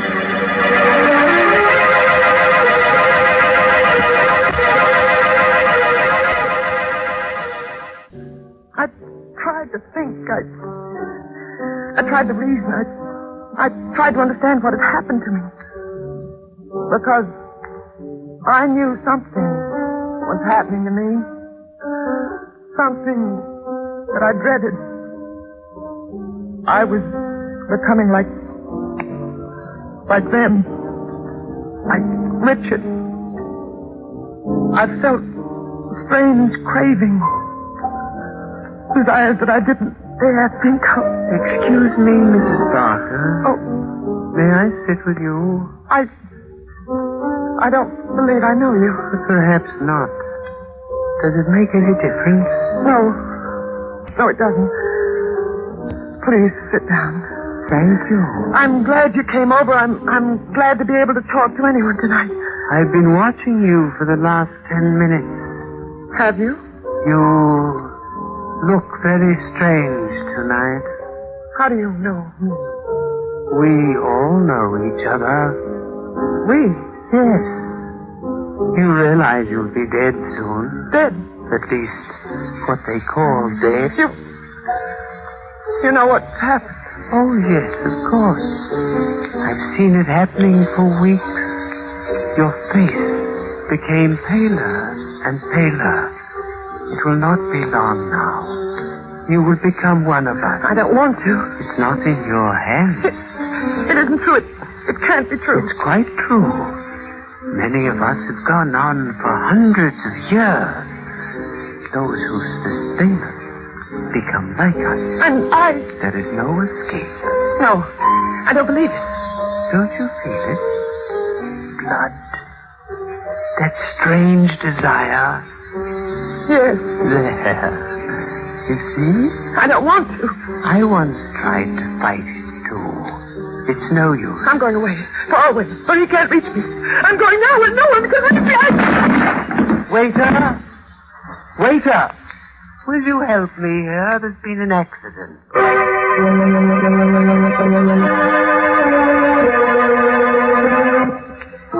Everything is going to be all right, Diana. Just lie here and rest quietly. You're in your own home. I opened my eyes and saw Claudia, my older sister. Never was so glad to see anyone in all my life. Claudia had always helped me, always advised me. She'd know what to do. You want something to eat? No, I'm not hungry. But the doctor said you'd have to eat. How did I get here? You collapsed in the cocktail lounge. They brought you home. When? Last night. It's dark out. You've been sleeping almost 24 hours. Where's Richard? At the theater. Poor boy, he was so worried about you. Was he? He sent for me. I've been with you since last night. Diana, what happened? It's terribly difficult to explain. I sometimes think I'm losing my mind. I'd be sure that's what it is if I hadn't found out differently. Tell me about it. I found out Richard is dead. He's been dead for 10 years. What are you talking about? Still, Claudia. I went to Greenlaw and I saw his tomb. I opened it and the coffin was empty. Diana. I know what you're thinking, but I'm not insane. He never sleeps at night. Now I feel this strange craving. Claudia, don't steal her. You know what you're saying. Yes, I know it sounds wild, fantastic, but I haven't told this to anyone, but it's true. There are things in this world you only think are primitive superstitions, but Claudia, you must believe me. Yes, of course, I believe you, dear. We must destroy Richard. I read about those things.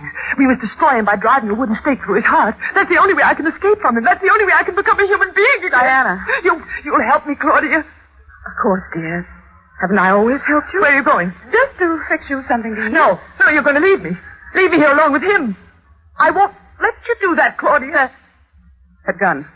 Where did you get that gun? We've always had one here. Ever since I first told Richard I was afraid of this place. You're not going to leave me alone now, Claudia. I'm not going to let you. Of course not. Get away from that door. That's what you want. Claudia, come back! No! No, you're insane! No! She's gone. Insane. She was so sure I was insane, she didn't even give me a chance to explain. I was alone in the house. I felt terribly weak. I wanted to sleep. I wanted to sleep forever and ever. But I knew if I lay down and closed my eyes, I might never open them again. Never open them and see the world as you or I used to. I'd be something else. I looked at the clock. Almost midnight. Richard would be coming back any minute.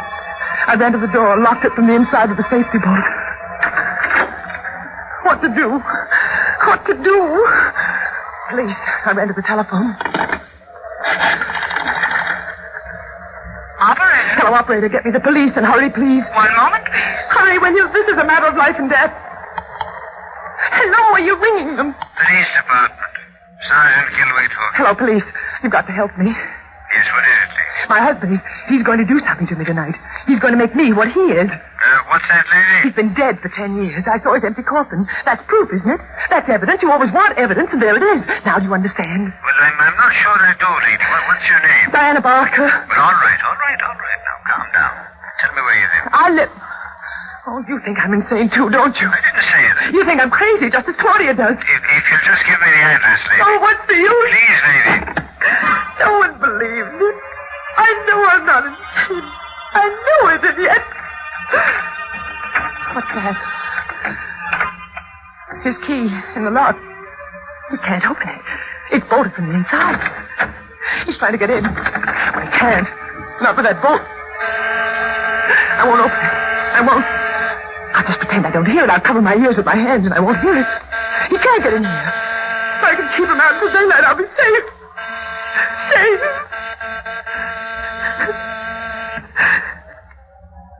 Suddenly, the doorbell stopped.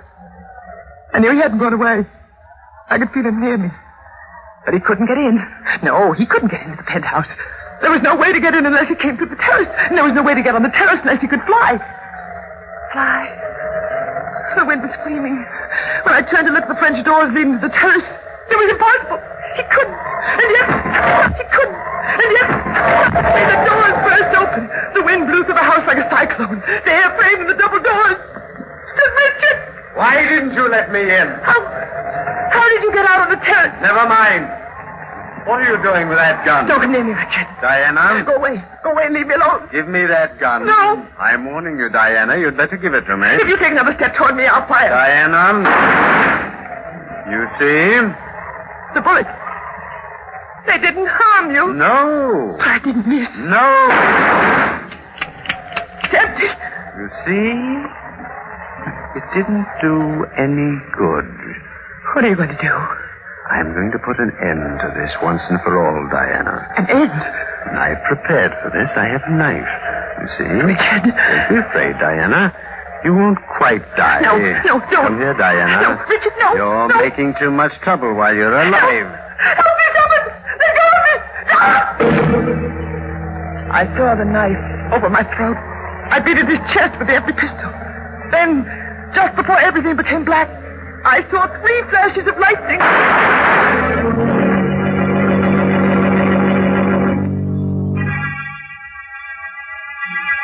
Go on, Mrs. Barker. When I woke up in the hospital, Inspector, I couldn't believe that I was still alive. It seemed like a miracle.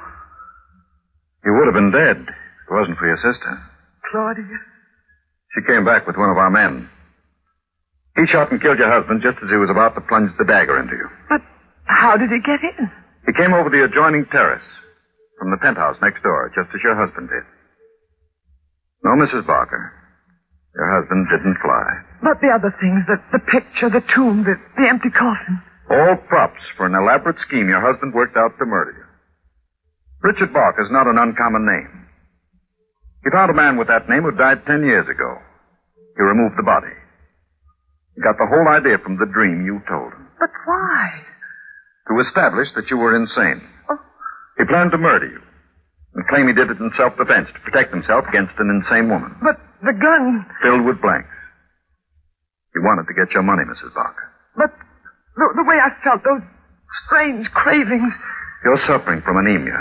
The doctor told us that. It's not uncommon for anemia sufferers to feel the way you did. I still can't believe it. I still feel that he isn't quite dead. I'll relieve that fear right now.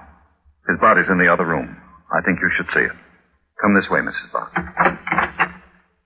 There. Raise the lid of the coffin, Charlie. Yes, Inspector. What's the matter? He looks so lifelike. His lips are so red. He looks as though he could move. Get up at any minute. Nonsense. I assure you he's quite dead, Mrs. Barker.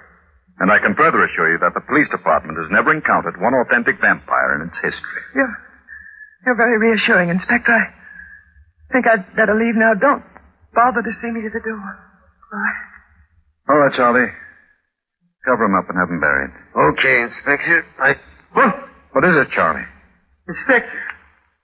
Maybe I'm nuts, but I could swear that I saw him move. Oh, nonsense. Close the lid. It's getting dark, Charlie.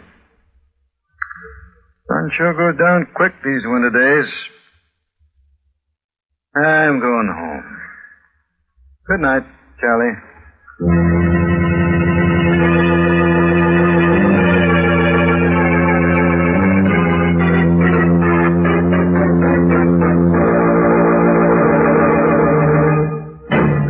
Well, friends, do you think Richard is really dead? Oh, that's something for you to sleep on when you go to bed tonight. Oh, and by the way, we have a moral for tonight's story.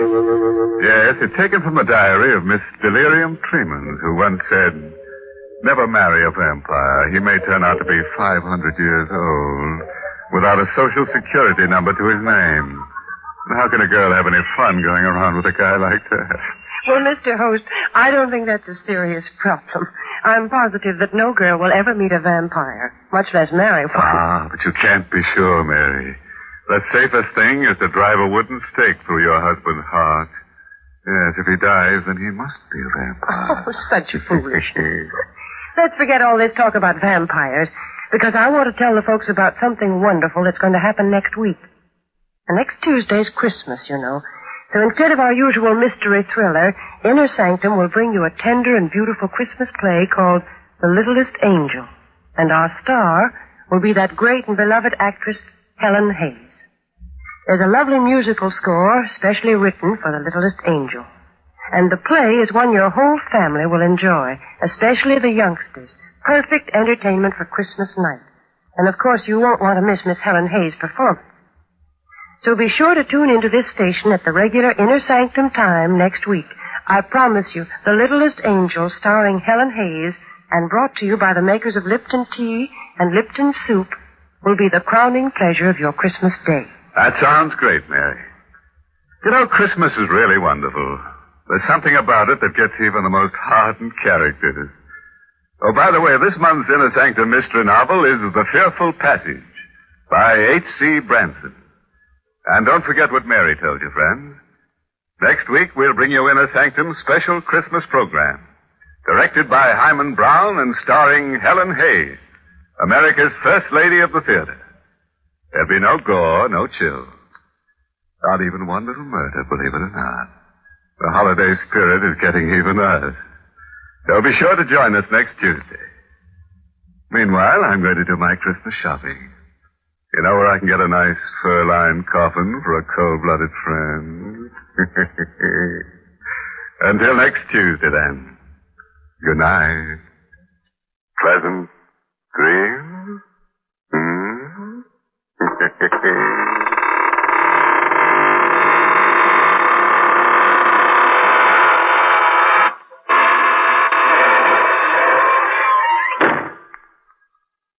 Folks, these busy days, we all want to save time when we prepare meals, and yet we don't want to sacrifice that good homemade taste.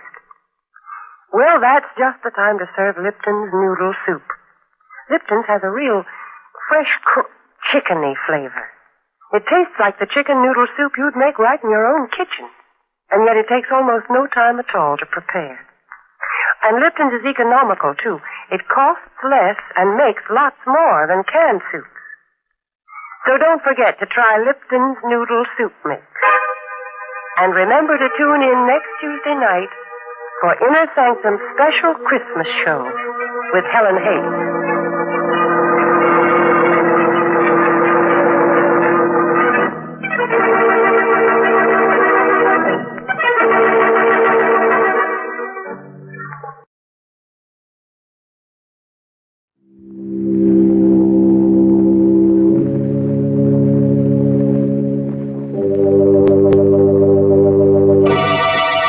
Lipton Tea and Lipton Soup present Inner Sanctum Mystery.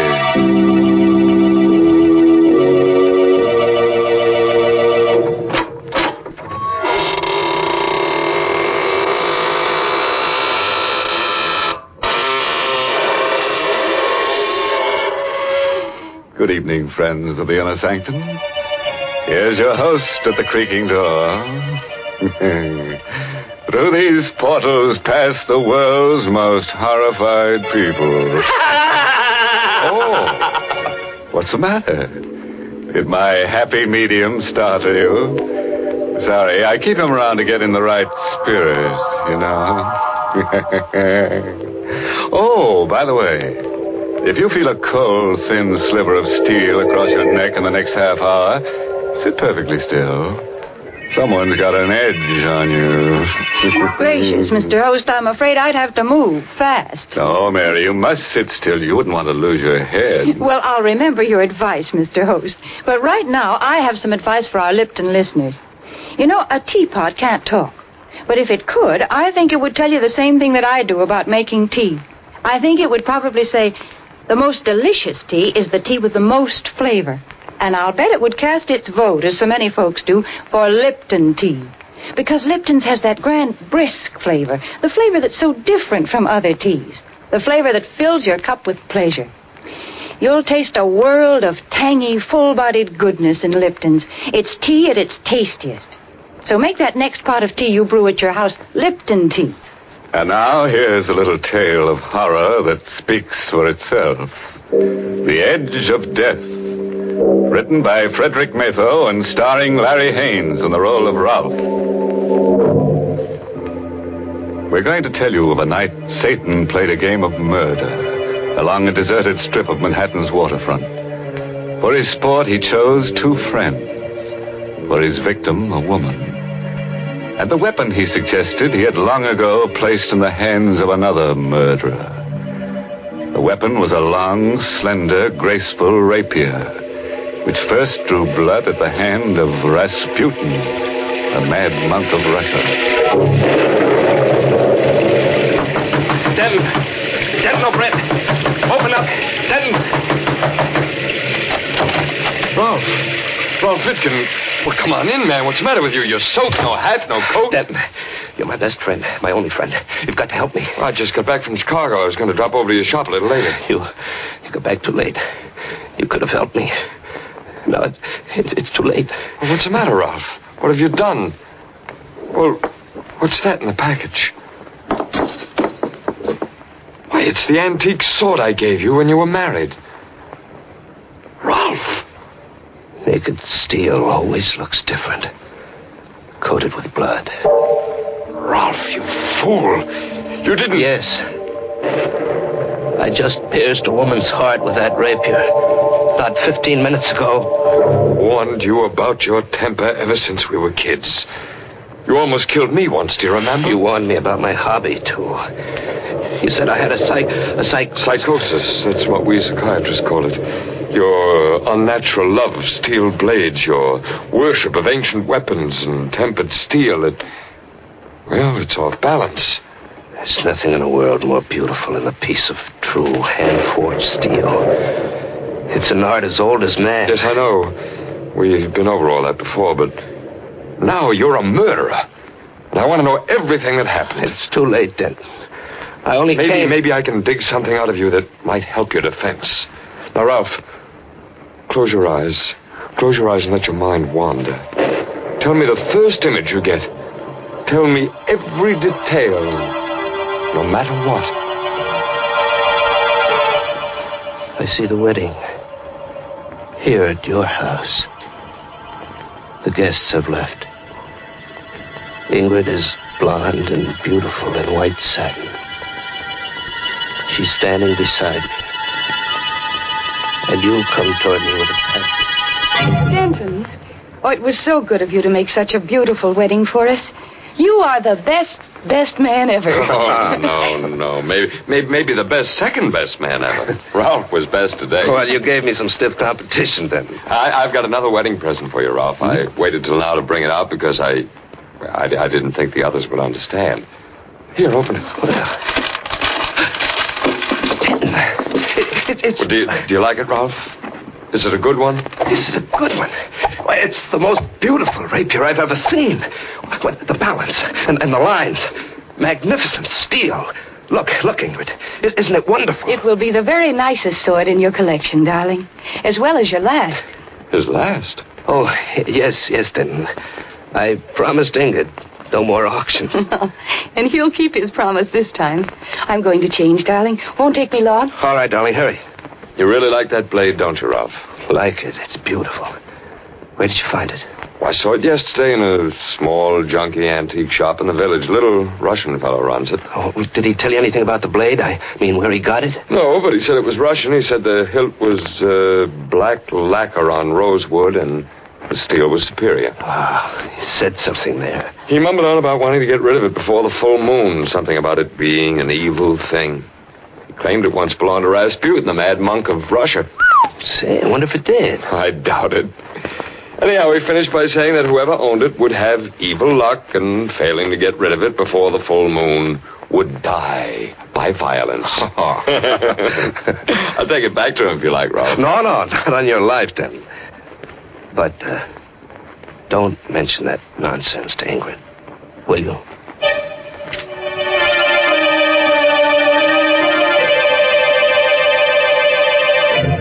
I remember all that myself, Ralph. I left for Chicago that night.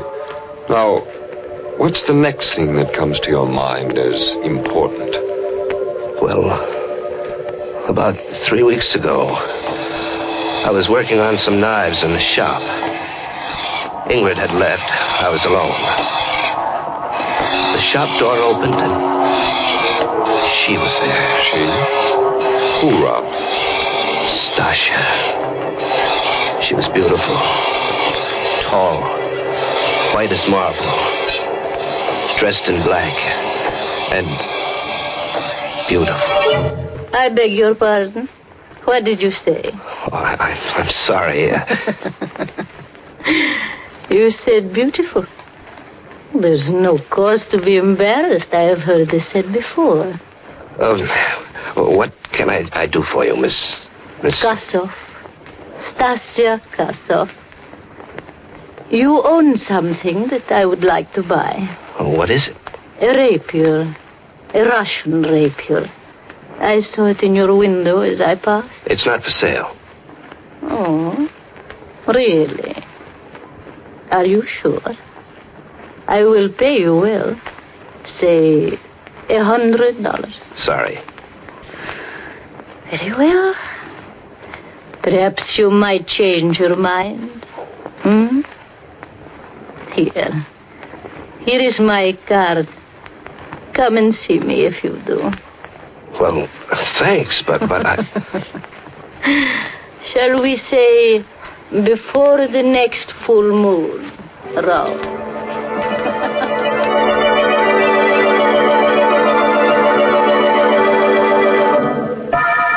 Ralph, if it weren't for that blood-stained rapier on the table, I'd say you were lying. How could this woman know your name or anything about the legend of the rapier? I know how. What happened then, Ralph? I've handled steel all my life. I've forged it, pounded it, tempered it, ground it to razor edge, and I've never cut myself. After Stasia left, I put the rapier to the stone. And as I worked, I kept seeing her eyes in the forge fire, glinting with evil beauty. Kept hearing her voice. Ralph, shall we say before the full moon? I turned suddenly to see if she was there, and I tripped. The rapier fell, and I fell against the upturned point. Ah! Oh! Rolf! Rolf, what's happened? Rolf! I'm all right. Pull it out. Straight out. Oh, no. No, I can't do that. All right, I'll do it then. I'll do it. Oh. Ralph, your arm is all Oh, blood. it's not bad. It just passed through the flesh. Call Dr. Burns. Oh, those stupid knives. Why don't you get rid of them? While Ingrid phoned, it crept over me the deadening certainty that my fate was tied to Stasia Kosov's. That death was lunging at us with Rasputin's rapier, and I was unarmed.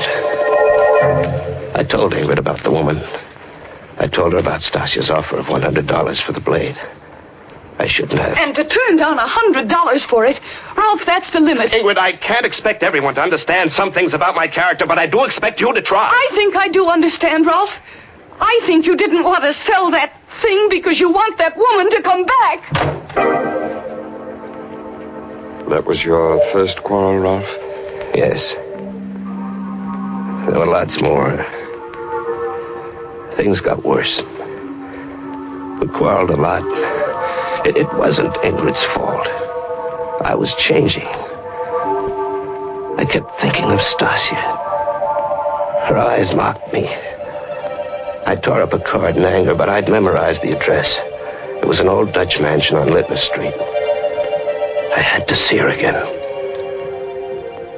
There was a light in the house. And oddly enough, the front door was open a bit. I rang a long time, but no one answered. I obeyed an impulse and walked in. There was a coal fire going in the high-ceilinged living room. It cast dancing shadows on a life-sized oil painting above. A cold hand gripped my heart when I saw that painting. It was the painting of a man in a monk's habit. And his gnarled hand rested on the hilt of a jeweled rapier of exquisite beauty. Yes, the man in the picture is long dead. But his mad spirit is in this room. It laughs from within you, Rolf Wittkuhn. It has seized your body. Stasia.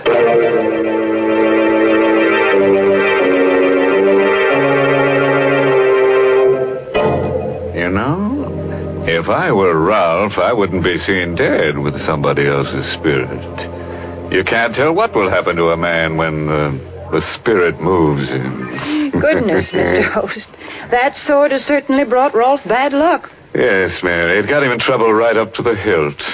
And we're only halfway through the story. Oh, yes, there's still a lot more excitement to look forward to. And I think looking forward to things is so much fun. For instance, imagine you're brewing up a pot of Lipton tea. Well, you know there's enjoyment ahead just as soon as that water starts bubbling in the tea kettle. The very sound of it is warm and cheerful and friendly, like Lipton's itself. And then when you lift that cup to your lips, oh, there's such a deep-down satisfaction in Lipton's brisk flavor, because it's so mellow and satisfying, brimming with lively, full-bodied goodness. Yes, all those little promises of enjoyment are completely fulfilled in your first delicious sip of brisk-flavored Lipton tea. Well, you certainly have a point there, Mary.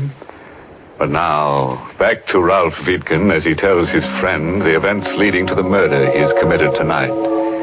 He's telling of his first visit to the strange house of Stasia Kosov. So the Kosov woman convinced you that the spirit or the ghost of Rasputin had taken possession of your body. And you fell for it. Oh, I fought against believing it, Denton. But it did explain so many of the strange promptings that had been stirring me all up inside. She say anything more about it? No. I turned to face her. She was a smiling column of white beauty, sheathed in black satin. Miss Karsoff, how is it? Stasia. Call me Stasia. How is it you know my name? What do you know about the rapier? Does it matter? You have changed your mind, perhaps? About selling me your rapier? No, I came to ask you about it. Oh, you came because you are confused. We will discuss it. But first, let us have some tea. Yes? I examined the room while she was out of it. On the wall across from the fireplace were 5 oil paintings. All of them portraits of men. At first I thought the light was playing tricks. It wasn't. Each face was painted with closed eyes. Each was a study in sleep or death. You like my painting? Come and sit down. We'll have tea and talk. Who are those men you painted, Stasia? The 5 men you see in those paintings, each own the rapier you now possess. Good Lord. Then they're dead. And the dates on the paintings? Those are the dates on which they died, Rolf. Each on a day of the full moon. Each kept the rapier beyond the time he should have. More tea? Stasia's eyes were eager and wide. My ears began to ring. I recall setting the cup down. I remember Stasia's voice a long way off. Russian tea is strong, my friend, and so are Russian legends.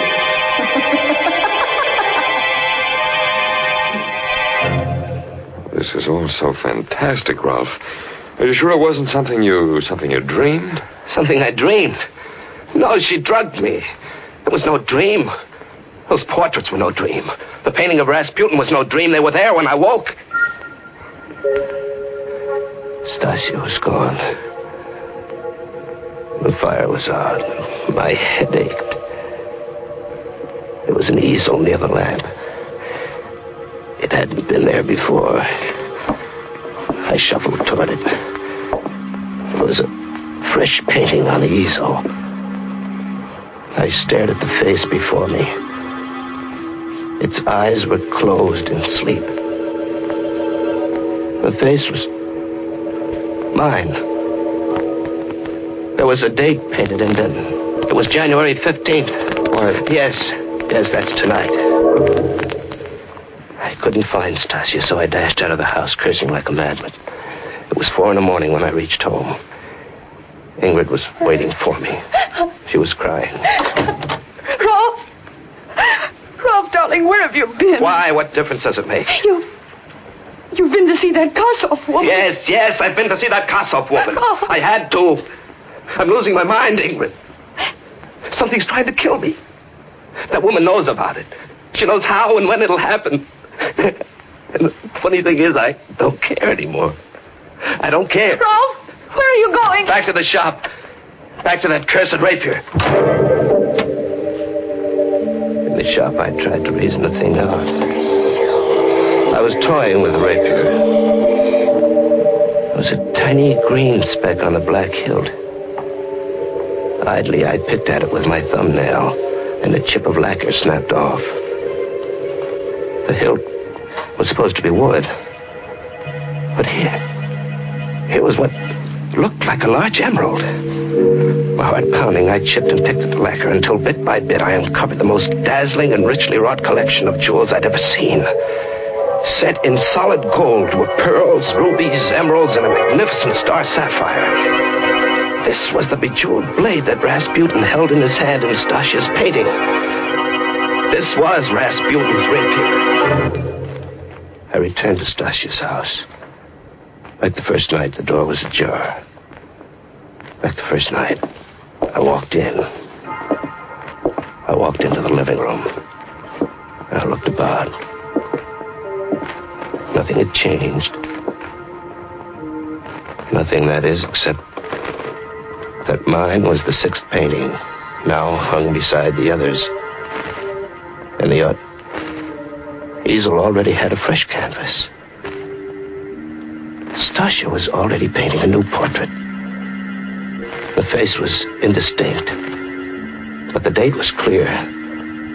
1 lunar month from tonight. I gave up and walked home with the rapier under my arm. It was drizzling and foggy along the waterfront, and I was sick inside. I kept hearing Stasia's voice locked in my brain. Tonight is the last night you may own the rapier, Rolf. But there is a way out. A way out? How? There's no way out as long as either of us lives. There is a way out, Rolf. Kill her and come to me. Tonight is the night of the full moon, Rolf.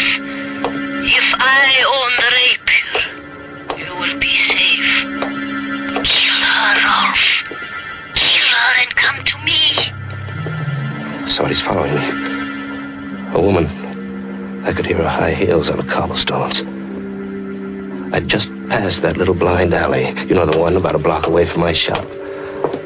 I decided to trick her.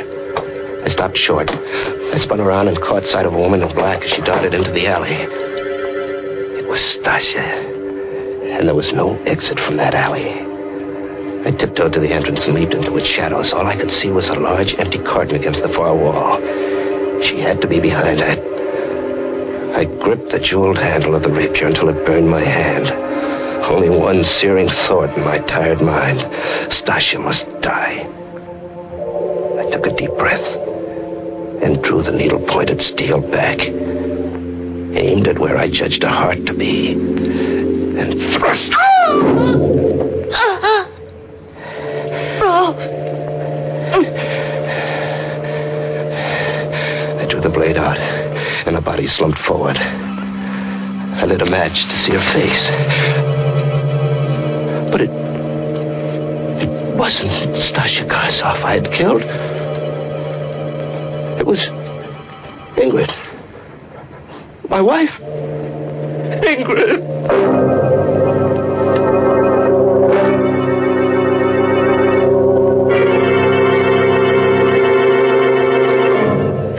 Stasia, it worked. My plan worked. Ralph reacted just as I planned it.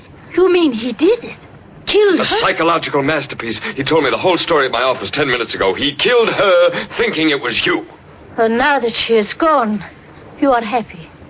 You will love me and forget her then. Oh, perfect, perfect. She picked that stupid fool instead of me. Now she's dead, and he'll die too. Oh, Denton, I'm so glad. I would do anything for Everything you. went like clockwork. This rapier I found in your attic, the legend I made up, the phony paintings of former owners, your flirtation, perfect, perfect.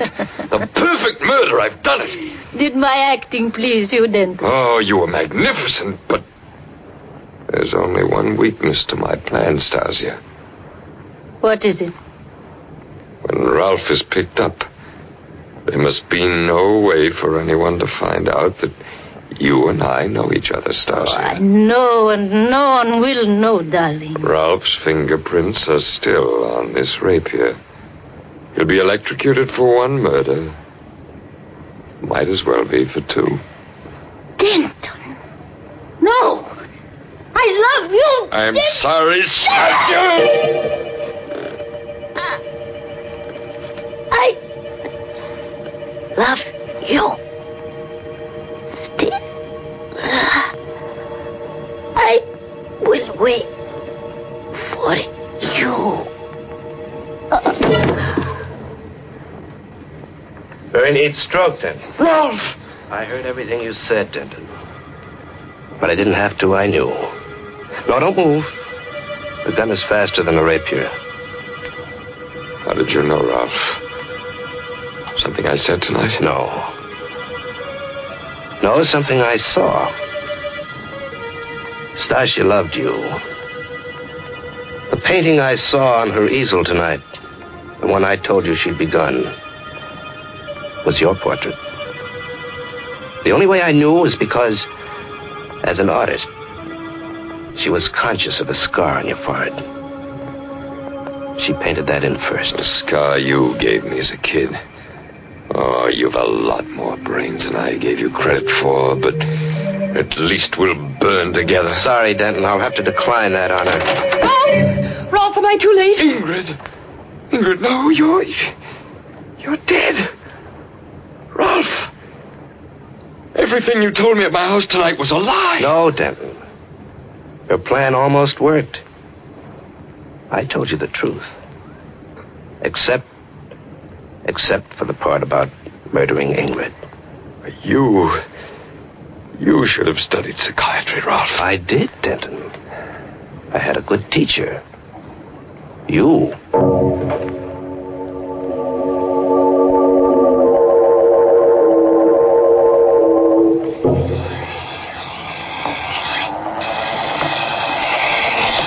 Are we going home soon, darling? You seem so far away, Rolf. Is anything wrong? No. I've been thinking about Denton. Odd the way things turned out. He made up that story about the rapier and its belonging to Rasputin and its owners dying on the night of the full moon. You don't believe it, do you? No. But what he thought was a cheap blade turns out to be a priceless treasure. It matches the one Rasputin held in his hand in the painting. That was coincidence, darling. Come on, now put your work away. Let's go home. It's late. Mm-hmm. Such a beautiful night, Rolf. Let's walk home. All right. You know that painting Stasia started of Denton, the one that gave his plot away? Yes? It had a date on it. I wonder what ghostly hand guided her brush as she wrote that date. Why? The date she wrote was today's. There's a full moon. And tonight was the night Denton was electrocuted.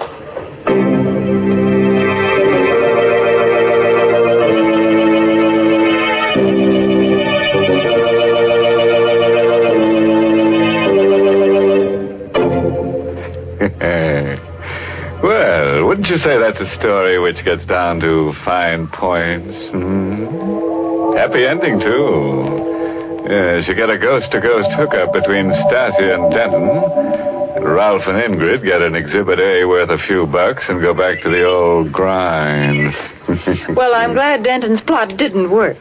Yes, Mary, but if it had, Ralph would have had a plot of his own, in the cemetery. After all, that's one of the best-selling plots I know of. Oh, nonsense, Mr. Host. If you think that's the kind of thought we want to leave our Lipton listeners with, you're quite wrong. Here's a much better thought for folks to carry away with them. Tomorrow, when you visit the grocer's, get a package of Lipton tea. Buy it, try it, and see if you don't agree that Lipton's brisk flavor gives you extra enjoyment. Oh, yes, there's a great treat in store for you when you first taste Lipton's full-bodied, zestful goodness. Ask your grocer for a package of Lipton tea tomorrow.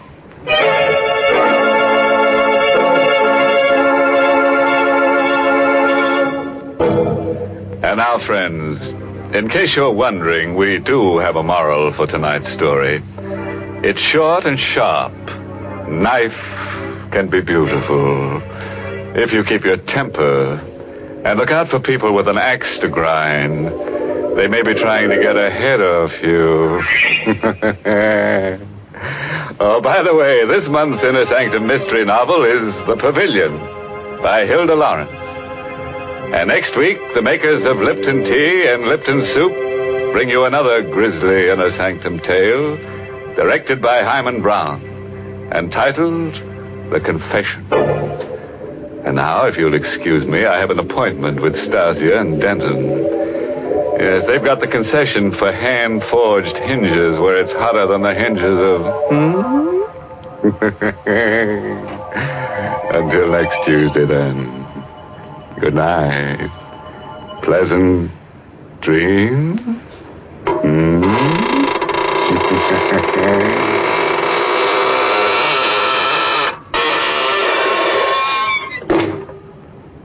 Got tomorrow's meal on your mind? Well, how about letting me make a suggestion? Now, here's a real menu masterpiece that the whole family will love. It's Lipton's Noodle Soup, a grand soup chock full of wonderful fresh-cooked chickeny goodness. Lipton's Noodle Soup is prepared with ease, ready to please in just a few quick minutes. It's economical, too. It costs less and makes lots more than canned soups. So ask your grocer for Lipton's Noodle Soup Mix. And don't forget to tune in next Tuesday night for another Inner Sanctum Mystery. This is CBS, the Columbia Broadcasting System.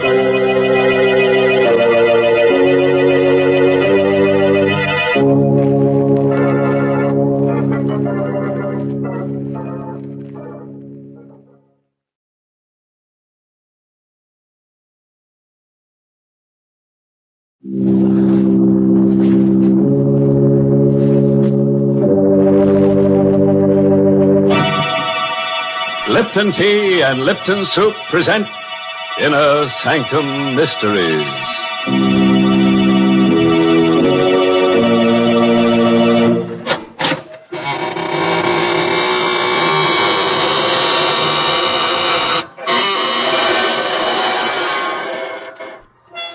Good evening, friends of the Inner Sanctum.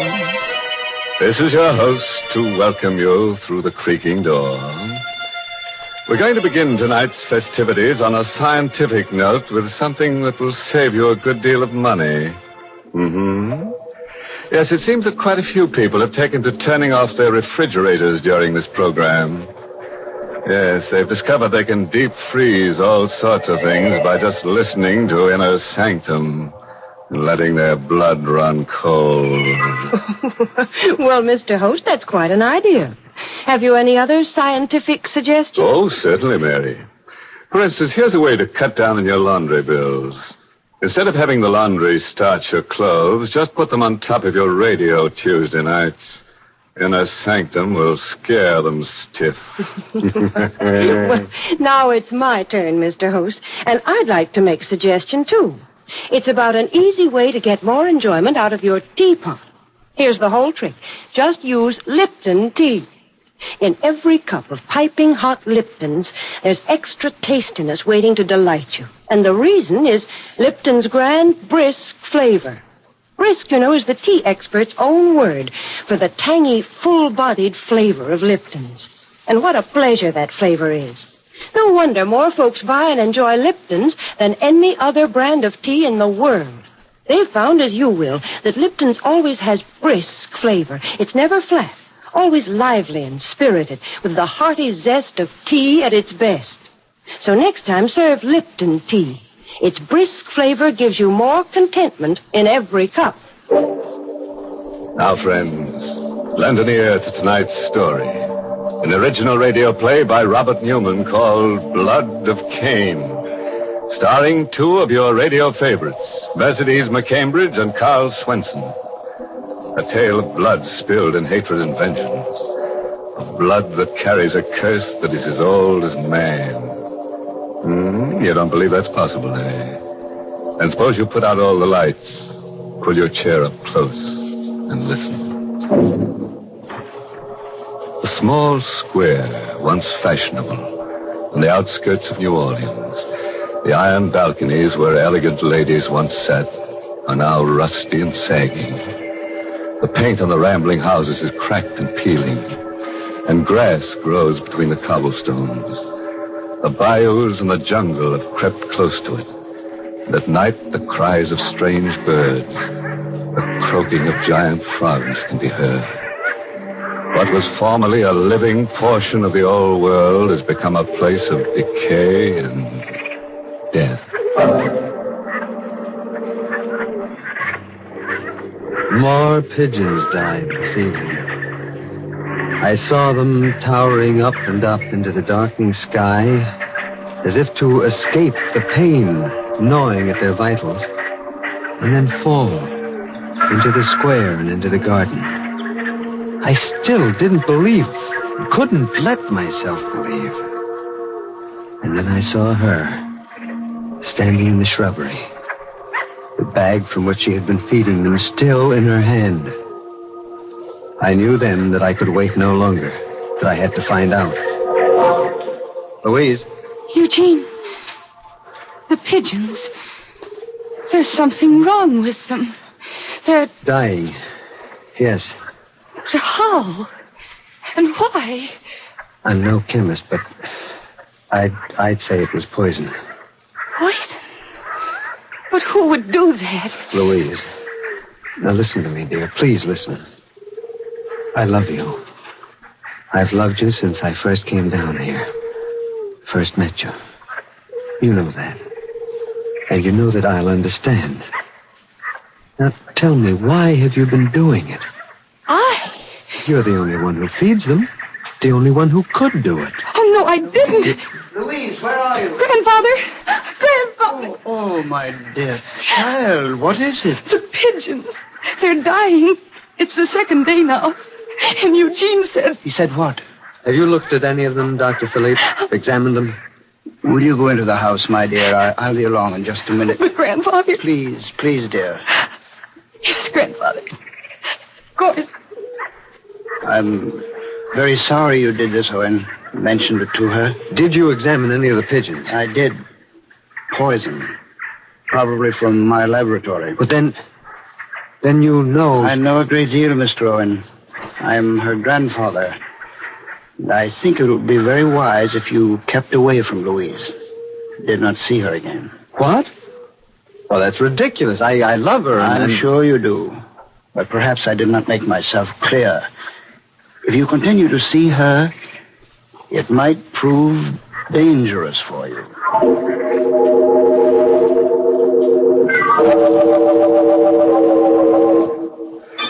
I didn't eat any supper that night. I went back to my room and sat there in the dark, staring at the shuttered, brooding house. About 11 o'clock, the door of the doctor's house opened quietly, and Louise came out. Without looking right or left, moving almost like a sleepwalker, she went up the street. I hesitated only a minute, and then I hurried down the stairs and after her. And just as I got downstairs, the door opened again, and... Is that you, Owen? Well, yes, Doctor. She just left the house. I was watching from the window. Yes, I know. She's done it several times, and this time I was determined to follow her and see where she goes. Look, she's hailing a cab. My car's right across the street. Quick.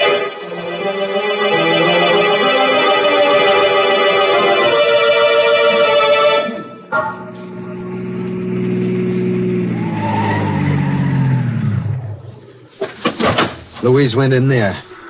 What kind of a place is that? Yeah, that smell. That's the smell of death. From the noise, I would say it was an abattoir. A slaughterhouse? Good Lord. But why? Why would she come down here in the dead of night? I like you, Owen. I think you know that. And it was for your own sake that I warned you to keep away from her. There are things that you do not... well, that you cannot know about her. No? Well, we'll see. I'm going in and get her and find out from her. Just a moment. There she is, just inside the gate, talking to the watchman. No sense arguing about it, lady. I just can't let you in. But you must. You've got to. You always did before. That's just it. Now, once was all right, even twice. But, well, if you want to know the truth, the men have been complaining. Nobody exactly likes killing steers, but they say that the way you stand there watching them, well, it makes them nervous. You've got to let me in. I'll make it worth your while. Watching the killing? I've just got orders from the... That's awful. It's horrible. I'm going in and get her. No. In the state she's in, well, having you come on her suddenly would have a very bad effect. But you wait here. I'll go. No, don't hit me. No. Louise. What in? Here. What happened? The watchman. This stone here on the temple. Louise. Why did you do this? I don't know. I had to get in here. He wouldn't let me in. Take her out to the car, Owen. Come on, let's go. You can't go now. Leave him lying there like that. He's He's hurt. He may be dying. No, it's not serious. He's just stunned. We can phone for an ambulance as soon as we get home. But we've got to get her away from here immediately.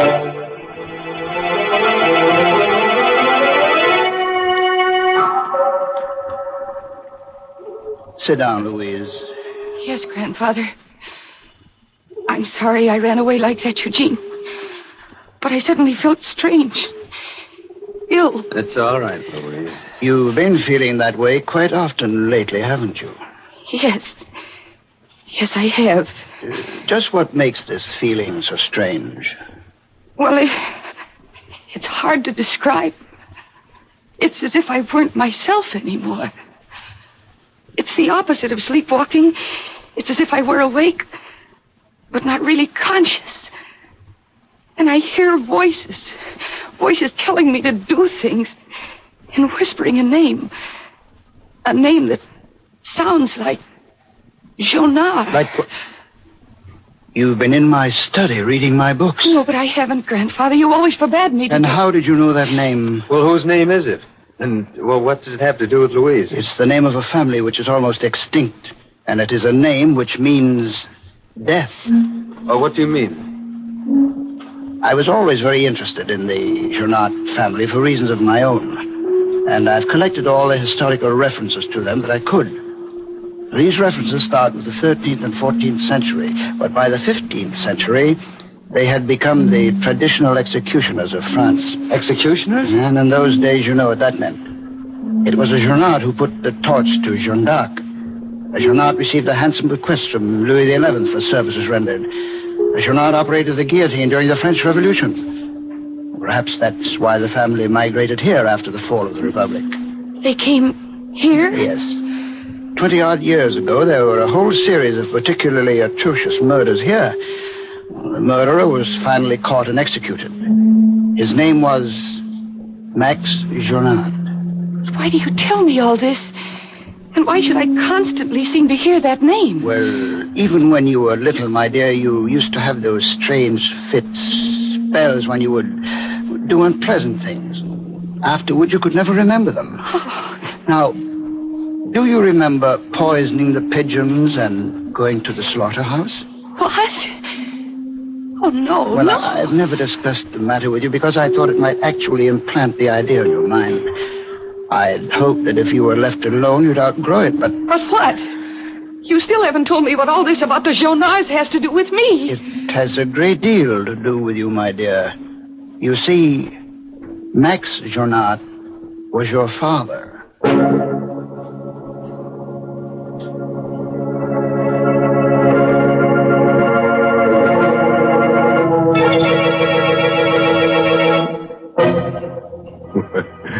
Well, now there's a girl with a real tradition in her family. A murderer for a father and a long line of ancestors who were real killer-dillers. I was beginning to get a little worried about her. Fooling around, poisoning pigeons and things like that. But I can see now that there was method in her madness. After all, practice makes perfect. Good gracious, Mr. Host. Louise may turn out to be a very dangerous person. Yes, Mary, she's not the kind of a character you'd like to have ringing your doorbell. I should say not. Why, usually, as our Lipton listeners know, a doorbell is one of the nicest, most friendly sounds there is. Because so often it means friends are dropping in for a visit. Of course, your first thought is to make them welcome. So after you've taken their coats and made them comfortable, pour them a cup of flavorful, spirited Lipton tea. You know, it's wonderful how Lipton's add sparkle to the conversation. For there's extra enjoyment in its grand, brisk flavor. Each sip is brimming with such lively, full-bodied tanginess. Yes, serve your friends Liptons when they call. And when you say goodbye to them at the door, you can be sure they'll come back for another visit and another cup of Lipton tea. That's a friendly suggestion, all right, Mary. And now, are we ready to get down to business again? The kind of business that Louise's family has specialized in for a good many years. Murder. Oh, I know that what she's been interested in so far is small fry, but I think from now on she'll really be cooking with gas. Just a moment later now. Sitting in Dr. Philippe's study, Louise and Eugene Owen stare at the elderly gentleman with shock and horror in their eyes. You mean my father was a murderer? Your father and his father before him, back as far as the family's history can be traced. Well, I don't believe it. And even if it is true, it's ridiculous to think this need to kill can be passed on from generation to generation. Well, of course, Owen, there is absolutely no scientific basis for it. Still, how else can you explain some of the things that Louise has been doing? Oh, it's true. It's true. These spells that come over me when I don't know what I'm doing. That name which I never heard consciously until... Oh, no, it can't be true. It can't. Oh, Louise, dear. No, Eugene, don't. Don't come near me. Don't touch me. If there's even a chance that it's so... Well, I didn't want to tell you. I was never very close to your father because he was a rather strange son-in-law. But if you want to know more about him, there is someone you should talk to. Joel Ferguson, down on Gaylord Street. He was the very last person to see your father alive.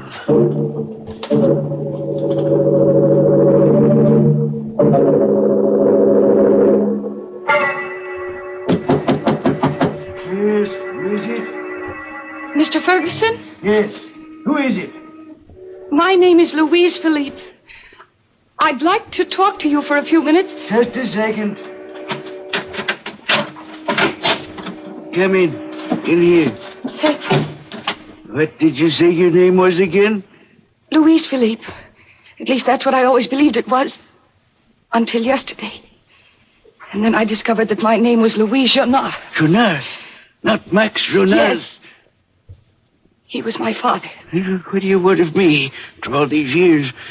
It wasn't my fault. You know it wasn't my fault. I only did what I had to do. I don't know what you mean. I was told that you were the last person to see him alive. And that perhaps you could tell me something about him. Yes. There are things that I can tell you. That he was evil, but that he knew he was evil. There was a curse on him that made him do the things he did do. Voices that whispered in his ear, told him to kill, made him kill. Voices? And in the end, at the last minute, he thanked me. He thanked you for what? For stopping him from doing any more killing in the only way he could be stopped. And when I put the rope around his neck... The rope? I was the state executioner. It was I who hanged him. You killed my father. I only carried out the sentence that was passed on him. And why are you looking at me that way? I didn't know. I only came here to see you because... You're lying. If you were his daughter, then you were like him. And you came down here to kill me. Kill you? That knife there in your bag. Huh? I didn't even know it was there. You're lying. Keep away from me. Keep away. But I didn't come down here to kill you. Then stop staring at me like that. Put that knife away. No, don't come near me. Don't.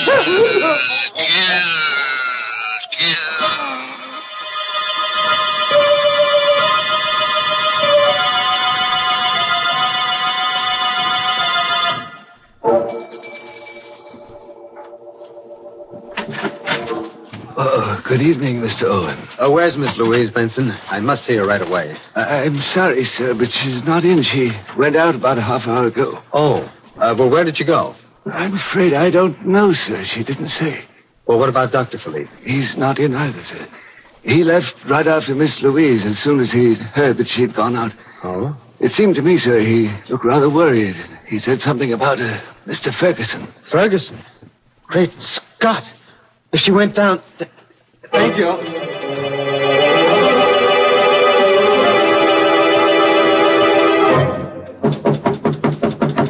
Who's that?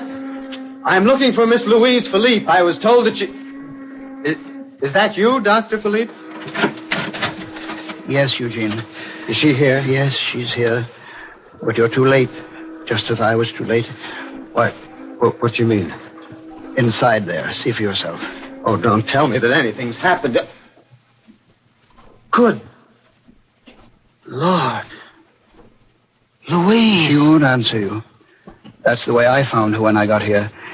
Sitting there with a knife in her hand and Ferguson lying across the table, dead. Eugene. Louise. Eugene. Oh, Louise, Eugene. darling. Oh, why did you do it? Do what? Ferguson. Dead? Yes, dear. Didn't you do it? I don't know. I didn't even know who he was when I came down here. And I found out that it was he who executed my father. And I started to hear those voices. Voices telling me to kill, that I had to kill. Then there was a knife in my hand. Oh, I can't remember. Voices. That's what Max said at the trial. It was the only defense he offered, but that he heard voices telling him to kill. It didn't save him. But in your case, a woman... What are you saying? Well, there's no sense even trying to escape. That would only make things worse, you know that? Yes, Grandfather. Except that there is only one way that things could be made worse. That is if I were allowed to live. But, Louise, don't say that. You must... Oh, it's true, Eugene. For centuries, to be a Jonard meant to bear the mark of Cain. Well, I'm the last of the Jonards, and there must never be another. Well, I had not gone quite that far, my dear, but perhaps you're right. I am right. Goodbye, Grandfather. Eugene! Louise, come back. Wait! No, let her go, Eugene. She's my own flesh and blood. But I think that may be the best way after all. Yes? Well, we'll see. Louise! Wait, please! It's no use, Eugene. It's all very clear. Clear as witch's brew. Yes, it is. Yes, it is. Maybe it's because of our love that I understand. Maybe that was what was wrong with the Jonards. They never knew love, only hatred. But there is a cure. It lies there. In the river. Louise. No, please, dear. There's a curse on me. On all the Jonards that ever were. You're right. There is a curse. But not the kind that you think, dear. Listen, I was at the library all afternoon reading. And I think I understand now, for the first time. You understand what? The nature of the curse and how it can be ended. Because it can be ended. In only one way.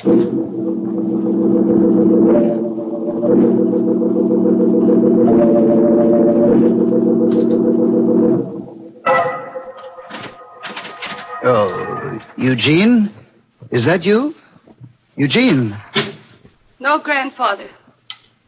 It's not Eugene. Louise, well, I thought you... Why did you come back here to Ferguson's place? I don't know, Grandfather. The voices, the call in my blood, it's too strong. I tried. I wanted to end it finally and completely, either in the river or with the police. But I couldn't. You mean you're not going to give yourself up? No, Grandfather. I'm not going to give myself up. But that's not all I mean. Louise, you still got that knife? Yes, Grandfather. Walking up the street, realizing that I was still holding it, that it was red with blood. I think it was then that I knew for the first time what it meant to be a Jonard. Look, Louise, you're completely distraught. That's only natural.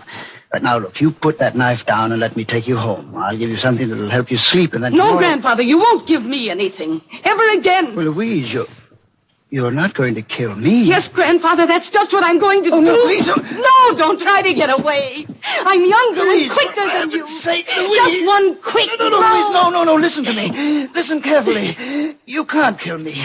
There's nothing driving you to do it. You see, you're not a Jonard. What are you saying? It's true. I am a Jonard. Max Jonard was my son. But you're not evenly, distantly related to us. You're lying. You're lying. You're just saying that. No. I swear it's true. I changed my name when I studied medicine to avoid the stigma. But Max kept it. Your father was Louis Martin, the judge. You're lying. How is that possible? Well, because I adopted you after your father's death, for a reason. It was your father who condemned Max to death. He didn't know Max was my son, and I didn't tell him until later. Your mother died when you were born, and I was your father's physician. And when he was desperately ill, I offered to adopt you and take care of you. Then when the papers were signed, I told him who I was. what I was going to do. That I was going to destroy you to avenge my son. And that's what killed him. But all those horrible things I've been doing, poisoning the pigeons, killing Ferguson. You haven't been doing them. It was I who did them. Using drugs and suggesting to make you believe that it was you. So that you would either destroy yourself or... Oh, thank heaven, Eugene! Eugene, did you hear? Yes, dearest, I heard. And I told you, didn't I? Eugene! So it was a trick. A trick to trap me. Yes, Doctor, it was. I was at the library and at City Hall all day looking up the records. Here, drop that knife. No, Owen. This won't be as poetic a death as the one I'd planned for her, but... The lights! Louise, put the lights out! Oh, that won't help you. Either of you. You won't get away. I'll find you in the light or in the darkness. And... there you are. Die, then. Now you'll die. Die! Die! Louise! It's not I! It's not you! What did... Then who did... Let go of me! Let go of me! Lights! Louise, quickly. Eugene, what happened? Who did he... Ferguson. Yes. He stumbled into him in the darkness, thought it was one of us.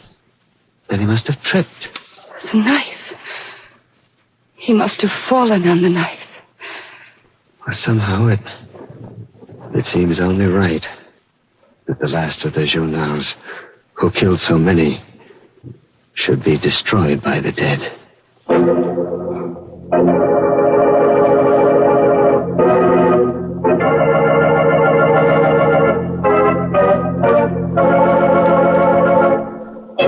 Oh. Too bad, Doc. You were a character we certainly could use on this program. But now at least you've got the perfect answer for the rest of your family when you meet them in wherever it is that dead murderers congregate. When they ask you who you were with last night, you can always say, "That was no lady, that was my knife." Well, I'm glad you could put a new point on that old joke, Mr. Host. Oh, I like to sharpen up an old saw now and then, Mary. Well, let me see what I can do along those lines. How about the best things in life are tea? Mary. I'm afraid your enthusiasm for Lipton's has got the best of you. Well, maybe you're right, Mr. Host. But it's so easy to be enthusiastic about Lipton's. Once you taste that marvelous brisk flavor, you can't help being a real Lipton fan. And that lively, zestful taste is something you folks should start to enjoy right now. Next time you visit the grocer's, get a package of Lipton tea. Try it. I know you'll enjoy it.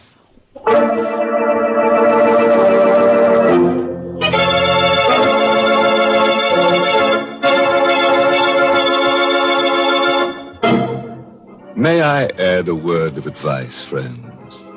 If you should happen to bump into an elderly gentleman dressed all in black on a dark street some night, don't get into an argument with him, especially if he happens to be carrying a blood-stained knife. After all, you can end up just as stiff if you're dead right as if you're dead wrong. Oh, by the way, this month's Inner Sanctum mystery novel is The Pavilion by Hilda Lawrence. And next week's Inner Sanctum story, brought to you by the makers of Lipton Tea and Lipton Soup, and directed by Hyman Brown. Next week's story is called Skeleton Bay. It's about a lady novelist who writes murder mysteries until she decides she'd rather be a character instead of an author. She chooses Skeleton Bay as a vacation spot, but it turns out to be her last resort. Now join us next Tuesday on Skeleton Bay. Until then, friends, good night. Pleasant dreams.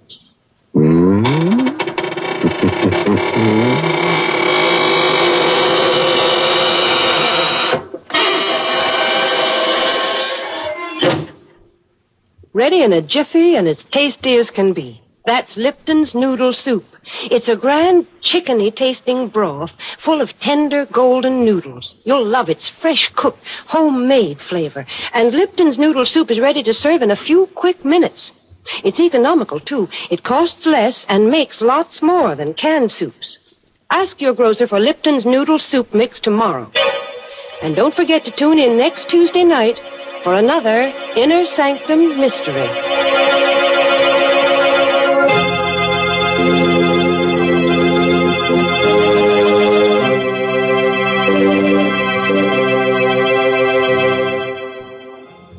All names and characters used on Inner Sanctum are fictitious. Any similarity to persons living or dead is purely coincidental.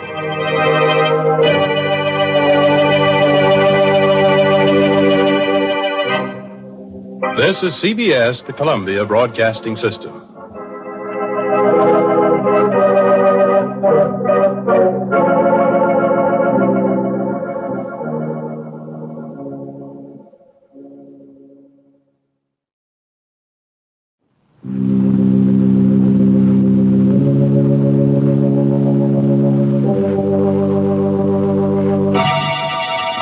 Lipton Tea and Lipton Soup present Inner Sanctum Mysteries.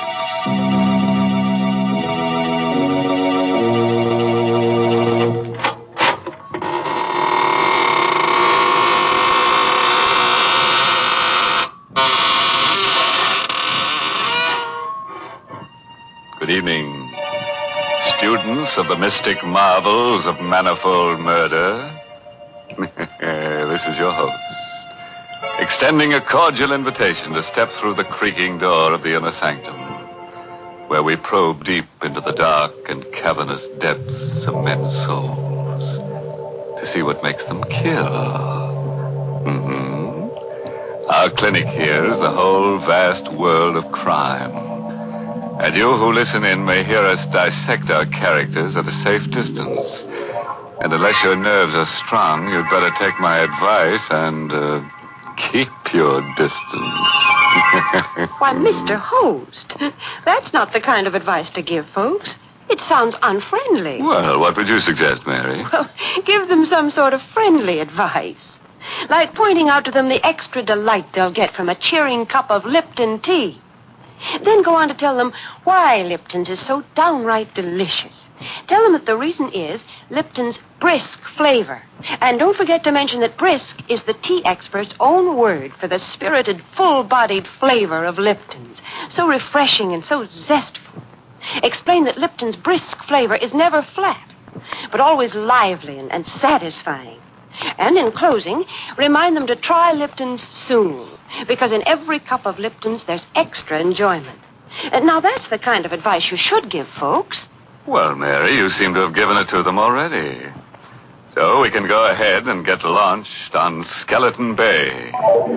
That's the title of tonight's story. An original radio play by Emil Tepperman. It's about a lady novelist, a writer of mystery stories. It opens at a swanky hotel with private cabins situated on a storm-swept, rock-bound coast. The story itself is all about... you guessed it. Murder.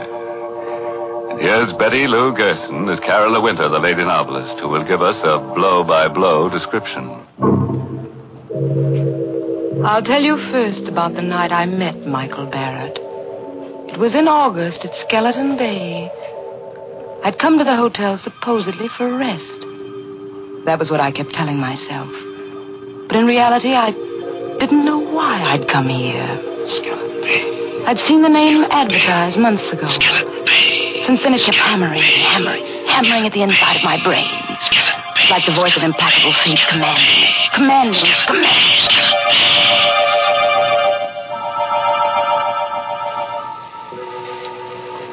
Because I didn't like crowds, the hotel manager had given me a cabin near the beach all to myself.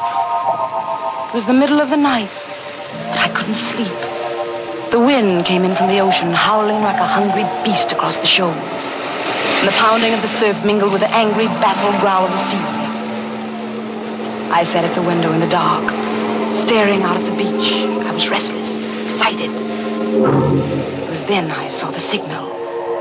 was just a winking little light a few yards away on the beach. Someone was blinking a flashlight. On and off. On and off. I was able to make out the figure of a man in boots and a leather jacket. He was signaling toward the hotel. But to whom? I had the answer in a moment. A man moved past my window, going down toward the light. He had his collar turned up against the wind, his hat brim pulled low. But I knew who it was. Mr. Field. The small, furtive man who'd come up on the train with me. The two men met, barely a stone's throw from my window. I could hardly see them huddled closely together. This was excitement, mystery, intrigue. The stimulation I wanted and needed. I had to know what was going on. I threw on a raincoat, opened the cabin door. The wind swept my hair in a streamer, and the spray stung my face as I hurried down the beach. My blood began to race, my heart to pound. For those two men were not engaged in any conference. They were locked in struggle. It was a deadly, silent struggle with only a grunt now and then. I saw the flashing gleam of a knife, but I couldn't tell who had the weapon. The tall man in the leather jacket or the furtive Mr. Field. And then I saw the blade plunge home into the throat of the furtive Mr. Field. I felt a sudden surge of wild elation. This was murder. I had witnessed murder. The tall man let the body of Mr. Field slide down to the sand. Then he looked up and saw me. He stood there with a bloody knife in his hand, and we looked at each other. Who are you? I'm Carol Winter. I have this cabin here, number 5. You saw me kill him? Yes, I saw you. What are you going to do about it? I'm going to help you dispose of the body. He told me his name was Michael Barrett. He lived on the opposite side of the bay in the house high up on the cliff. It won't be so easy to get rid of the body. If I had the boat, I could take him out and drop him over, but it's too rough tonight.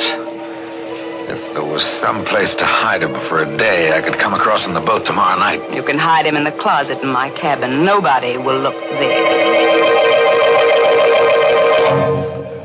Better lock the closet door. Yes, of course. You sure nobody will come snooping here? Nobody comes here but the maid. All right. I'll be back tomorrow night with a boat. Did you pick up the knife? Yeah. Got it in my pocket. Well, I guess that's all. Good night, Carola. Good night, Michael.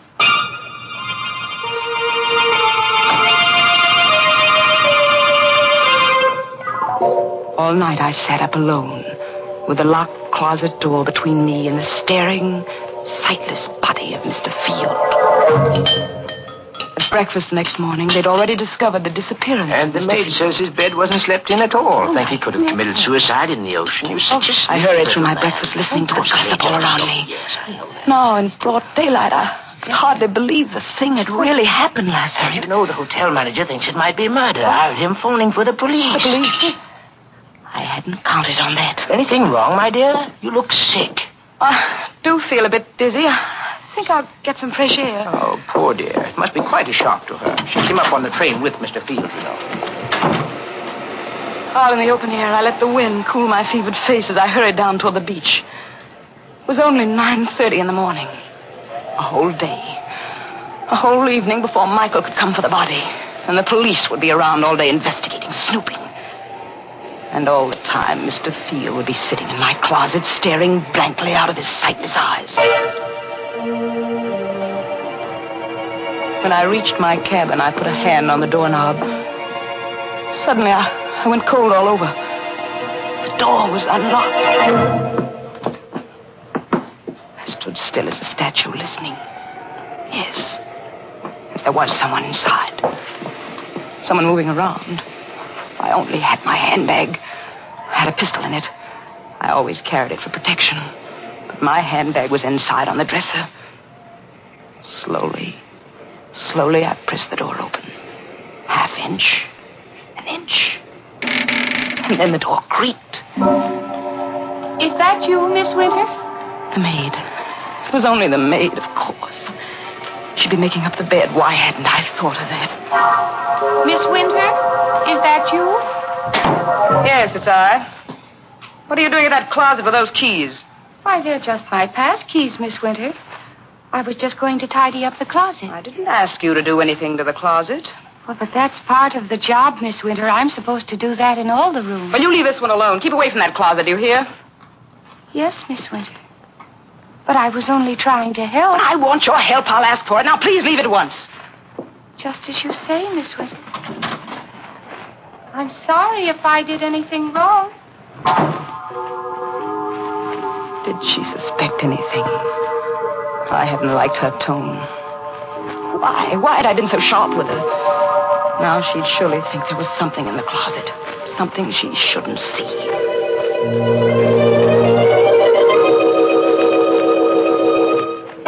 At lunchtime, I didn't want to leave the cabin. I sat at the window. And I could almost feel the sightless eyes of Mr. Field staring at me through the closet door.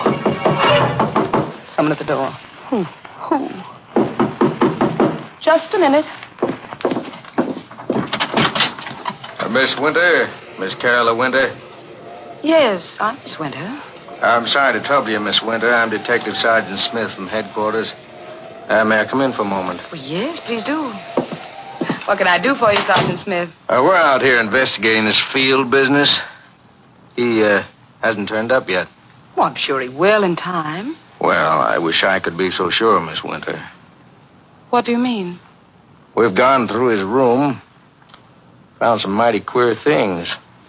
Queer things? It seems this Mr. Field's in some sort of racket. There's a good chance he may have been murdered. Well, you don't say.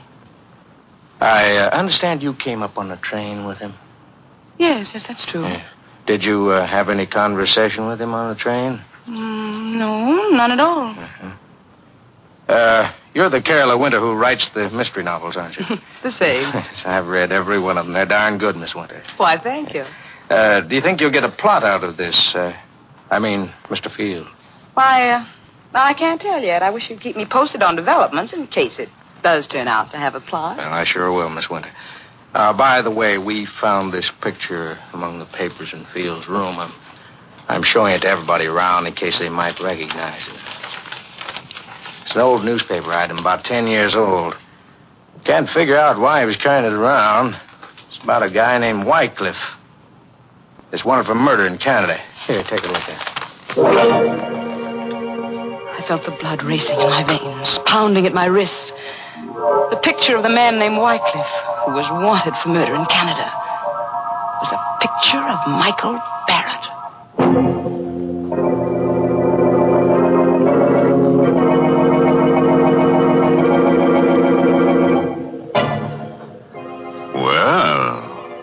It looks as if Michael Barrett is a lucky guy. With a beautiful woman ready to commit murder for him. But what'll he do when she runs out of victims and begins looking at him with a calculating eye? As for Carola, she sinned heavily. Because murder is the greatest sin. Yes, if you ask me, she'd better hope for a depression, then all wages will go down, including the wages of sin. Well, I never knew that murder and economics were related, Mr. Host. Oh, definitely, Mary. Take the high cost of living, for instance. Why, those prices are murder. Oh, yes, Mr. Host, it is difficult when the cost of living starts to climb. But then, so often, the things that really add up to good living are just simple, inexpensive pleasures. Like that piping hot cup of Lipton tea that many of us find waiting when we come down to breakfast each morning. As you read the morning paper and sip that cheery cup of Lipton's, the whole world seems brighter. It's simply wonderful the way that lively, spirited Lipton tea gets you off to a fresh start. For Lipton's brisk flavor gives you all the natural zest of tea at its best. Gives you extra delight, extra satisfaction. So remember this, folks. At breakfast time, dinner time, or any other time when you want a grand, refreshing drink, pour yourself a cup of Lipton tea. And now, let's get back to the rock-bound coast of Skeleton Bay and see how Carola entertains the grisly guest in her closet. I don't remember now how I got rid of that Detective Smith. I told him I'd never seen the man in the picture and sent him away. The day was interminable. From my window, I could see the guests moving about the beach. But none of them went in swimming. The weather was too rough. I wondered if Michael would be able to bring the boat over tonight. If not, how much longer could I sit guard over Mr. Field in the closet? Now and then, I'd see Detective Smith poking around on the beach. And then, without warning, he was standing over the very spot where Michael had stabbed Mr. Field. I watched him bend down and examine something. Was there a telltale drop of blood there? Did Smith know that was the murder spot? I saw him frown. Then he stood up, walked quickly away. I had to know what it was he'd seen there. I slipped on a coat, went out. Started toward the spot on the beach. Going somewhere, Miss Winter?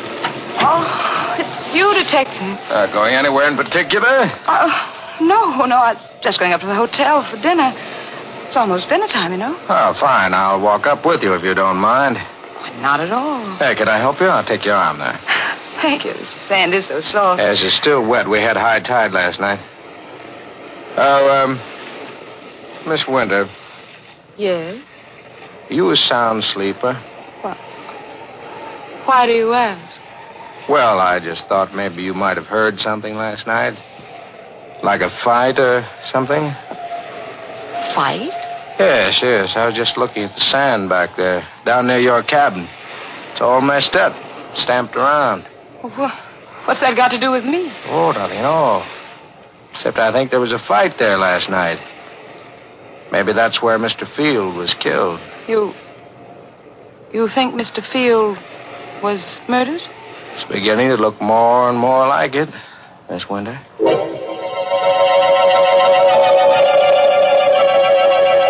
Somehow, I don't know how I managed to get through with the dinner. I hurried back to the cabin. I stopped at the door, shocked and unbelieving. There was a light inside. Someone was in there. This time, I had my handbag with me. I took the pistol out. Once more, I inched the door open. It happened. The thing I feared. The closet door was open. And there was the maid, stooping over the body of Mr. Field. What are you doing there? The body. It's Mr. Field. You killed him. Suppose I did. What are you doing with that gun? What do you think? No!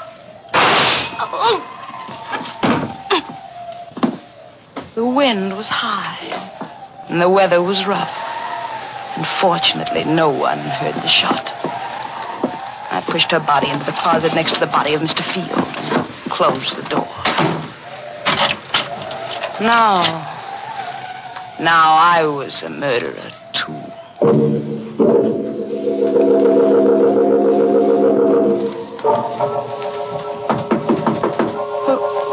Who is it? Let me in, Carla, quick. Yes. Michael, I thought you weren't coming. It's been a terrible day. What happened? Come here, I'll show you. Is he still in there? See for yourself. Great Scott, a woman. Who is she? The maid. She opened the closet while I was out. You killed her? Yes, Michael. I had to kill her. There are detectives at the hotel looking for Mr. Field. I suppose if I was smart, I'd kill you, too. Then there'd be no one to talk. Yes, Michael, that would be smart. Go ahead. Kill me, if you can. I knew he couldn't kill me because I'd seen it in his eyes. We were two of a kind, both wild, both reckless, both eager for the thrill of danger. He, too, wanted to be like the wind. We'd both been brought together here by some force stronger than either of us. And we loved each other. Carla, darling. Michael. No more now, Michael. We have work to do. Yes. I'll take them down to the boat. I'll help you.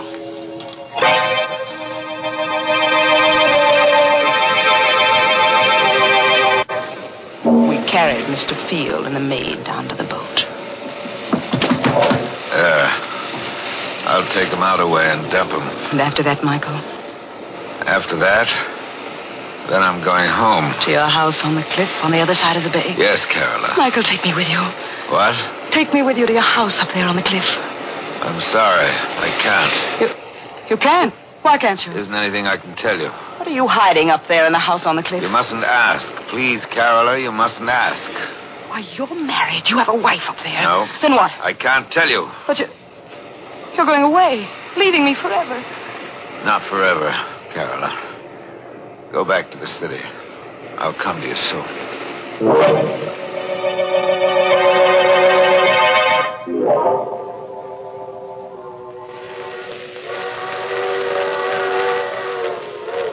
I returned to the city and waited. I waited a week, a month. But Michael Barrett did not come. I wrote to him, but there was no answer.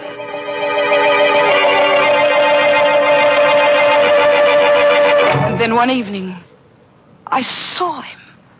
I was returning home in a taxi, and I saw him standing across the street looking up at my window. When he saw me get out of the cab, he turned and started to hurry away. Michael! Michael! Michael, don't go away! Michael! Michael, why did you try to run away? Don't you know? Well, you're afraid. Yeah, let's call it that.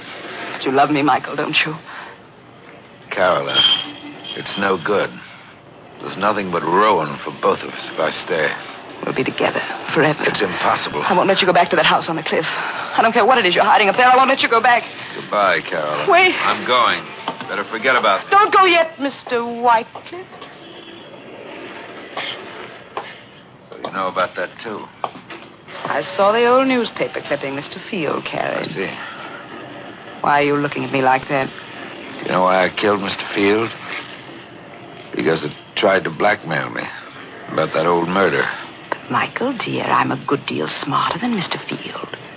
You see, I write mystery novels. I know how to handle such things. What do you mean? Wouldn't do you any good to kill me. I've written out all about you. Your real name and about that old murder in Canada would be found if I should ever be killed. Oh. Michael, darling, I'm blackmailing you. There's only one thing I want from you. Your love. It shouldn't be so hard for you to meet my terms. All right, Carola. You win. We'll be married tonight.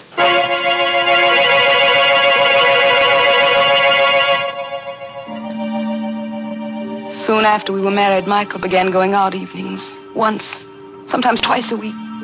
Staying out all night. He'd return late the next day. When I asked where he'd been, his temper would flare up into something terrible. I stopped asking, but I couldn't rest.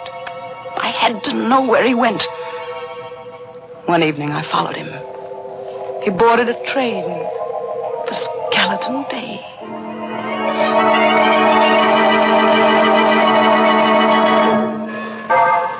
At Skeleton Bay, he set out to walk from the station, and I followed. It was no longer summer. Trees were bare, and the night was forbidding. I kept behind him when he skirted the bay to the narrow road that led up toward his house high on the cliff. It was a small stone house, and the wind whistled around it, against it, and above it. I stole to one of the windows. It was barred, like a prison. Carefully, I raised my head above the sill, peered into a lighted room. Michael was there, with a woman. For the first time in my life, I knew the meaning of frustration, jealousy. Michael told me he wasn't married, but this woman, I'd helped him to do murder. I'd killed for him. I'd lied to that detective for him. And all the while, this was the secret he'd been keeping from me. I opened my handbag. I took out the pistol. I looked into the room again. The woman was alone now. Michael was gone. So you came up after all, Carola. Michael, you sneaked out. You knew I was here. I'm sorry you saw through that window, Carola. Is that your secret? That woman? Part of it, but it's the part you mustn't know. But I do know it now. That's why I've got to kill you, Carola. That knife. You still got that knife? Yes, Carola. I've got this, Michael. He fell at my feet. down and watched him die. Now I knew why I'd really come to Skeleton Bay that first day. It was for this. To kill Michael Barrett. So he's dead. At last. You've killed him. You, the woman in the house. You saw me kill him? Yes, I saw you. What are you going to do about it? Help you dispose of the body, of course. Help me dispose of the body. Well, those were the very words I'd said to Michael Barrett down there on the beach. Now this woman was saying them to me. Who are you? I'm Lisbeth Wycliffe. I'm Michael's sister. Sister? And you want to help me dispose of his body? See the bars on those windows? Yes. I've been a prisoner in this house for 10 years. You what? Michael killed the man I was going to marry 10 years ago in Canada. He murdered him. But this house, this prison... Michael brought me here. He's kept me a prisoner because he knew if I got free, I'd tell the world he was a murderer. And that's the secret. The secret he wouldn't even tell me. I shot her. Yes, I killed her, too. There outside the house, and she fell beside Michael. And I rolled both bodies over the cliff, down into the sea.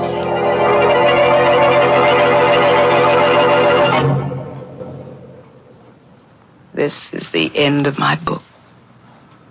The best mystery novel I've ever written. I know that in writing it, I deliver myself into the hands of the law. But I can't stop. I can't help myself. So now, I'm finished. I will mail it to my publisher and wait for Detective Sergeant Smith to come and get me.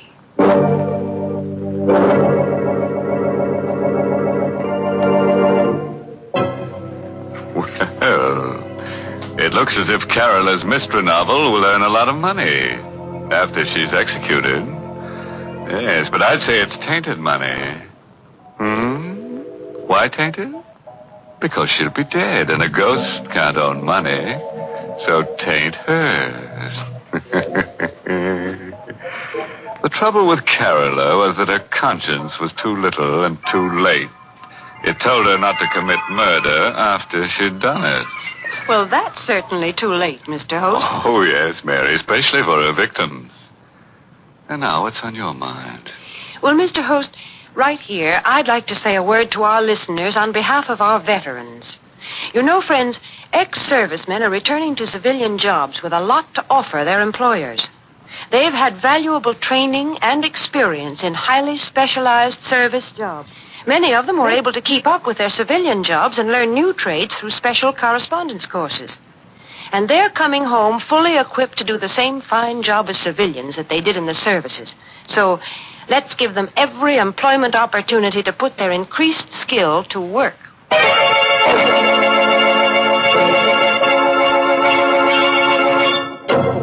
And so, friends, we take our leave of lovely Carola Winter.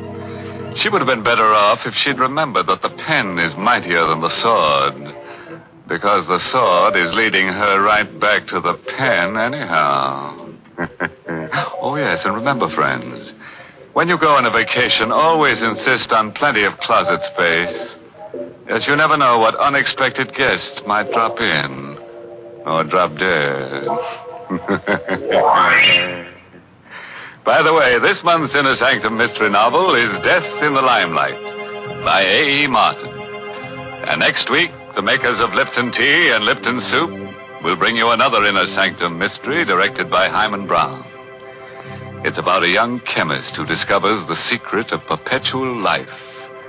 But he made the mistake of getting involved with death. So, until next Tuesday, good night. Pleasant dreams.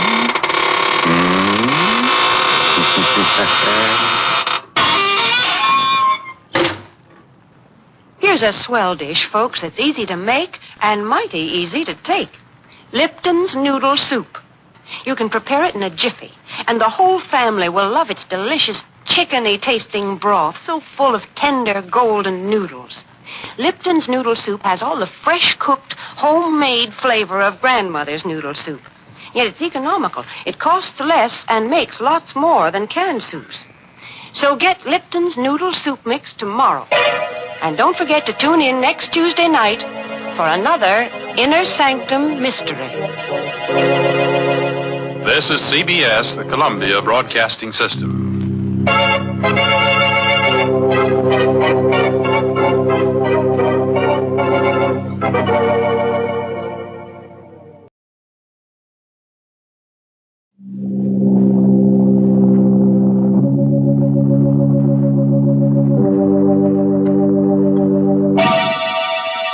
Lipton Tea and Lipton Soup present Inner Sanctum Mysteries.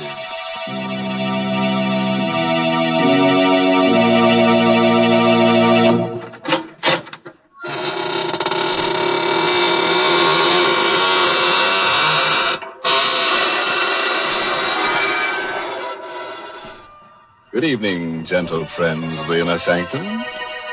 Welcome through the creaking door for another soothing half hour of sweetness and light. Oh, I've learned a new trick. Would one of you like to step up here and be sawed in half? What? No volunteer? Well, maybe you're right. The first part, the sawing in half, that's easy. But the second part, the putting together again, I'm still not very good at that. Mr. Host, how can you joke about such things? Are you trying to get our listeners in a mood for enjoying themselves? That's it, Mary. Well, jokes like that certainly won't put people in a good mood. Here's a much better way to do it. Just serve folks a piping hot cup of Lipton tea, and they'll be in a good mood in a minute. For Lipton's is the password to pleasure. It's tea at its delicious best, thanks to Lipton's brisk flavor. Brisk, you know, is the tea expert's own word for the fresh, lively, full-bodied flavor of Lipton tea. Unlike ordinary dull-tasting teas, Lipton's is never flat. It's always spirited and satisfying. Try it real soon and get the extra enjoyment of Lipton's wonderful brisk flavor.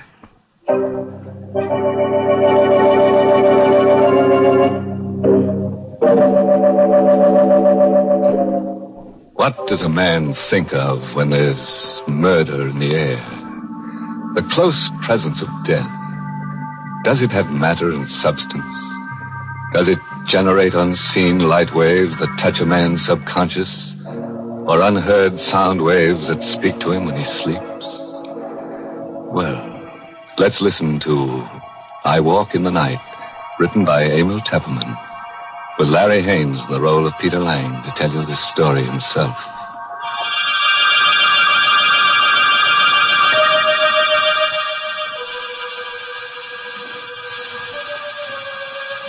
I don't know if it was the ringing of the doorbell that awoke me, dragged me back to consciousness out of a deep, heavy sleep. I felt groggy, as if I'd been drugged. My eyes were so heavy, so hard to keep open. That infernal ringing. I stumbled out into the hall. Myrna's room, my wife, there opposite mine. I knew the door would be locked. We'd quarreled last night while the Judsons were visiting from the house next door. Myrna had made a scene. She went to her room and locked herself in. Pete! Pete, wake up in there! As I stumbled down the hall to the front door, I recognized Phil Judson's voice. Phil and Henrietta lived in the house next door, just across the lawn. Pete! Pete! All right, I'm coming. Just a minute. Can't get this open. There. Oh, thank heaven you woke up, Pete. I thought you'd never hear me. What's wrong, Phil? What's that poker for? Henrietta saw a prowler come out of this house. A prowler? What's the matter with you, Pete? You look groggy. Wake up. I don't know. I feel as if I'd been doped. What's this about prowler? Henrietta saw him climbing out of Myrna's window. She yelled to me, and I grabbed the poker and came running out. The poker? What's the matter with you? Didn't you hear me? A man was in Myrna's room just now. Great Scott. Myrna's alone in there. Come on. Myrna. Myrna, you all right? Open the door. She doesn't answer. Phil, are you sure the prowler came out of this room? Yes, they ran around the house and got away. Look, Pete, have you got a key to this door? No, it's bolted on the inside. We've got to break it down. Come on, put your shoulder to it. Once more now. Where's the light switch? Oh, here, I've got it. Better not come in, Pete. No, let me in. I've got to see. Bernard. Take it easy, Pete. Oh, Bernard. Strangled to death. Bernard. Look at the black and blue marks on her throat. This chain on her neck, it's broken. It was her locket. The one I gave her last Christmas. Killer must have taken it with him. And see here, her fingernails, there's bits of skin under them. She must have struggled and scratched the killer's face or hands. Why, Phil? Why should anyone want to kill her?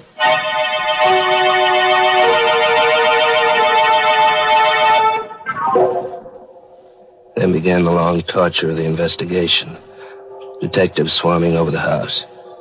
Men in derby hats examining the body of my wife. Measuring the room, searching for fingerprints.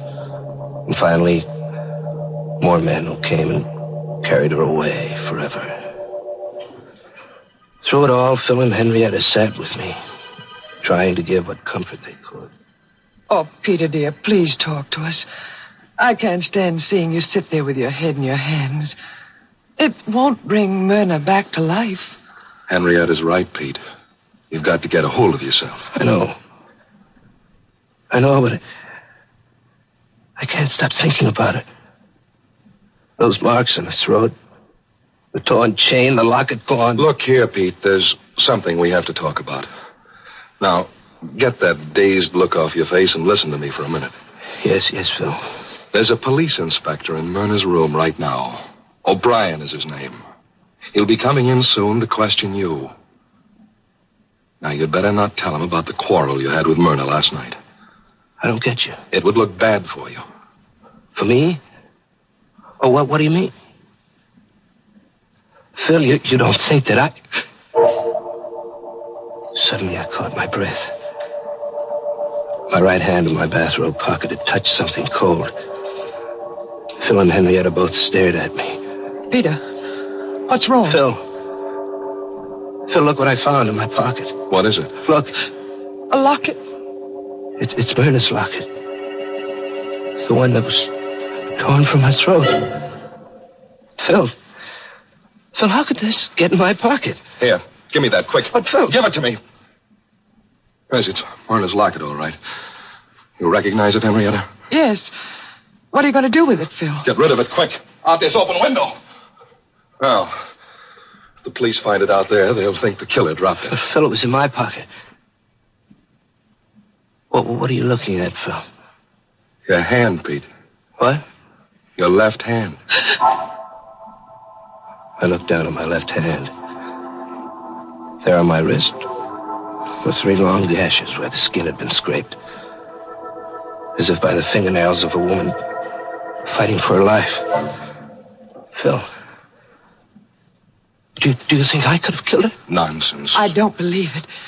You could never do a thing like that, Pete. Couldn't I? How can you be sure? How can I be sure? Peter, please, don't talk like that. You're making yourself out some terrible monster, but you aren't. Phil and I know you can't be like that. I don't know. Maybe I got up in my sleep and killed Myrna without ever knowing it consciously.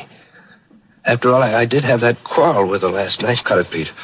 Here comes O'Brien, the detective. I hope I'm not intruding. Oh, no. It's all right, Inspector. Come in, O'Brien. Mr. Lang is very upset. The shot. Yes, I understand. Believe me, Mr. Lang, you have my deepest sympathy.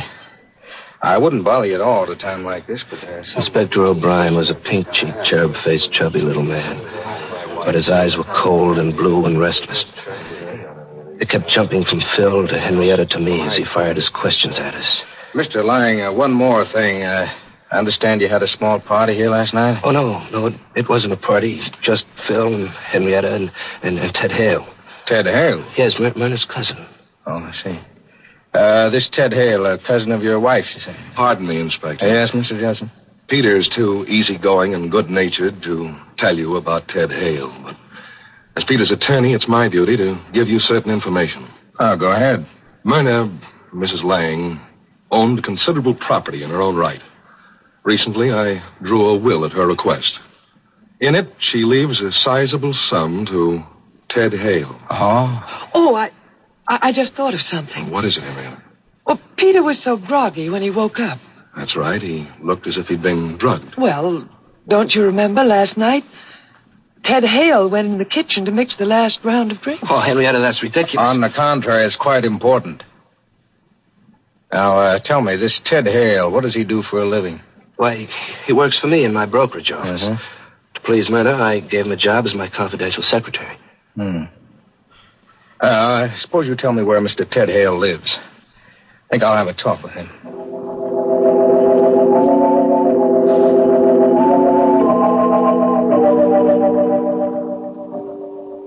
Now, all you have to do, Pete, is sit tight. Let O'Brien follow up his lead. But, Phil, I can't let him arrest Ted Hale. He didn't kill Myrna. I did. I must have. The locket. His scratches. It's not fair to Ted. As your attorney, I won't let you strap yourself in the electric chair. You go back to your room and get some sleep. Henrietta, do you mind going back to our house by yourself? Of course not. I'm going to sleep right here in the living room on this couch, in case Peter needs me tonight.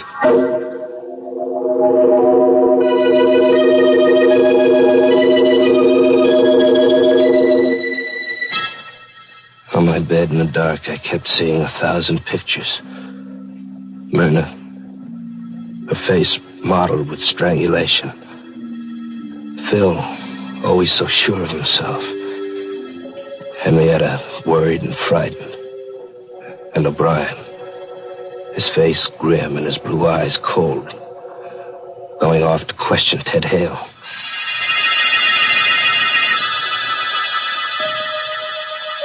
I must have been close to dozing off when I heard the doorbell faintly, as if in a dream. I tossed about in bed for a moment or two. And then I heard the voices in the living room. Phil's, cold and harsh. And someone else's, loud and angry and frightened. I got out of bed and opened the door. I went down the hall to the living room. I had to know who was in there arguing with Phil. It was Ted Hale. Ted, what are you doing here? Phil phoned me. He told me about Myrna. I called him up. Told him O'Brien would be coming for him. I suggested he come over here and talk it over with me. Pete, don't let them arrest me. You gotta help me. Me? Help you? You know I didn't kill Myrna. Well, I'm not sure. Pete. What? I was here last night, you know. When you had that fight with Myrna. What do you mean? If I'm arrested, says I had a motive, but what about you, Pete? You were always quarreling with Myrna. Now, look here, Ted, if you're threatening me... I only want you to help me, Pete. Don't let them arrest me. Hide me. Hide me out till this blows over or till they get the real killer. I think Ted is right, Pete. We should help him. But where? I'll handle it. You have a dark room fixed up in the cellar, haven't you? Yes. We'll stick a cot in there and let Ted hole up for a day or two. Nobody will think of looking for him in this house.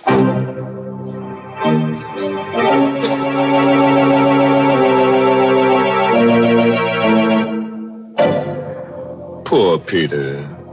Seems to be in a daze half the time. Yes, his trouble is that when he's awake, he's half asleep, and when he's asleep, he's half awake. It's no wonder he can't sleep well. He seems to be such an honest person, he can't lie easy. You know, it's too bad he doesn't go over and stay at Phil's house, Mr. Host. Phil and Henrietta seem the kind of people who do everything to make him comfortable. Well, I just hope they know something about hospitality, Mary. Oh, I'm sure they do. Why, everybody knows that the proper way to treat guests is to serve them something delicious. For example, when guests drop in at my house, the first thing I do is put on the tea kettle. And almost before they have their wraps off, I have my best tea service out, and I'm serving them some of my fragrant, fresh-made cake and a cup of heartwarming Lipton tea. For no matter what time of day or night guests arrive, there's nothing like wonderful Lipton tea to make them relax and feel at home. Yes, Lipton's brisk flavor is so lively and full-bodied and satisfying, it just naturally hits the spot with everybody. In fact, I always say, whenever you want to serve your friends or your family a grand, refreshing drink, make it tea. And make it tea at its delicious best. Lipton tea.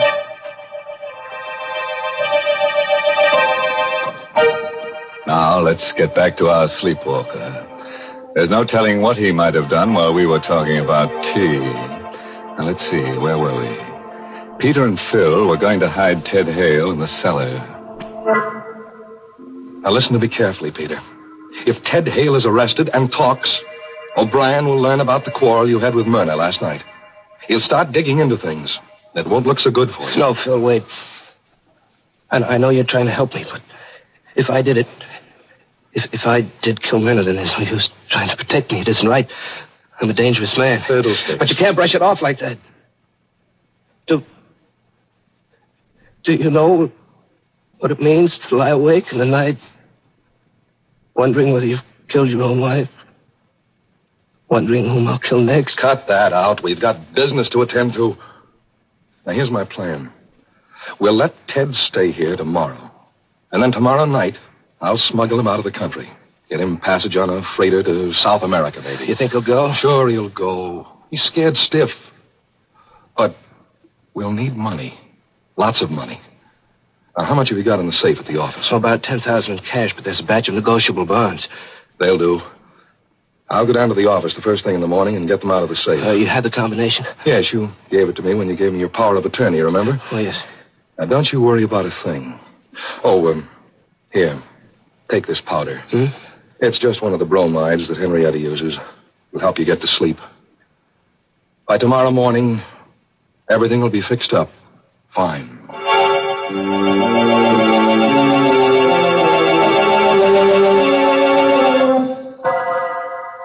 It was almost dawn when Phil left. And it must have been hours later, close to noontime, when I felt myself being roughly shaken out of a heavy, troubled sleep. Pete, wake up. What? Hey, wake up. Come on, snap out of it. Oh. Phil. Gosh, I feel groggy. What was in that powder you gave me? Never mind the powder. Get your eyes open. Got something to tell you. Phil, what's wrong? What happened? Listen to me carefully, Pete. I went down to the office before business hours this morning and opened the safe to get the money out. Yes? The safe is empty. Empty? The securities are gone. Well, it can't be. Who else had the combination besides you and me? Only Ted Hale. Oh? Do you think that... I'll bet you $1 to a donut he's gone. Come on, let's check.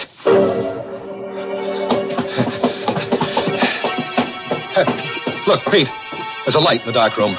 He must have got up early and beat me to it, to the safe. Ted, you in there? Always the optimist, huh? Come on, open it up. Ted. Good heavens. Ted Hale hadn't gone anywhere. He was lying there on the cot. His head was a bloody pulp. It had been bashed in while he slept with a long-handled cold shovel which lay there alongside the cot. Great Scott. He's been murdered. We stood there in a narrow, dark room, Phil and I, and we looked at each other. There was a strange gleam in Phil's eyes. I tried to read the meaning of that gleam, but he averted his eyes too quickly. He dropped his gaze to my hands. I saw what he was looking at. My hands were black and grimy with coal dust. And on the grimy, coal-blackened handle of the shovel, there was a fresh set of fingerprints. Phil, did I kill him? Did I kill him in my sleep? The same as Myrna? Phil, I can't stand it being a murderer. I'm going to give myself up. You'll do nothing of the kind. If you did it, Pete, you're not responsible.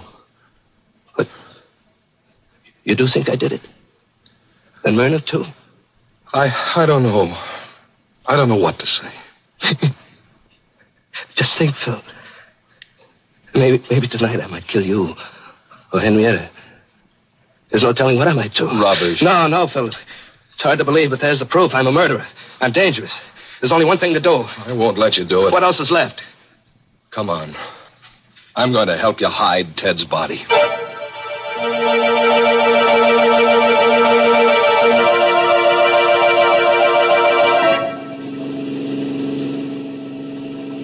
How much further, Phil?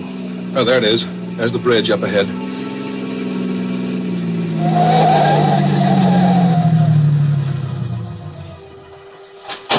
Okay. Here, help me with it. We had the body of Ted Hale in a sack with a pair of 100-pound dumbbells to weight it down.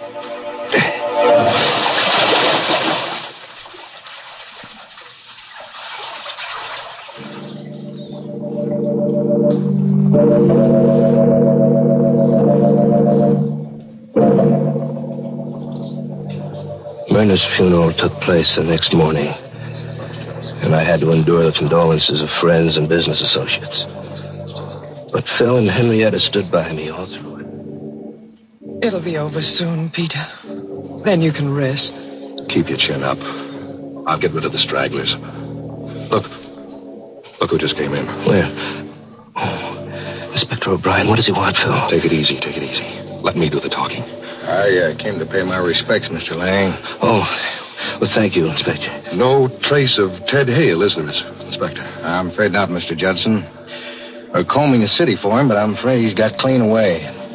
You see, It was marvelous to see how calmly Phil could talk to O'Brien about Ted Hale, knowing all the time just where the body was, under that bridge.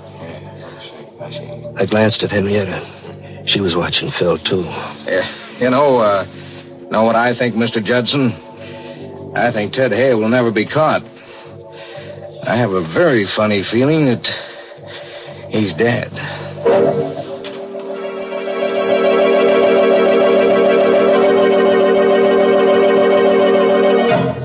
Later that afternoon, I took a taxi cab, and I went down to police headquarters and asked to see Inspector O'Brien. Well, glad to see you, Mr. Lang. You're looking a little better this afternoon. I feel better, Inspector. I feel better because I've come to an important decision. Oh, yeah? Inspector, I've decided to tell you something that'll startle you.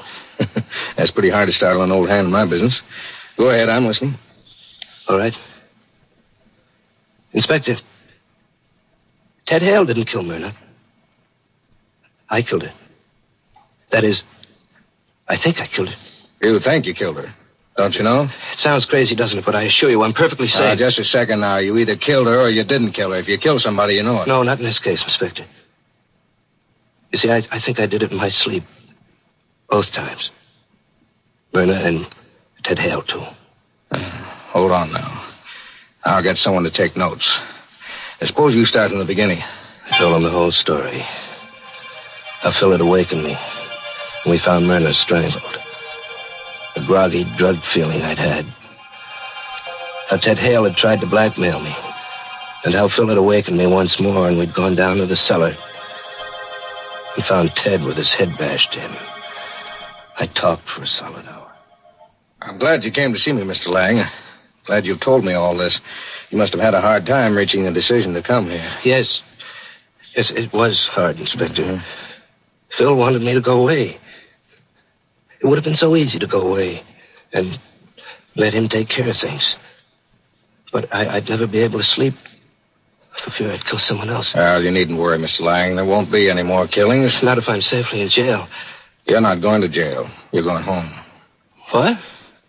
In those notes the stenographer has taken, Mr. Lang, I have almost enough material to convict the real murder. I need just one more thing. Now, you go home and wait. Don't worry. You mean I didn't kill Myrna and Ted? Now, you just go along home and take it easy.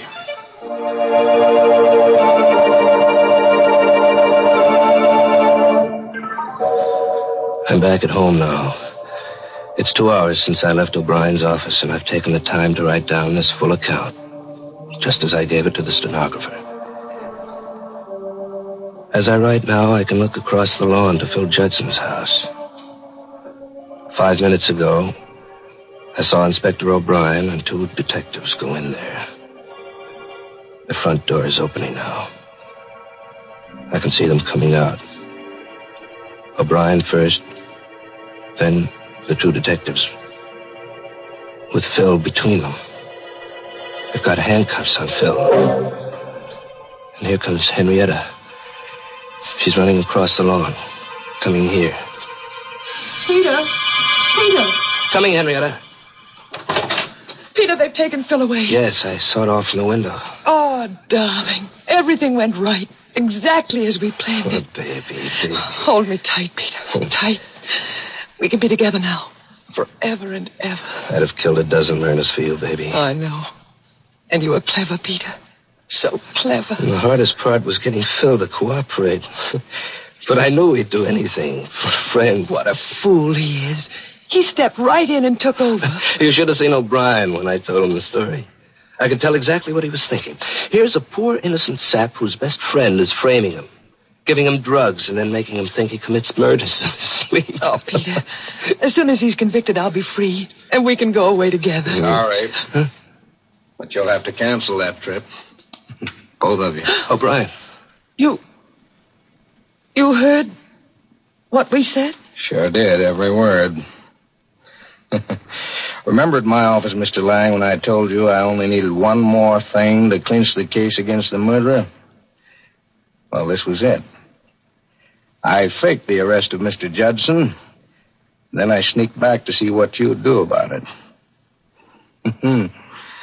You did plenty.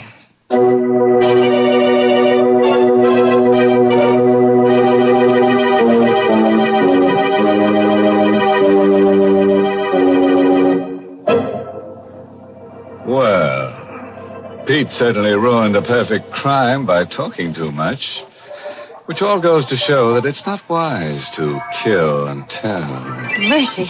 People do go out of their way to get themselves into trouble, don't they, Mr. Host? I'm really surprised at Henrietta, though. For being a partner in crime, Mary. No, for not being a partner to her husband. Oh. Most women, take great pride in looking out for their husband's happiness. Mm-hmm. You mean like mending the bullet holes in their shirts? Oh, Mr. Host, there are lots of better ways than that to keep a husband happy. For example, when your husband comes home from work, give him the refreshment of a brimming cup of piping hot Lipton tea.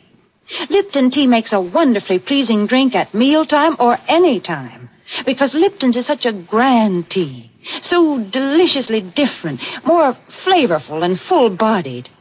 If you've been forgetting to get it, why not jot down Lipton's on tomorrow's grocery list now?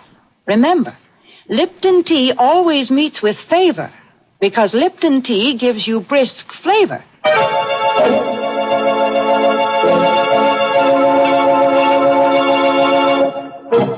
And now, friends, a parting word of advice. If you ever wake up and think that you've murdered someone in your sleep, don't go to the police. Now, just take another powder, brother, and go back to sleep. Oh, by the way, this month's Inner Sanctum mystery novel is The Innocent Mrs. Duff by Elizabeth Sanksey Holding. And next week, the makers of Lipton Tea and Lipton Soup will bring you another Inner Sanctum mystery directed by Hyman Brown and called Accident. Does the wind whistling in your ears frighten you, folks? Oh, now don't be scared. Because when you're pushed down an empty elevator shaft and you hit the bottom, nothing ever can frighten you again. It's just an accident. And you'll learn all the mystery of it if you're listening to Inner Sanctum next week. Until then, good night. Pleasant dreams.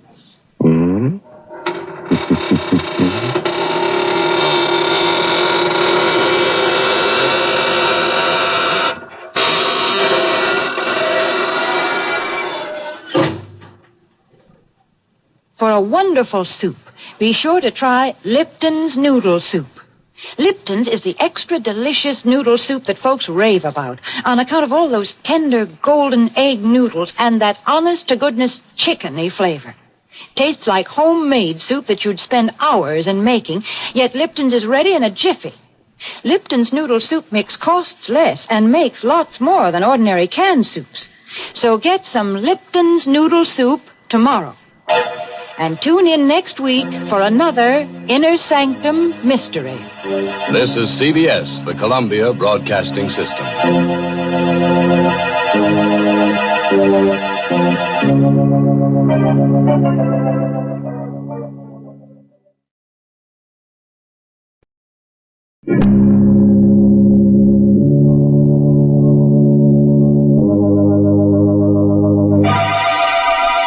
Lipton Tea and Lipton Soups present Inner Sanctum Mysteries.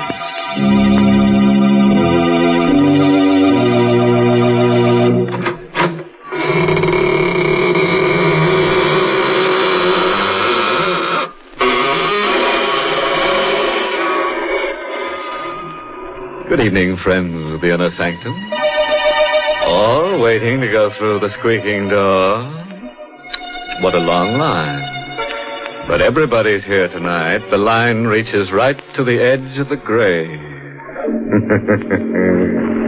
Been waiting long. What? 7 days and 7 nights? Dear, you should have knocked.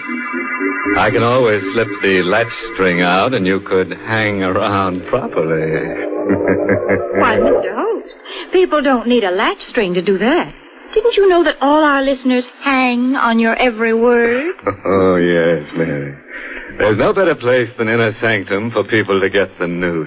Or the news. As a matter of fact, we have some good news for our listeners right now. Folks, there's a new delight waiting for you when you try Lipton tea.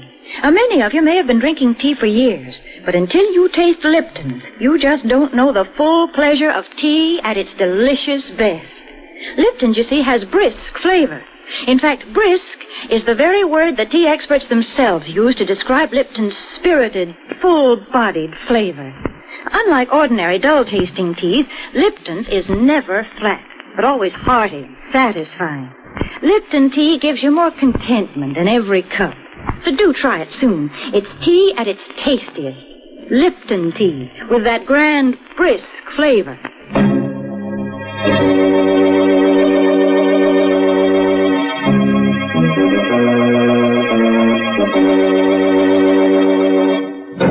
And now for tonight's story. It's an original radio play written especially for the Inner Sanctum by Hank Warner, called Strands of Death, and starring Santos Ortega in the role of Henry. Do you love your wife? Do you enjoy buying her a handsome fur piece, perfume, jewels, or nylon? Do you wonder secretly what you would do if the finery you bought her was used by her to win another man so that she could leave you? Oh, you can't answer, can you? Well, this is the story of one man who can. Meek, mild Henry Turner. I should have known at once. That morning in the office, when Judson was reading the newspaper aloud, that something was wrong. The unidentified body of a young woman strangled with a brand new pair of nylons was found last night. Unidentified? Yeah. In the hallway of a rooming house at 72 Beach Street. Unidentified? Near the body, which was fully clothed, police found a handbag containing a sales slip from the Silvertone Hosiery Company. Incredible. Police are at a loss to Helen always carried identification, charge account, keys. Much to discover. And a second pair of nylons. But if it wasn't Helen... No. Of course it was Helen. Well, that's a pretty piece of news, eh, Turner? By the way, you bought some nylons for your wife the other day, didn't you? So what's the matter? You sick? Was I sick? Johnson wanted to know. Wonder what his face would have looked like had I told him right there that the police were wrong, that the body could be identified, and it was Helen, my wife.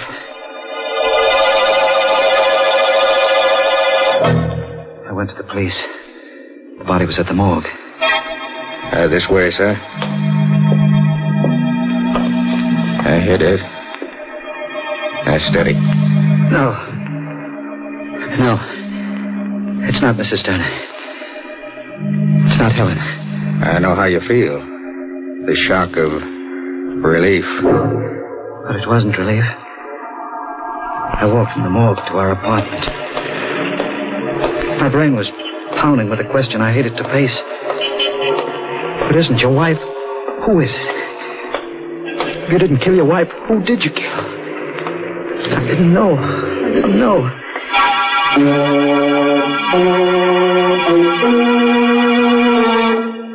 I got to the apartment.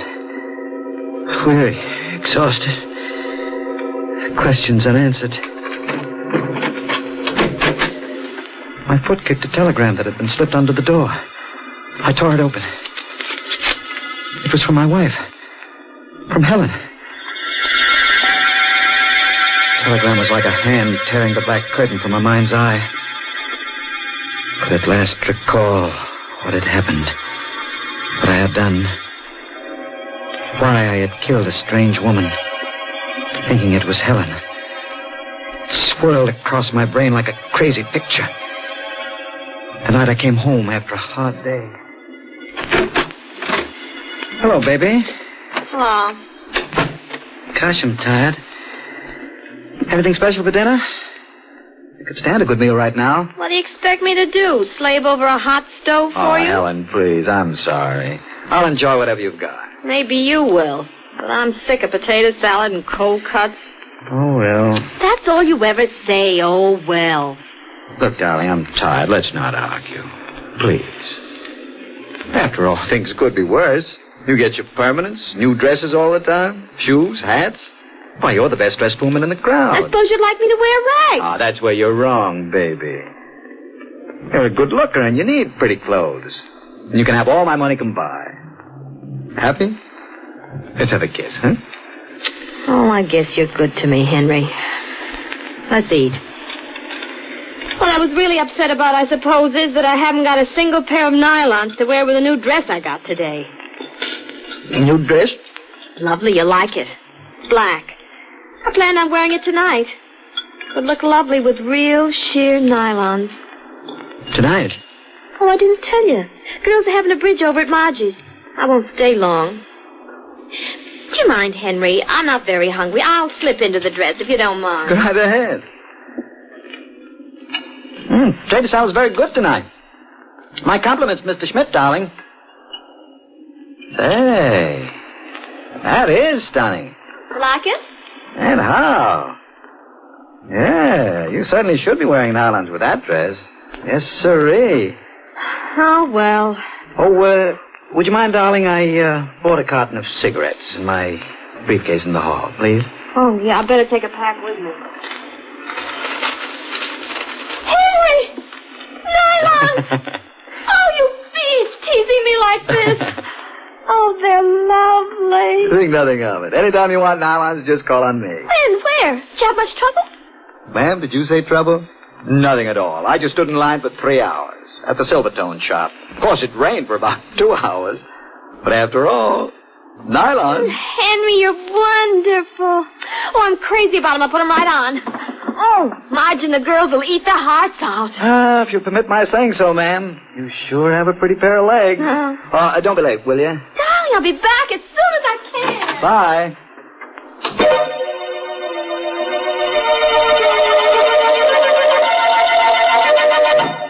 I sat around listening to the radio and reading the paper, waiting for Helen to come back. Hello? Oh, Henry?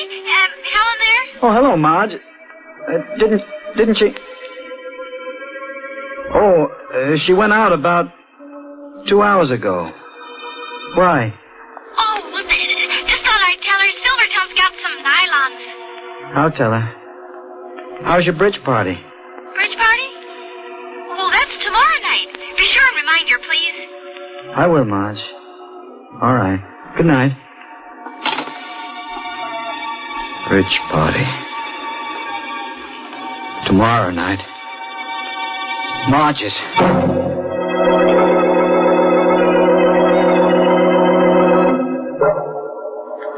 I tried to sleep. I couldn't. I rolled around from side to side, thinking,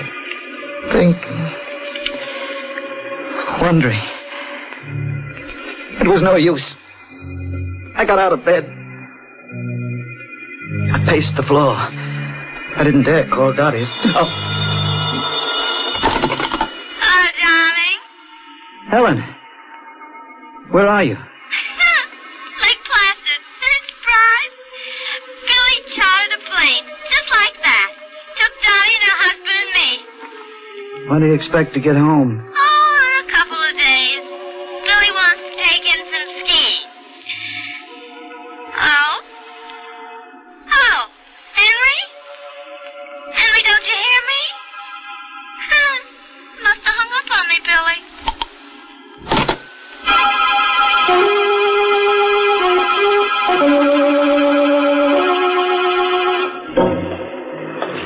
How I managed to get dressed and shaved, I don't recall. I don't know how long I walked the streets. My briefcase was in my hand. I must have plodded from one account to another because my sales book shows that I took orders for some of my firm's new carpeting that day. These things I don't recall at all. But the line, the nylon line. Strange that I shouldn't remember getting on it. All I know is that suddenly I found myself part of it. How long I'd been on line, I don't recall. I told myself I had no business being on this line. I should have been out getting orders. But I felt chained to the line, waiting for the store to open. Finally, the line started moving. I asked for the same size and shade I bought for Helen. Then I saw her, leaving the store. I walked after her. Helen! Yes. Oh, I thought you were... Helen? Yes. I hope you'll excuse me. Did you get some nylon? Yes. Sometimes I wonder whether it's worth the trouble just for one pair. So exhausting. I could stand a cocktail. Why are you looking at me like that? Where shall we have it, Helen? There you go again, Helen. You sure have Helen on your mind. Call me Louise.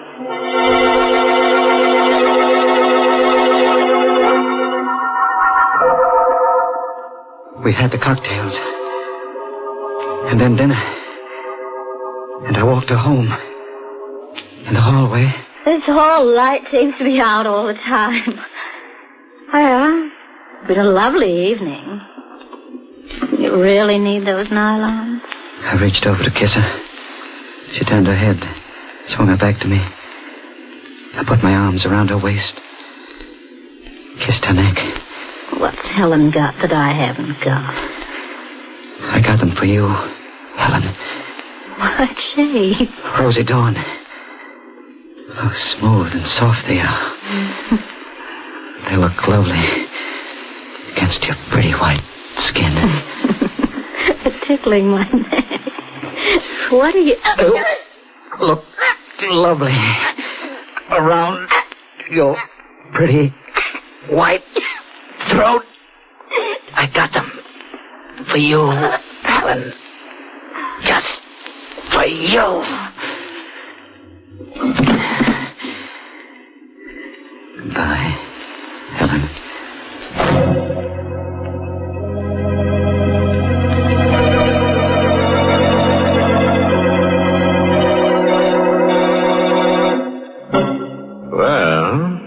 That's what happens in a dark hallway when a girl embarks on, shall we say, sheer folly. Oh, Mr. Host, to think there probably were people who would have helped Louise just inside that doorway. But they couldn't hear her, Mary. Nylon stockings aren't like chains. They don't rattle when they're wrapped round someone's throat. Well, at that hour of the night, folks aren't expecting murders on their doorsteps. The family was probably out in the kitchen having a last-minute snack before bedtime. Perhaps the radio was on, and they were all listening to the latest news headlines. Meanwhile, Mother would be fixing up a plate of sandwiches and brewing up a pot of Lipton tea. For Lipton tea would surely be part of the picture. Served with a late evening snack, it gives a happy ending to the day. And because it's so relaxing and enjoyable, a piping hot cup of Lipton's adds extra delight to any meal. Why waste time just thinking about it? Why not get a package of Lipton tea tomorrow and treat yourself to its mellow, full-bodied flavor? Remember, Lipton's gives you brisk flavor.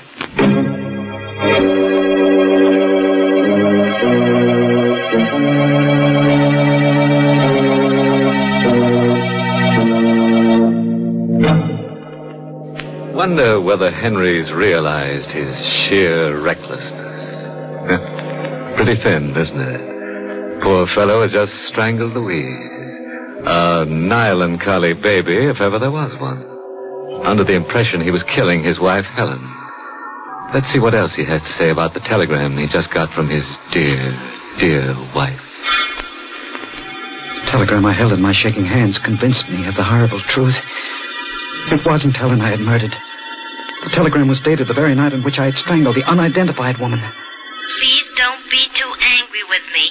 It is for the best. I've decided to marry Billy as soon as we can get divorced. I'll be home in a couple of days to pick up my clothes. Please don't be too unhappy.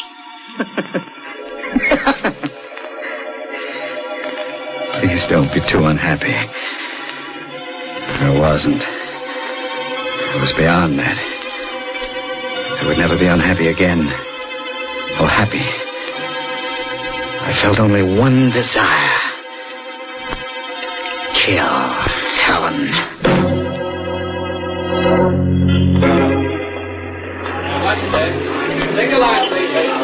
I passed the nylon line again. Next day, walked by it. I was drawn back to it. I joined the line. I didn't move fast enough. I felt a slight bump from behind. I turned. I'm sorry. Helen. You must be mistaken. Oh, I'm sorry.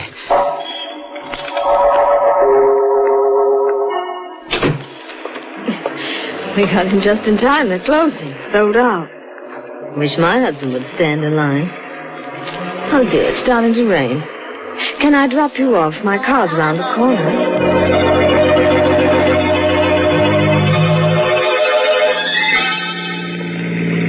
We drove a bit into the country. She was nice. Just bored. We pulled into a side road. He's out of town so much. My arm was around her shoulder. She snuggled against me. The same heady perfume. Helen's perfume. My free hand reached for the bag with the nylons. Thanks, dear. They hung around her like a necklace. I pulled both ends and twisted.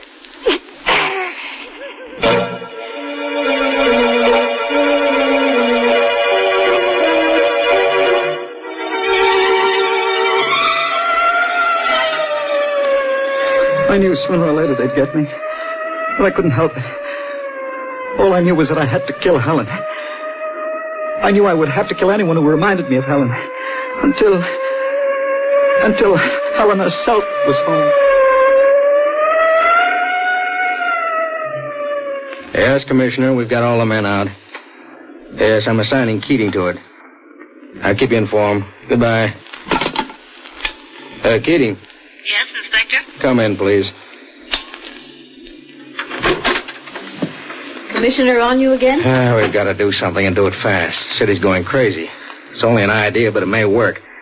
You know the details. Both women wore the same size stockings, same shade. Both used the same perfume, same size clothes. Both pretty, same color hair. Eyes, yours. Want me to dye my hair? Right. Now, those nylons, both pairs and the extra pairs found on the women came from the Silvertone shop on Madison Avenue. What about a fur coat? Take your pick of the two with the property clerk. He may lay low for a while, with a panic on. Yeah, we'll have to take our chances on that. But if this is the work of a madman, and it looks like it, he'll try it again. Now, drop everything. We'll arrange to have you hang around the counter. The shade is Rosy Dawn, size 9.5, 51 gauge. Well, there'd be more than one man asking for that. It's the vogue right now, you know. Yeah, we'll have to take our chances.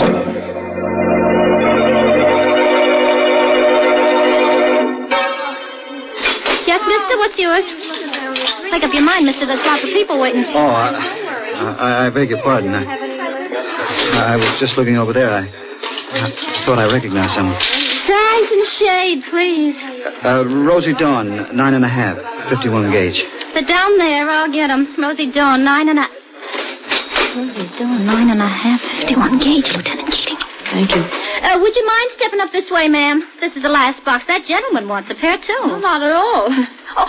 Oh, I beg your pardon. Helen. Oh, you must be mistaken. Oh, I'm sorry. You look so much like... How much, please? $1.65. I'm sorry to keep staring at you. You still think I'm Helen? Could be. Well?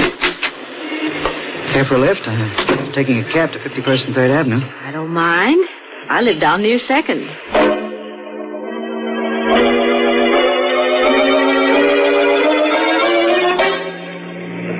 Stop, driver. I thought you said... Never mind. What are you looking at? That cab in front of the house. Woman getting out. My wife, Helen. Must be coming for her clothes with those bags. Here you are, cabby. Keep the change.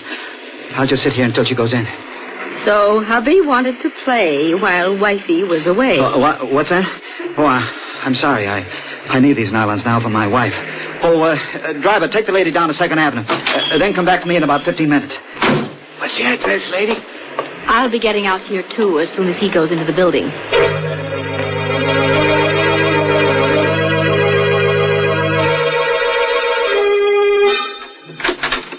Who's there? Anybody there? That you, Henry? Yes, darling. It's me. It scared me. I scared you? Mild, meek, adoring Henry? Your husband? Scared you? Don't talk like that, Henry. I explained everything in my wire. You got it, didn't you? Your wire? Yes, my darling. Made everything clear. Very clear. The cold and the wind and the rain. Standing in line for hours and hours. For nylons. My darling. Don't come near me. Stay away from me. Don't be alarmed, darling. I brought you some nylons. Look. Pretty? I really don't need them. I got plenty. You won't need any more after these. Stop it! You won't need any more nylons. I could hear her trying to revive Helen. It was no use.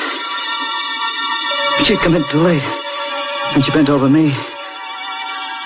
Summoning what strength I had, I grabbed her leg, tripped her. Wait. As her head hit the wall, the gun dropped. I grabbed her. Better not. Sit up. Sit in that chair. You're the nylon murderer, aren't you? Yes. You're a detective. Pretty smart. What are you going to do? Strange. I wanted to kill you. When I saw you in the store, Miss, Lieutenant Keating. Now that Helen is gone, I feel at peace. I don't want to kill anyone. I know how you feel, Henry. I loved her. You believe that, don't you? Sure. She was no good. Get up. What for? Get up, I said. Now walk over to that closet. Go on. Open the door. Now turn around. Don't try anything or I'll have to shoot. Walk in. I'm sorry. So sorry, Miss Keating. Now, they can come and get you. Both of you.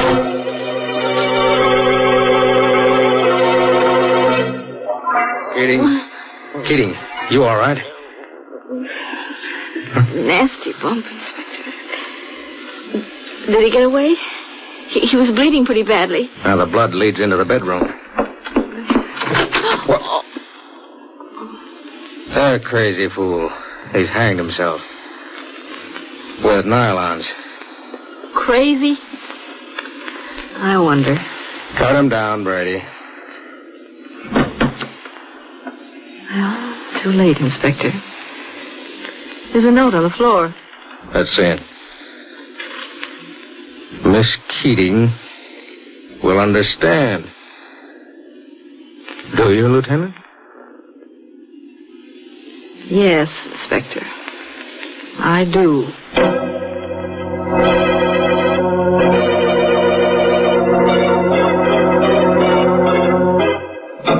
Now, wasn't that a wasteful cop?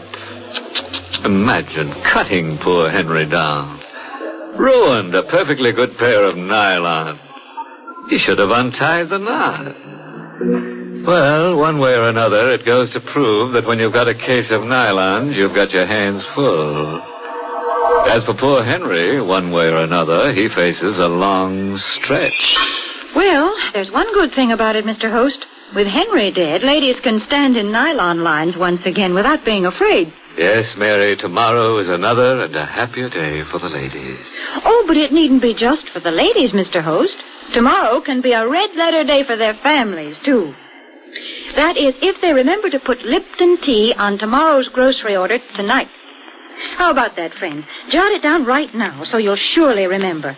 It'll be doing yourself and your family a good turn. Because you'll all love grand Lipton tea. Everybody does. Because Lipton's has such delightful, brisk flavor. Because it's so satisfying and zestful. Don't let another day go by without trying it, will you? Tomorrow, be sure it's Lipton tea you ask for and Lipton's you get. Because Lipton tea has that wonderful, brisk flavor.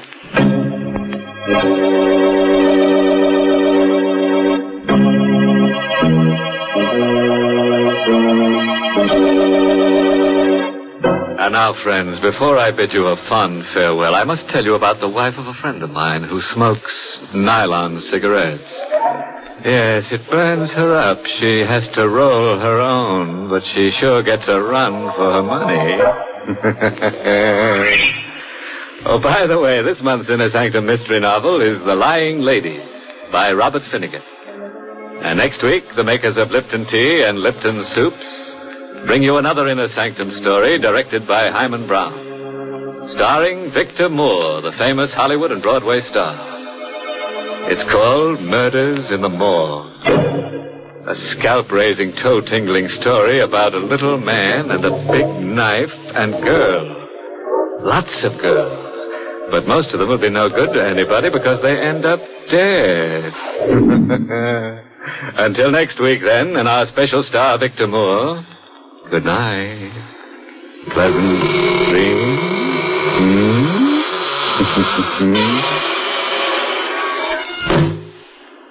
For tomorrow's lunch, let's see now.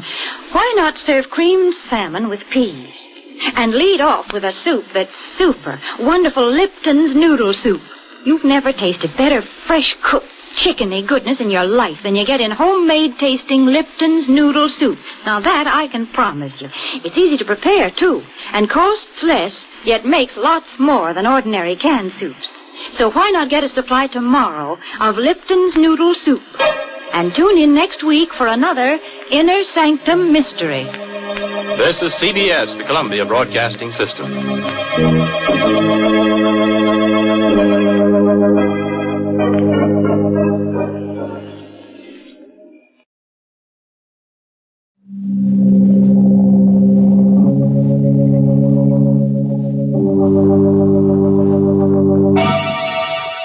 Lipton Tea and Lipton Soups present Inner Sanctum Mysteries.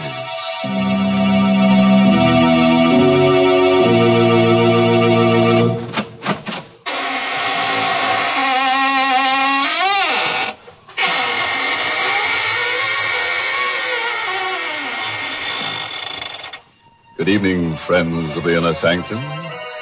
This is your host opening the squeaking door for another session of the AGGMS, the Association of Ghouls, Ghosts, and Midnight Spirits. Oh, may I see your membership card as you enter, please? What's that? Oh, no, it's not a printed card. All you have to do is show me your wrist. If there's any blood pulsing in your arteries, then you don't belong here tonight. Better come back and try some other time. After you've passed your mortuary test. Well, Mr. Host, I'm afraid I don't qualify as a member of your AGGMS, Association of Ghouls, or whatever it is. But I am a charter member of the ILLB Society. The ILLB? What's that, Mary? It's a new one on me. Why, those initials stand for I Like Lipton's Best. To join this club, all you have to do is see that the tea in your teapot is always Lipton's. The club password isn't a word at all. It's that familiar sound of appreciation, mm-hmm. For really, Lipton tea is delicious, as zestful and spirited as can be. And the reason? Very simple. It's Lipton's brisk flavor. Brisk, you know, is the tea expert's own word for the lively, full-bodied flavor of Lipton tea. That brisk flavor has made a lot of friends, for more folks buy and enjoy Lipton's than any other tea in the world. So try a cup of Lipton tea yourself. I know you'll say, as so many others do, I like Lipton's best.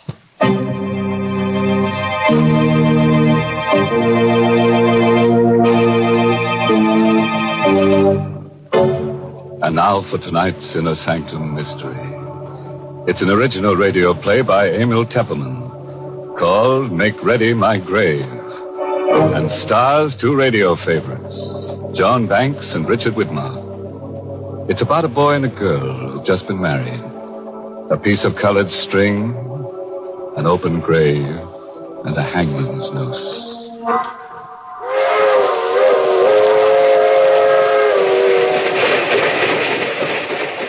That train is the Southeast Limited. See it? Long, sleek, and powerful, clicking off the miles and the humming rails. A masterpiece of 20th century mechanical perfection.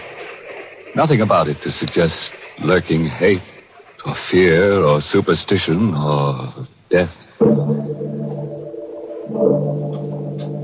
But let's take a look into compartment A, car 17. John and Betty Loomis, just married, are going for their honeymoon to John's ancestral estate. John, I'm so happy. How soon do we get to Louisville? In about an hour, Betty. Just think, I married into one of the oldest families in the state. I hope you'll be very happy, darling. Oh, I will. You do love me, don't you, John? Of course I do, baby. I'll always love you. Always. No matter what happens. What do you mean, no matter what happens? What could happen? John, something's bothering you. No, it's nothing at all. You're hiding something. There's something you haven't told me. It's nothing, Betty. It's nothing to worry about. You don't want to tell me? No, not now. Maybe later. Why are you playing with that piece of yellow string? What? You've been playing with it ever since we came onto the train. Gosh, I never noticed. I watched you. You've been tying a knot in it. A knot? Good Lord. I must have tied it without knowing what I was doing. You've tied it into a noose. A hangman's noose. I don't know how I came to make it or where I picked it up. Well, it's only a piece of string. Yes, it's only a piece of string. Betty. What is it, John? Here, take this. A gun? Take it. But why? If I should ever try to strangle you, please listen to me. If I should ever try to strangle you, promise me to use that gun on me. What are you talking about? Louisville, next stop. No, Next stop, Louisville. This is where we get... John, what's this all about? That piece of yellow string and now this gun? Put it away, Betty, and remember what I said. Don't ever forget it.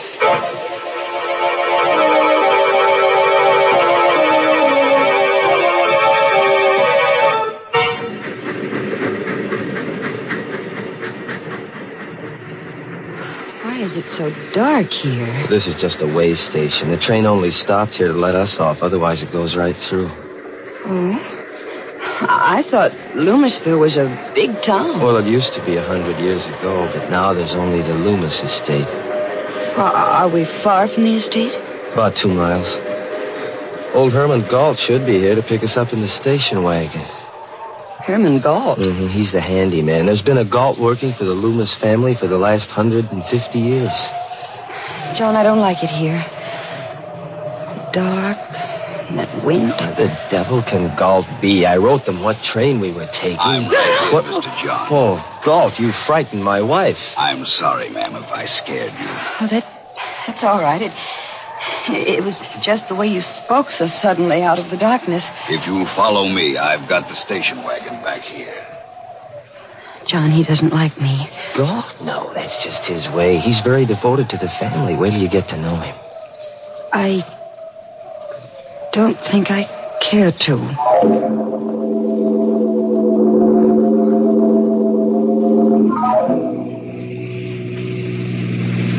Johnny, he's driving too fast. It's so dark. Don't worry, Betty. Galt knows this road like the back of his hand. We'll be there in a few minutes. I'm frightened. Darling, please, tell me why you gave me the gun. No, I can't tell you now, Betty. Maybe after you meet Uncle Everard. John. What? What's that in your hand? What? Oh. Another piece of string. A red one this time. What? I must have picked it up in here, off the seat. You've knotted it into another hangman's noose. Galt. Yes, Mr. John. This piece of red string, did you put it here? No, sir. Then how did it get here? You ought to know. Yes. Yes, I ought to know. Galt, why are you stopping here? We're home, ma'am. This is the entrance to the Loomis estate. I've got to get out and open the gate. I'll be right back. Betty, I've got to get out, too. I've got to see for myself. See what, John? You stay here, Betty. But, stay right where you are. Wait a minute, I'm coming, Go back, too. Betty. Get back in the car. Mr. John is right, ma'am. You shouldn't go with him. Take care of her, Galt. I won't be long. Galt, where's he going? That is the Loomis family cemetery. Cemetery? What does he want to see in there in the middle of the night? He'll tell you himself, ma'am. In due time. No, I'm going to find out right now. Better not, ma'am. Better come John! back. John, wait for me. Betty, I told you to stay I'm in the going car. with you. I want to know what there is in that cemetery. Get back in that car. I'm your wife now. I have a right to know what this is all about. I'm going with you. All right, if that's the way you feel about it. But hold on to that gun I gave you. Keep it in your hand all the time. John, why? You'll find out soon enough. This is the gate of the family cemetery. All the Loomises and their wives are buried here. It's so shadowy. White tombstones look like ghosts. Hold my hand, John. No. Just hold on to that gun. John, whose grave is this with the high tombstone? My great-grandfather's. Stuart Loomis. He founded the Loomis estate. This is my grandfather's grave. His wife. Here's my father. My mother. And that's all. That should be all. What do you mean? Come over here. This is what I came to see. This is what I've been afraid of. John, it's an open grave. Freshly dug. Yes, Betty. It was just dug tonight. But who is it for? Betty, darling. I'm afraid it's for you.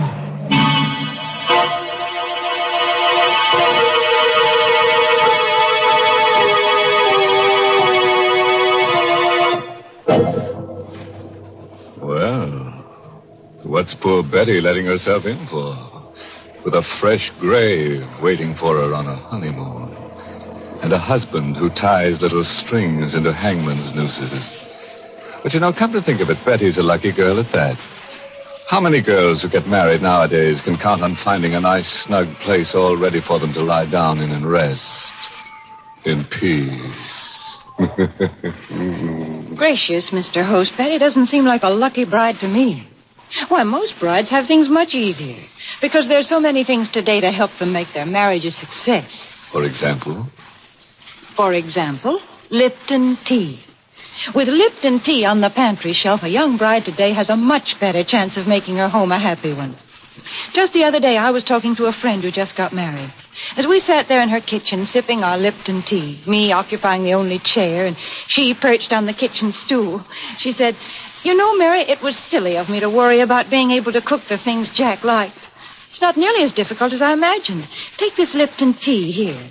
It answers the whole beverage problem as far as Jack is concerned. He's happy as long as he has Liptons morning, noon, and night."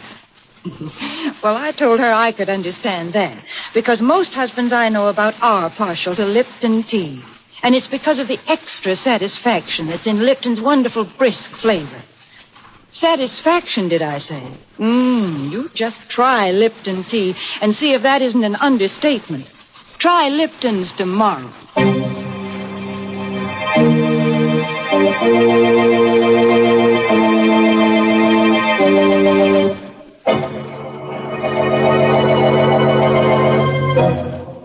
Now, let's hurry back to our date in a graveyard.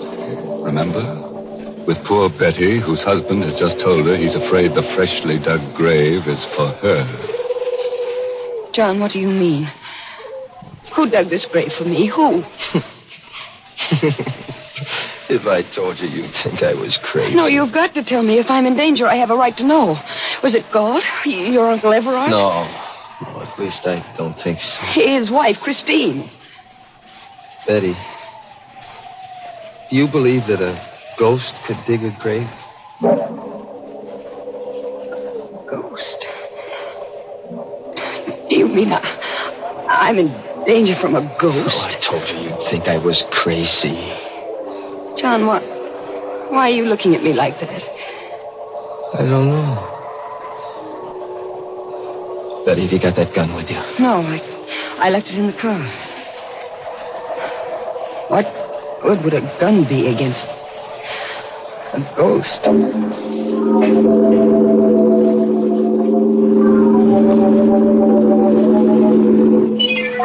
There's the station wagon still waiting at the gate, but I don't see Galt. Maybe he went up to the house. Galt, where are you? Hello there, John. What's up? Uncle Everard. What happened to Galt? He came up to the house. Said you'd gone into the cemetery. So I thought I'd better come down. Oh. Is it there? Yes, it's there. A freshly dug grave. Uncle Everard, this is my wife, Betty. Who are you, Betty? Hello. You saw the grave too, Betty? Yes, and John says he thinks it's for me. I'm afraid I don't understand all You this. haven't told her anything yet, John? Well, just a little. I couldn't bring myself to. I think it's time you did.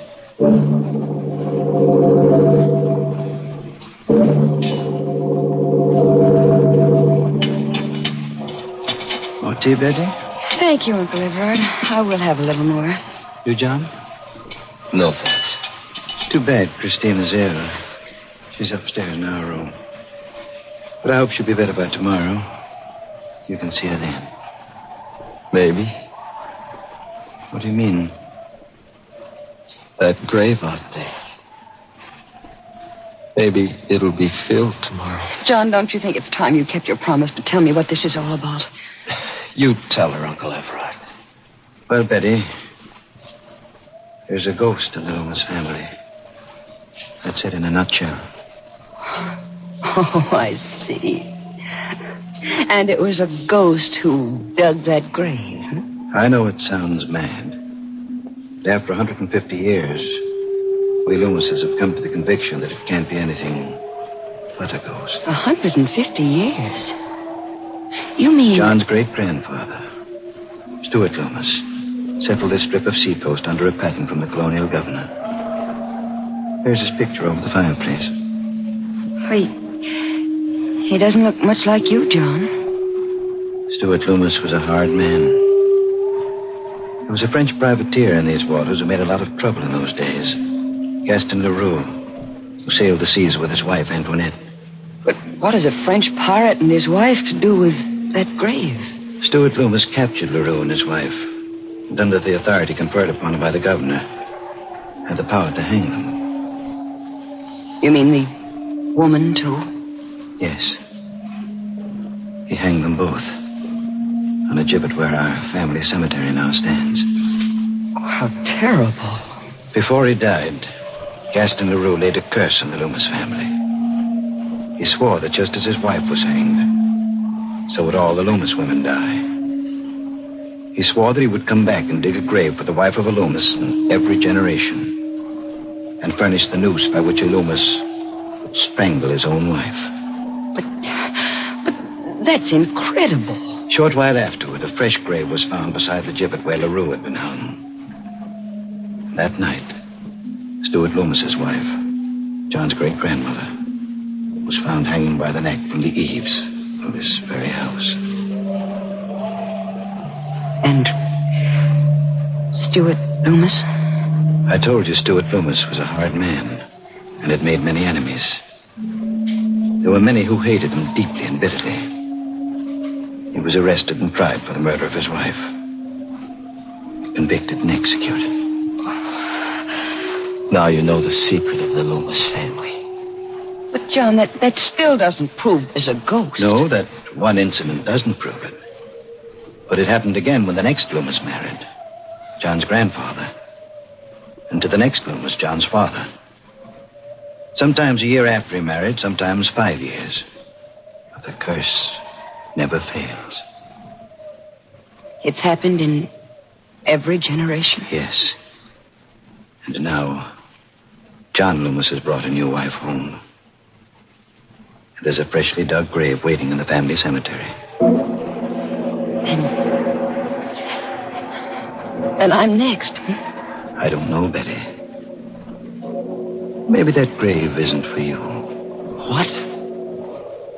Maybe it's for Christine. My wife. This is all ridiculous. A ghost couldn't dig a grave, make John strangle me to death. Uncle Everard, you can't believe such a legend. It can't be true. Maybe not, my dear. But the graves of the strangled Loomis women are out there to prove it.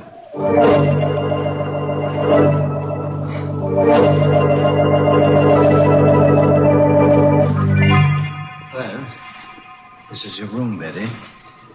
I'll have God call you at 8 tomorrow morning.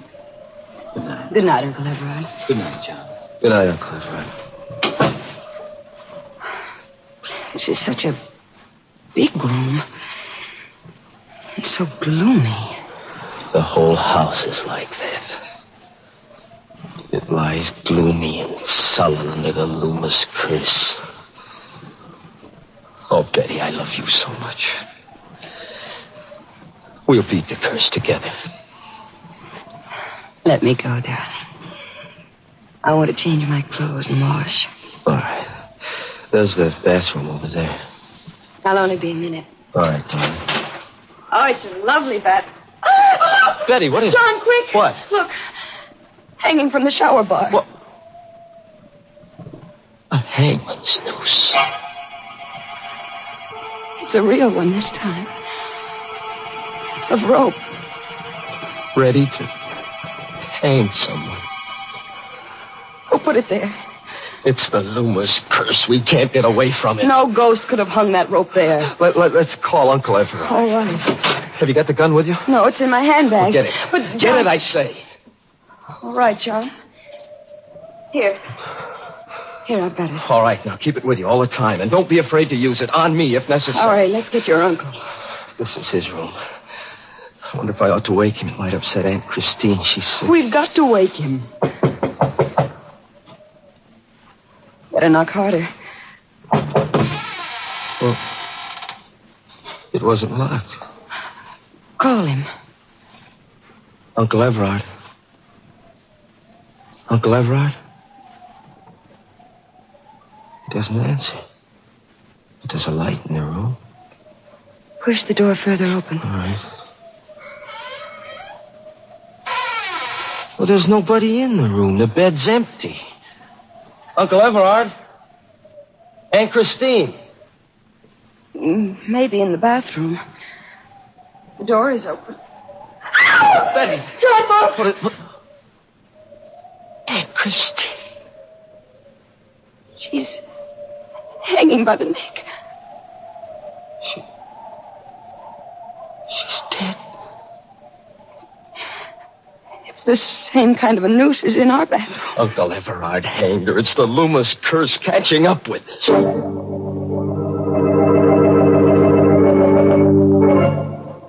Well, Galt, any trace of Uncle Everard? I searched the whole house, basement to attic, not a sign of him. He must have gone out. Come along. But it's raining. We've got to find him, Betty. Come on.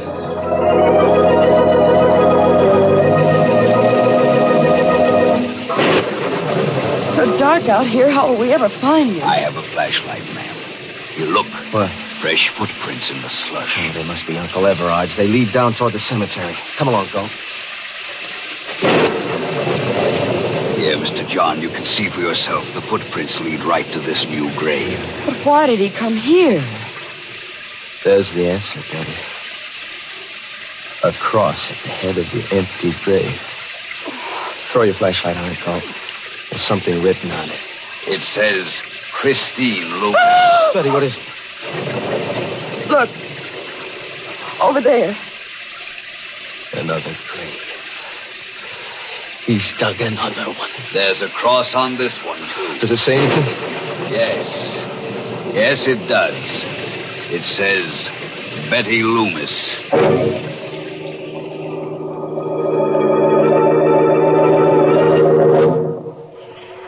John, sit close to me.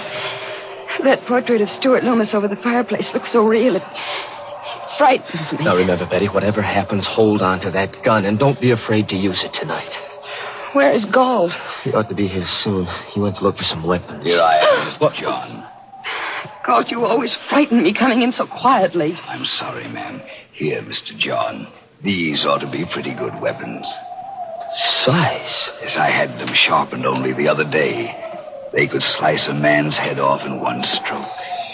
Take one, Mr. John. Thanks. But I'd hate to use it on Uncle Everard. If he shows up tonight, you'd better use it. Maybe he's come back into the house through the back way. I'll go through the house again if you'd like.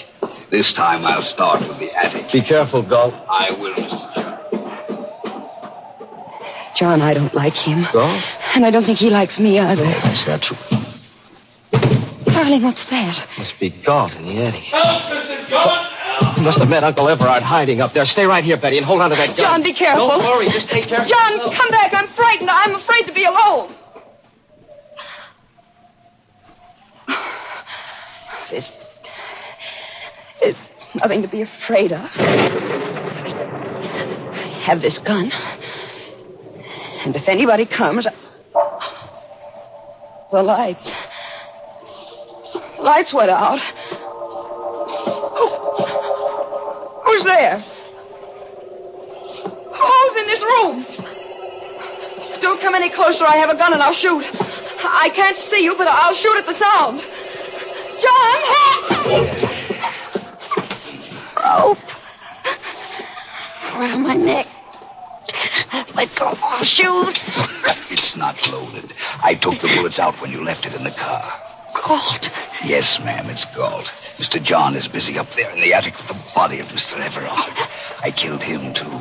And when Mr. John comes downstairs, he'll find you. And I'll cut him down in the dark with my scythe. Why? There were others besides the pirate LaRue who hated Stuart Loomis. Like my own great-grandfather, he was in the service of Stuart Loomis, and he hated him. When LaRue laid the curse on the Loomises, my great-grandfather decided to make it come true. It was he who strangled the wife of Stuart Loomis. And through the years, the Gaults from father to son have handed down their hate. You're mad. Maybe. I'll tighten the noose and finish Betty, you. where are you? Why is it dark in here? John! Betty! John, look out, it's Galt. He has his eye.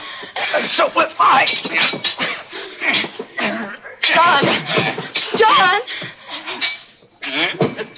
Oh.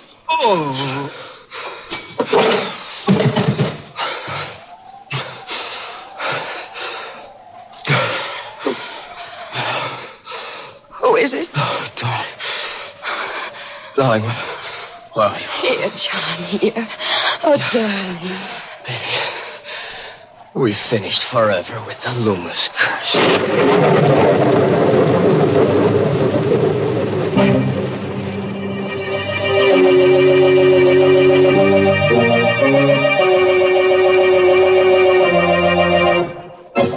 Well, that was a pretty rough honeymoon for Betty.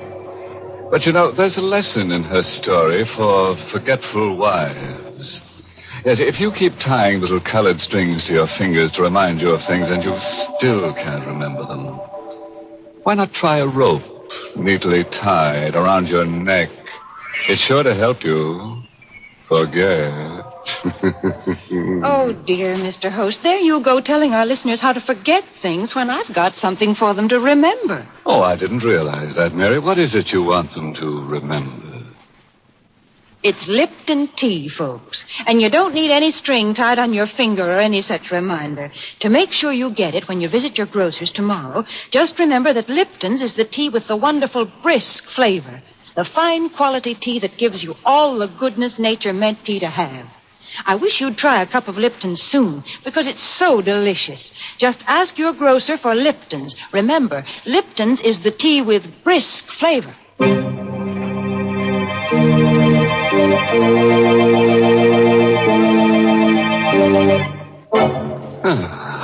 And so our evening's over, with the usual quota of corpses to qualify for the ghoul school. We're working on a special matriculation for bachelor ghouls. In case you didn't know, a bachelor ghoul is one who believes that two can die as cheaply as one. Oh, by the way, this month's Inner Sanctum mystery novel is I Hate Blondes by Wolf Kaufman. And next week, the makers of Lipton Tea and Lipton Soups will bring you another Inner Sanctum story directed by Hyman Brown and called Dead Man's Turn. It's a little night course in murder, that's all. As you have your choice of majoring in choking, shooting, drowning. But why don't you just listen in to Inner Sanctum next week and you'll get all the inside told. Oh, yes, next week part of the country goes on daylight saving time. If your area remains on standard time, tune in to Inner Sanctum 1 hour earlier. Until then, good night. Pleasant dreams.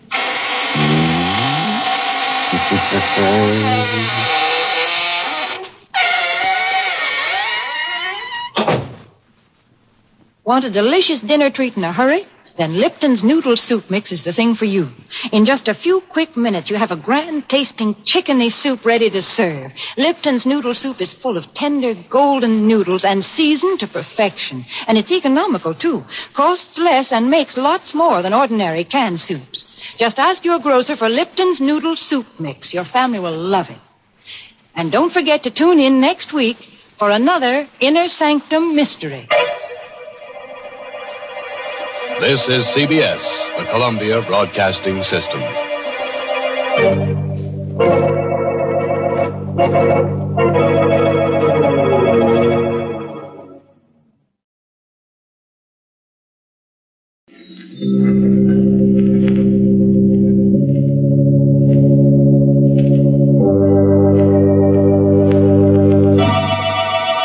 Lipton Tea and Lipton Soups present Inner Sanctum Mysteries.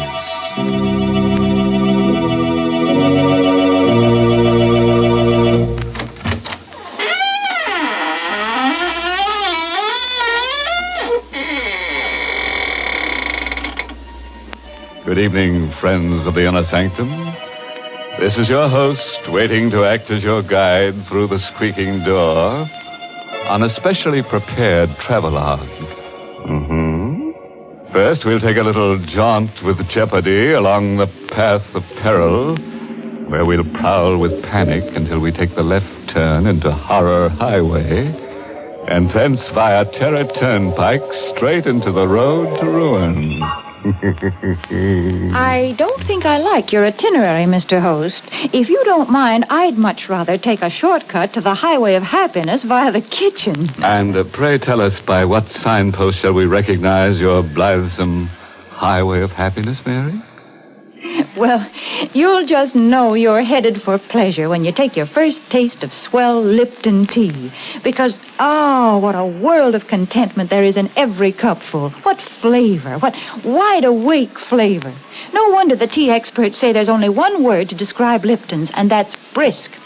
No wonder more folks enjoy Lipton's than any other brand of tea in the world. It's because Lipton tea never tastes dull, flat, or dreary. It's always lively and cheery. Yes, Lipton's is the world's favorite tea, and it will be your favorite, too, once you taste that brisk Lipton flavor. So be sure you try Lipton tea.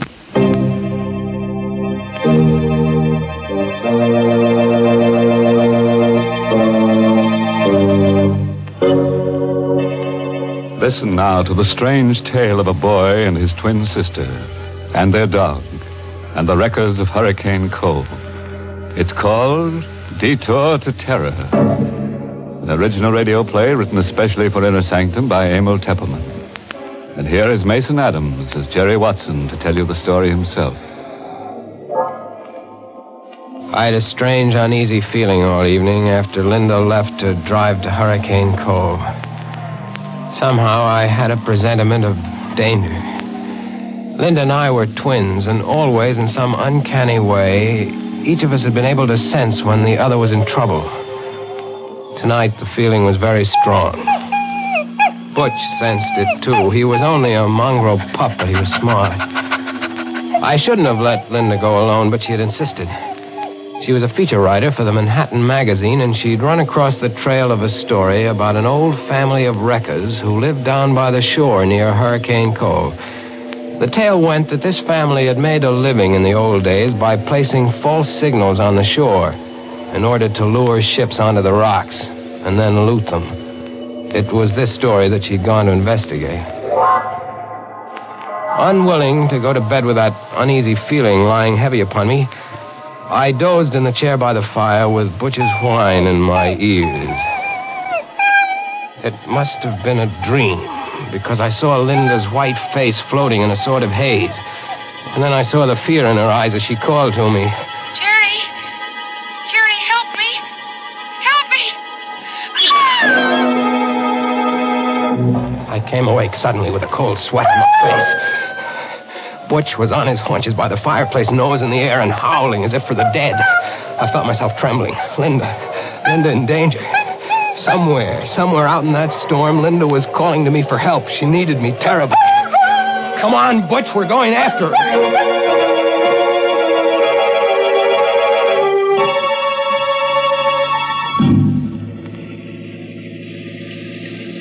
Within 20 minutes, I was speeding through the storm out along Highway 9.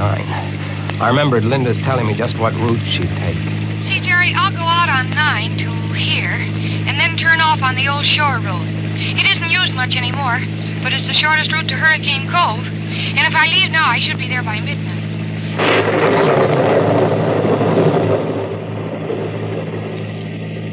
The mist lay heavy on the old shore road, and the rain drove against the windshield, and the swirling fog played strange tricks with my eyes. But I knew I was almost an hour behind Linda, and I had to make time. Now, don't worry, Butch. We'll catch up to her. We'll find her. If I could only go faster. This fog, I can't see 20 feet ahead of... Hey! It's a red lantern on the road. What? It's a detour sign. Bridge ahead, washed out. Detour. What'll I do, Butch? How do I know what Linda did? Did she drive straight ahead or did she take the detour? I've got to know. I can't sit here waiting. We'll take the detour, Butch, and pray it's the right choice.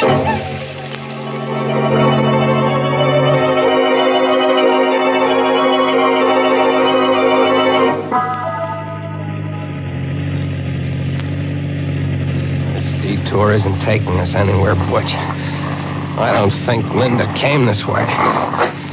Maybe she didn't see the detour sign back there. Drove into the washed-out bridge. Maybe that's what the danger was. No, she couldn't have missed that red lantern even in the fog. She must have turned off. She must have come this way. Hey! There's the car, Butch, stalled in the ditch and blocking the road. It's Linda's car. Come on, let's get to her quick.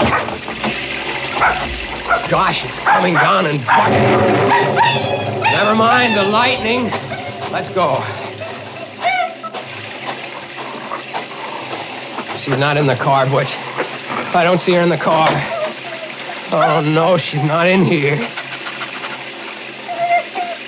Linda!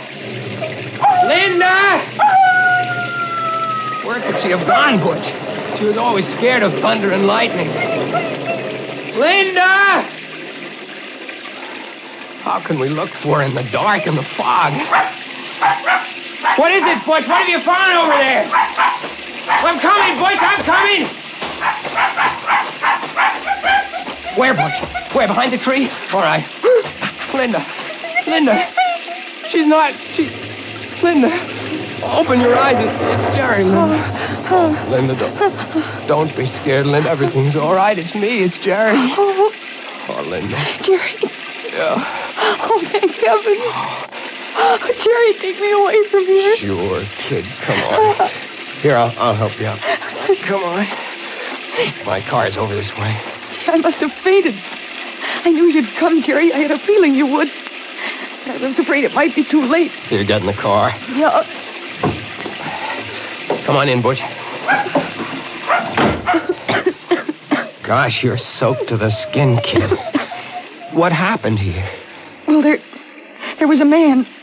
He was hiding up there behind a tree. The headlights caught him when I got stalled in the ditch. How'd you come to land in the ditch? Well, there's a tree lying across the road.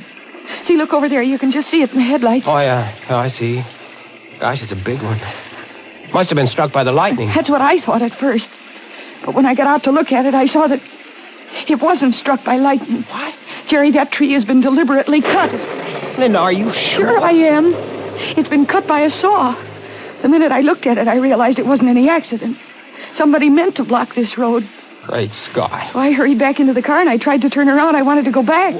You couldn't have turned around anyway. This road is too narrow. Yeah, well, I was too scared to realize that. I started backing up, and the rear wheels landed in the ditch. And it was just then that I saw the man. He was coming out from behind the tree, and he was all hunched up so I couldn't see his face. Then when the headlights struck him, he ducked back, and he disappeared. Well, I was afraid to stay in the car, so I jumped out, and I started to run. Then I could hear him coming after me. And I must have tripped, and my head struck something.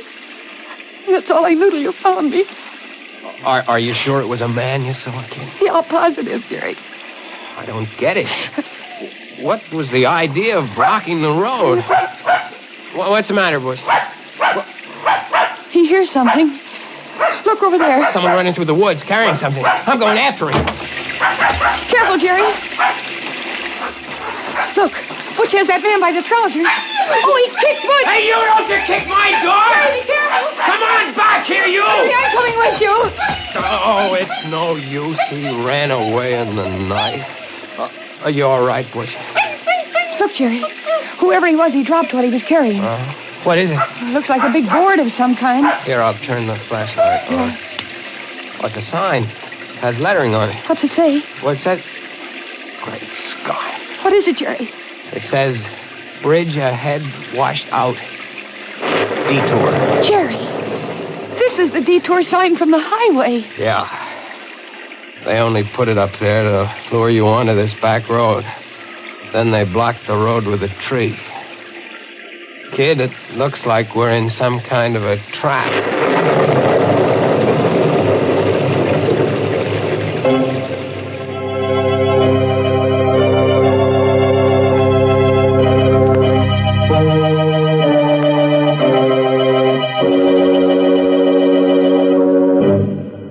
Now, what kind of a mess have we got these poor people into? Imagine finding that poor twin sister unconscious behind the tree. And it took Butch to find her, too. I wonder what kind of a tree it was. Oh, probably a dogwood tree. As you can always tell a dogwood tree by its bark. There's poor Linda in all that trouble, and here you go, making puns. I can't help it, Mary. That's my nature. I ought to know it's your nature by now. And I ought to know, too, you can't change people. Take those of us who like to start each day off with piping hot Lipton tea. Why, nothing in the world could change us. In fact, breakfast just wouldn't be breakfast without Lipton. Lipton tea just seems to go with a bright bowl of gay yellow jonquils, a sunny checked gingham tablecloth, and, of course, the morning paper. Part of the reason is Lipton's deep amber color and tempting aroma. But the big reason breakfast wouldn't be right without Lipton's is Lipton's grand, brisk flavor. It's so lively and tingling with zip. Just a cup or two of Lipton's and your spirits catch on and your day's off to a bright start. Yes, breakfast time or any time is the right time to enjoy Lipton tea. So for real tea-drinking pleasure, ask your grocer tomorrow for brisk Lipton tea.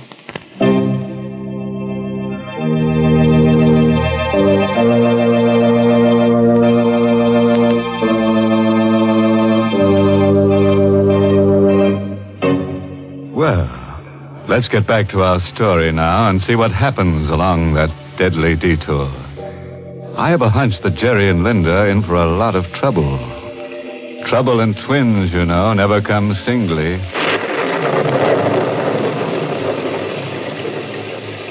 We got back in my car, wet and shivering, Linda, Butch, and I. We tried to figure out what to do. Don't you see, Jerry? This is the way those old-time wreckers used to work. They'd place false signals on the shore so that the ships would be lured onto the rocks. Mm-hmm. You think that phony detour sign back there... It was just like a false signal to a seaman. It lured us onto this back road. When they get good and ready, they'll come for us. Maybe you're right, kid. Well, Jerry, we can't just sit here and wait to be murdered. Look, Linda, up there in the hill through the trees. See those lights? Looks like a big house. Hey, maybe they've got a phone. We could call the police. Uh-huh. And maybe... Maybe what, Jerry? Nothing. You think maybe they're the ones who lured us here? We'll have to take the chance, Linda.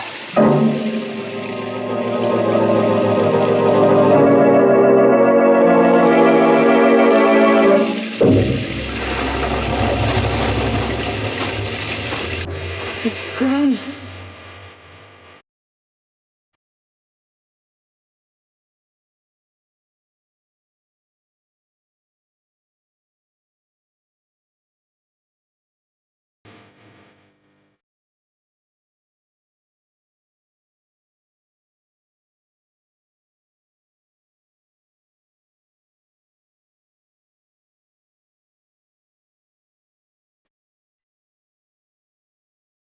Lights going out.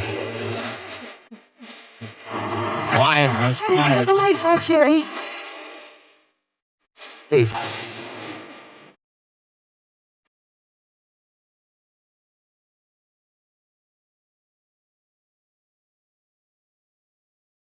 What?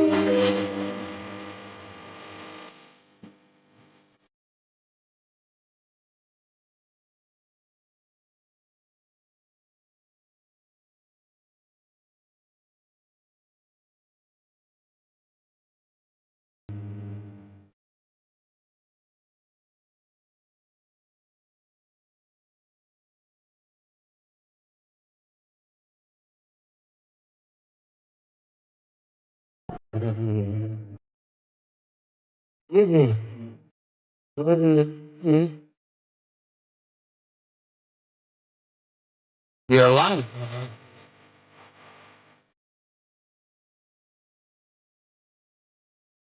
There. That better? Yeah. Yes, thank you. I'm Jerry Watson. This is my sister, Linda. This is Butch. How do you do? My name is Considine. Gregory Considine. And you're quite welcome, I assure you. Mr. Considine, there's been a tree cut across the road down there. Tree? Cut? You mean struck by lightning? Well, I don't think so, sir. I think it was done deliberately. I'd like to use your phone to call the police. I'm so sorry. The phone is out of order. The storm, you know. I'm sure you must be mistaken about the tree. You must be soaked through and through. Please, follow me into the library. I'll get you some dry clothes. Jerry, did you see his eyes? He's blind. That's why I was playing the piano in the dark. Right in here, please. It's a nice crackling fire. You can warm up while I ring for my handyman. Matt will be here in a moment. I heard what you said to your brother, Miss Watson. Oh, I'm sorry. Not at all. I managed quite well. You live alone here, Mr. Considine? Just my brother Vincent and I, and Matt, of course. We seldom see strangers here. No one uses this old back road.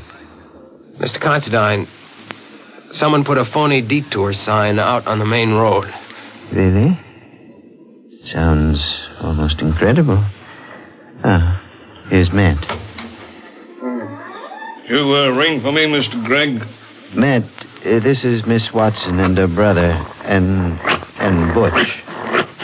They've been caught in the storm. I think there's some dry clothing in the west room. Yes, Mr. Gregg.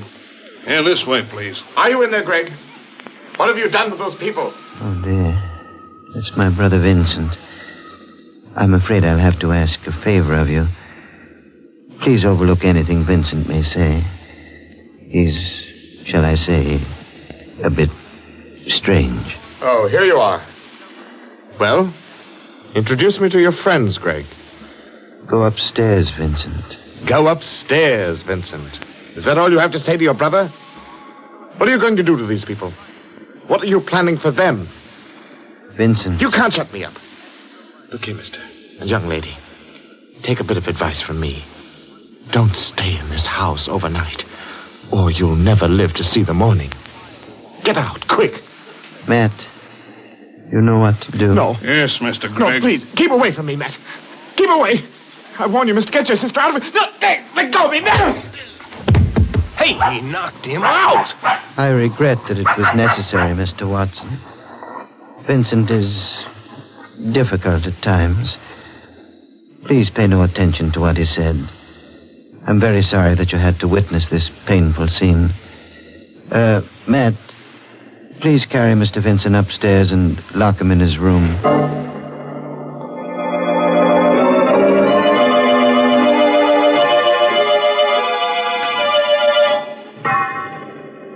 I hope you like these rooms. Yes, thank you. Yes, I'm sure we'll be comfortable, Mr. Considine. They're adjoining rooms, as you see. And these doors bolt on the inside. I advise you to keep them locked all night.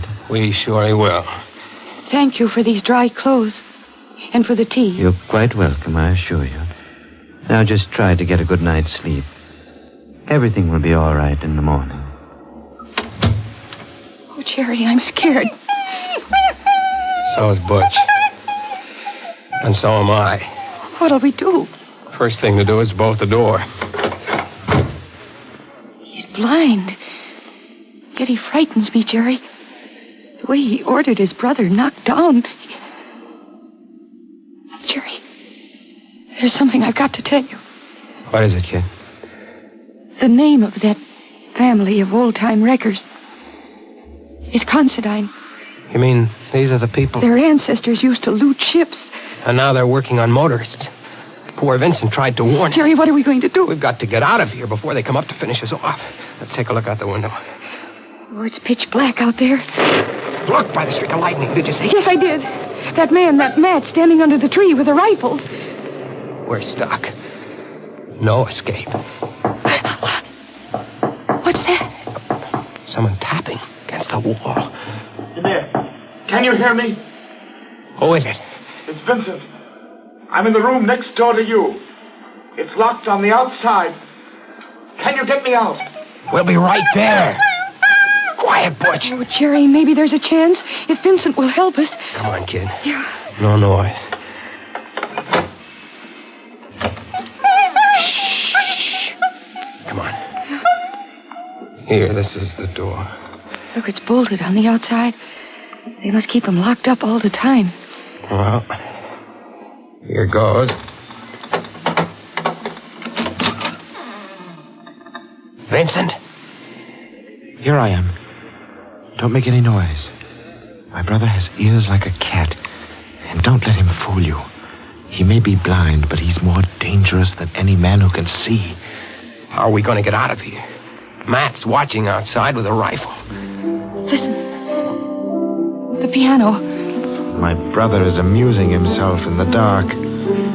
He always plays the piano when he has something on his mind. Do you know any way for us to get out of here? Well, there's only a slim chance. Now listen to me carefully. The only chance is to get out the back way.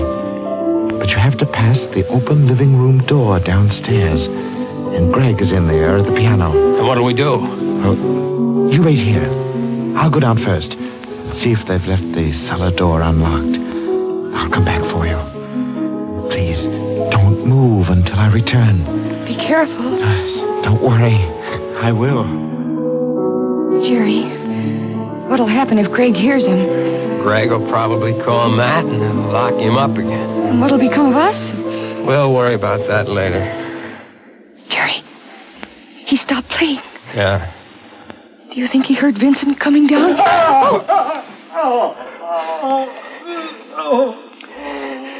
Jerry, Greg caught him. What'll we do? Come on, we're going down. The lights are all out down here. I don't hear anything. Where do you think Greg is? Maybe waiting to jump us in the dark. Come on, I don't care. Stick behind me. We're going in the living room. Where's Butch? I don't know. What is it? My foot touched something. A body. Then I'm going to take a chance on the flashlight. Stand by. All right. Great Scott. What is it? Look. What is it? That isn't Vincent. It's Greg. He's been stabbed. Watch out. Vincent, somewhere around. He'll kill you. What do you mean? My brother Vincent, the one who's been doing the wrecking. We always keep him locked up. But tonight, he got away. Planted the detour sign. Cut the trees. Vincent did all that. Matt and I, we tried to stop him. Matt went out to the road, took down the detour sign, but it was too late. Watch out. He'll be back to kill you.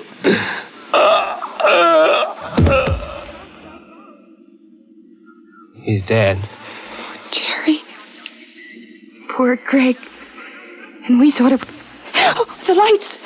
Thank you for waiting for me. Vincent. Where'd you get that rifle? From Matt. He won't need it anymore. What are you going to do? What do you think? You're crazy. Well, aren't we all? Now, my good friends, if you'll just say a prayer. Any little prayer will do. Don't point that gun at my sister. It won't do you any good to stand in front of her. This rifle is a 30-30. Now, if you're ready... Jerry, he's mad. Look out! Quit! Attaboy, quit! Let go of the gun!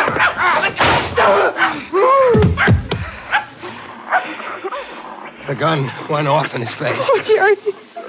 Take it easy, kid. He's dead. Don't look at him. He isn't pretty to look at. What you did all right.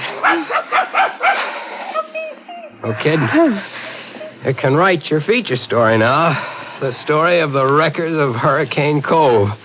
And it'll be under your own byline, too. Oh, I'm going to write it under a double byline, Jerry. The Wreckers of Hurricane Cove by Linda Watson and Butch.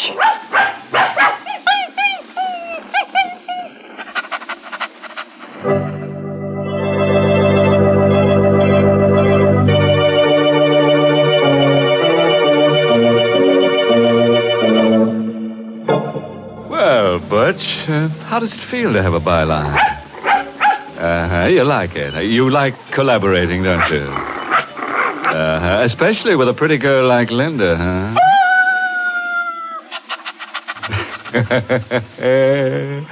Which just goes to prove that there's a little bit of wolf in the best of dogs. But do you know the difference between a wolf call and a wolf whistle, Mr. Host? Let me think. When a fella gives a wolf whistle, he's starved for love. And when he gives a wolf call, he's just plain starved. In which case, there's just one thing to do. Feed him. But if you really want to appeal to his better nature, see that he winds up every meal with a good big cup of satisfying Lipton tea. Men certainly go for that brisk Lipton flavor. It's so lively and full of zip. So make a note right now to ask your grocer for Lipton tea tomorrow morning. Once you taste full-bodied Lipton tea, you'll know why you find Lipton tea in more teacups than any other brand of tea in the world. For Lipton is tea at its delicious best. Start enjoying it real soon. Get the tea with brisk flavor. Get Lipton tea.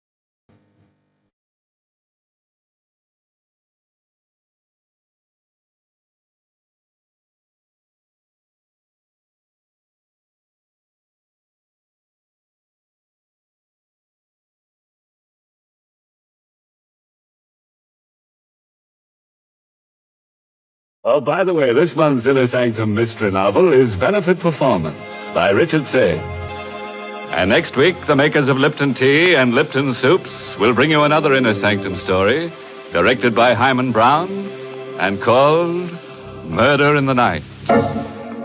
Correction. There'll be 3 murders. You know, it's going to take a lot of nerve to hear this tale out, so I don't suppose you'll be listening. That is, unless you've just got to find out how a brass button in a dead man's hand traps the murderer. If so, tune in to Inner Sanctum next week at this same time. Until then, good night. Pleasant.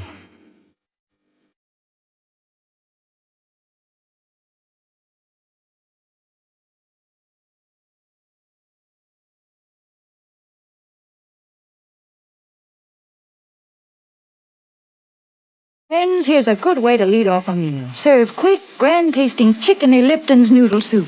The first taste of Lipton's noodle soup takes you back to Grandma's own country kitchen. But you get Grandma's results in a jiffy, because Lipton's noodle soup is a real old-fashioned noodle soup with oodles of tender noodles in savory golden broth that's easy to fix and costs little. Ask for Lipton's when you ask for noodle soup, and you'll hear your folks ask for more. And tune in next week for another Inner Sanctum mystery.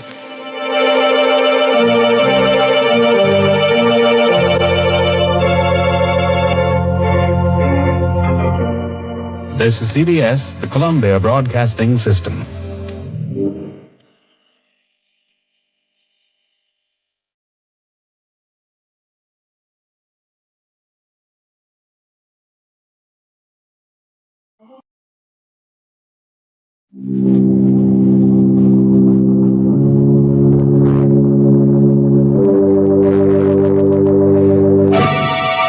Lipton Tea and Lipton Soups present Inner Sanctum Mysteries.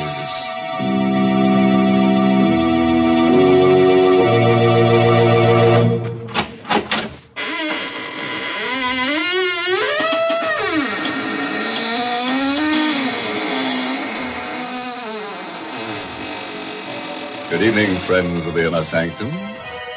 When you heard the sound of the squeaking door, it was exactly 30 seconds past the hour for murder. But don't worry. We won't keep you waiting much longer. Even as I talk to you now, our hero and his victim are standing beside me, wishing I'd dispense with formalities so they can get to more enjoyable pursuits, like murder. Now, isn't it funny, Mr. Host? I feel the same way in hot weather. You mean the heat makes you feel murderous? Now, this doesn't sound like our Mary. Please don't misunderstand me, Mr. Host.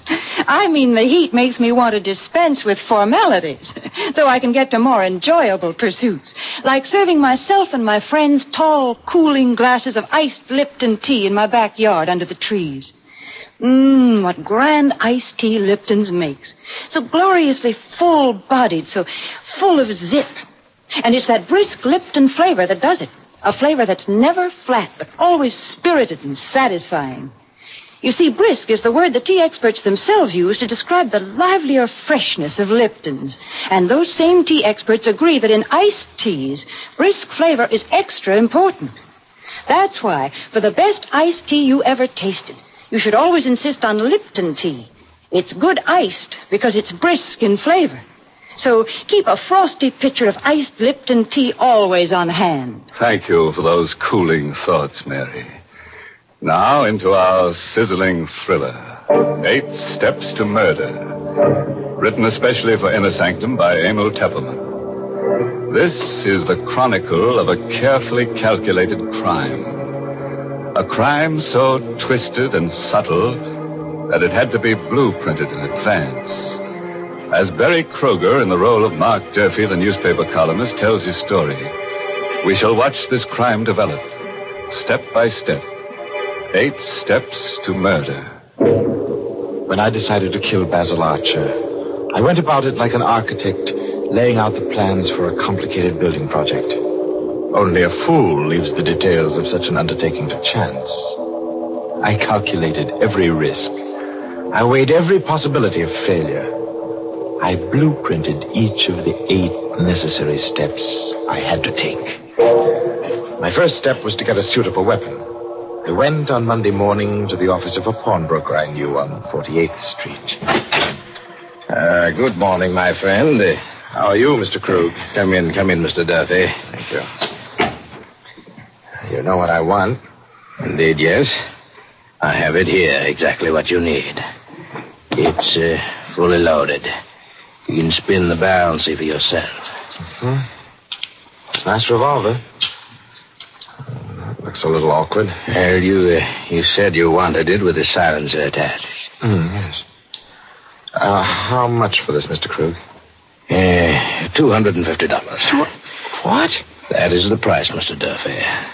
You know, it's against the law to sell these. Well, yes, but $250. You will pay it, Mr. Duffy.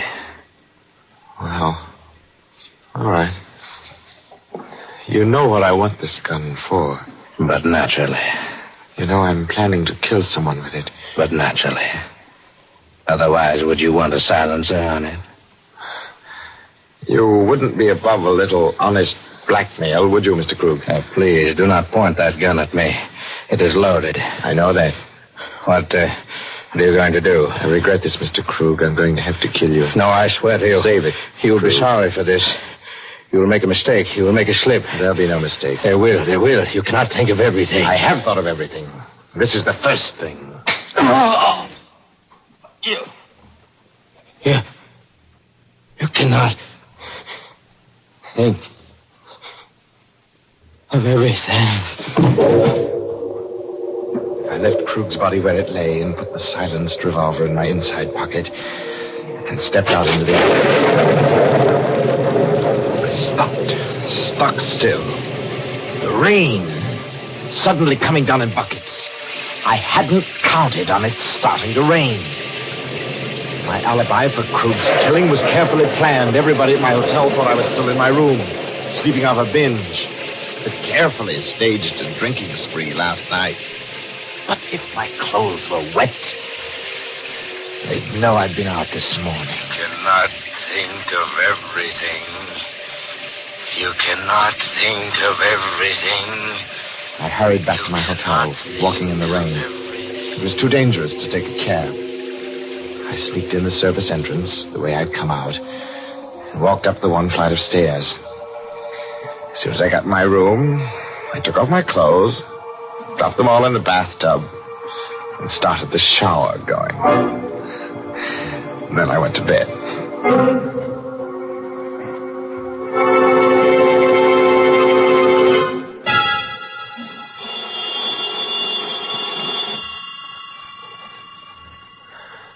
About noontime, when the phone rang, I knew it was the clerk downstairs calling because I'd left a call for 12. I let the phone ring. That was step number 2.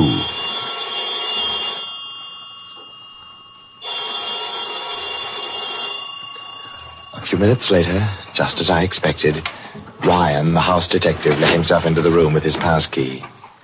I pretended to be asleep, dead to the world. All the cockeyed shenanigans. Boy, what a load he must have taken on last night. I heard Ryan go into the bathroom where the shower was still running, and then come out, muttering, and approach the bed. Wake up, Mr. Duffy. What? Oh, my head. Boy, you must have been as high as a kite last night. Oh. You undressed in the shower. Left all your clothes in the bathtub. They're soaking wet. I was safe. My tracks were completely covered. This was Monday afternoon. According to my schedule, Basil Archer was to die on Friday evening at 10 o'clock sharp. I was now free to take step 3 in my blueprint for murder. For this purpose, I went to Basil Archer's office. He was a theatrical producer, you see. His office was upstairs over the famous old fantasy theater where Archer's new play was to open on Friday evening. As I opened the door of Basil Archer's office, I was quite cool. I had rehearsed myself well. Basil was seated at his desk talking to Gregory Sutherland, the young and handsome author of the new play. Hello there, Mark. Glad to see you. Hi, Basil.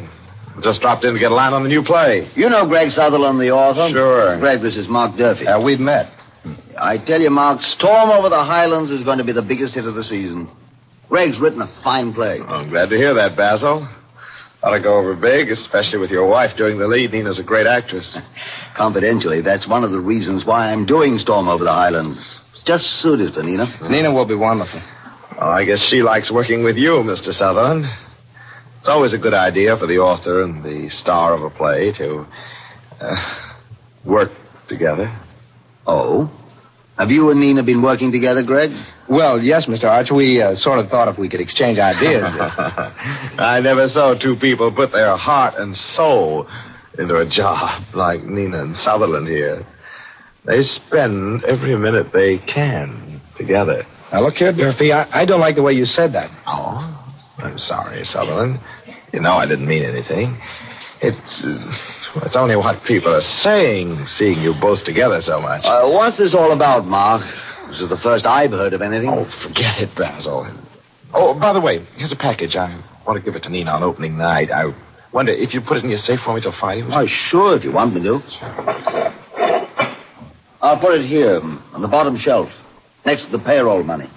Come in Friday evening during the first intermission, and I'll get it out for you. Fine. Are those all packages of money on the bottom shelf? Yes. Over 100,000 in there. Receipts from my other shows. Here you are, Mark. All safely locked up.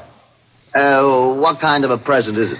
I'd rather keep that a secret till Friday.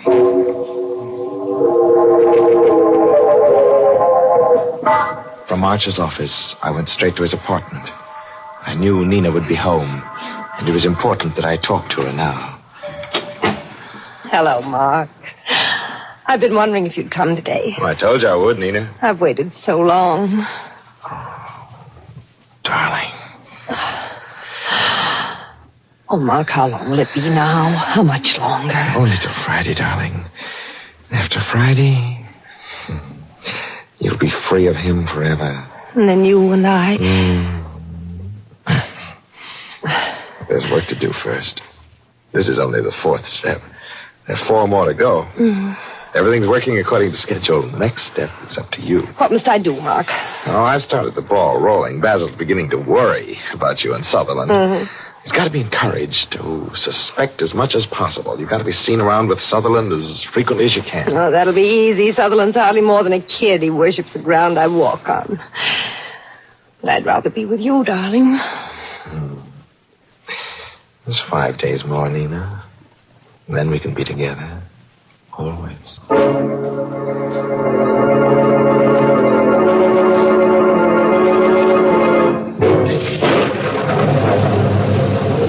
Outside Nina's house, I stopped for a moment with a queer sensation in the pit of my stomach. It was raining again. It reminded me of Mr. Krug. You can't think of everything.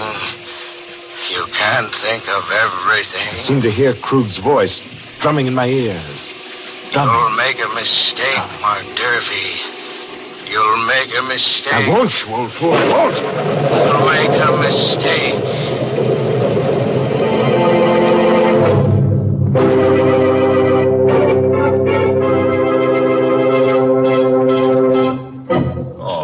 Poor Krug. You know, a pawnbroker's life is not an easy one, and Krug took such an interest in his business. And he never suspected Mark Durfee. In fact, he probably liked him for his redeeming qualities. Though, come to think of it, Krug was pretty lucky at that. Mark didn't steal anything from the store but the gun, so Krug lost practically nothing but his life. You know, Mark's story gives me an idea. I'd like to draw up a blueprint myself. Yes, Mary, another blueprint for murder. Oh, now, Mr. Host. I'd call mine a blueprint for summer refreshment. And I'd like to do it in sound. First, I'd start with the creak of porch rockers on shaded summer streets, and the murmur of backyard gardeners in the lilac dust. And with the teensters home from school, there'd have to be some sweet swing music, of course. And just to make my blueprint of summer sounds complete, you'd hear the tinkle of ice in tall, cool glasses. Glasses of refreshing iced Lipton tea. Yes, iced Lipton tea just goes with summertime fun and enjoyment. Lipton's has such a wide-awake flavor. The whole family will love it. And that flavor, folks, is brisk. Yes, that's the secret. Lipton's brisk flavor is what makes iced Lipton tea taste extra good. So for a delightful treat to beat the heat, serve iced tea. And for the best iced tea ever, insist on Lipton tea. Brisk flavor, never flat. Couldn't have done better myself, Mary.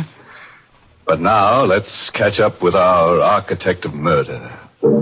If Mark Durfee's blueprint works out according to schedule, our death rate should go up sharply to about 1 per person. Let's see.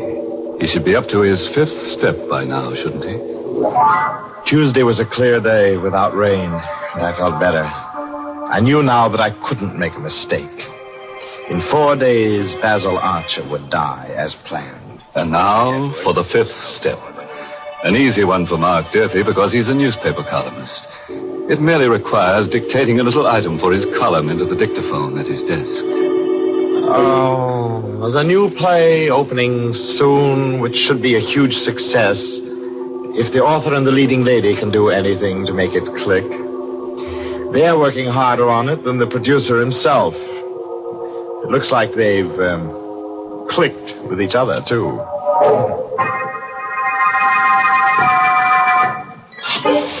And now, the 6th step. 8 steps to murder, and this is number 6. Just a couple of telephone calls to set the 6th step in motion. Hello? Hello, Nina. Did you see the paper this morning? Mark, darling, it was perfect. I've had a half-dozen phone calls. Everybody knows you met Sutherland and me. Oh, good. Basil saw it, too, at breakfast this morning. You did? How did he like it? Oh, he just looked glum. I don't think he believes it. Well, all right. Now, here's what I want you to do. Get hold of Sutherland and make him take you out tonight. Uh-huh. There's a fast little nightclub out on the island, the Pirate's Hole. I know the place. Kind of disreputable, isn't it? Yeah, right. Well, now, look, you get Sutherland to take you there. You think you can manage that? Oh, he'll take me anywhere I want to go. Good. Be sure to be there tonight about 10. I'll take care of the rest.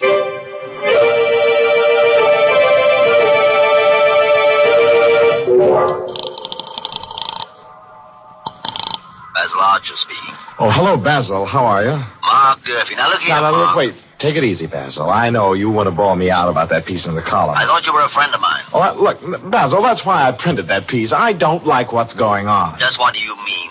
If Nina feels like working with the author of the play, she Sure, that's all right. But look, why keep things secret? What do you mean by that? Well, you ask Sutherland if he has any plans for tonight. I know what plans he has for tonight.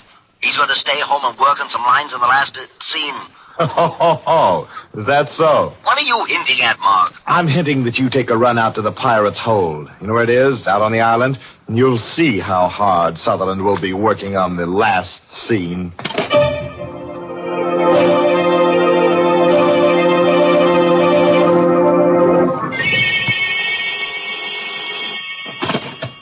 Hello? Mark, this is Nina. Oh, where are you? I'm calling from the Pirate's Hold. Basil was just here. Oh, good.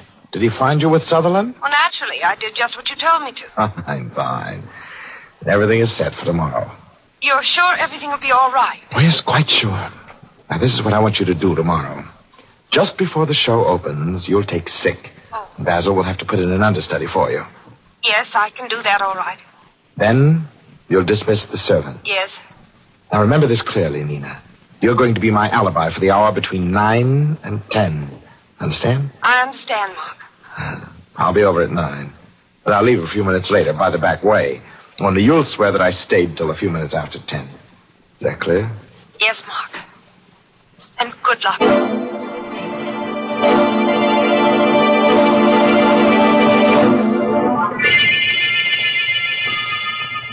When I rang the doorbell of Nina's apartment Friday night, I knew that every step I'd taken thus far had been right. I couldn't fail. Mark, I was afraid you weren't coming. I was afraid something had gone wrong. Nothing's gone wrong.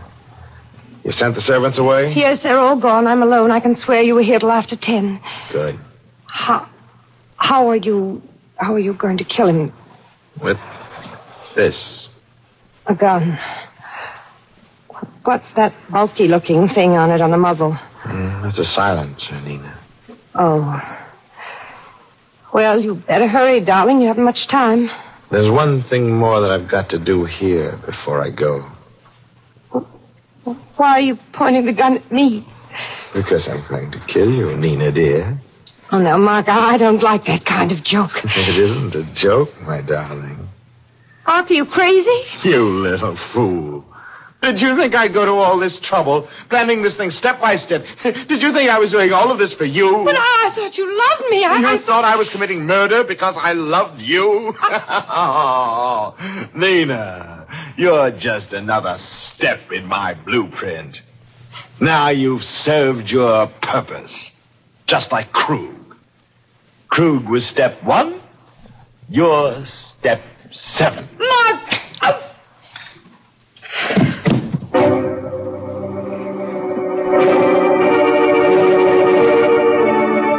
I made sure Nina was dead, then I hurried out and went to Basil Archer's office.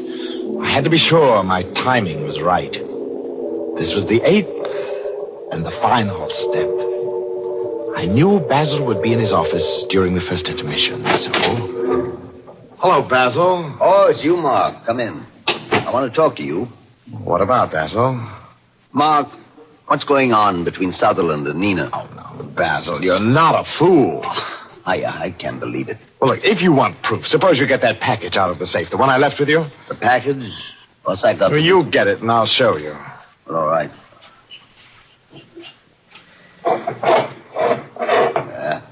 Well, here's your package. Now, what do you want to show me? Still got all that cash in the safe, huh? You know, I always have it here. Yes, I know. Say, what are you doing with that revolver? Look, Basil. Look into the muzzle. What the... That's just right. Oh! I opened the package Basil had given me. It was only an empty box, nothing in it, but there was something here I could put into it now. I stepped across Basil's body, knelt before the open safe, and took out the neatly tied bundles of money and put them into the empty box. $100,000. It was well worth the months of planning, the careful blueprinting. I was a rich man.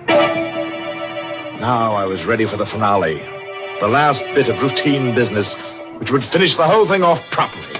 Picked up the phone and dialed police headquarters. It wouldn't be too difficult to imitate Basil Archer's voice over the telephone. I'd rehearsed that, too. Yes, headquarters. Hello. This is Basil Archer speaking. I've just killed my wife. What's that? My wife and Sutherland, they were planning to run away together. They stole all the money from my safe and were going away. So I killed her. And now I'm going to kill myself, too. Now, wait, Mr. Archer. Now, wait a minute. Don't do anything I rash. thought every place Just stay there till we send a radio. Now, everything was set. Carefully, I placed the revolver in Basil's cold hand and left no prints on it because I was wearing gloves. I picked up the package and walked out into the hall. But in the hall, I stopped short. Someone had just come into the building downstairs. I peered down and I saw Gregory Sutherland coming up. Mr. Archer, are you up there? You better hurry. The second act is started. Sutherland was coming up the stairs. I couldn't get out, but I wasn't trapped. Oh, no. There was a porter's closet down the hall. I tiptoed over to it and slipped inside just as Sutherland got to the landing. Mr. Archer, are you in there? Sutherland was in Basil's office now. He'd be finding the body. This was my chance to sneak out. I opened the closet door. Come on, Kitty. Archer's office is one place up. Maybe we can make it in time. The guy said he was going to kill himself. The police had come in answer to my telephone call. Now I couldn't get out.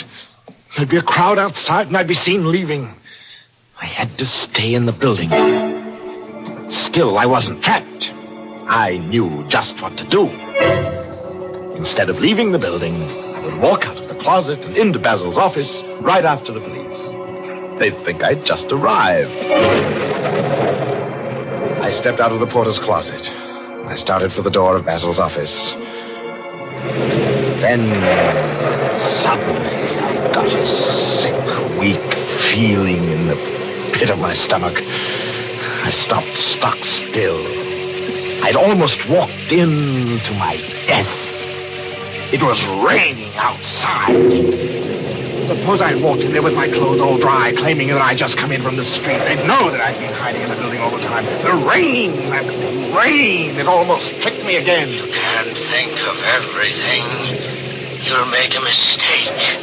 You can't think of everything. I can, you old fool. I'll show you. I hurried back into the porter's closet. I knew how to beat this, too. I turned on the faucet in the sink. Splashed and drenched myself from head to foot. Well, now I looked as if I'd just come in out of the rain. I stepped out of the closet, went down the hall, and entered Basil Archer's office, dripping wet. The two policemen were standing over Basil's body with Gregory Sutherland.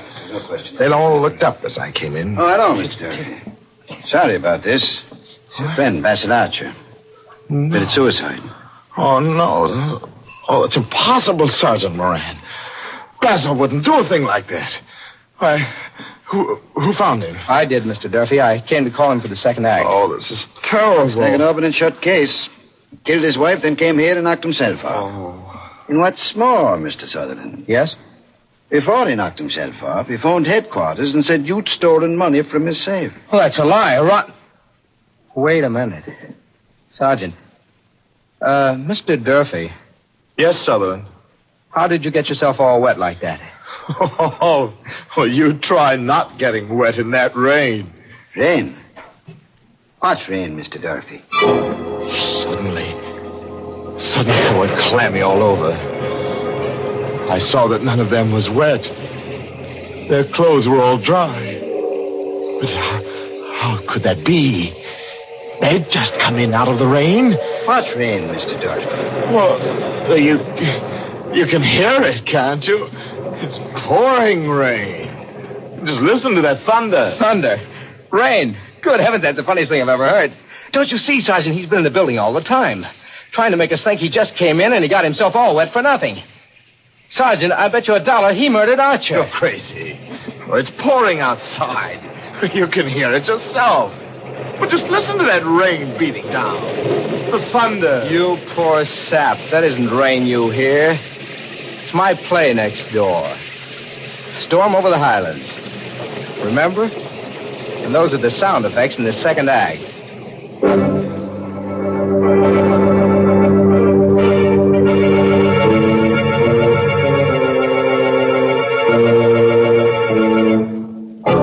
So, looks like Mark Durfee was all wet. In fact, he got himself so soaking wet, he practically liquidated himself. But cheer up, I'm sure he won't spend more than 6 months in jail.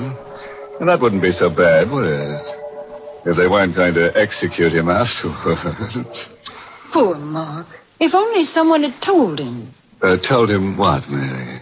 Well, look, Mark took 8 steps to get in the cooler when you really only have to take 1 step to get cool. Sure, just step down to the grocer's and get a large economical package of brisk Lipton tea.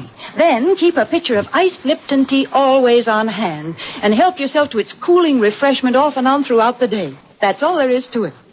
And you'll find Lipton's makes perfect iced tea because Lipton's is never flat. It always tastes delightfully tangy and full-bodied.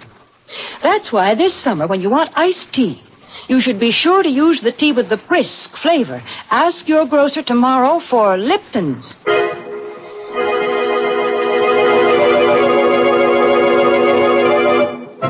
And so ends our little essay on the modern methods of murder. Of course, our little essays on murder are only for the select few. As a matter of fact, only 1 person in every 10,000 is capable of murder.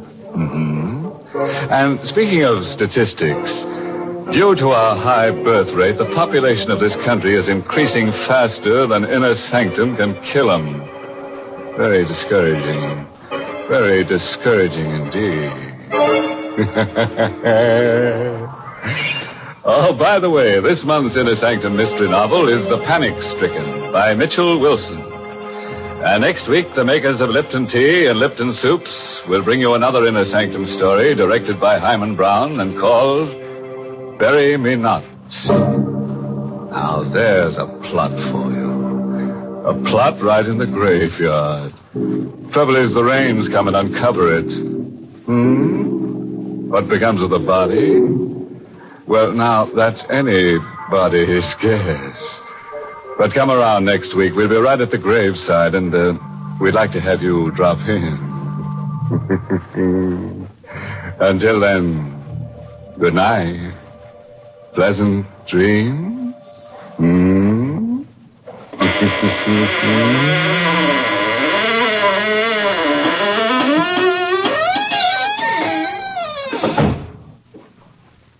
Now that summer's here, keep cool by keeping out of the kitchen.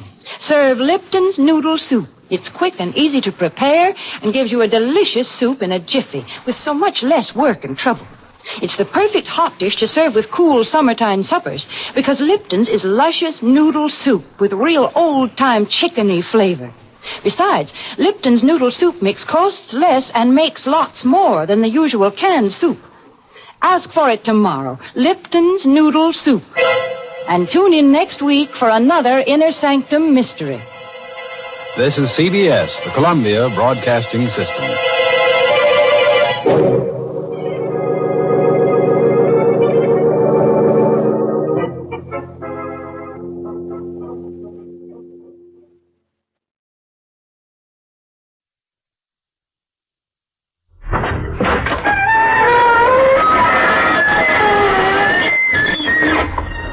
Good evening, you on the other side of the creaking door. This is your host to welcome you into the Inner Sanctum. Well, you may as well relax. Wipe the perspiration off your brow and listen. As the lads who dumped their victim into his own icebox remarked, we'll chill you.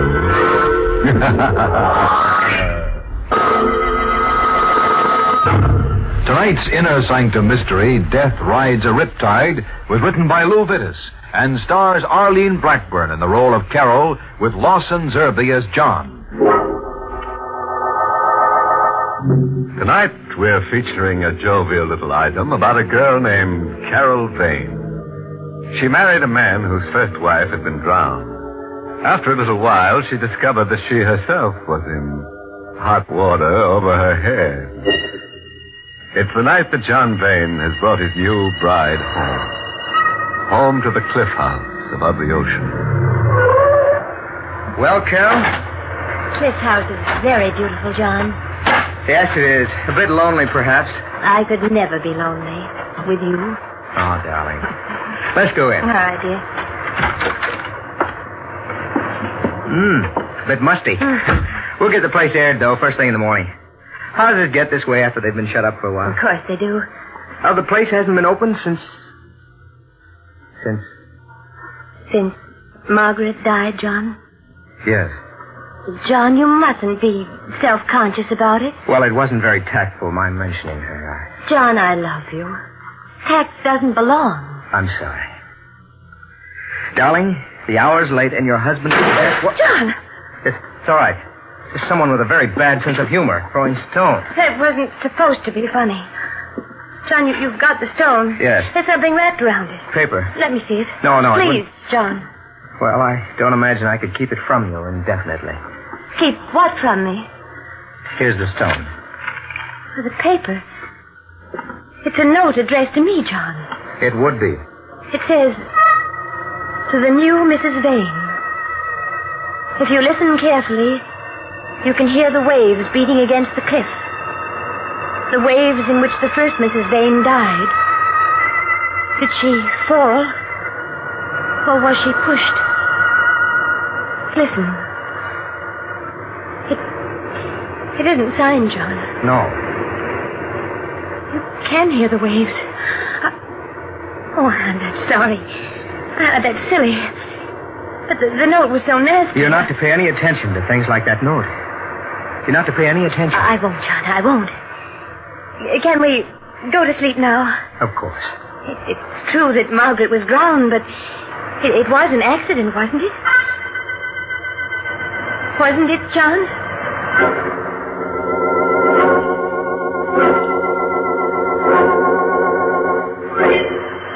John fell asleep after a while, and the waves kept pounding against the rocks. I remembered having heard how badly she'd been bruised by the rocks. I remembered seeing her and John in the village, and how beautiful she'd been, and how I'd envied her. And now after the waves and the rocks, she didn't care anymore. And before I could fall asleep, I envied her even now.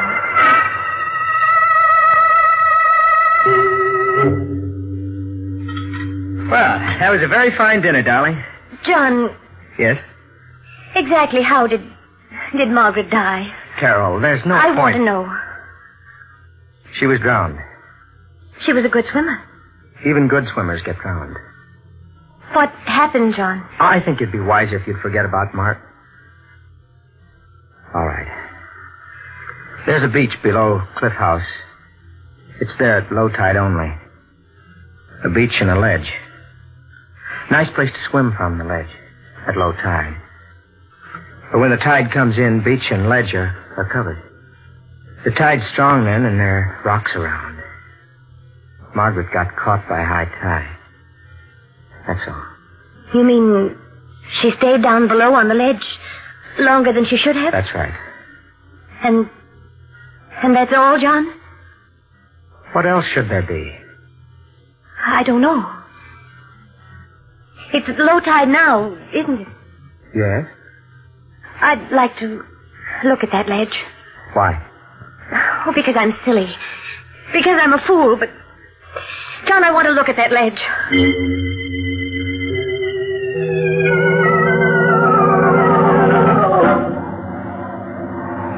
There are steps leading down, aren't there? Yes, I had them built some years ago. Carol, we should go back to the house. This business is idiotic, morbid. But we're at the ledge now. The tide's down. The ledge is broad and safe, isn't it? It is. At high tide, I suppose it would be covered. Yes. Cracks in the ledge. Seaweed caught in the cracks. From the times the ledge is covered by the water, I guess. And... What is it? This was wedged in one of the cracks. This? Oh. Yes, John.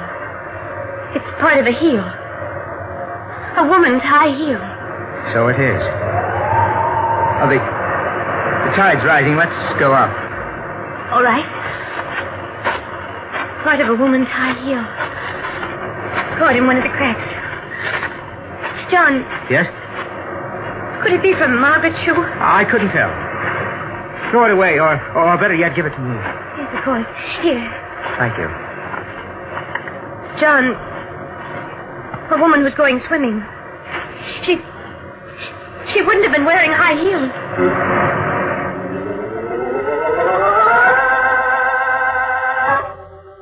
We didn't speak on the way back from the ledge. And once back at the house, John found it stuffy or something, I suppose. He muttered at me and went out into the night. The night that had become so suddenly, of so intense a darkness. John? Oh, wait, I'm coming. Who is it? You startled me, my dear. Appearing there in the doorway, for a moment I thought you were my niece. Your niece? Yes. You're not, of course. My niece is dead. Who are you? Jeremy Mangan, my dear. Mangan? Mangan? Your predecessor, my dear, was named Margaret. Her father? Uncle. May I come in? For an elderly gentleman like myself, the night is cold. It's cold for me, too. Come in. Thank you. Where is dear John? He's out.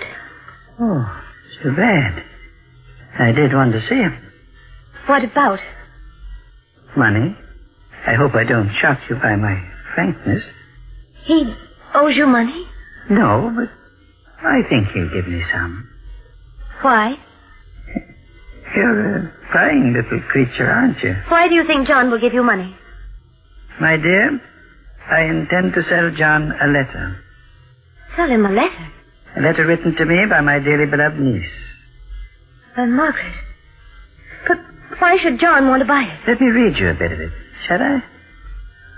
All right. She says in the letter, among other things... yes. Uncle, come for me. At once. I must get away from Cliff House. Because if I don't, I'm going to die. I'm afraid. Please don't think I'm making this up, but I'm going to die. I'm going to be killed. Well, I rather think that's enough, don't you? Why didn't you come in answer to a letter? She sent the letter out 2 months ago. 2 months ago, I happened to be detained elsewhere. To be precise, I was momentarily in jail. I didn't get the letter which had been sent to my lodgings until this week. Tragic, John has nothing to be afraid of, whatever the letter says. My dear, I never suggested he had. But I still feel he'll buy my letter from me. For old time's sake. How much? A couple of thousand will be enough. I'm not a grasping man. If you saw John, spoke to him as you've spoken to me, he'd kill you. A habit of his? I'll get you the 2,000. Give me the letter. Hardly, my dear. Not that I don't trust you. Well, then? I'll be at the hotel in the village. Shall we say tomorrow afternoon? Tomorrow afternoon. Good night, my dear.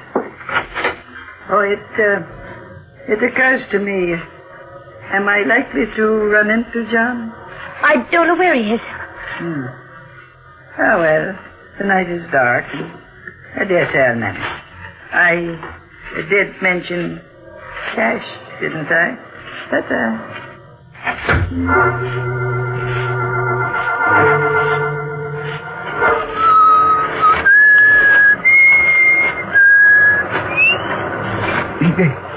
Bless my soul.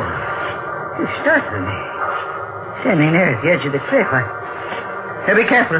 I'm armed. It's devil. I won't go over the cliff. No.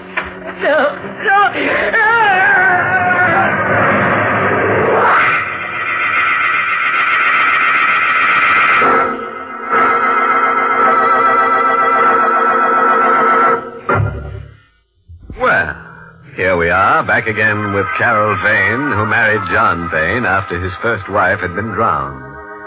Officially, it was an accident, but a lot of people feel that John believed in the old saying, cast your dead upon the water. At any rate, late one night, the drowned woman's uncle, a man named Mangan, visited Carol. He had a letter from the first Mrs. Vane in which she wrote of her impending murder.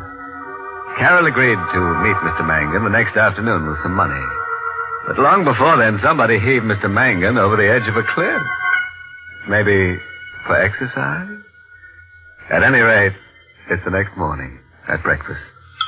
Carol, Yes, John? you're upset about something. No, I'm not. Not really.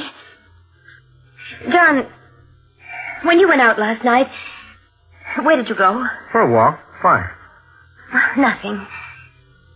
What's in the papers this morning? Oh, same old stuff. International crises. John? Look at something else. Mangan, Margaret's uncle, Carol. Yes?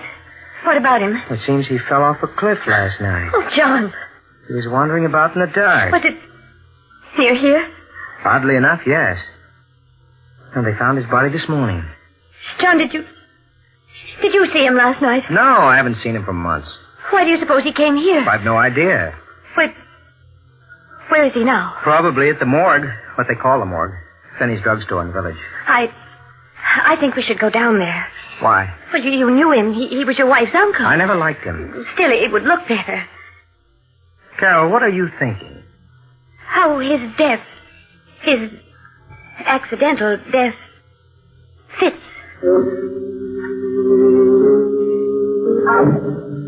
He was lying on a table in the back of Finney's drugstore. The fall hadn't marked him much. Nobody had gone through his things yet. So while Finney and John and I stared at the dead body, I gasped. Carol. I feel faint. Huh? Mr. Finney, could you get me something? Of course, Mom. Be back in a minute. Oh, John. Oh, I just remembered. Tell Mr. Finney not to get pneumonia. I can't take it. But, well, all right. Mr. Finney, please be sure to get something. I loved my husband. So I went over to where the dead body lay and put my hands in his pocket. And I found the letter. Carol, he's fixed something. Here. Oh, thanks, John. Your wife. Shaking. Oh, maybe this stuff will help. Feel any better? A little. If we can leave now. Of course. Carol. Yes? What did you take from Mangan's dead body? I told him nothing. I lied. Later that evening, he went upstairs. There was a fire burning in the fireplace, and I threw the letter in. Carol, what's that? What? In the fireplace, that paper. Oh, nothing. Just wait. I think I'll take a look at it before it John, burns. please don't. Carol, let go. No, John, I love you. I don't care. No, I want to get that paper. I don't want to hurt you, but I must get it. There. Oh, it's all burned, John. All but a tiny piece. A tiny piece of paper. The end of a letter. Signed Margaret. A letter from my wife. My dead wife. I didn't want you to see it. Why? Because in it she wrote silly things. What kind of silly things? I don't remember, John. You got the letter from Mangan after he was dead. How did you know he had the letter, Carol? I didn't know. You got rid of Finney and me so you could get at Mangan. Carol, how did you know Mangan had a letter from Margaret? He told me. And he was here before he fell. Yes, John. Did he tell you what was in the letter? No. Did you read the letter before you burned it? No. Then why did you burn it? Because I was jealous. I still am. Had everything to do with Margaret. You loved her before you loved me. You're telling me the truth, Carol? Why should I lie about it, John? Why?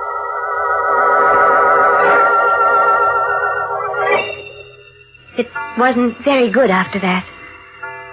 John took to staying away from home. I saw very little of him. We avoided each other. Each of us for reasons we didn't dare speak of. It wasn't very good there in the cliff house above the ocean. The ocean where Margaret Vane had died. And where Mangan had fallen to his death. I might have gone away. That would have been the safest thing of all for me, but I loved John. I hoped. And in hoping, I was betrayed. John? Yes, my beloved, John. Oh, I'm glad you're home, even though... Even though the hour is too late to be respectable? Oh, I don't care. There's a lot you don't care about, isn't there? I don't know what you put on quite an act, don't you? About not knowing. But you do know, don't you? I do know what? That my wife, my first wife, was murdered. John. Yes, it's out now. It's been said now. Margaret was murdered. They don't have to whisper about it in the village anymore. I'll shout it at I won't them. listen to you. You think that'll make it right, huh? It won't, my love. Because you see, the fishing boat Evangeline is back. Fishing boat? It's been away for 3 months. The men on board didn't know about Margaret's death. They know now, and a couple of them remember something. What do they remember? Seeing Margaret on the ledge just before the tide turned. But the trouble is, they're prepared to swear that Margaret wasn't alone. John, that doesn't have to mean anything. Look at me, John. It doesn't mean anything. Carol, what was in that letter you burned? I didn't read it. John, you're hurting me. What was in that letter you burned? Oh, let me go. I'll tell you. Thank you. Margaret was afraid she was going to be murdered. Yes. I rather thought so. That was why Mangan had to die. John, I'm leaving. No, you're staying. Here with me. You're the only wife I have left now. You're insane. Am I? That's a thought. Hadn't occurred to me before. I'll think about it. I won't stay. Why not? I'm afraid. Are you? Get away from my desk. No, you keep a gun here. Yes, I have it now. You wouldn't shoot me. You love me. I do, John. But it's no good anymore. I'm going away. You're mistaken. Don't come any closer to me. You're not going away. You're never going away, Carol. John, if you take another step, I'll... You what, my precious? Oh. You did shoot after all. Somehow. I didn't think you would. I told you not to come any closer to me. I underestimated you. I've always underestimated you. But, Carol, when I die, and I am going to die, what will you tell the police? What I have to tell them. That I shot you in self-defense. Yes, of course, that would be your lie. Not a bad one. It might have worked. It's the truth. Of course it is. But, Carol, defending yourself against a murder charge isn't considered good motive for acquittal. What do you mean? I would have bought Mangan off because I was in love with you. Even though I knew. But Mangan was murdered anyway. By you. Very consistent story. But, Carol, you remember that shoe heel? Yes. High heel. Woman's shoe. You know where it is now? No. On the ledge, down below, in the crack where it was before. And the police are going to examine that ledge once again. Now they've heard the story of the fishing boat people. It has nothing to do with me. Carol, Margaret never wore high heels. Never. Something wrong with her feet. So the heel has to be yours. My beloved murderess. John. Dead. Dead is Mangan. Dead is Margaret. And There was the ledge and the broken heel in the crack. A little item of unfinished business that I had to finish. Mangan was dead and the letter burned. I was safe there. John was dead and his knowledge dead with him. I was safe there. The men on the fishing boat hadn't seen the second figure on the ledge clearly enough to identify. I was safe there. There remained only the heel broken off one of my shoes when I hit Margaret. And I'd get it before the police did. And I'd be safe there. The tide's coming in. The ledge is still above water. The ledge where my heel had been. But the heel wasn't there. Maybe I mistook the place. The ledge is broad. I began to hunt over it. There isn't too much time. The tide's coming in. The riptide that had battered Margaret against the rock. The heel was down there someplace, and I had to find it. To find it, I couldn't. And the waves began breaking over the ledge. The water began creeping over its surface. And the shoe heel that would hang me wasn't there. But now I realized. Son had lied. The heel wasn't on the ledge at all. I must run. Escape. Run. But the waves are higher now. The ledge is covered with water.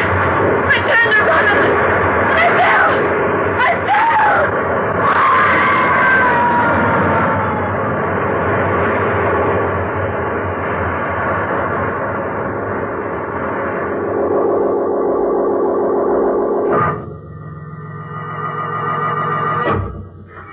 Well, there went Carol Vane. Fundamentally a nice girl with a slight character defect. She killed people. Of course, her reasons were the finest. She only wanted to get married. Unfortunately, she never learned the old proverb. As you make your dead, so you must lie about it. She tried, but she was tripped by a heel.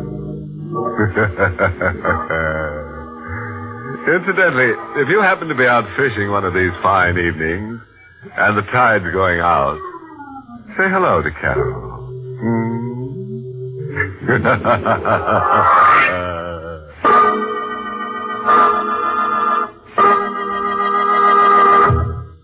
We invite you to join us again next week at this time for Inner Sanctum. This is the United States Armed Forces Radio Service, the voice of information and education.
Good evening, friends.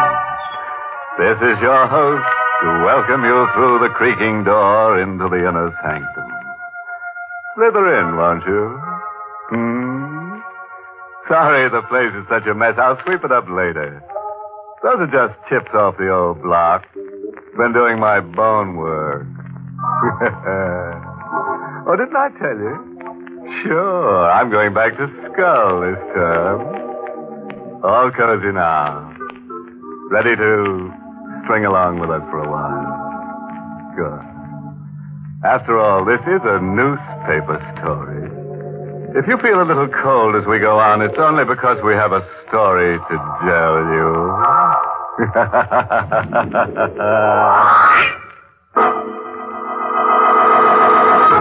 Tonight's Inner Sanctum mystery, Death of a Doll, was written by Fred Matho and stars Mason Adams in the role of Will with Ted Osborne as Bo Cousins.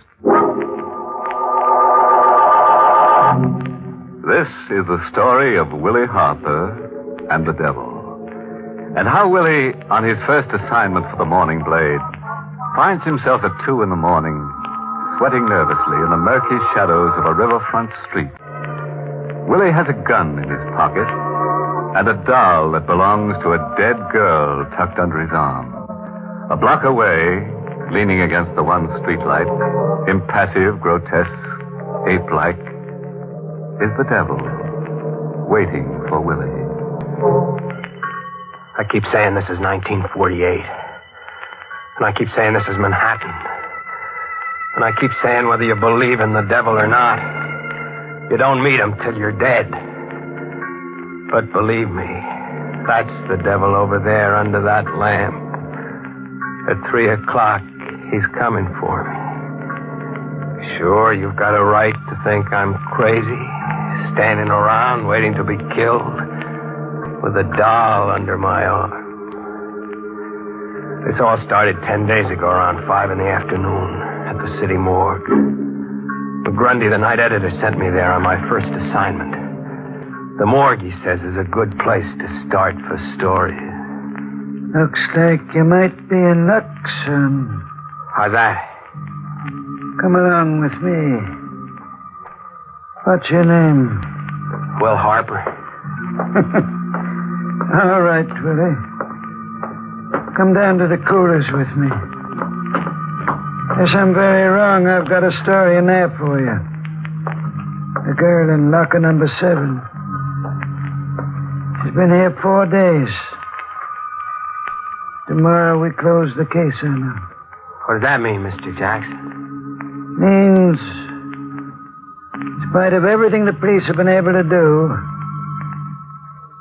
we can't find out her name, where she lived, or anyone who knew her. How was she found? Tugboat crew fished her upriver.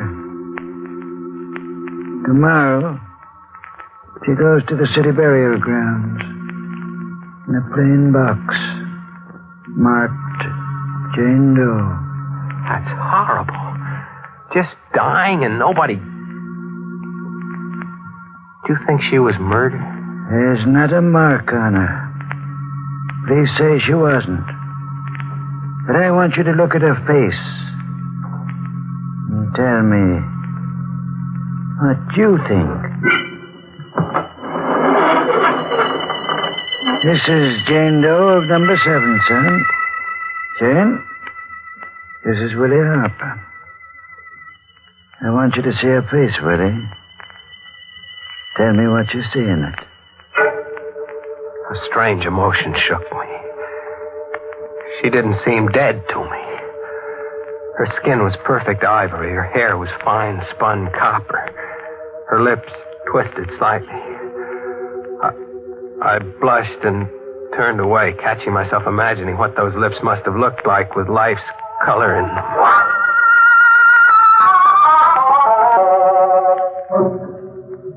Jackson led me back to his office without speaking.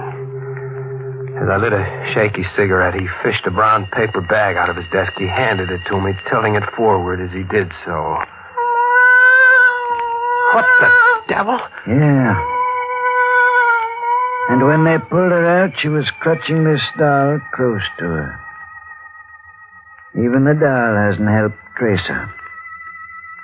The police are through with it. Mr. Jackson, you'll think I'm nuts.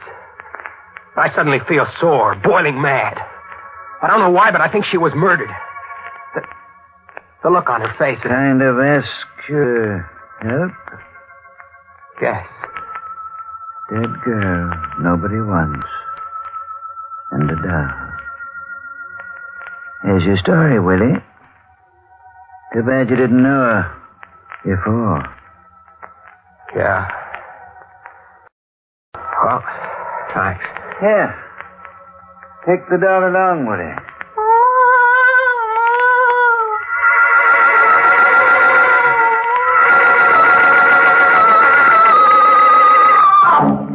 I beat it back to the paper, on fire to do a story about the dead girl and her doll. As I gave McGrundy my report, he stared at me. When I got through, he had a sort of twisted grin on his face, sort of know-it-all. He grunted and tilted the paper-wrapped doll forward. Think she was murdered, huh? Yes. The cops don't think so? No. They're closing our case tomorrow? Yeah. No clues, facts, or anything outside of this doll? None. All right, Hopper. I'll give you another day to find the nasty character who did this horrible thing. Cops have been wrong before. Go ahead. Thanks. I'll get a story. Here, take your dolly along. And keep falling for the dead ones, Hopper. You're better off.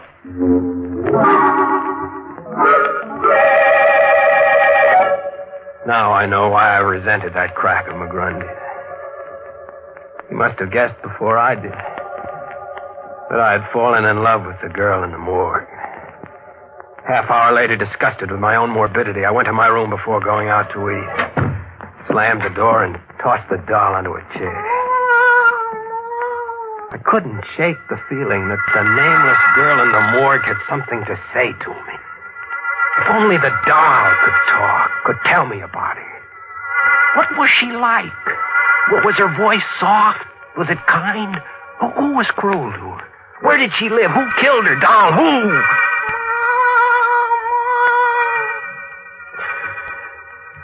I grinned sheepishly at myself in the mirror.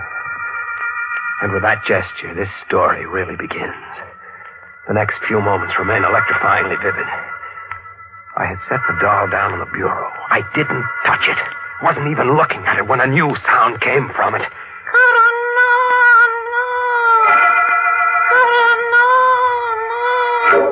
I stared at the crumpled, ridiculous little form, almost afraid to touch it again, but I did. I had to. I picked it up and tilted it limply. Karanana. That was what I had heard. A sound? A sound only? No. Somehow I thought it was more than a sound. A name? Maybe a name. Half because I didn't want to stay alone with the doll any longer, and half on a hunch. I stuffed the doll in his bag and went back to the paper. I went straight to the reference room, filed the doll under my arm. What are you looking for? I want to know if you've got anything in the files on someone named Karanana, spelled with a K or a C. Huh? It's funny, you seem amused. Don't tell me he's around again. If you've got a lead on Karanana, you've got some story. Oh, will you get me the clips on him? I'll get you Myers' Anthropology of Asia. He's in there. Anthropology? Why? Who is he? The devil. Karanana. Of course, an almost forgotten myth from Asia. Lucifer on Earth, wearing out one body after another, walking the earth always. I remember it now from college. I did on a long walk and headed down Fifth Avenue, my head whirling with a maddening conflict. I think I would have given up the whole thing then, but always at the point of going home to bed or of chucking the blasted doll in a can. The face of the girl in the morgue blanked out other thoughts. When I reached Washington Square, it was dusk. The sidewalk artists were packing up their canvases as I passed them, all but one, that is. He was a tall, angular man with a completely bald head, whose 4 or 5 paintings had the advantage of a street light. The man paid no attention to me, until at the sight of one painting I stiffened in utter shock. What's the matter, friend? Is the stuff that bad? That one. The one of the girl, it's... Woman with a doll, I call it. Like it? Who's the girl? Do you know her? Tell me. Sorry, I'm selling oil paintings, friend. I'm not a dating bureau. No, you've got me wrong. I've got a good reason for asking. Look, I'll prove it. Here. Isn't this the doll you painted with the girl? Where'd you get that? I haven't seen Hazel in a week. She left for the coast. I gave her that doll to pose with. What's wrong? Hazel is dead. Dead? Where is she? If I tell you, will you promise to say nothing for a while? I'm a reporter for the Blade. My name is Will Harper. I won't say anything unless I believe you had something to do with it. Where is she? I'll take you to her. She's at the city morgue.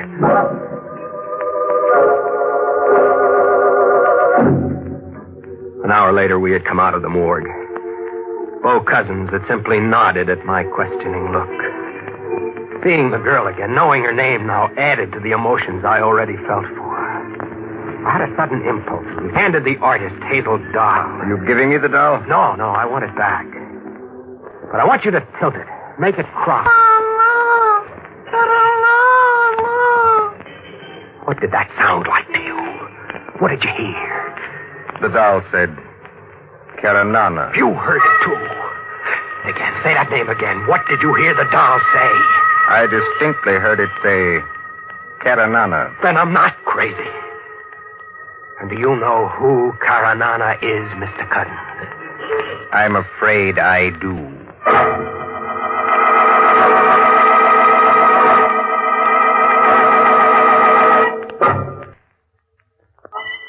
The most fantastic coincidence I ever encountered. Why?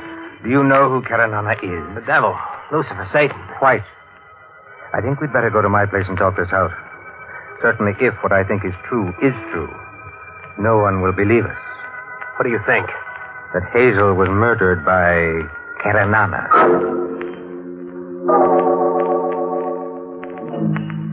I followed Bo Cousins silently along the dark streets of the lower city. His long legs led us finally to a dingy, narrow, fish-fouled street where we climbed an outside stair to the loft of a warehouse. You're in love with her, aren't you? An amazing circumstance to be in love with someone you met too late. I could have loved her, yes. I met her at a Bowery Mission House. Conceived the idea of painting her with a doll. Somehow that seemed right to me. Go on. Well, we worked here for 3 weeks on the painting. I paid her enough so that she could go to California. Dream of hers. One night as we walked the streets nearby, Karanana appeared. Karanana? Yes, Karanana. Or a man who calls himself Karanana. The devil or the human form of the devil. However you choose to think. There can't be such a thing. The devil, it's just a myth. Is it? I met him in Istanbul 8 years ago in a cafe. Did a painting of him. What's he like? Squat, massive man, ape-like. As I painted him, he admitted to me such crimes that I could hardly hold my brush. Like what? He made his living a professional murderer. Very discreetly, very cleverly, very effectively. Why didn't you turn him in? Really now. I liked to paint and to live. He was so pleased with the picture I made and gave him that he told me any time I needed to rid myself of some embarrassing person, he'd be around. Lucky you, but who'd believe that story? We do, Willie. And that's the important thing.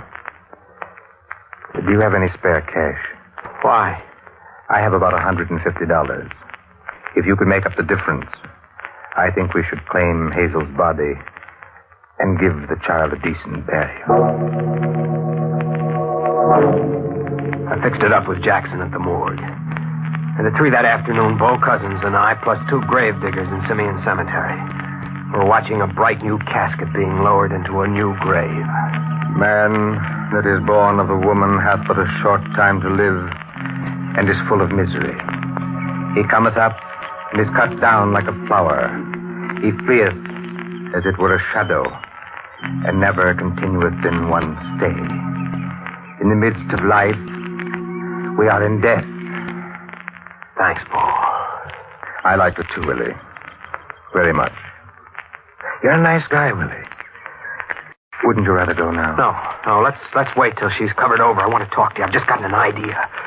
Oh, I know how to make things come out even for Hazel. I know how to get Karanana. And I will be very glad to see that you're buried next to Hazel here. I see things a lot clearer now that Hazel has a name and a past for me. If there is a man named Karanana, as you say, I think he's human, and that's an even chance. Maybe Karanana isn't the one. Then I'll find out. Do you want to help? In any way short of being discreetly disposed of, yes. Swell. Karanana said he'd do a little job for you whenever you wanted him to, right? Yes. Then you get in touch with him and... Sorry, Willie. My merchant of death is unreachable. He shows up when he wants to. All right, I'll wait. But when he does, you've got a murder for him to do. I have?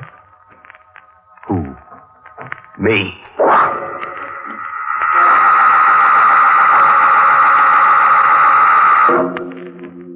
That was a week ago. An exciting week for me, covering all sorts of stuff in the paper.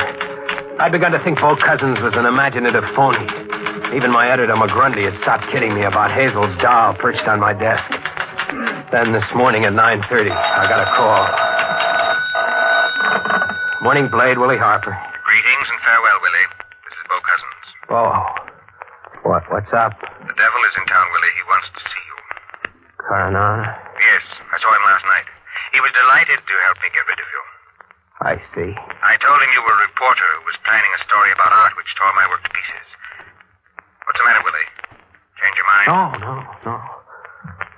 Did he say where? He never lets his clients in on the details. But he did say I'd be rid of you by 3 o'clock tomorrow morning. Thanks, Bo. I'll be seeing you. Quite seriously, Willie. I hope so. Be careful. Remember, bullets don't work on some things. Bye. So long. By 3 this morning, he said. I didn't know where, exactly when, or even if I could get the drop on the devil and force the truth about Hazel out of him. I stuffed the doll into a bag and started out, but McGrundy caught me. Papa! Yeah? Woman shot through the back of the head. Rank solitaire, 147 Parkway North. Husband with her. Go on out on it and phone it in. Right. When I hit the lobby downstairs, an unaccountable chill got me in the small of the back. Something made me stop short and turn around. It was my first look at Karanana. He was leaning against a phone booth, a heavy-set, ill-shaped man whose arms sloped weirdly from his neck into a heavy stomach. He was eyeing me impassively. The game was on, I knew. I grabbed a cab to get my story just the same. I phoned the stuff in from the cigar store across the street. When I stepped out of the booth, Karanana just bought some cigarettes. He turned to me as I froze, waiting. Some murder across the street, huh? Yeah. How'd you know? I get around. Murder a hobby of yours, mister? No. It's strictly a business. So long. That's the kind of thing that went on all day. McGrundy kept me on the hop, and no matter where I went, Karanana was there ahead of me. This afternoon, I got to my room long enough to pick up my Luger pistol and the license I've got to carry it. He was waiting for me when I came out. Better put it in your inside coat pocket. It shows on your hip. Be seeing you. It's 2:45 now. 15 minutes. And he hasn't moved from under that lamppost in 2 hours. I'm not waiting another minute. I'm going to meet the devil and have it done with. He doesn't move. Will a bullet do it? Can I trick him into admitting Hazel's murder? Or will he kill me first? Well, here I am. Yeah. I see. What can I do for you? It's almost 3 o'clock. You know, you're right. Time sure flies. Well, time for me to get on home, I guess. So long, Willie. It's a trick. A fiend's trick. He's deliberately leaving me with only a few minutes to go. I've got to stop this. I can't go through it. I'll go to Bo's place. I'll tell him to call it off. I don't want to die. I don't want it. Bo! I was running for your place. That's right. You might be down this way. You look scared to death. And you should be, I guess. I've got to hide, Bo. Let's beat it somewhere. It's almost 3. All right. Quick, cross the street, Willie. There's a broken down pier there. Come on.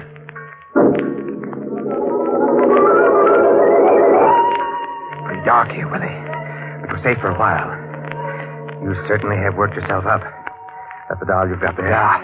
I don't know why I carried it. Glad you did. Got a gun with you? Yeah, my Luger. Let me have it. You're too wrought up. Here. Good. Now be still a moment. 3 o'clock. Yes. 3 o'clock, Willie. Time for us to part. What do you mean? You're not a very astute person, are you, Willie? Why? Maybe Hazel's doll can tell you.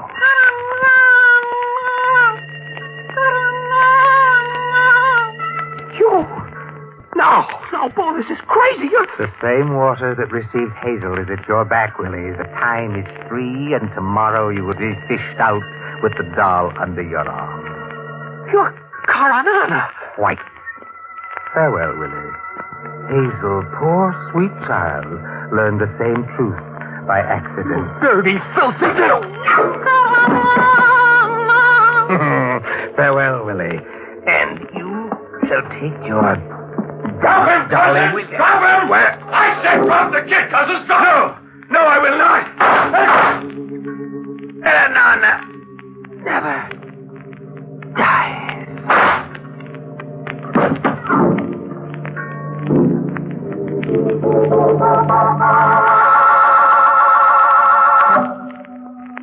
the head feel now, Willie?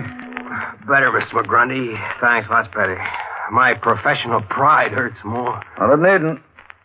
You followed through like an old timer on that story, didn't he, Shay? Yes, he'll do. How could I have taken you for the devil, Inspector Shea? I've been called worse.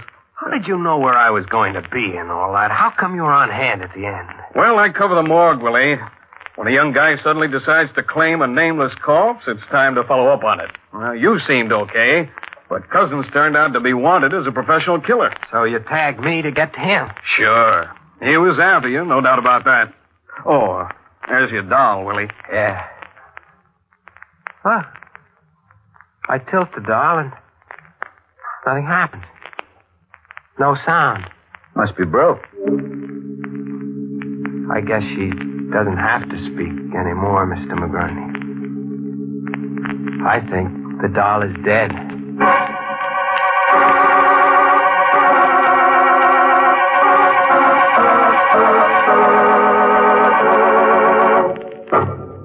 Hey. Want to buy a doll? I'll sell it to you, but there'll be the devil to pay. Take a tip from Willie Hopper. There's no romance at the morgue. You'll find nothing there except cold, hard figures. Sorry I've got to skip along now, but I've got a date with Hazel's doll. She promised to help me in a grave situation. I just got to dig up something for next week's show. I think if we work at it long enough, we'll turn something up. Don't you?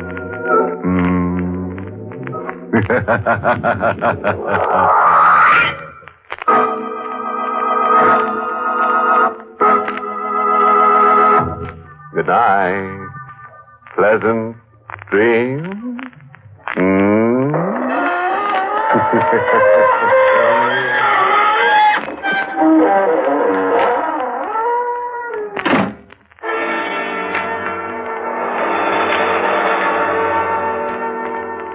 This is the United States Armed Forces Radio Service, the voice of information and education.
Good evening.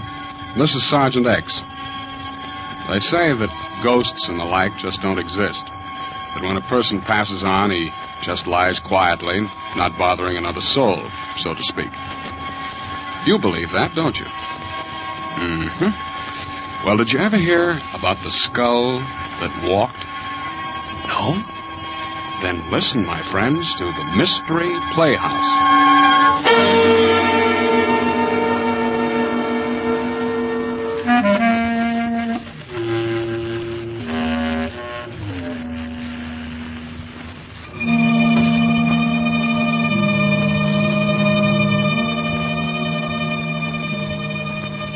I guess superstition's a pretty hard thing to down completely, isn't it?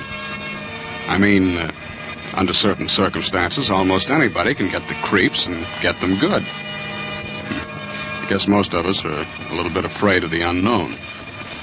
For instance, taking a midnight stroll through a graveyard isn't exactly your idea of fun, is it? And I don't suppose you'd particularly go into ecstasies if you happen to witness a good gory murder, either. Well, There's a fellow I know who thinks this all comes under the heading of good, clean fun. His hobby is horror, and he likes to tell stories along those lines. I think he has one for you right now. Wait till I try this door here.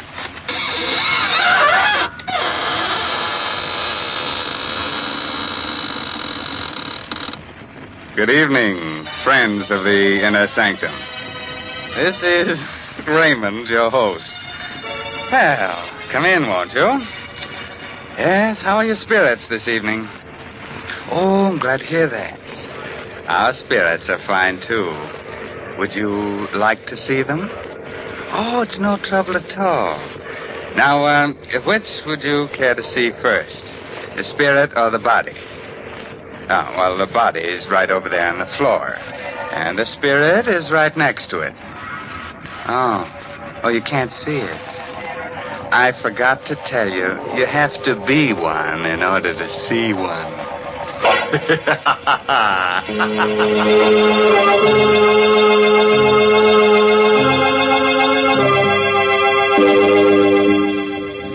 Shall we get started? Well, naturally. Now, turn out the lights. No, you won't see any ghosts in the dark, but they'll be able to see you. Far from town, there are a group of 3 hills. On the summit of the highest of them is the Cruz estate, owned by 2 brothers, Arthur and Carl. At this moment, Carl and his wife, Lucille, are digging a hole at the entrance of the estate, planting young poplar trees.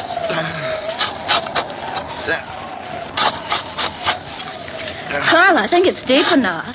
Oh, I think we ought to go a little deeper down. Oh, here comes Spears. You're digging? Yes, we're going to plant a whole row of Lombardy poplars. You mean right here? Yep. We're going to line both sides of the road. Well, perhaps you'd better let me do it. I'm your caretaker. I should do the gardening. Spears, you look upset. What's the matter? Well, where you're digging is an old Indian burial spot. There's a curse on it. Oh, don't worry about it, Spears. You don't believe it? Of course not. Lucille and I don't go in for superstition. Yes, but it's no superstition, sir. It's... You hit a rock. Oh, it sounds like a rock. It's a little hollow. Dig it up, whatever it is. Yeah. What? It's a skull. Yes. A skull. Spears is right. This place must have been an old Indian burial ground. Please put it back. No, keep it. Carl, perhaps you'd better put it back. Please bury it again, Mr. Cruz. It will bring bad luck to all of us. No, Spears, that's just a silly superstition. Well, what about the rest of the skeleton? Well, there doesn't seem to be one. No, just a skull. You bring it into the house, will you, Spears? No, partner, I'd rather not. All right, I'll take it in myself. But don't either of you mention this to my brother Arthur. He's terribly scared of things like this, and he's just gotten over his nervous breakdown. Carl, perhaps you should put the skull back. What, Lucille, you're not being taken in by this hokum about curses, are you? Oh, that sounded like my wife, Mary. She was cleaning the windows. Good heavens. She fell out of the window. Mary. Well, she's unconscious. Please do something. You must do something. I'm afraid there's nothing we can do, Spears. She hit her head against a rock. She's dead.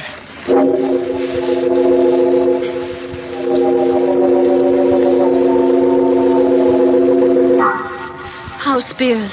He's quieted down. I can't understand it. There's only one rock underneath the window, and Mary hit that. That one rock. There isn't even a pebble around for yards. Well, don't go imagining things again, Arthur. Spears kept talking about a curse. Spears believes in pixies and gremlins, too, don't forget. Well, I feel rather funny about it all. Oh, Carl, maybe you'd better switch some more lamps on. This living room feels gloomy. Oh, let's cut this nonsense out. Wait. You hear anything? Oh? I don't. Yes. Something is coming from the ceiling. What's coming from the ceiling? I don't hear... What is it? It must be the beams. I sometimes do that from the heat. It's not the beams. It's too regular a sound. What room is directly above us? It's an old bedroom. We use it as a storeroom now. It hasn't been opened in years. There's something up there. Of course there is. A lot of old things from years back, Lucille.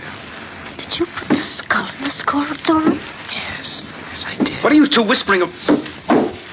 It's coming down the stairs. We'll take a look and settle this. So far. Look! At your feet, Carl. The skull. How did it get down here? It came down the steps. Seems to be looking up at us. A skull. How did it get into the house? Carl found it while digging. Spears said it belonged to some Indian. Spears was right. There is a curse on the house. We'll all be killed. I'm leaving. I can't stand it. Well, Carl, what are you going to do with the skull?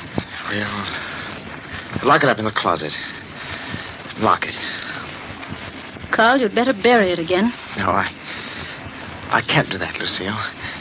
If I do, it means I believe in all this tummy rot about ghosts. Well, then suppose you tell me how a skull could open a door and then come bouncing down the steps. I don't know. Maybe someone's playing a trick on us, dear. What happened to Mary was no trick, Carl. Nor is this, and you know it. Well, whatever it is, I'm not going to bury it. We'll keep it locked up in the closet. Oh, Mr. Cruz. Yes. What is it, Spears? Well, it isn't my place to tell you, sir, but You're referring to the skull, aren't you? Yes, sir. Well, it won't bother us anymore. The whole thing's some queer trick. I've got it safely hidden in this closet. I'm putting a lock on the outside. But the lock isn't going to do any good, sir. It will break through the door, just like the last time. I don't think anything like that can happen again. I'm the only one that has a key to this lock. If the skull wants to break out, you'll have to come to me for the key.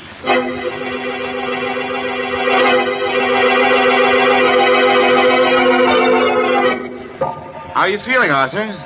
I'll never feel right in this house again. Oh, nonsense. Why don't you put a light on? Arthur, it's morbid sitting here in the dark by yourself. We're all going to die. Don't be ridiculous, Arthur. Where is the skull? Where it can't get out. Tomorrow I'll take it into town and let the police look at it. Tomorrow will be too late. Look, I'm getting tired of this. You've got to get hold of yourself, Arthur. You'll go completely to pieces. You think I'm a coward, don't you? Oh, Arthur, no. You're not a coward. You're just a victim of your own exaggerated imagination. Wait. There's someone at the door. I'll open it. Who is it? I don't know. No one came in. Something came in. For heaven's sake, put the light on. The skull. I can't believe it. You can't believe it. There it is, grinning at you from the floor, but you can't believe it. You don't believe in these things. I put a lock on the door. Locks aren't going to help. Nothing is going to help. We're all going to die.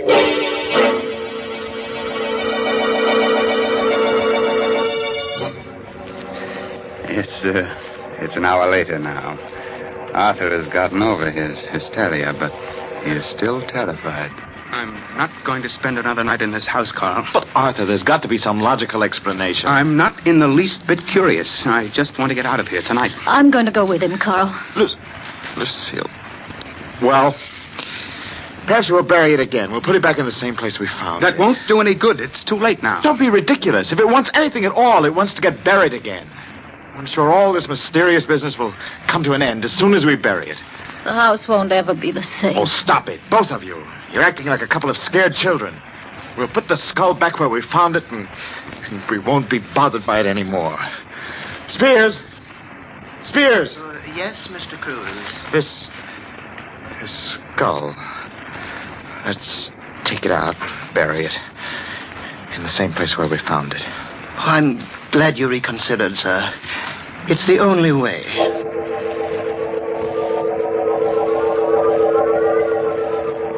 I don't seem to remember the spot. Well, it's on the other side, sir, right near the entrance road. Oh, yes. Yes, sir. Here it is. Yeah. But the hole we dug, it's not here. I filled it in, sir. Oh, well, we'd better dig it up. Yes, sir. If you'll hold the skull, I'll dig it open. We might as well do it right. I know exactly how deep it was. If you don't mind, Mr. Cruz, I'd rather not touch the skull. All right. Yeah, that's about right. There. Now we'll put the thing back.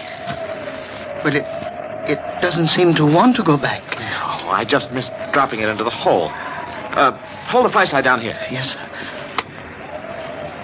Well, that does it. Oh, I hope we'll have no more trouble.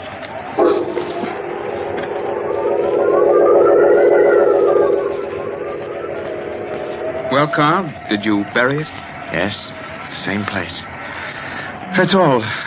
Forget about it, shall we? Maybe it's easy for you, Carl. But I won't forget about it for a long time. Neither will I. I'll be having nightmares about it for months.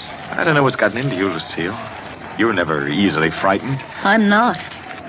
But skulls that roll by themselves give me a funny feeling. Now, look, come on, let's play cards, huh? Hearts? We don't need more than 3 hands to play. We'll forget the whole crazy business, huh? Okay? Well, I might as well. All right, deal the cards. Okay. You. Yeah, well, we're getting back to normalcy, huh? Arthur, pass your card. That wind came up suddenly. Who's first? You are, Lucille. Oh, all right. 9 of diamonds. Your go, Arthur. Come on, Arthur, throw a card. I think I hear something. Of course you do. The wind. No, I thought I heard a rapping sound. Look, just pay attention to the game and stop listening for sounds. Here's my card.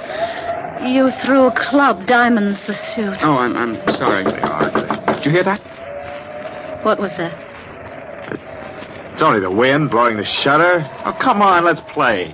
Throw a card, Arthur. There's someone at the door. It isn't the wind. Someone's outside. All right, I'll open the door. No, don't open it. Please, Lucille. Sitting here frightened isn't going to do us any good. We've got to open the door. Don't open it, Carl. Who is it, Carl? What? It's nothing. It's just the wind. You're lying. Your face is white as a sheet. I know. It's the skull. It's come back. I tell you it's nothing. It was just the wind. Nobody was there. I'll see for myself. The skull.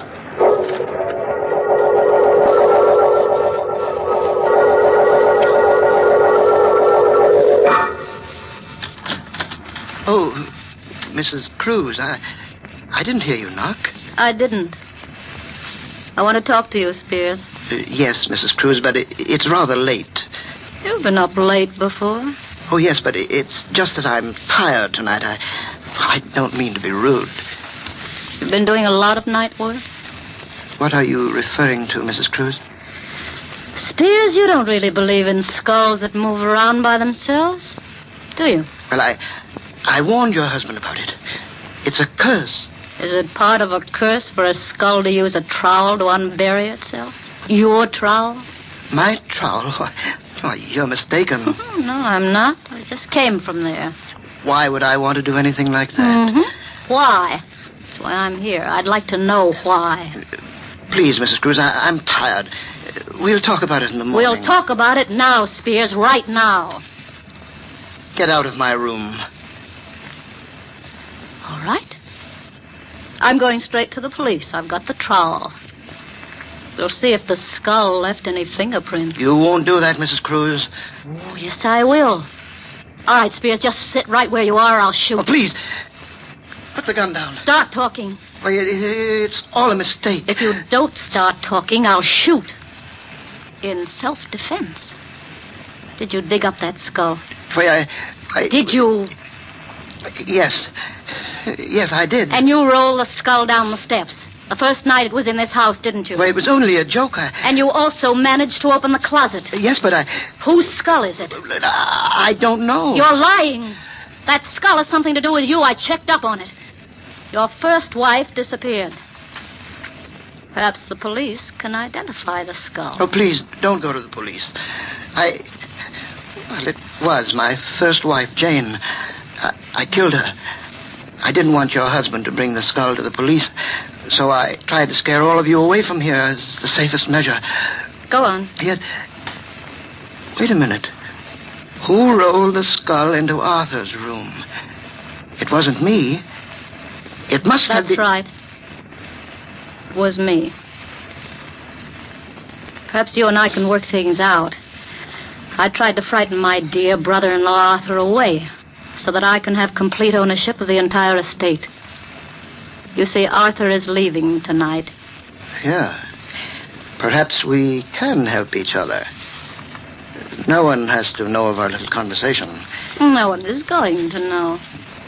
Well, now that we've both accomplished our purpose, maybe it would be the best thing to bury the skull again. Yes. We'll do it now.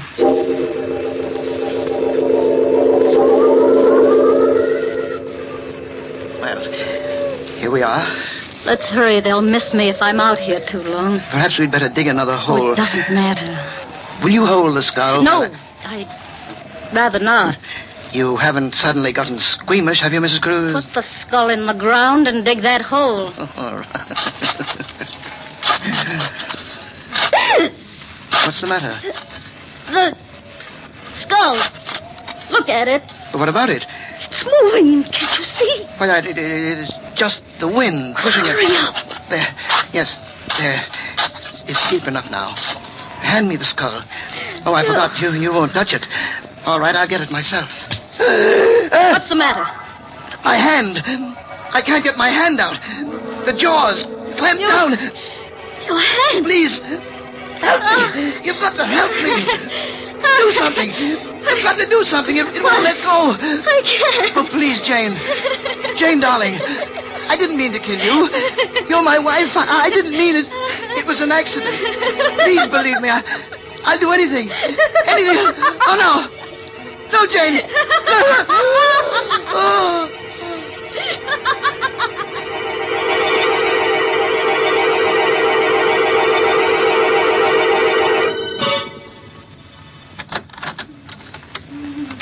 How is she, Carl? Arthur. It's pretty bad. The doctor says it's hopeless.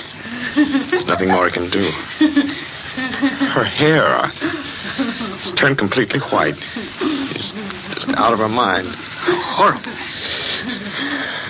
Spears died this morning. He never recovered consciousness. Died of fright.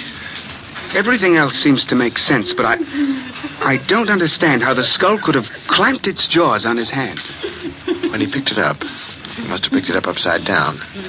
The lower jaw, which swings on a hinge, came down. He was so frightened that his hand froze to the skull. Spears was just frightened to death.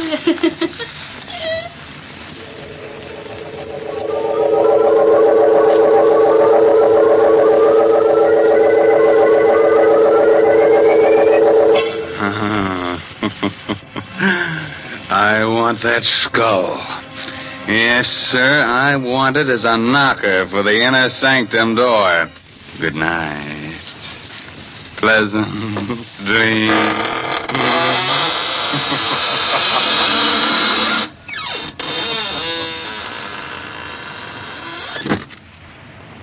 Well, thank you very much, friend Raymond. Your sense of humor is really quite refreshing. That is, in a ghoulish sort of way. We'll be trying your creaking door again soon for some more laughs. Well, right now, let's look in on the green room where the players are rehearsing the next performance in the Mystery Playhouse.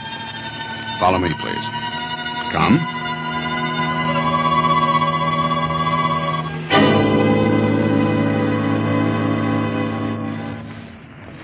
What a crowd. Say, Dexter, how's it feel to be both a spy-catching hero and a prospective bridegroom at the same time? At the moment, it feels like being the 13th sardine in a tin built for 12. Well, the doghouse is always like this. Hey, finish your story, Stanley, about Dexter reporting the German agent. That, what's his name? Quartz. Quartz, huh? Well, Dexter here figures that Quartz is up to something, so he tips off the FBI. Hey, you guys, take a look at that gal in the black dress. That's fine talk for a guy who's about to get married. Go on, Stanley. Dexter's only trying to change the subject. Well, following up Dexter's tip, the federal men trapped Quartz. That was 6 weeks ago.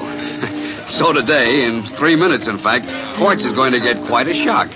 Quite a shock. You mean they're going to... That's right. At 6 o'clock, that'll be less than 3 minutes now, Quartz is being electrocuted.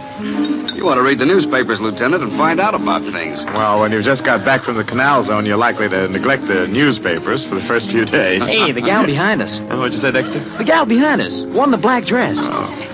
Mob's too thick. I can't even turn around to get a look at her. Hey, go on, Stanley. What was this Quartz after?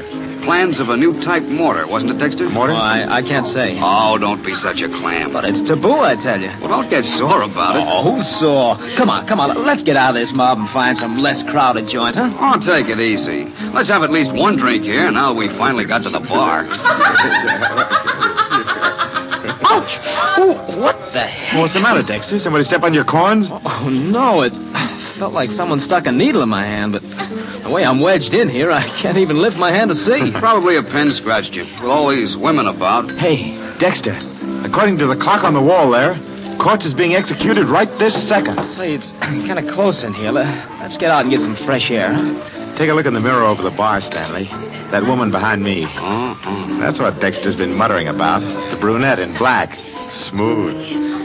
Hey, do you know her? What makes you think I know her? Well, I thought she nodded at you. Just my natural good looks. I never saw her before in my life. It's kind of close in here. Let's get out. I can hardly breathe. Oh, stop clowning, Dexter. Quit leaning on me. What's eating, Dexter? Just because he's going to be married in 3 days. You shouldn't have mentioned marriage, Stanley. From the way he's leaning on me, he must have fainted. That's altar fright. Come on, Dexter. Take your weight off him. All I can do is take care of myself. This... Say, Stanley, he has fainted or something. No kidding. Oh, Dexter's a practical joke. No, this isn't a joke. He's all gray about the lips. Huh? Look at him. I mean, hold him. He's falling. Oh, Dexter. Dexter, what's the matter? Dexter. Lieutenant, is he all right? What's the matter with him, mister? Is he all right? No, he isn't. I think he's dead. Oh, it's impossible. Is there a doctor here? Oh, open his collar or something. Just don't let him lay there. Come on. Over here. Back up, please. Let the doctor through. Lieutenant, what on earth's happened? The doctor, maybe he can tell us. Hey, Dr. Robert here. Ralph, here, let's have a look. Oh, help me turn this man over. Sure. Looks like he's been suffocated. Doctor, is he dead? Oh, yes, he's dead, all right. He can't be. Only a minute ago, he was standing here talking with us. He said something about somebody sticking a needle in his hand. What's that piece of black paper on the back of his right hand? What? Don't touch it. Don't touch it. It's thin black cardboard. Perfect circle about 1/4 inch in diameter. With a tiny hole in the exact center. Well, that's a fun. There's a small puncture in the skin on the back of the right hand. Right over the place where this circular piece of cardboard was. A drop of blood caused the cardboard to adhere to his hand. Somebody better call the police. The police? Why? Because it looks as if your friend here has been murdered. But Dexter couldn't have been murdered. I was standing right beside him all the time. No one's to leave. Everybody stay right where you are. And you over there, call the police department and ask for homicide.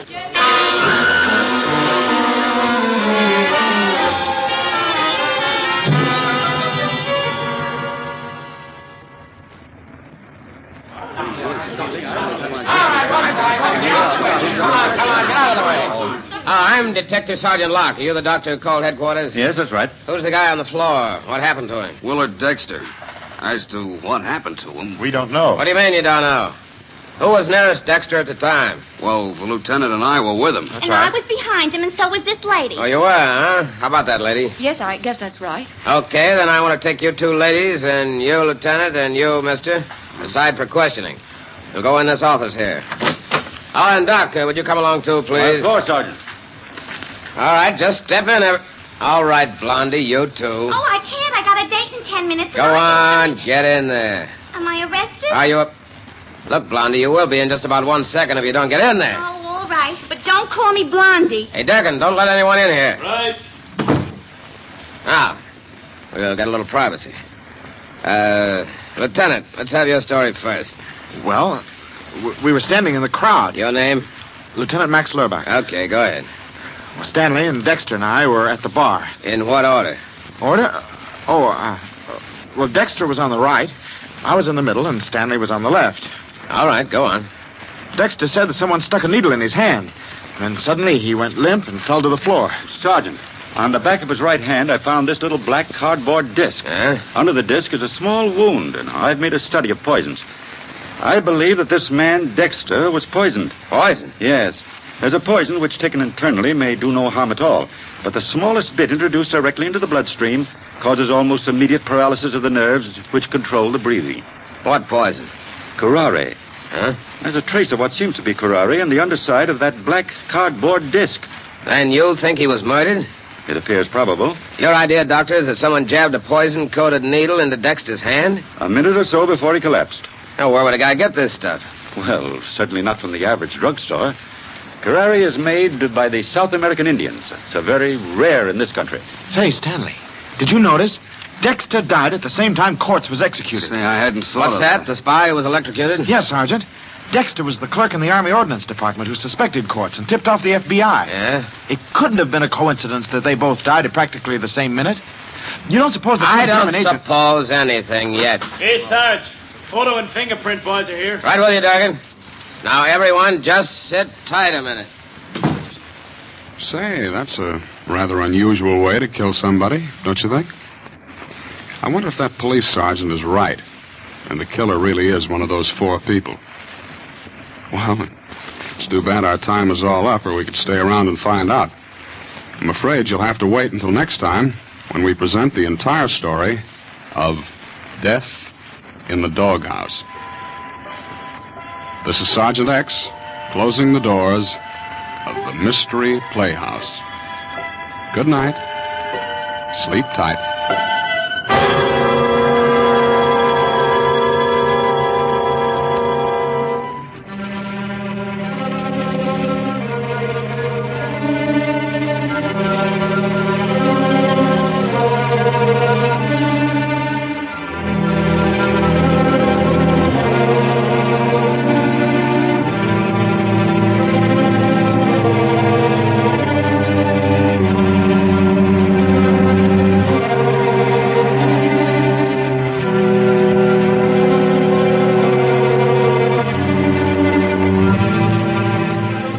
This is the Armed Forces Radio Service.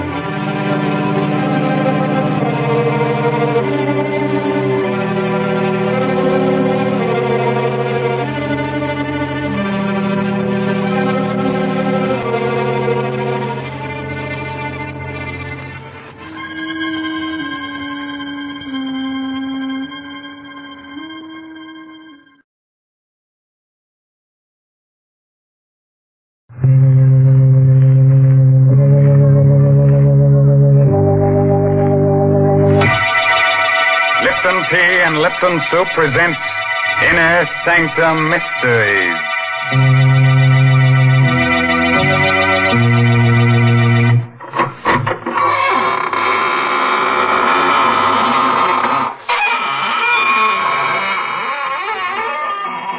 Good evening, friends of the Inner Sanctum. This is your host, Raymond, the gay ghoul. Friends, would you like to fly through the air with the greatest of ease? Do you think you'd enjoy being invisible, huh? Oh, it's easy. All you have to do is become a ghost. And to become a ghost, all you have to do is accentuate the ectoplasm and eliminate the protoplasm. Man! If that doesn't work, we'll introduce you to one of the characters on our show. He'll take care of you. And that's the truth.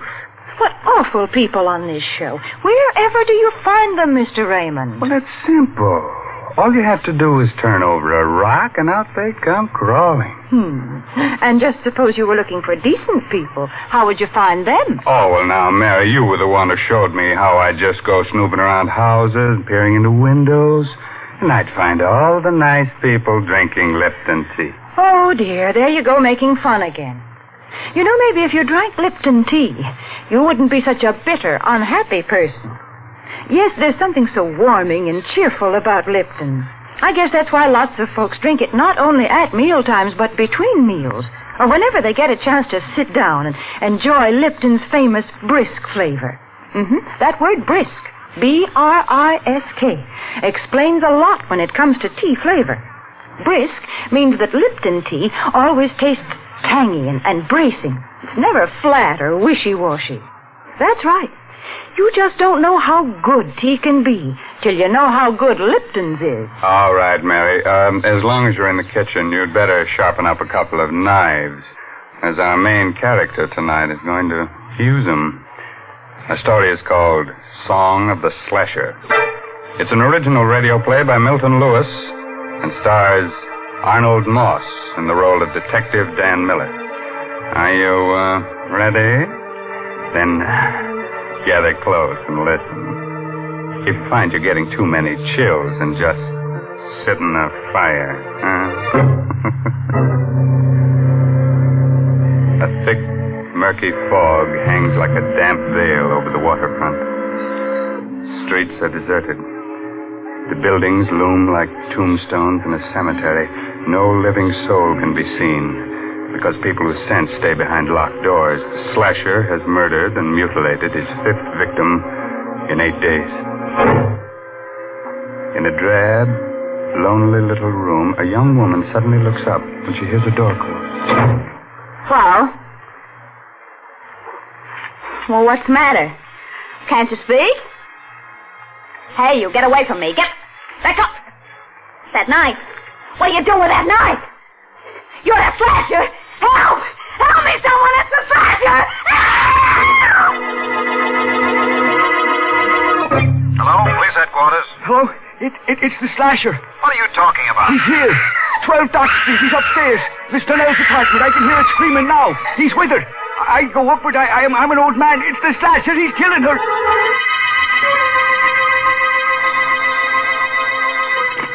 Hello? Is that you, Miller? Speaking. This is Captain Quinn, headquarters. Here's the chance you've been waiting for. The slasher's at 12 Dock Street, right around the corner from you. On my way, Captain. Bye.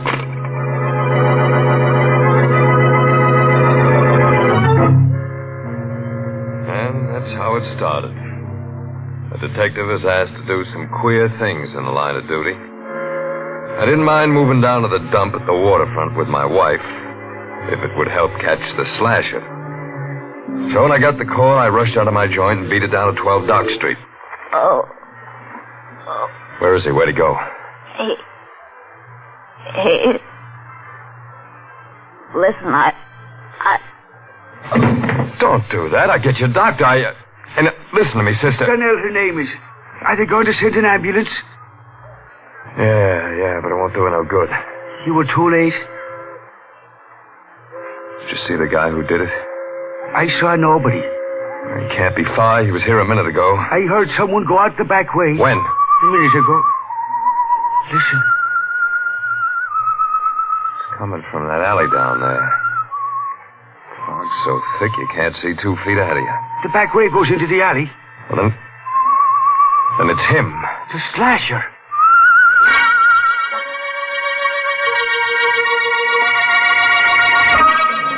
I got down to the alley, the radio cars and the men from the precinct were coming.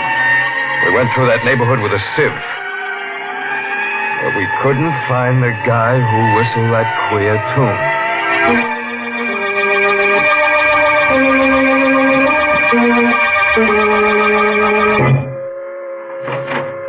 Is that you, Danny?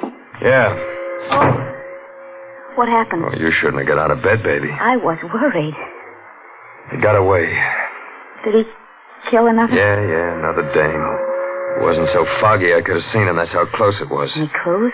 No, nothing to speak of. Hey, look, baby, don't you worry about this. You go back and get some sleep. I'm frightened, Danny. That man is somewhere in this neighborhood and us living here. I shouldn't have brought you down here.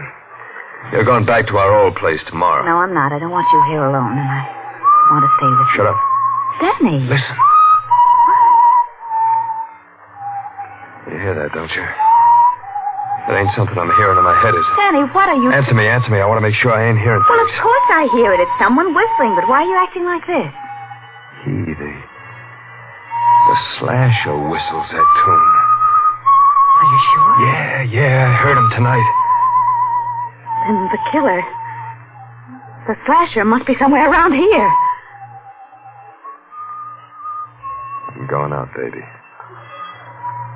Lock the door.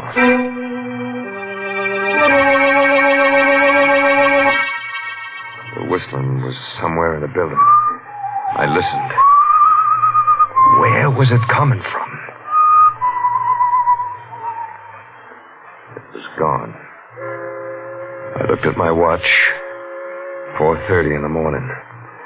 I walked down the stairs listening for the whistle. I walked on my toes, listened at the other flats. I didn't hear a thing. I went down into the cellar. There was someone there, all right. Oh? Who's there? It was Sykes, the janitor. I came closer. Oh, it's you, Mr. Miller. Yeah, Mr. Sykes. Hey, what's the matter? You're shaking like you got a fever. You frightened me. Why? I thought you were the slasher. Yeah? He's around here, you know. He might be hiding in these shadows.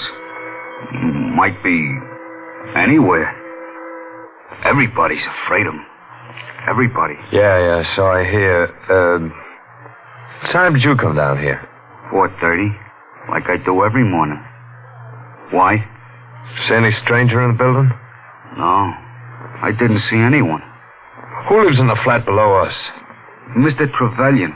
Reginald Trevelyan. Funny name. He's a funny fella. Never sleeps at night. Wanders around the building whistling to himself. Whistling to himself? Yeah. He writes music or something. He got a piano in his place today.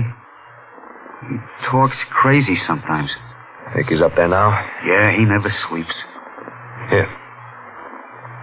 $20? Yeah, it's for you. Why are you giving this to me? I want you to tell me when Mr. Trevelyan leaves his apartment. Do you get it? Yeah, but why? I ain't paying you $20 to ask questions.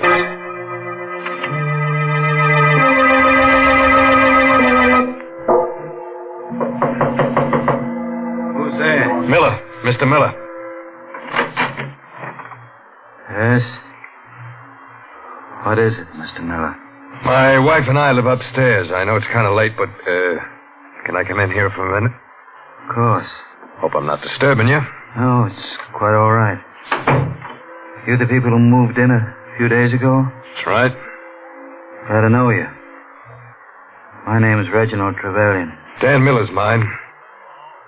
You been up all night? Yes. Why do you ask? Because maybe you can help me. Someone tried to break into our place at about 4:30 this morning. Really? Mr. Miller, you think your wife would be very annoyed if I play the piano now? No, I don't think so. She likes music. Does she? Seemed like a charming girl. I noticed her when you first moved in. You're very lucky to have such an attractive wife.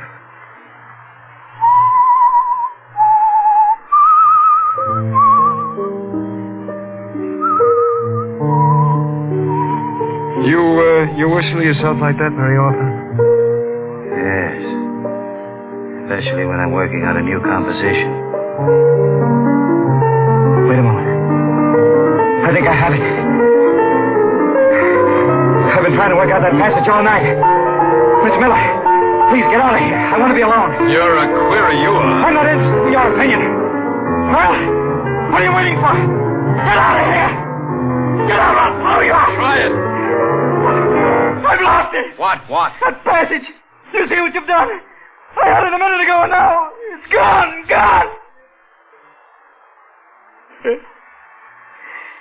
It's how it's been lately. I keep forgetting things. I'm sorry if I was rude to you. I didn't mean to be. Just a minute. Good night. Just a minute. Is it really true what it says in the papers about the slasher? That he has the whole neighborhood trembling in terror? Yes. Lovely. Trembling for their miserable little lives. Worried about their dirty little souls. Shivering in fear in their ugly little rat holes. If I knew who the slasher was, I'd embrace him. And give him every penny I have. Why? Because I hate them. Because they laugh at me. Because... Good night, Mr. Miller.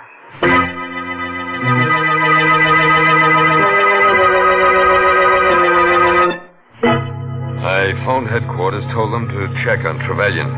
Oh, he was a queer one, all right. So queer I didn't tell Laura about him. I didn't want to scare her. Couldn't arrest him. I didn't have anything on him yet. I lay down to rest.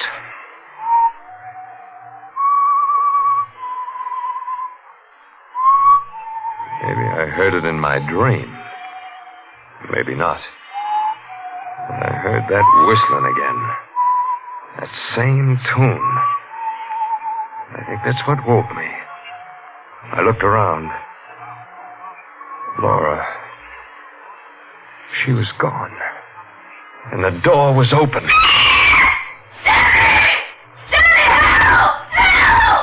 I rushed out. The hall was filled with thick fog. In the yellow light, I saw a crumpled heap on the floor. I recognized Laura's bathrobe.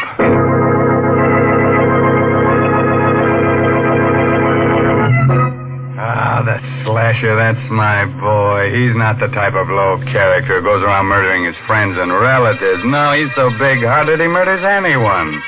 Even people he was never introduced to. He's no snob. Snob? He's much worse than a snob. He's a lunatic. Oh, Mary, you're so unsympathetic. He's just lonely. He wants to get close to people with a knife. Well, if he's so lonely, then why does he go around cutting people? You see, Mr. Raymond, I can say the same kind of things you do. Don't you dare just be your sweet, practical self, or else... You can't frighten me, Mr. Raymond. But as a matter of fact, I do have something practical to say. I'm going to suggest that all the folks who drink Lipton tea should buy the larger, more economical size packages. Not only because they're thriftier, but for another reason. You see, if you have a large package of Liptons at home, then you're not likely to run out just when you need it. For instance, when folks happen to drop in unexpectedly some evening. And of course, Lipton's is a grand drink to serve your guests. It goes so well with cake or sandwiches. It just seems to make everything taste better. So, folks, be sure to have a good supply of that brisk Lipton tea on hand. Yeah, do that. And while you're at it, be sure to have an extra hand on hand, because the slasher may want to collect one for a souvenir. Well, we've kept the blood from flowing long enough. On with the murders. Listen as we hear Arnold Moss as Dan Miller finish that story. Laura was alive, in a dead faint. I scooped her up in my arms and rushed her back to our flat. She opened her eyes a few minutes later. Danny. You're okay, baby. He was going to kill me. Here. Drink some of this. Thanks. Oh, Danny, it was awful. What happened? Well, you were asleep. I went out to get the milk, and I heard someone whistling. Do you remember what? That same queer melody we heard before, the one the slasher whistled. So I thought I'd help you. Help me? I thought I'd see him. I walked quietly down the hall, and there was no one there. Then I turned the corner. Yeah? I saw the knife gleam. Someone was hiding in the shadows. He grabbed my neck, and I screamed. I screamed, Danny. I screamed so I thought I'd burst my throat, and then it all went flat. Did you see him? No, but I felt his hands on my throat. They were strong hands, fingers like steel, and I... Oh, Danny, I'm sorry. I can't even talk about it. Now, lie down. You'll be all right. But when you think that he's right here, maybe living in this building... Well, he won't be here long. I'm calling headquarters. Do you know who he is? I got a good idea. Now, just let me get on that phone and... Oh, Danny, maybe that's him. Now, take it easy, kid. Who's there? Right. It's just a janitor, baby. Oh. What do you want? He went out. Trevelyan? Yeah. Okay. Laura, get dressed. I want to get you out of here before the trouble starts. I'll be gone for a few minutes. Where are you going? With Mr. Sykes. You got a key, Sykes? Yeah, but I'll have to go along with you. You can't take anything. You know what this badge means? You a detective? Yeah. Now let's go. What are you doing here? Looking for the slasher? I'll write you a book about it, pal. Now, here's his joint. Open the door. All right. But you'll have to hurry. He may come back any minute. All I want is enough evidence. I'll take care of him when we get it. The door's open. Come on in. It was 8 in the morning. But it could have been 8 at night. The fog was so thick. I knew this was it. I couldn't take any chances. I had to get all the evidence on him before I nabbed him. And I had to get it without him being wise. What are you looking for? Knives. We know he's got at least 3. I don't see none. Neither do I. Maybe it's a bum steer. I could be wrong. Hey, what's this? Music. He's always writing it. I used to be a choir boy once. They taught me how to read them notes. I wonder if I still can. Why? Because I think this may be a tune I'm looking for. Now, let me see.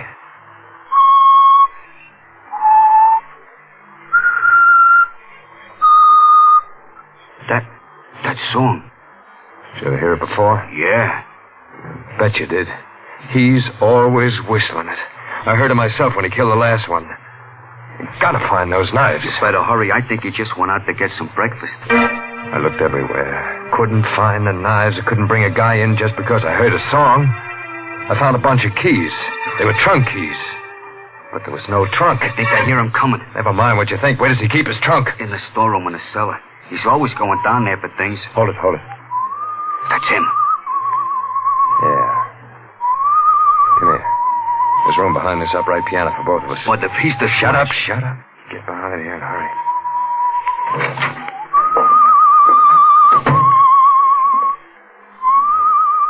He sat down at the piano and played a queer arrangement of the same tune that led me to him. I reached for my gun just in case. Suddenly, I felt the sweat ooze out of me. It was sweat that felt like ice. I didn't have my gun. I remembered I took it off when I laid down to rest. It's all wrong. Why can't I get it right? He's going out again. Come on, Sykes. I told you to hurry before. I hear him going down those stairs. It's safe to go now. All right, Sykes. We're going to open that trunk in the store.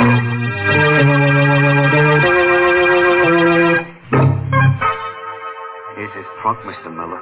This key should open it.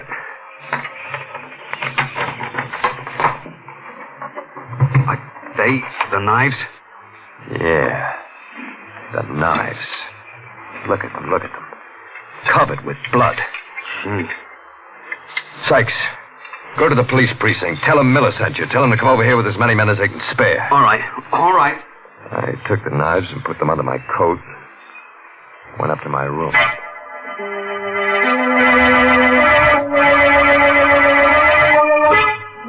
Yes, I'm leaving.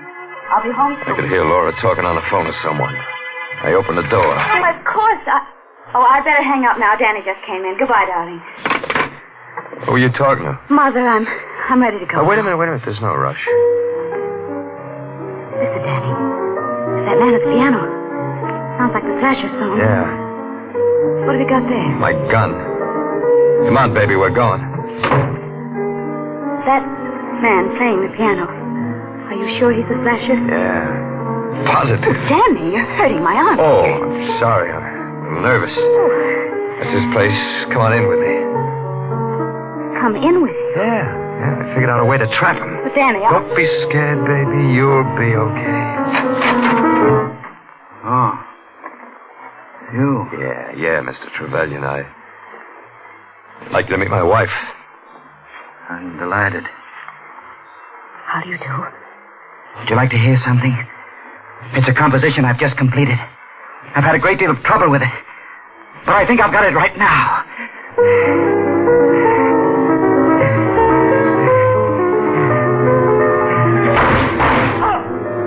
You. That gun. Yeah, you got it coming to you, Slasher. You stupid swine. You idiot. Why did you give me a chance? My music. Not even written down.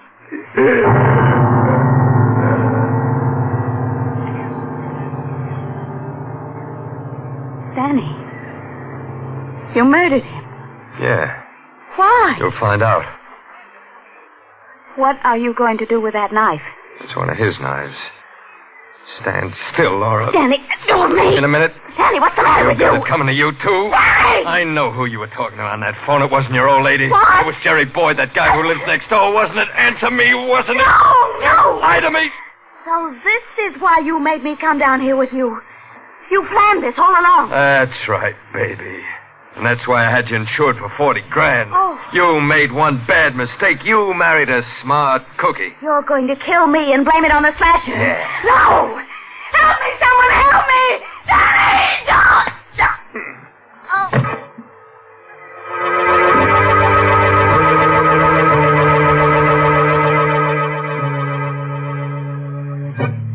When it was over, I wiped the knife clean of fingerprints.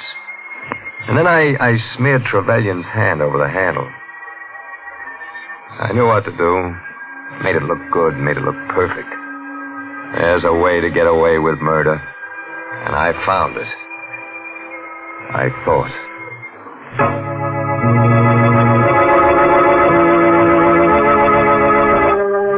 Go on with the report, Miller. Well, Captain Quinney, after I sent Sykes to the precinct, I went upstairs for my gun. My wife wasn't there, and got the gun, and I heard a scream. I rushed to his place. I opened the door. I saw Laura. For a second, I thought I'd pass out. Yeah? He grabbed a knife and come at me, and I shot him and killed him. Oh, Laura. She was insured for $40,000, wasn't she? Yeah. Yeah. What difference does that make now? A lot of difference, Miller. I want you to meet someone. Come in, Sykes. Yes, Captain. Did you hear Detective Miller's report clearly? Yes, sir. Was he telling the truth? No, he lied. What are you talking about? I didn't go to the police when you told me. I hid in the cellar. I saw you go upstairs. I saw you get your wife and go to Trevelyan's place. I listened at the door. I heard you shoot Trevelyan and then murder your wife. Captain, the man's insane. Yes, Miller. A homicidal maniac. I'll take away his coat. You see? He's handcuffed. I don't get it. He's the Slasher. He? It's impossible. I told you about that melody. Why, it's still on Trevelyan's piano. Trevelyan copied down that melody after he heard Sykes whistle it. Yeah. I whistled the whole thing for him. But the knives I found in Trevelyan's trunk. I put them there. I knew who you were. Sykes was trying to frame Trevelyan. He's made a complete confession, Miller. But how did you find out when that you asked us to check on Trevelyan, we discovered that he's quite a famous, if eccentric, composer. I checked up on the other people in the building at the same time. I found out that Sykes escaped from the State Institute for the Insane 2 years ago. He's confessed. Yeah. I'm the Slasher. Why should Trevelyan become famous for what I'd done? You had a perfect crime all figured out, Miller.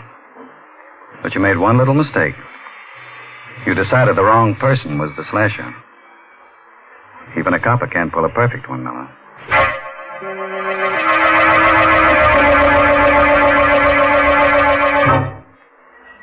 So I'm telling you all this because in 10 minutes I won't be able to tell nobody anything.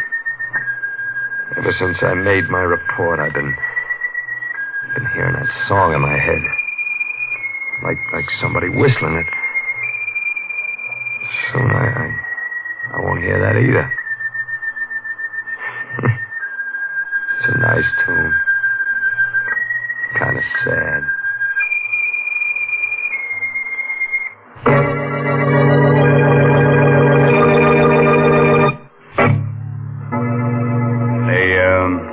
Moral for tonight's story is never quarrel with your wife.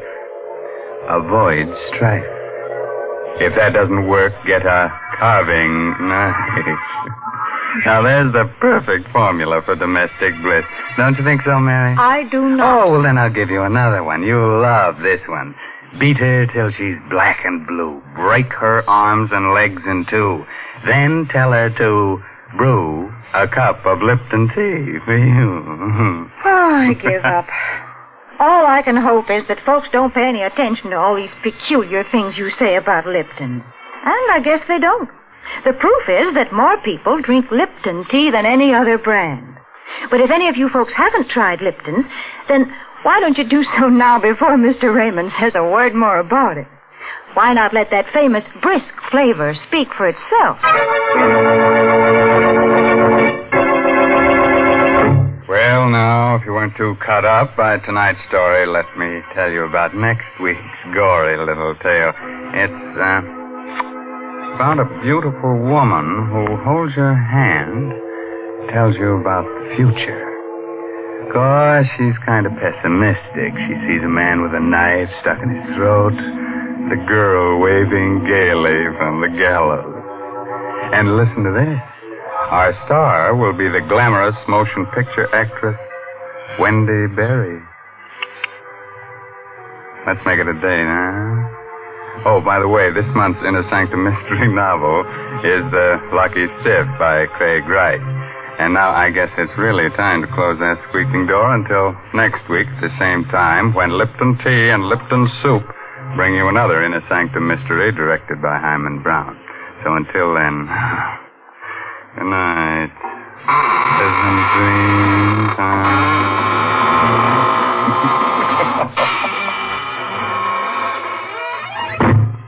Folks, if you'd like to try a modern food with a real old-fashioned flavor, then try Lipton's Noodle Soup.